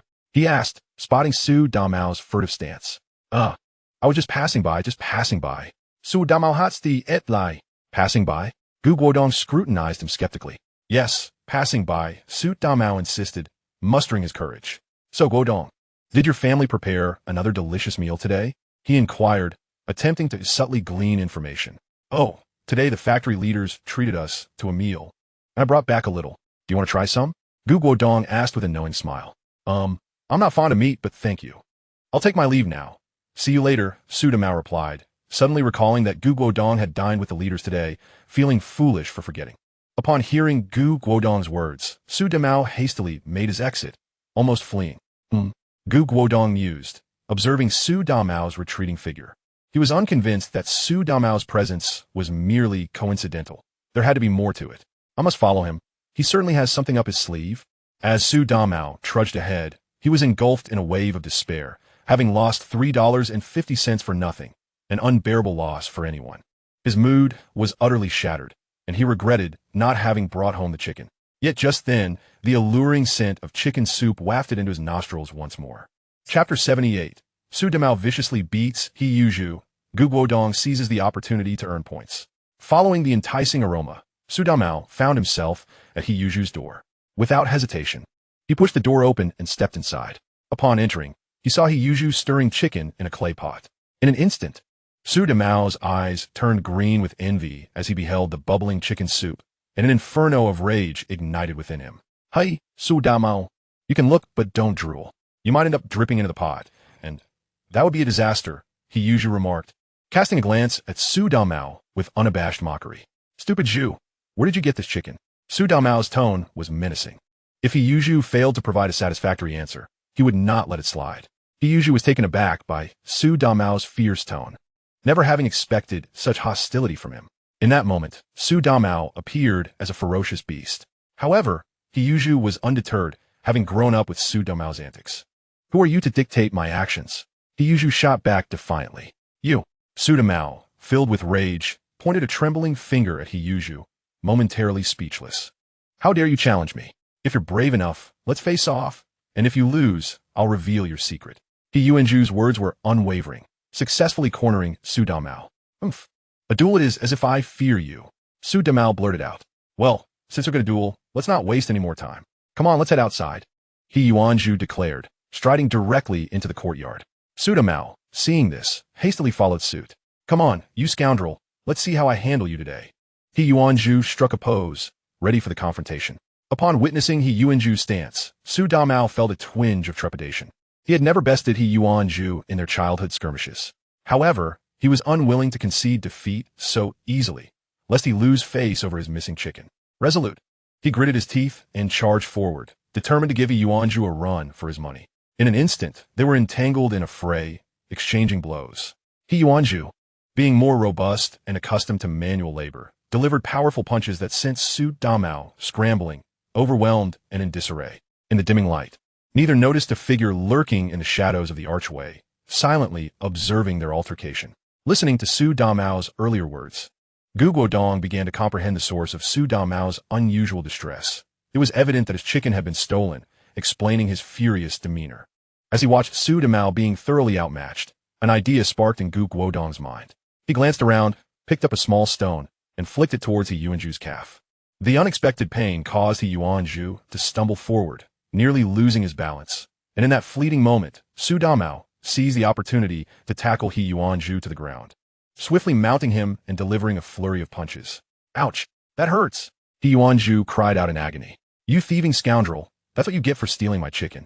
Su Damao shouted, continuing to rain down blows upon He Yuanzhu's head, each strike echoing with a dull thud as He Yuanzhu grimaced in pain. Suddenly, He Yuanzhu, unable to bear the onslaught any longer, summoned an unexpected surge of strength and, with a powerful heave, flipped Su Damao off him. What the hell? Su Damao, how dare you steal my chicken? I'll make you pay. Su Damao roared as he regained his footing. Su Damao, don't spout nonsense. When have I ever? Before He Yuanzhu could finish his protest, a resounding slap landed on his cheek, causing his right side to swell instantly. You scoundrel, this isn't over. He Yuanzhu retorted, now fully enraged, grabbing a broom and charging at Su Damao. Guodong, witnessing this absurdity, could only shake his head in disbelief. He had just aided Su Damao, yet he found himself being bullied by He Yuanzhu. How inept could Su Damao possibly be? He picked up another small stone and a long stick, stealthily approaching Su Damao from behind. Flicking the stone, he accurately struck He Yuanzhu's knee, causing him to cry out in pain and collapse to the ground dazed. Meanwhile, Su Damao felt something brush against his foot and turned to find a stout wooden stick. Despite his confusion over the stick's presence, he wasted no time picking it up and swung it at He Yuanzhu. With each strike, He Yuanzhu's cries grew more pitiful. Yet he was powerless to retaliate. Just then, Guodong was startled as a figure darted past him. It was Qin Huairu. What is going on here? What are you two up to? She demanded, glaring at the two men. You silly Zhu, put down that broom. Qin Huairu ordered, stepping in front of He Yuanzhu. Fine. He Yuanzhu replied reluctantly, but with Qin Huairu's anger evident, he complied and dropped the broom. After addressing He Yuanzhu, Qin Huairu turned her attention to Su Damao, sternly instructing. Su Damao, why are you still standing there?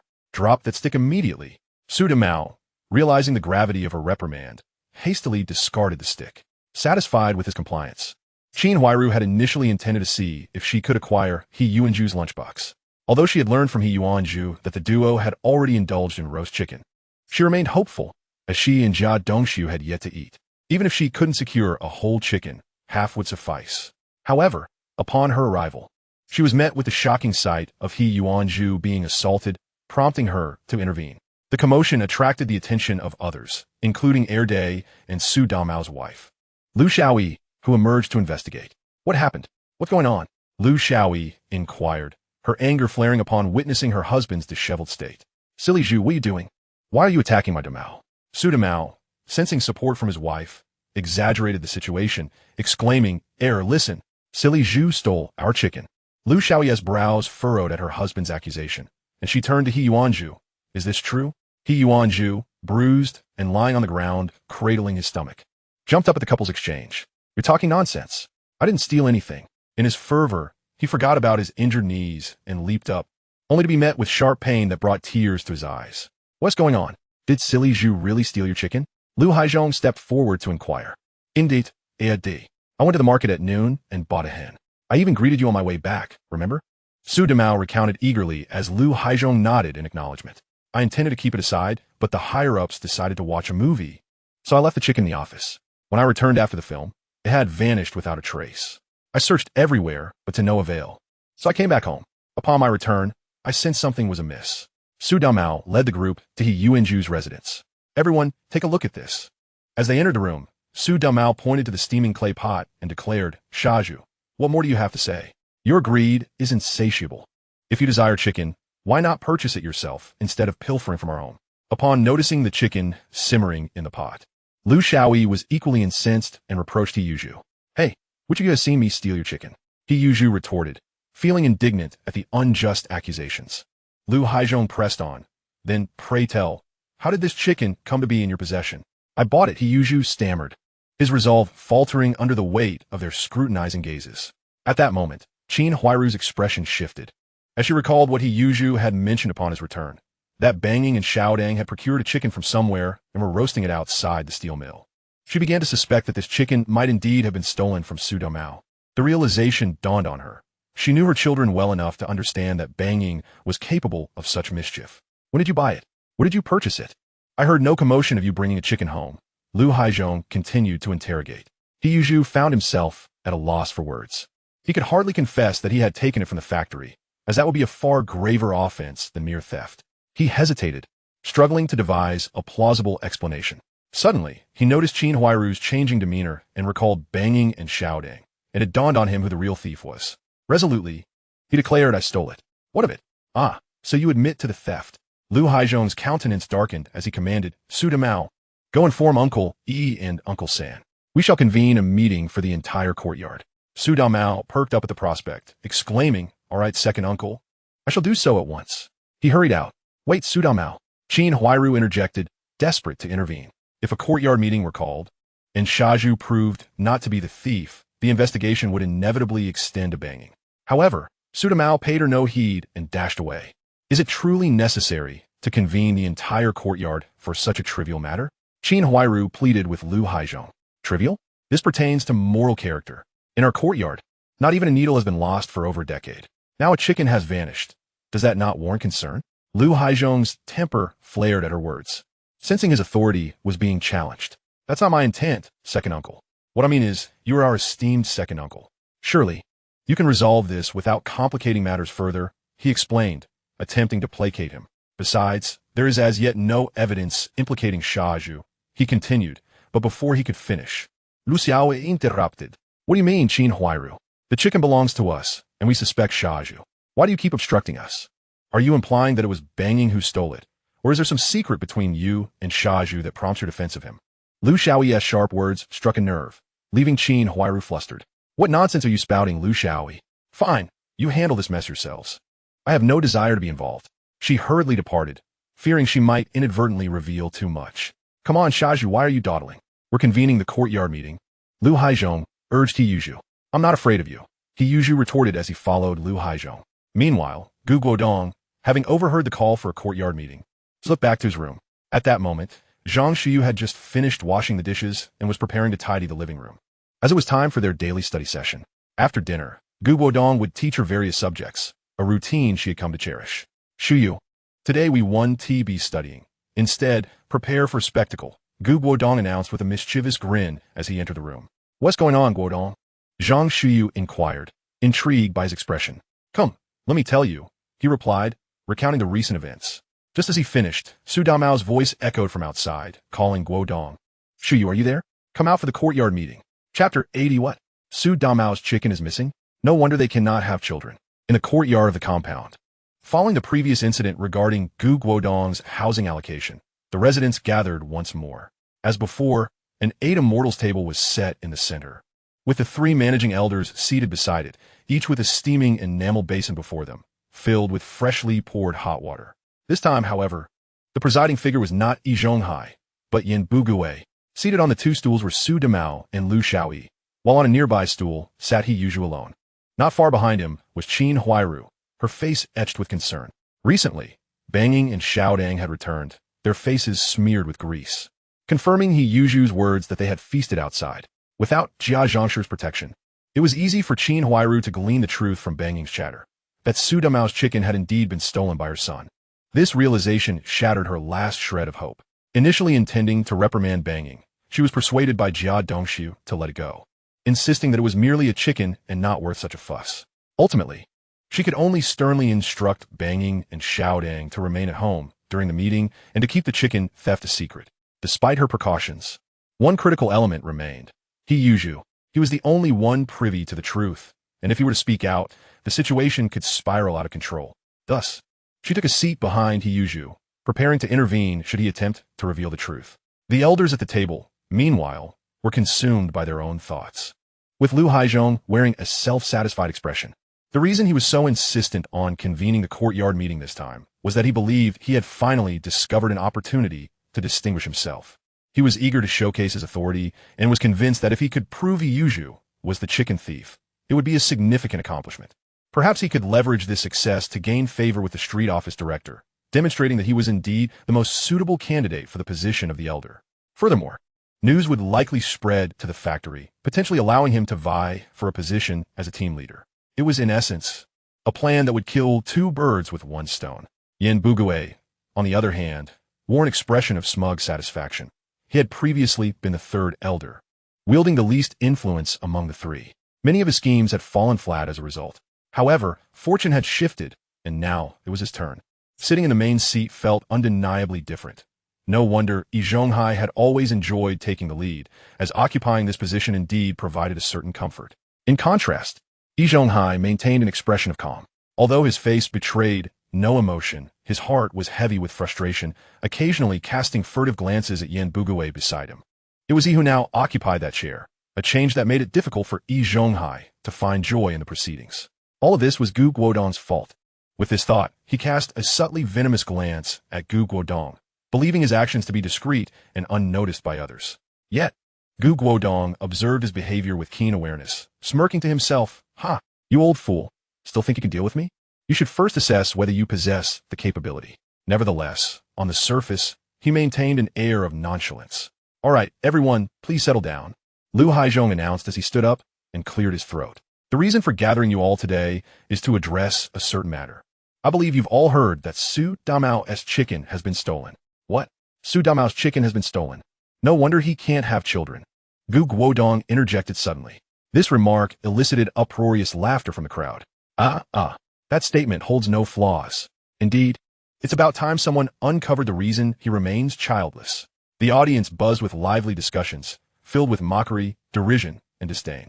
Gu Guodong's words had stirred the proverbial hornet's nest, with everyone turning their attention towards Su Damao. Even Zhang Shuyu shot a blushing glance at Gu Guodong before turning away. Her cheeks tinged with a faint flush.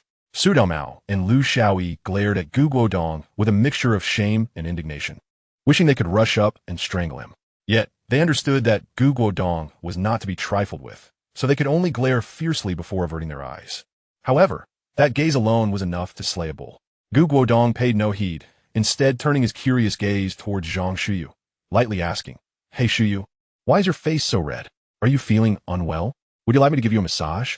Upon hearing this, Zhang Shuyu felt even more embarrassed, hastily diverting her gaze elsewhere, pretending she hadn't heard. Not that chicken, not that chicken. I meant the old hen."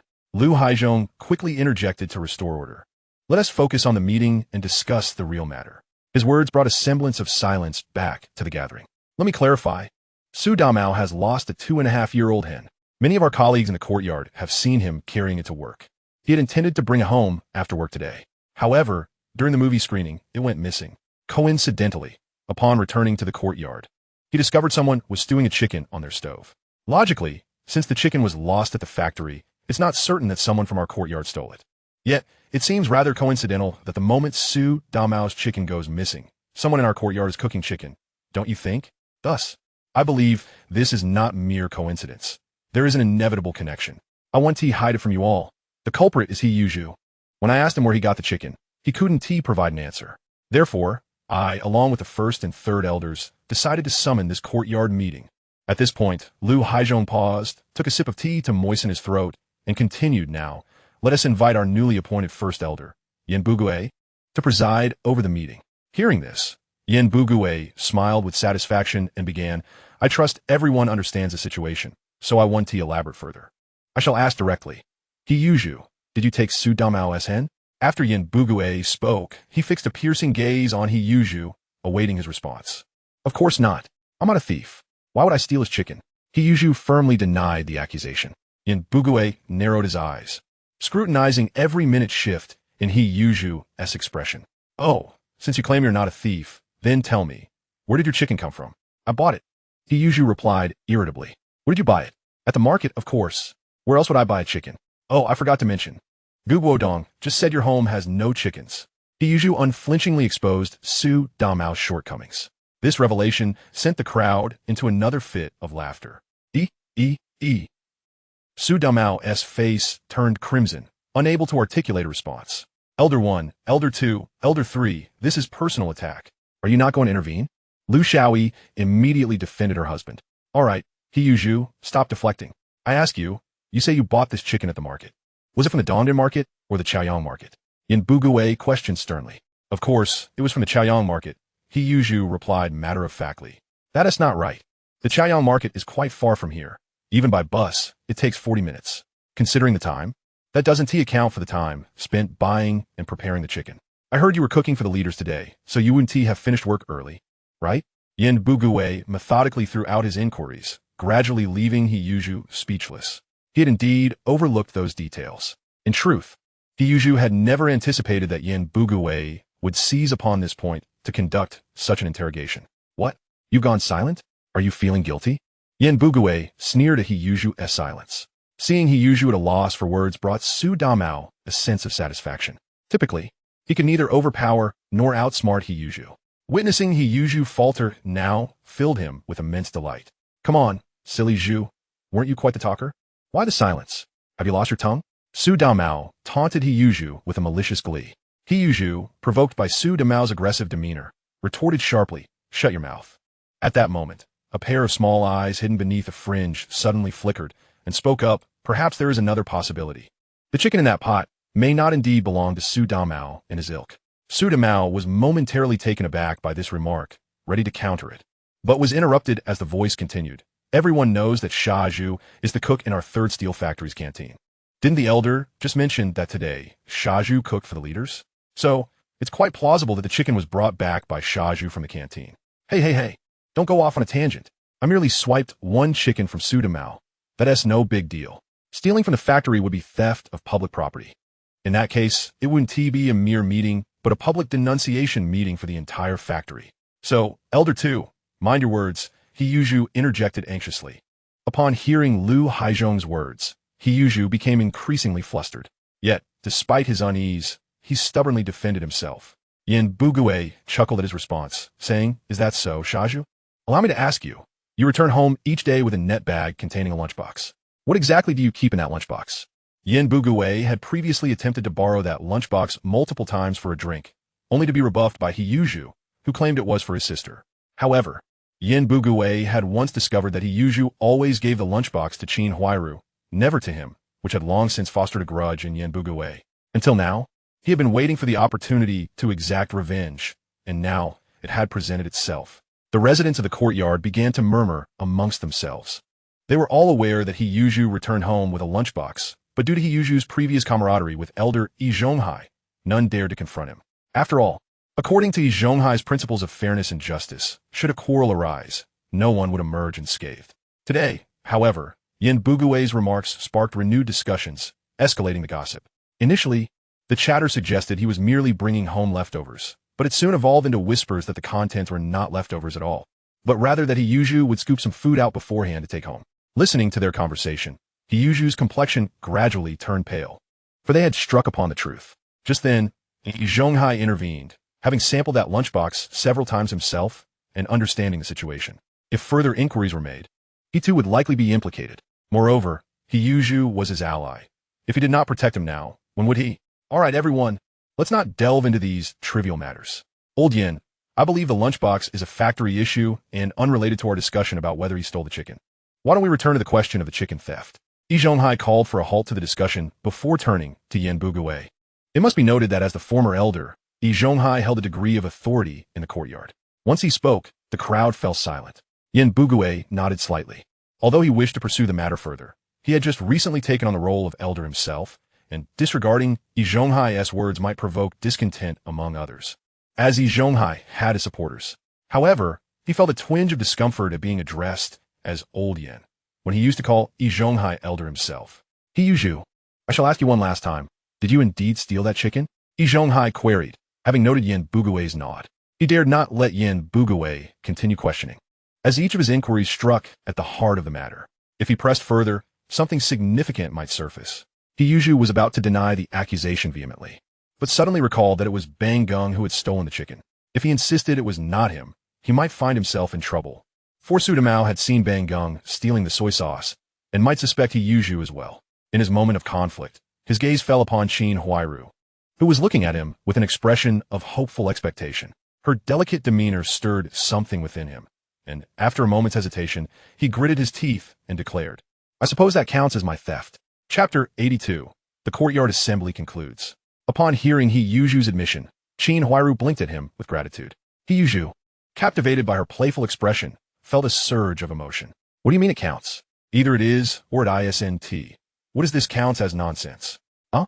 Shaju, are you implying that the people of the courtyard have wronged you?" Yen Bugue interjected, visibly displeased. "Is it true or not? Repeat it without embellishments." With no other choice, He Yuzhu finally mustered the courage to admit with a deep breath, "Yes, I did steal the chicken." Everyone turned to witness this confession, murmurs spreading through the crowd. "Look, Shaju has confessed. He is a thief, a notorious thief.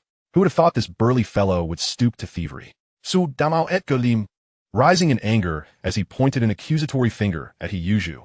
The courtyard residents began to chatter, expressing their disbelief. Who would have thought Shaju was a thief? I never saw that coming. Indeed, his audacity is astounding. To steal a chicken is truly disgraceful. As the surrounding voices of ridicule grew louder, He Yuzhu's fists clenched tightly, the veins on the back of his hands standing out in stark relief. Seeing the situation spiraling, Yi Zhonghai quickly devised a strategy. Suddenly, an idea struck him, and he asked, "He Yuzhu, have you had any recent conflicts with Su Damao?" He emphasized the question with a meaningful glance.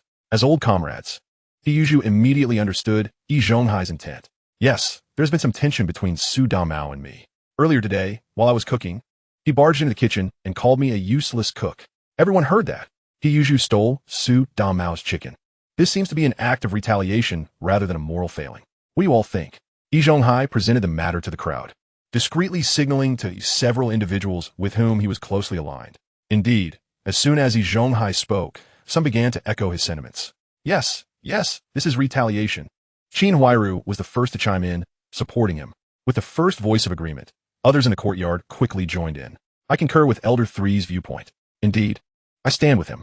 In an instant, the majority chose to side with Yi Zhonghai. Observing the situation before him, Yi Zhonghai silently nodded in satisfaction. Although he had ascended to the position of the third master, the courtyard remained firmly under his control. Despite the existing discord between the two parties, he believed such matters should not be publicly aired. He hoped this would be the first and last instance of such a confrontation in our esteemed courtyard. Regardless of any grievances between individuals, retaliation in this manner was wholly unacceptable. Henceforth, everyone ought to take heed and ensure that similar incidents do not recur. Thus, Yi Zhonghai wished to let the matter slide. "Hey, third master, what do you mean by that? Are you implying that my chicken was taken without consequence?" Lu Shaoyi could no longer contain herself upon seeing Yi Zhonghai's intent to pacify the matter, and she directly questioned him. "Indeed, third master, you cannot show favoritism simply because you have a good relationship with Shaju. This incident cannot be brushed aside so easily." Su Damao chimed in from the side. Yi Zhonghai cast a cold glance at Su Damao and Lu Shaoyi, realizing that even after his declaration to let go, these two were insistent on forcing him to address the issue. He understood that if he allowed this to pass unchecked, it could lead to greater complications in the future. Clearing his throat, Yi Zhonghai finally spoke. "Very well, Su Damao. How do you propose He Yuzhu compensates you?" A smile spread across Su Damao's face as he glanced at He Yuzhu. "Shaju, this chicken is a 2.5-year-old hen that I purchased for $3.50. It was intended for laying eggs. Therefore, I believe $6 for it is not unreasonable, is it? $6? Why don't you go rob someone?" He Yuzhu immediately shook his head in refusal. "If I didn't know any better, I'd think you had a hen that laid golden eggs. Why not ask for $10 instead? Let's put it this way. Su Damao, you can take the chicken, lock, stock, and barrel to your home. Then, He Yuzhu will compensate you with $5. That will settle the matter," Yen Bugue decisively concluded. Upon hearing Yen Bugue's words, He Yuzhu shot a fierce glare at Su Damao, but Su Damao remained unfazed. "All right, since no one has any objections, let us disperse." Yen Bugue waved his hand, signaling everyone to leave. Guodong and Zhang Shuyu returned home with cheerful expressions. In an era with few entertainment options, Witnessing such drama proved to be a delightful diversion, especially since the performance was rather captivating. Once home, Zhang Shiyu turned to Guodong and asked, "Brother Guodong, was that chicken really stolen by Shaju? It didn't seem like it to me." Guodong smiled softly and caressed Zhang Shiyu's cheek, replying, "Of course not. Didn't you notice how familiar that chicken looked? Doesn't it resemble the one I brought back for your chicken soup today?" After pondering Guodong's words, Zhang Shiyu realized the chicken indeed bore a striking resemblance to the one in the soup. Huh? So, Shaju must have taken it from the steel mill cafeteria. Isn't that theft? He just insisted he didn't steal it. Why didn't you mention this earlier, Brother Guodong? Zhang Shiyu expressed her indignation, followed by a hint of confusion. Guodong chuckled lightly and explained, "To catch a thief, one must catch them red-handed. If we confront him now, he could easily deny it. It would be better to wait a couple of days and catch him in the act with the authorities, ensuring he faces the full consequences." "Oh, so you had this planned all along, Brother Guodong," Zhang Shiyu exclaimed, realization dawning upon her. "So that's why Yuju admitted to stealing the chicken." "No, Yuju confessed to cover for the real thief," Guodong clarified. "The real thief?" Zhang Shiyu inquired, puzzled. "Indeed, the true thief is Banggong." "Huh? But why would Yuju take the blame for Banggong?" Zhang Shiyu asked, surprised by Guodong's revelation. "Haha, it's because he has a crush on his mother," Guodong teased. "What do you mean?" Zhang Shiyu momentarily failed to grasp the implication. "Now I see." Observing Zhang Shiyu's adorable, flustered demeanor, Guodong stepped forward, embraced her, and kissed her. With the foundation laid from previous encounters, Zhang Shiyu offered little resistance this time, instead wrapping her arms around Guodong's neck in return. After a long while, Zhang Shiyu lay breathless on the bed, her face flushed, lips glistening. "Shiyu, you are truly beautiful," Guodong couldn't help but praise, gazing at the girl in his arms. Chapter 83, The Lottery, Drawings for Steel Rolling Machines. Modified drawings of the 64 style. After sharing an intimate moment with Zhang Shiyu, Guodong returned to his kitchen. Given that they were not yet officially married, they needed to exercise discretion, thus refraining from crossing any boundaries. Once back in his room, he locked the door and called forth the system. "System, I wish to draw a lottery." Beep. The system has received the host request. You currently have 420 points, allowing for 4 lottery draws. Would the host like to proceed? "Proceed," Guodong said with determination. "Commencing the lottery, please wait." Soon, Guodong heard a sound reminiscent of a slot machine, followed by a burst of colorful light before him. Beep. Congratulations. The host has obtained the complete blueprints for a 1,700mm 5-stand cold rolling mill X1. Staring at the comprehensive blueprints that appeared in his space, Guodong felt a mix of bewilderment and exhilaration. A 1,700mm cold rolling mill. During his studies in a past life, he had encountered this before. However, it was equipment that China only imported from West Germany in the 1980s. With this, China's production capacity would soar. In this era, where only the big brother offered assistance, acquiring such a treasure would surely propel them forward. After such a long wait, he had finally drawn something worthwhile. Beep. You now have 320 points remaining. Would the host like to continue the lottery? Considering the system's prompt, Guodong contemplated for a moment and decided to continue. After all, more rewards would be beneficial. As he voiced his desire, another array of dazzling lights began to shimmer. Guodong closed his eyes, patiently awaiting the outcome. Beep. Congratulations. The host has obtained the complete blueprints for a 1,700mm hot rolling mill X1. Upon hearing this notification, Guodong nearly leaped in joy. Today he truly felt like a lucky star had descended upon him. He had just drawn a cold rolling mill and now had acquired a hot rolling mill as well. This was a tremendous gain. Eagerly, Guodong examined the blueprints. They detailed every aspect of the hot rolling mill S structure, appearance, interior, dimensions of components, weight, process standards, construction timelines, and other pertinent information. The blueprints meticulously documented the operational mechanisms and manufacturing principles of the entire machine, encompassing materials, pressure, speed, engineering quality, construction methods, maintenance, manufacturing processes, inspections, and testing, among other details. The continuous rolling mill for strip steel was no different. Upon reviewing the blueprints, Guodong's visage illuminated with excitement. If these two individuals could indeed fabricate this machine, the Hongqing steel mill could potentially fulfill a significant portion of the steel production needs of China. This would be immensely beneficial for Guodong's future plans. However, a frown soon creased his brow. While the machine was impressive, its production was undoubtedly complex. Relying solely on the current capabilities of the Hongqing steel mill may not suffice. given the considerable technical challenges involved. Although the present steel mill differed from those in later years, functioning as a comprehensive factory rather than being confined to steel rolling. Producing this machine would still require a high level of technical expertise. Presently, the Hongqing steel mill lacked not only technical prowess, but also sufficient funds and raw materials. It was imperative to find a source capable of providing substantial raw materials and technical support. Should he consult the higher-ups? Yet, as soon as this thought crossed his mind, Guodong dismissed it, harboring concerns that he might be implicated when the winds of change began to blow. Another potential ally was Old Wang. He had previously showcased a glimpse of his capabilities by providing him with modified blueprints for the Type 64 firearm. Guodong believed that it would not be long before the firearms produced according to those blueprints garnered attention.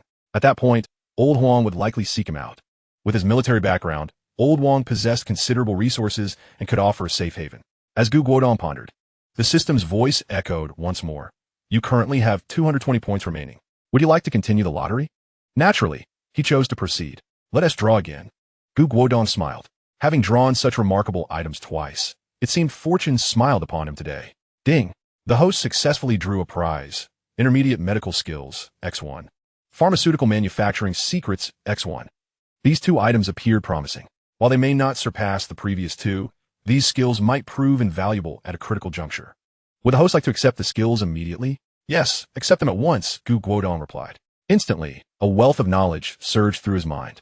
As he briefly scanned the pharmaceutical manufacturing section, a particular recipe captured his attention. After a careful examination, a faint smile curled at the corners of his mouth, and a plan began to take shape in his mind. With only one chance left in the lottery, he was quite satisfied with what he had drawn today. He hoped this final opportunity would yield something extraordinary. Guodong silently wished for good fortune. He then clicked the lottery button. Ding! Congratulations. The host has won. Modified blueprints for the Type 64 Micro Assault Rifle X1. Upon hearing the notification, Guodong's heart soared with joy. He had unexpectedly drawn yet another weapon's modified blueprint. He knew that the Type 64 was China's first domestically developed submachine gun, featuring three major characteristics: low noise, low visibility, and low smoke. Its performance and accuracy were commendable. This weapon would not officially equip the troops until 1966. Upon reviewing the blueprint, he discovered that this modified version was even more formidable, producing even less sound and smoke while enhancing power and range. Its range and power rivaled that of automatic rifles. Yet it boasted a faster and more stable firing rate. Just moments ago, Guodong had contemplated how to approach Old Huang. As a mere modified pistol blueprint might not garner sufficient attention, he realized he needed to present something more impressive.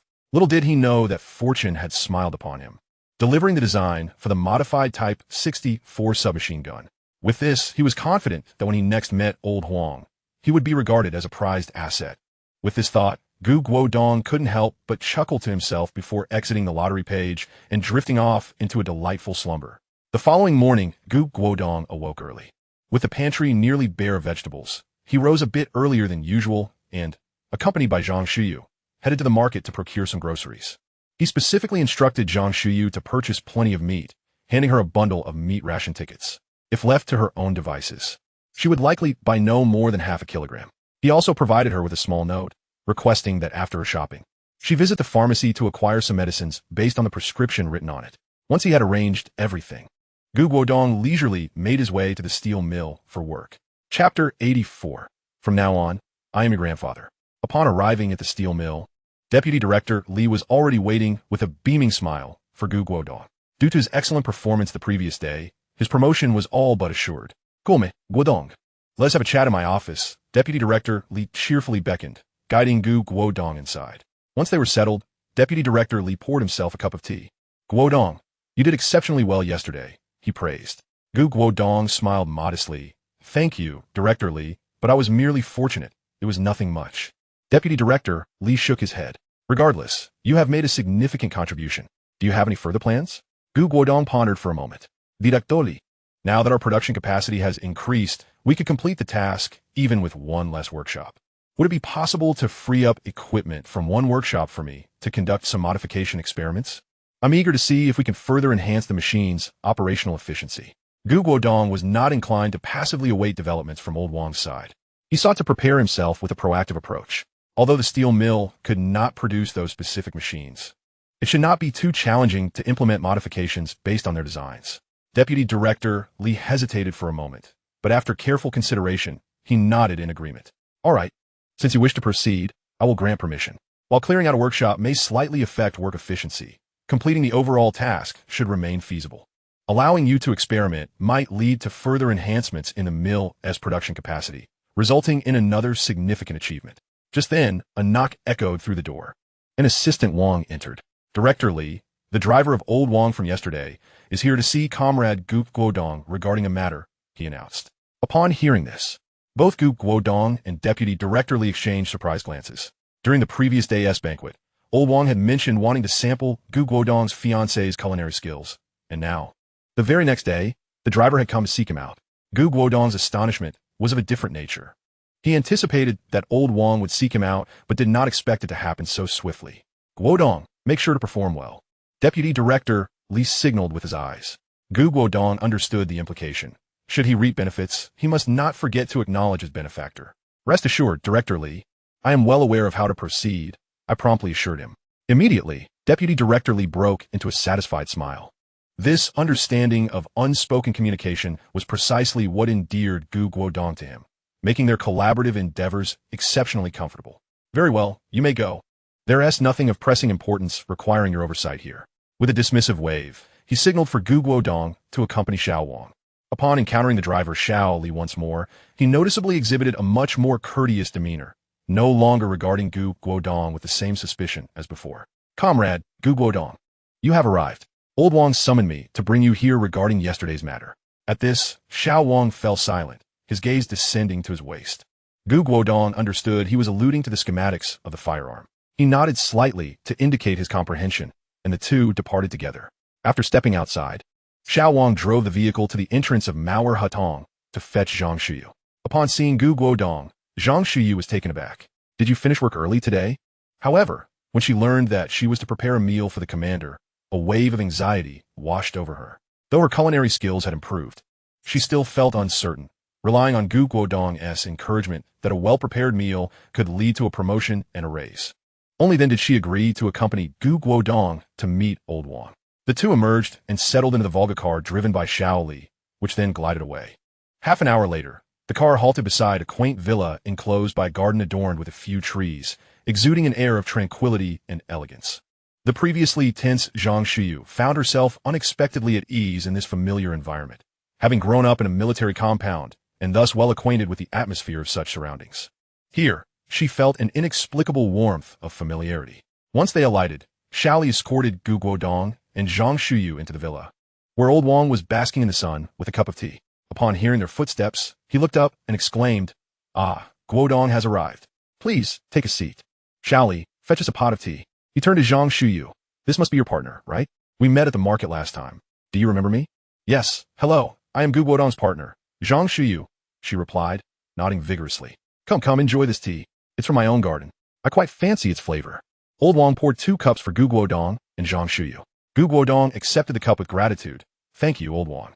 He took a delicate sip. Indeed, it was fragrant and rich in taste. "What do you think, Guodong? Since your partner is currently unemployed, shall I assist you in drafting a recommendation letter for her to secure a position somewhere?" Old Wang suggested with a grin. "No need for that, old Wang. She is set to take over my father's post. I am currently imparting some engineering knowledge to her, and I believe it won't be long before she qualifies as an engineer," Guodong explained with a smile. "Is that so? That sounds rather promising," old Wang replied, somewhat astonished. Indeed, Shuyu attended middle school in the military before family misfortune struck, leading to her father's demise due to old injuries. "It was then that my father brought her here," Guodong elaborated thoughtfully. "If she can dedicate herself to her studies, I am confident she will also gain admission to university, just as I did." "Oh, your father was a soldier? No wonder I perceive such a spirited aura about you. It must be hereditary," old Wang remarked with a newfound understanding. "Thank you for the compliment, old Wang," Zhang Shuyu responded softly. "Guodong mentioned your father passed away due to old injuries. May I ask if he was injured in battle?" Old Wang inquired gently. "Yes, indeed, old Wang. My father sustained injuries on the battlefield during the Korean War," Zhang Shuyu confirmed with a nod. "I see. Your father sacrificed his precious life for our nation. I am proud of him, and of you both. If you don't mind, you may call me Grandpa Wang from now on. I consider you family," old Wang said. taking their hands with a warmth that radiated kindness. Grandpa, Gu Guodong and Zhang Shuyu exclaimed in unison. Zhang Shuyu felt a genuine fondness for Old Wang, reminiscent of the veterans from her childhood, while Gu Guodong saw this as a fortuitous alliance that offered greater security. Very well, should you encounter any difficulties, do not hesitate to seek my assistance, Old Wang declared, patting his chest heartily. Rest assured, Grandpa, we look forward to your guidance, Gu Guodong replied with a cheerful smile. Ha ha, as long as you both refrain from unlawful activities, I shall cover all else, Old Wang boomed jovially. Thank you, Grandpa, they both responded in unison, their voices filled with appreciation. The three of them engaged in cheerful conversation for a while. Now, Shuyu, I shan't be modest. Guodong boasted about your exceptional culinary skills yesterday, and it has left me salivating. I also have a matter to discuss with him, so I would like to request your assistance in preparing a few signature dishes. Would that be acceptable? Old Wang stated directly, his eyes twinkling with delight. Gu Guodong exchanged a knowing glance with Zhang Shuyu, who nodded in understanding. Grandpa, please feel free to request anything. I will do my utmost to prepare it, Zhang Shuyu declared, her face beaming with confidence. Old Wang chuckled, excellent. Later, I expect a friend of mine, a Sichuanese, to join us. Therefore, I would appreciate it if you could prepare a few dishes from Sichuan cuisine, along with a couple of appetizers. Zhang Shuyu nodded eagerly in agreement. Let's first check the kitchen and see if we lack anything. If needed, I can send Xiao Li to procure more supplies, Old Wang said cheerfully, rising to lead Gu Guodong and Zhang Shuyu to the kitchen. Upon entering the kitchen, Zhang Shuyu quickly assessed the ingredients.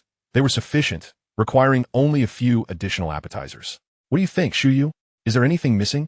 If not, you may begin your preparations, and we shall dine once our guest arrives, Old Wang said with a smile. Grandpa, everything is sufficient. There is no need for more, Zhang Shuyu replied with a smile. Oh, is that so? Very well, Shuyu. The kitchen is in your capable hands, Old Wang responded before turning to Gu Guodong. Guodong, accompany me for a few rounds of chess. Old Wang, having lost to Gu Guodong previously, had replayed their matches in his mind several times. The more he reflected, the more he found Gu Guodong's moves to be unexpectedly brilliant, yet profoundly intricate. Thus, the purpose of inviting Gu Guodong over today was to seek a chance to defeat him in a game. The previous loss to Gu had left Elder Wang feeling quite humiliated. Now, with an opportunity to regain his dignity, he certainly would not let it slip away. The two men made their way to the small courtyard where they had just shared tea, set the stage, and commenced their fierce battle. Elder Wang played as black, while Gu Guodong took the white pieces. With every move, the situation gradually became clearer. Grandfather, you've lost again, Gu Guodong exclaimed with a triumphant smile. Elder Wang found himself once more soundly defeated, his strategy in tatters. It's quite peculiar. Even though you've made several seemingly futile moves, you consistently manage to transform the mundane into the extraordinary, breaking through my formations. Could it be that you possess some divination skills? Elder Wang lamented with a hint of frustration. Hee hee. Gu Guodong merely chuckled, choosing not to respond. Elder Wang's skill in chess was quite formidable, akin to a player of level 5 or 6 in a modern era. However, he could never have anticipated the emergence of AlphaGo, a phenomenon that has utterly revolutionized the traditional paradigms of Go, reducing it to mere calculations. Most subsequent players have focused on memorizing AI's game patterns, with success correlating to the volume of moves they could recall. Hence, with his current mindset, it was exceedingly difficult for Elder Wang to outplay Gu Guodong. Gome. Let us continue. Elder Wang refused to believe that he could be bested by a mere child. Thus, he committed himself fully to the game. This time, Elder Wang was exceedingly cautious and earnest. Each move was meticulously considered to ensure that it was foolproof before he placed his stones. Ultimately, despite his efforts, he still lost. No more. You little rascal, can't you spare an old man a single victory? Elder Wang declared, throwing down his pieces in defeat. Ha ha ha, Old Wang. Are you resorting to tricks again? At that moment, a robust voice resonated from the courtyard entrance. Gu Guodong turned to see a burly figure laughing heartily as he stepped inside.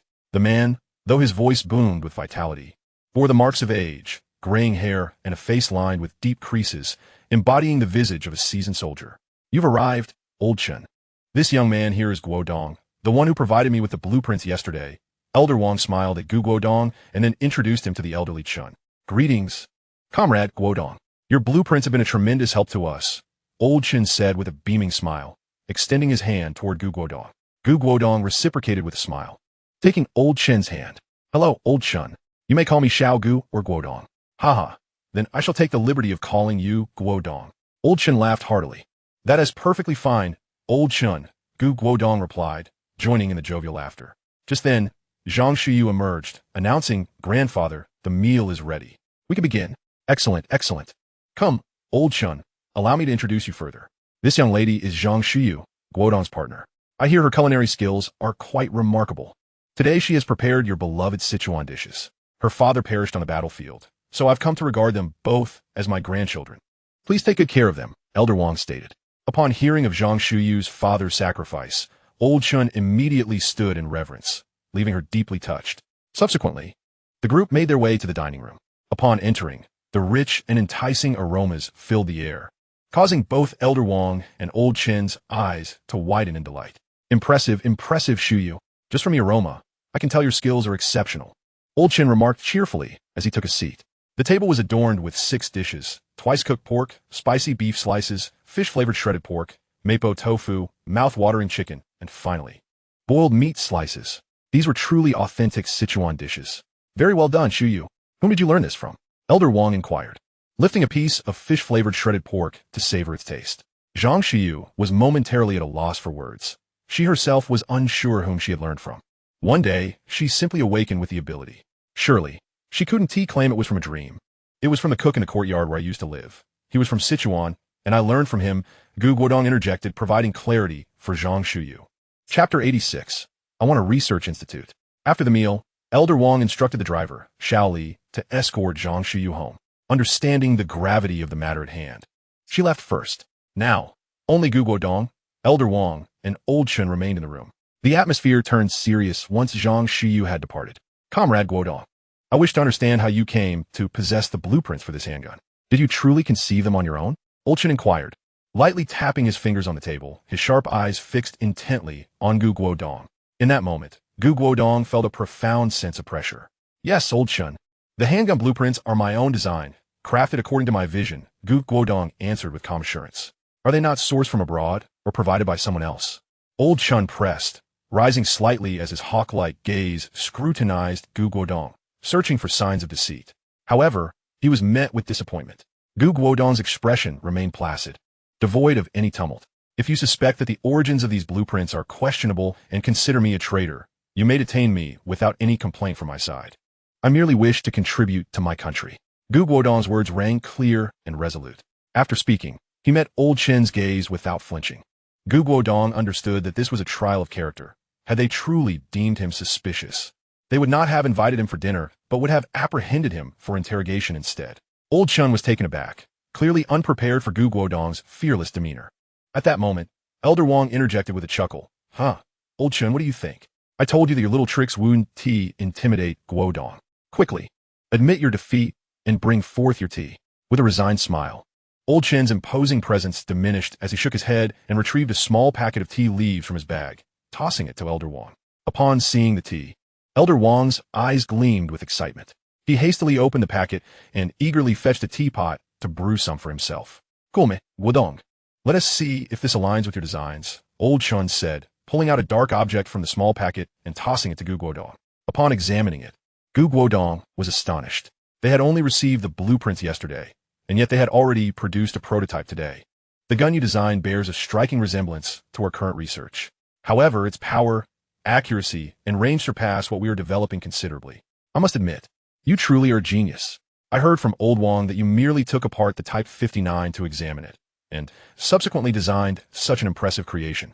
If you were to look at the Type 56, would it not also yield an extraordinary outcome for us? Old Chen chuckled lightly, then accepted the tea handed to him by Old Wang, and took a sip. Well, it is not impossible. I could certainly produce an enhanced version. Puffed. Upon hearing Guodong's words, Old Chen immediately sprayed the tea he had just sipped, coughing several times in succession. What did you just say? Old Chen questioned, unsure if he had misheard. Old Wang gazed at Guodong with palpable excitement. Guodong, what did you say? Please repeat that. I said, as long as you grant me a little time to examine the Type 56, I can design a more advanced version for you. Guodong's tone, though calm, exuded undeniable authority. This was merely a jest that Old Chen had uttered in passing. Who would have thought Guodong took it seriously? Old Chen and Old Wang exchanged glances, both contemplating the veracity of Guodong's assertion. Meanwhile, Gu Guodong's heart was brimming with delight. He had initially pondered how to find a reason for the two elders to discuss firearms, allowing him to retrieve the schematics for the heavily modified Type 64 submachine gun. Now, fortune had smiled upon him, presenting an opportunity to seize the moment and acquire those schematics. Is what you say true? At last, Old Wang could no longer contain himself and inquired of Gu Guodong, fearful that a misstep might lead to Gu Guodong retracting his words. Gu Guodong solemnly nodded. Indeed, when I was designing this pistol, I had envisioned certain aspects concerning submachine gun designs. If you could provide me with the original blueprints for the Type 56, or even just a specimen of the Type 56 itself, I assure you, within 3 days, I shall present you with a design that will undoubtedly satisfy you. As Gu Guodong's words settled, Old Chen's eyes sparkled. He felt as though a new weapon was beckoning to him. Naturally, it was impossible to share the original blueprints with Gu Guodong, but obtaining a Type 56 for him to examine was certainly feasible. Thus, Old Wang pressed a button on the table and called out to the corridor, "Xiao Zhao, fetch a Type 56 submachine gun." Soon, footsteps echoed from outside the office, and a soldier entered, carrying a Type 56 submachine gun. The soldier kept his head bowed, approached Old Chen, saluted, and placed the Type 56 on Old Wang's desk. Old Wang nodded slightly, gesturing to Gu Guodong. Under their watchful eyes, Gu Guodong approached and picked up the submachine gun. After a thorough inspection, he began to disassemble the Type 56. As before, his initial attempts at disassembly were somewhat slow and cumbersome. However, his pace significantly quickened as he progressed, until eventually, Gu Guodong was able to deftly manipulate the entire Type 56, spinning it with ease. Old Chen's eyes widened in astonishment. It was the first time he had witnessed someone become so familiar with a firearm structure in such a brief span of time. Old Wang, having previously observed Gu Guodong dismantling a pistol, appeared somewhat less surprised. "How was it, Guodong?" Old Wang eagerly asked after Gu Guodong paused. "Grandfather, it's all good. But I do have a condition, a small request." "Ha, you little rascal, now you're talking conditions. Speak up, whatever you desire, provided it is not excessive. I shall grant you." Old Wang boasted with an air of affluence. "No worries, grandfather, you can certainly provide. If you cannot, I doubt anyone else could." Gu Guodong flattered him with a light jest. "Do not shower me with praise. Quickly tell me what you want. If it's reasonable, I can arrange it for you." After saying this, Old Wang lifted his tea and took a slow sip. "I want a research institute." Chapter 87. I have confidence to propel our nation forward. Upon hearing this, Old Wang, much like Old Chen moments earlier, spat out his tea. Cough. Old Wang choked momentarily, coughing until he regained composure. "What do you mean, you little rascal? What do you want?" Old Wang wiped the tea stains from his mouth and questioned Gu Guodong. "Grandfather, you heard me correctly. I want a research institute." Gu Guodong replied with conviction. Old Wang took a deep breath and exhaled slowly. "That is not feasible. Grandfather, do not be hasty in your rejection. Please hear my thoughts before deciding." Gu Guodong recognized that the request for a research institute had indeed startled Old Wang, but he was confident in his ability to persuade him. "Very well, share your thoughts, and let us see if you possess the capability." Old Wang's curiosity was piqued by Gu Guodong's assertions. Since the Great Famine 3 years ago, our nation's steel production has been declining year by year. Last year, it barely reached 9 million tons. I estimate this year will be even worse, perhaps not even reaching 7 million tons. I wonder if my figures are accurate? Gu Guodong began by addressing the domestic steel production issue. He recalled that 1962 marked the nadir of the 1960s, with only 67 million tons produced. If memory served correctly. You actually know quite a bit. According to our estimates, this year's steel output will indeed be lower than last year. However, what does this have to do with your desire for a research institute? We will not establish one simply because you possess more knowledge. Old Wang replied, noncommittally. Previously, our technological advancements, aided by our elder brother, progressed rapidly. Our steel production mirrored that growth. However, once the experts departed, our steel industry fell into significant turmoil. Many of our rolling mills still utilize equipment from the 1940s or even 1930s. These machines not only yield low production efficiency, but are also prone to malfunctions.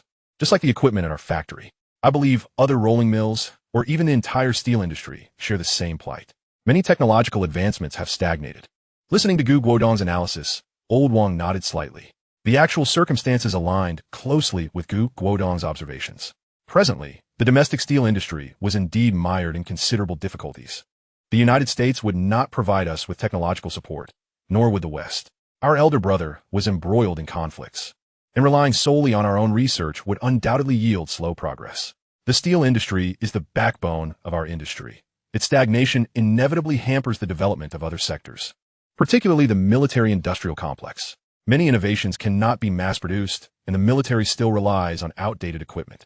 Should a conflict arise unexpectedly, akin to the battlefield in Korea, we could suffer significant losses. Grandfather, you have visited our rolling mill. I have merely made minor modifications to our elder brother's equipment, and its performance increased by over 30%. This was merely a small adjustment. If one delves deeper into the matter, grant me a moment. I possess the capability to not only double his output, but, given time, it is not beyond the realm of possibility for us to develop our own equipment. My academic background is rooted in mechanical engineering. Thus, I possess a profound understanding of the steel industry.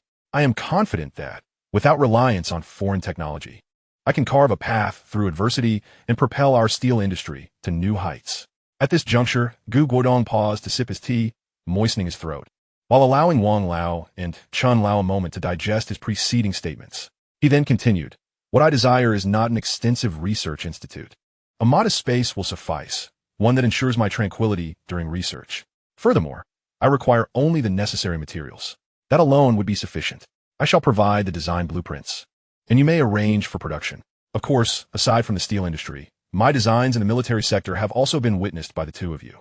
I trust that your discerning eyes can discern that I am not merely boasting." Guodong spoke earnestly to the two esteemed elders. Upon hearing his words, Wang Lao and Chun Lao fell into deep contemplation. While Guodong's assertions were undoubtedly valid, they harbored doubts about whether he could truly achieve what he claimed. After all, it seemed rather far-fetched.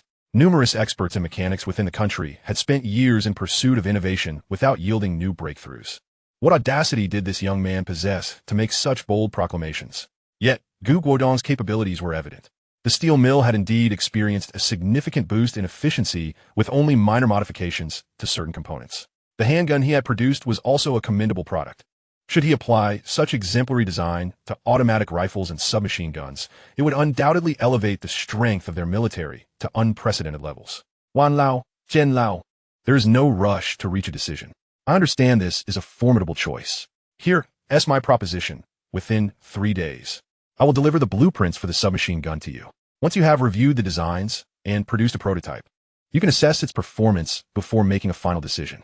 How does that sound? Guodong proposed, noticing the elder's lingering hesitation. Very well, it is settled. Wang Lao ultimately acquiesced. Guodong returned home, elated. Although Wang Lao had not given an immediate affirmation, Guodong was confident that once the blueprints were examined, approval would follow. Securing this research institute would facilitate his future endeavors, sparing him the need to clarify matters with others. Upon arriving home, he noticed a small figure stealthily peeking into the kitchen. "Hey, watermelon boy, looks like you're attempting to pilfer again," Guodong remarked, picking up a small stone and tossing it toward the sneaky figure. Thud! The stone struck Watermelon Boy's leg, prompting him to yelp in pain. "Who hit me?" Upon turning to see Guodong, he quickly retreated home, knowing well the latter's prowess and not daring to confront him directly. "Ah, quite shrewd." Guodong chuckled as he observed Watermelon Boy as hasty retreat. Entering the kitchen, he found Zhang Shuyu salting the meat they had purchased that day. Guodong then realized what Watermelon Boy had been after. A clever idea struck him. "Shuyu, where's the medicine I asked you to buy?" "Where is it?" "In the cabinet." "Just a moment. Let me fetch it for you," Zhang Shuyu replied, promptly wiping her hands and retrieving the traditional Chinese medicine from the cabinet to hand to Guodong. "Good, Shuyu, continue your work. I have a use for this small piece of meat," Guodong said as he sliced off a small portion and set about his task. He meticulously prepared several herbal ingredients according to a specific formula, mixing them with water in a bowl, and then evenly coated the meat with the concoction. Once the liquid had dried, he threaded the meat onto a wooden skewer and hung it by the kitchen window. "Guodong, if you leave the meat there, Watermelon Boy will steal it," Zhang Shu cautioned, recalling how Uncle Minzhong's cured meat had previously been pilfered from the window. "Not to worry. I intend for him to steal it," Guodong replied with a grin. He continued, "Have you finished? I want TV to go to work today. Let us go watch a movie." "A movie?" Zhang Shuyu's eyes lit up at the prospect. "All right, let me change into something nice, and we can go right away." Guodong, beaming, took her hand and led her outside. After preparing, they rode their bicycle to the cinema at Jiaodao.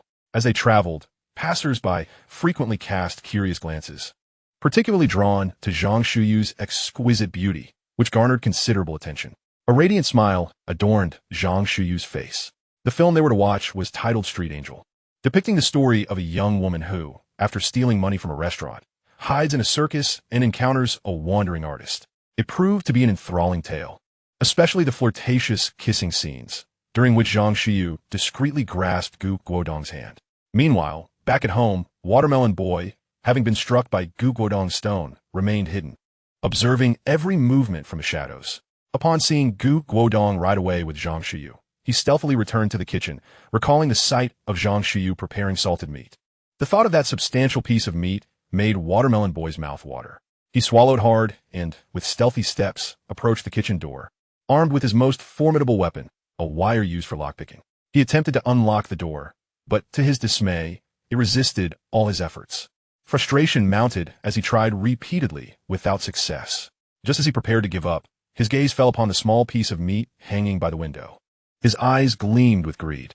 Ensuring no one was around, he found a slender stick to reach for the meat.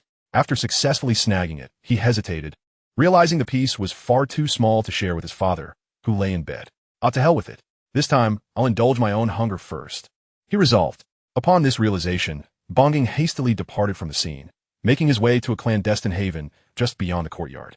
This secluded spot was equipped with an array of tools for daily living, all intended to facilitate his culinary endeavors when he stumbled upon or acquired provisions. With practiced ease, he kindled a fire, then procured a wooden skewer, setting it up over the flames to roast the meat he had brought. In no time, the tantalizing aroma of the cooking meat wafted through the air. As he diligently turned the meat, ensuring its freshness, half an hour later, he deemed it sufficiently cooked, tore off a small piece, sampled it, and found the flavor delightful, promptly devouring the entirety. The taste is exquisite. How I lament the scarcity of this bounty. That Guodong is excessively stingy, leaving only this meager morsel behind, hardly enough to satisfy one's hunger, he mused while indulging in his feast. After relishing the meat and letting out a contented belch, he sauntered back home with an air of nonchalance. However, an inexplicable dizziness began to envelop him, and the world around him seemed to shift into an unfamiliar realm. Bongging, where have you wandered off to this time? At that moment, Qin Huairu returned from the market, laden with vegetables, and encountered Bongging at the threshold. Catching a whiff of the smoke clinging to him, her expression darkened instantly. Bongging, have you pilfered food again? Qin Huairu felt a twinge of helplessness regarding her son, who had taken to shadowing his grandmother and adopting unsavory habits. Although Jia Zhangshi had passed, Bongging's bad behaviors had become ingrained. No, Mom, I haven't, Bongging replied, somewhat dazed. Yet, in the blink of an eye, his countenance shifted dramatically. Before him, Qin Huairu morphed into a grotesque figure, bloody and disfigured, grinning at him in an unsettling manner. Monster! Terrified, Bongging fled in a panic. Monster? Qin Huairu was taken aback by his fright. Bongging, what nonsense are you spouting? Why speak of monsters out of the blue? She stepped forward to grasp his arm, inquiring about his erratic behavior. However, encountering this so-called monster advancing towards him sent Bongging into a further frenzy. He broke free from her grasp and dashed away, shouting nonsensical pleas to not be captured. Qin Huairu, alarmed by Bongging's demeanor, feared that something was amiss and pursued him with urgency. In a chaotic flight, Bongging stumbled upon a restroom, veering towards its rear. In a misstep, he plummeted into the pit behind it, engulfed by a foul mixture of waste. Coughing violently, he struggled to lift his head, the nauseating substance choking him. Once he regained his composure, he noticed that the monster had vanished, and, astonishingly, the area was strewn with the remnants of the roasted meat he had just consumed. What is this place? A paradise of happiness? How could there be so much roasted meat? Gazing at the bounty before him, Bongging's mouth watered, and his appetite surged as he eagerly began to feast. He had never encountered such a plethora of roasted delicacies in his life, and he savored every bite, marveling at the abundance. I must return here often. Meanwhile, Qin Huairu, who had followed Bongging, nearly fainted at the sight unfolding before her.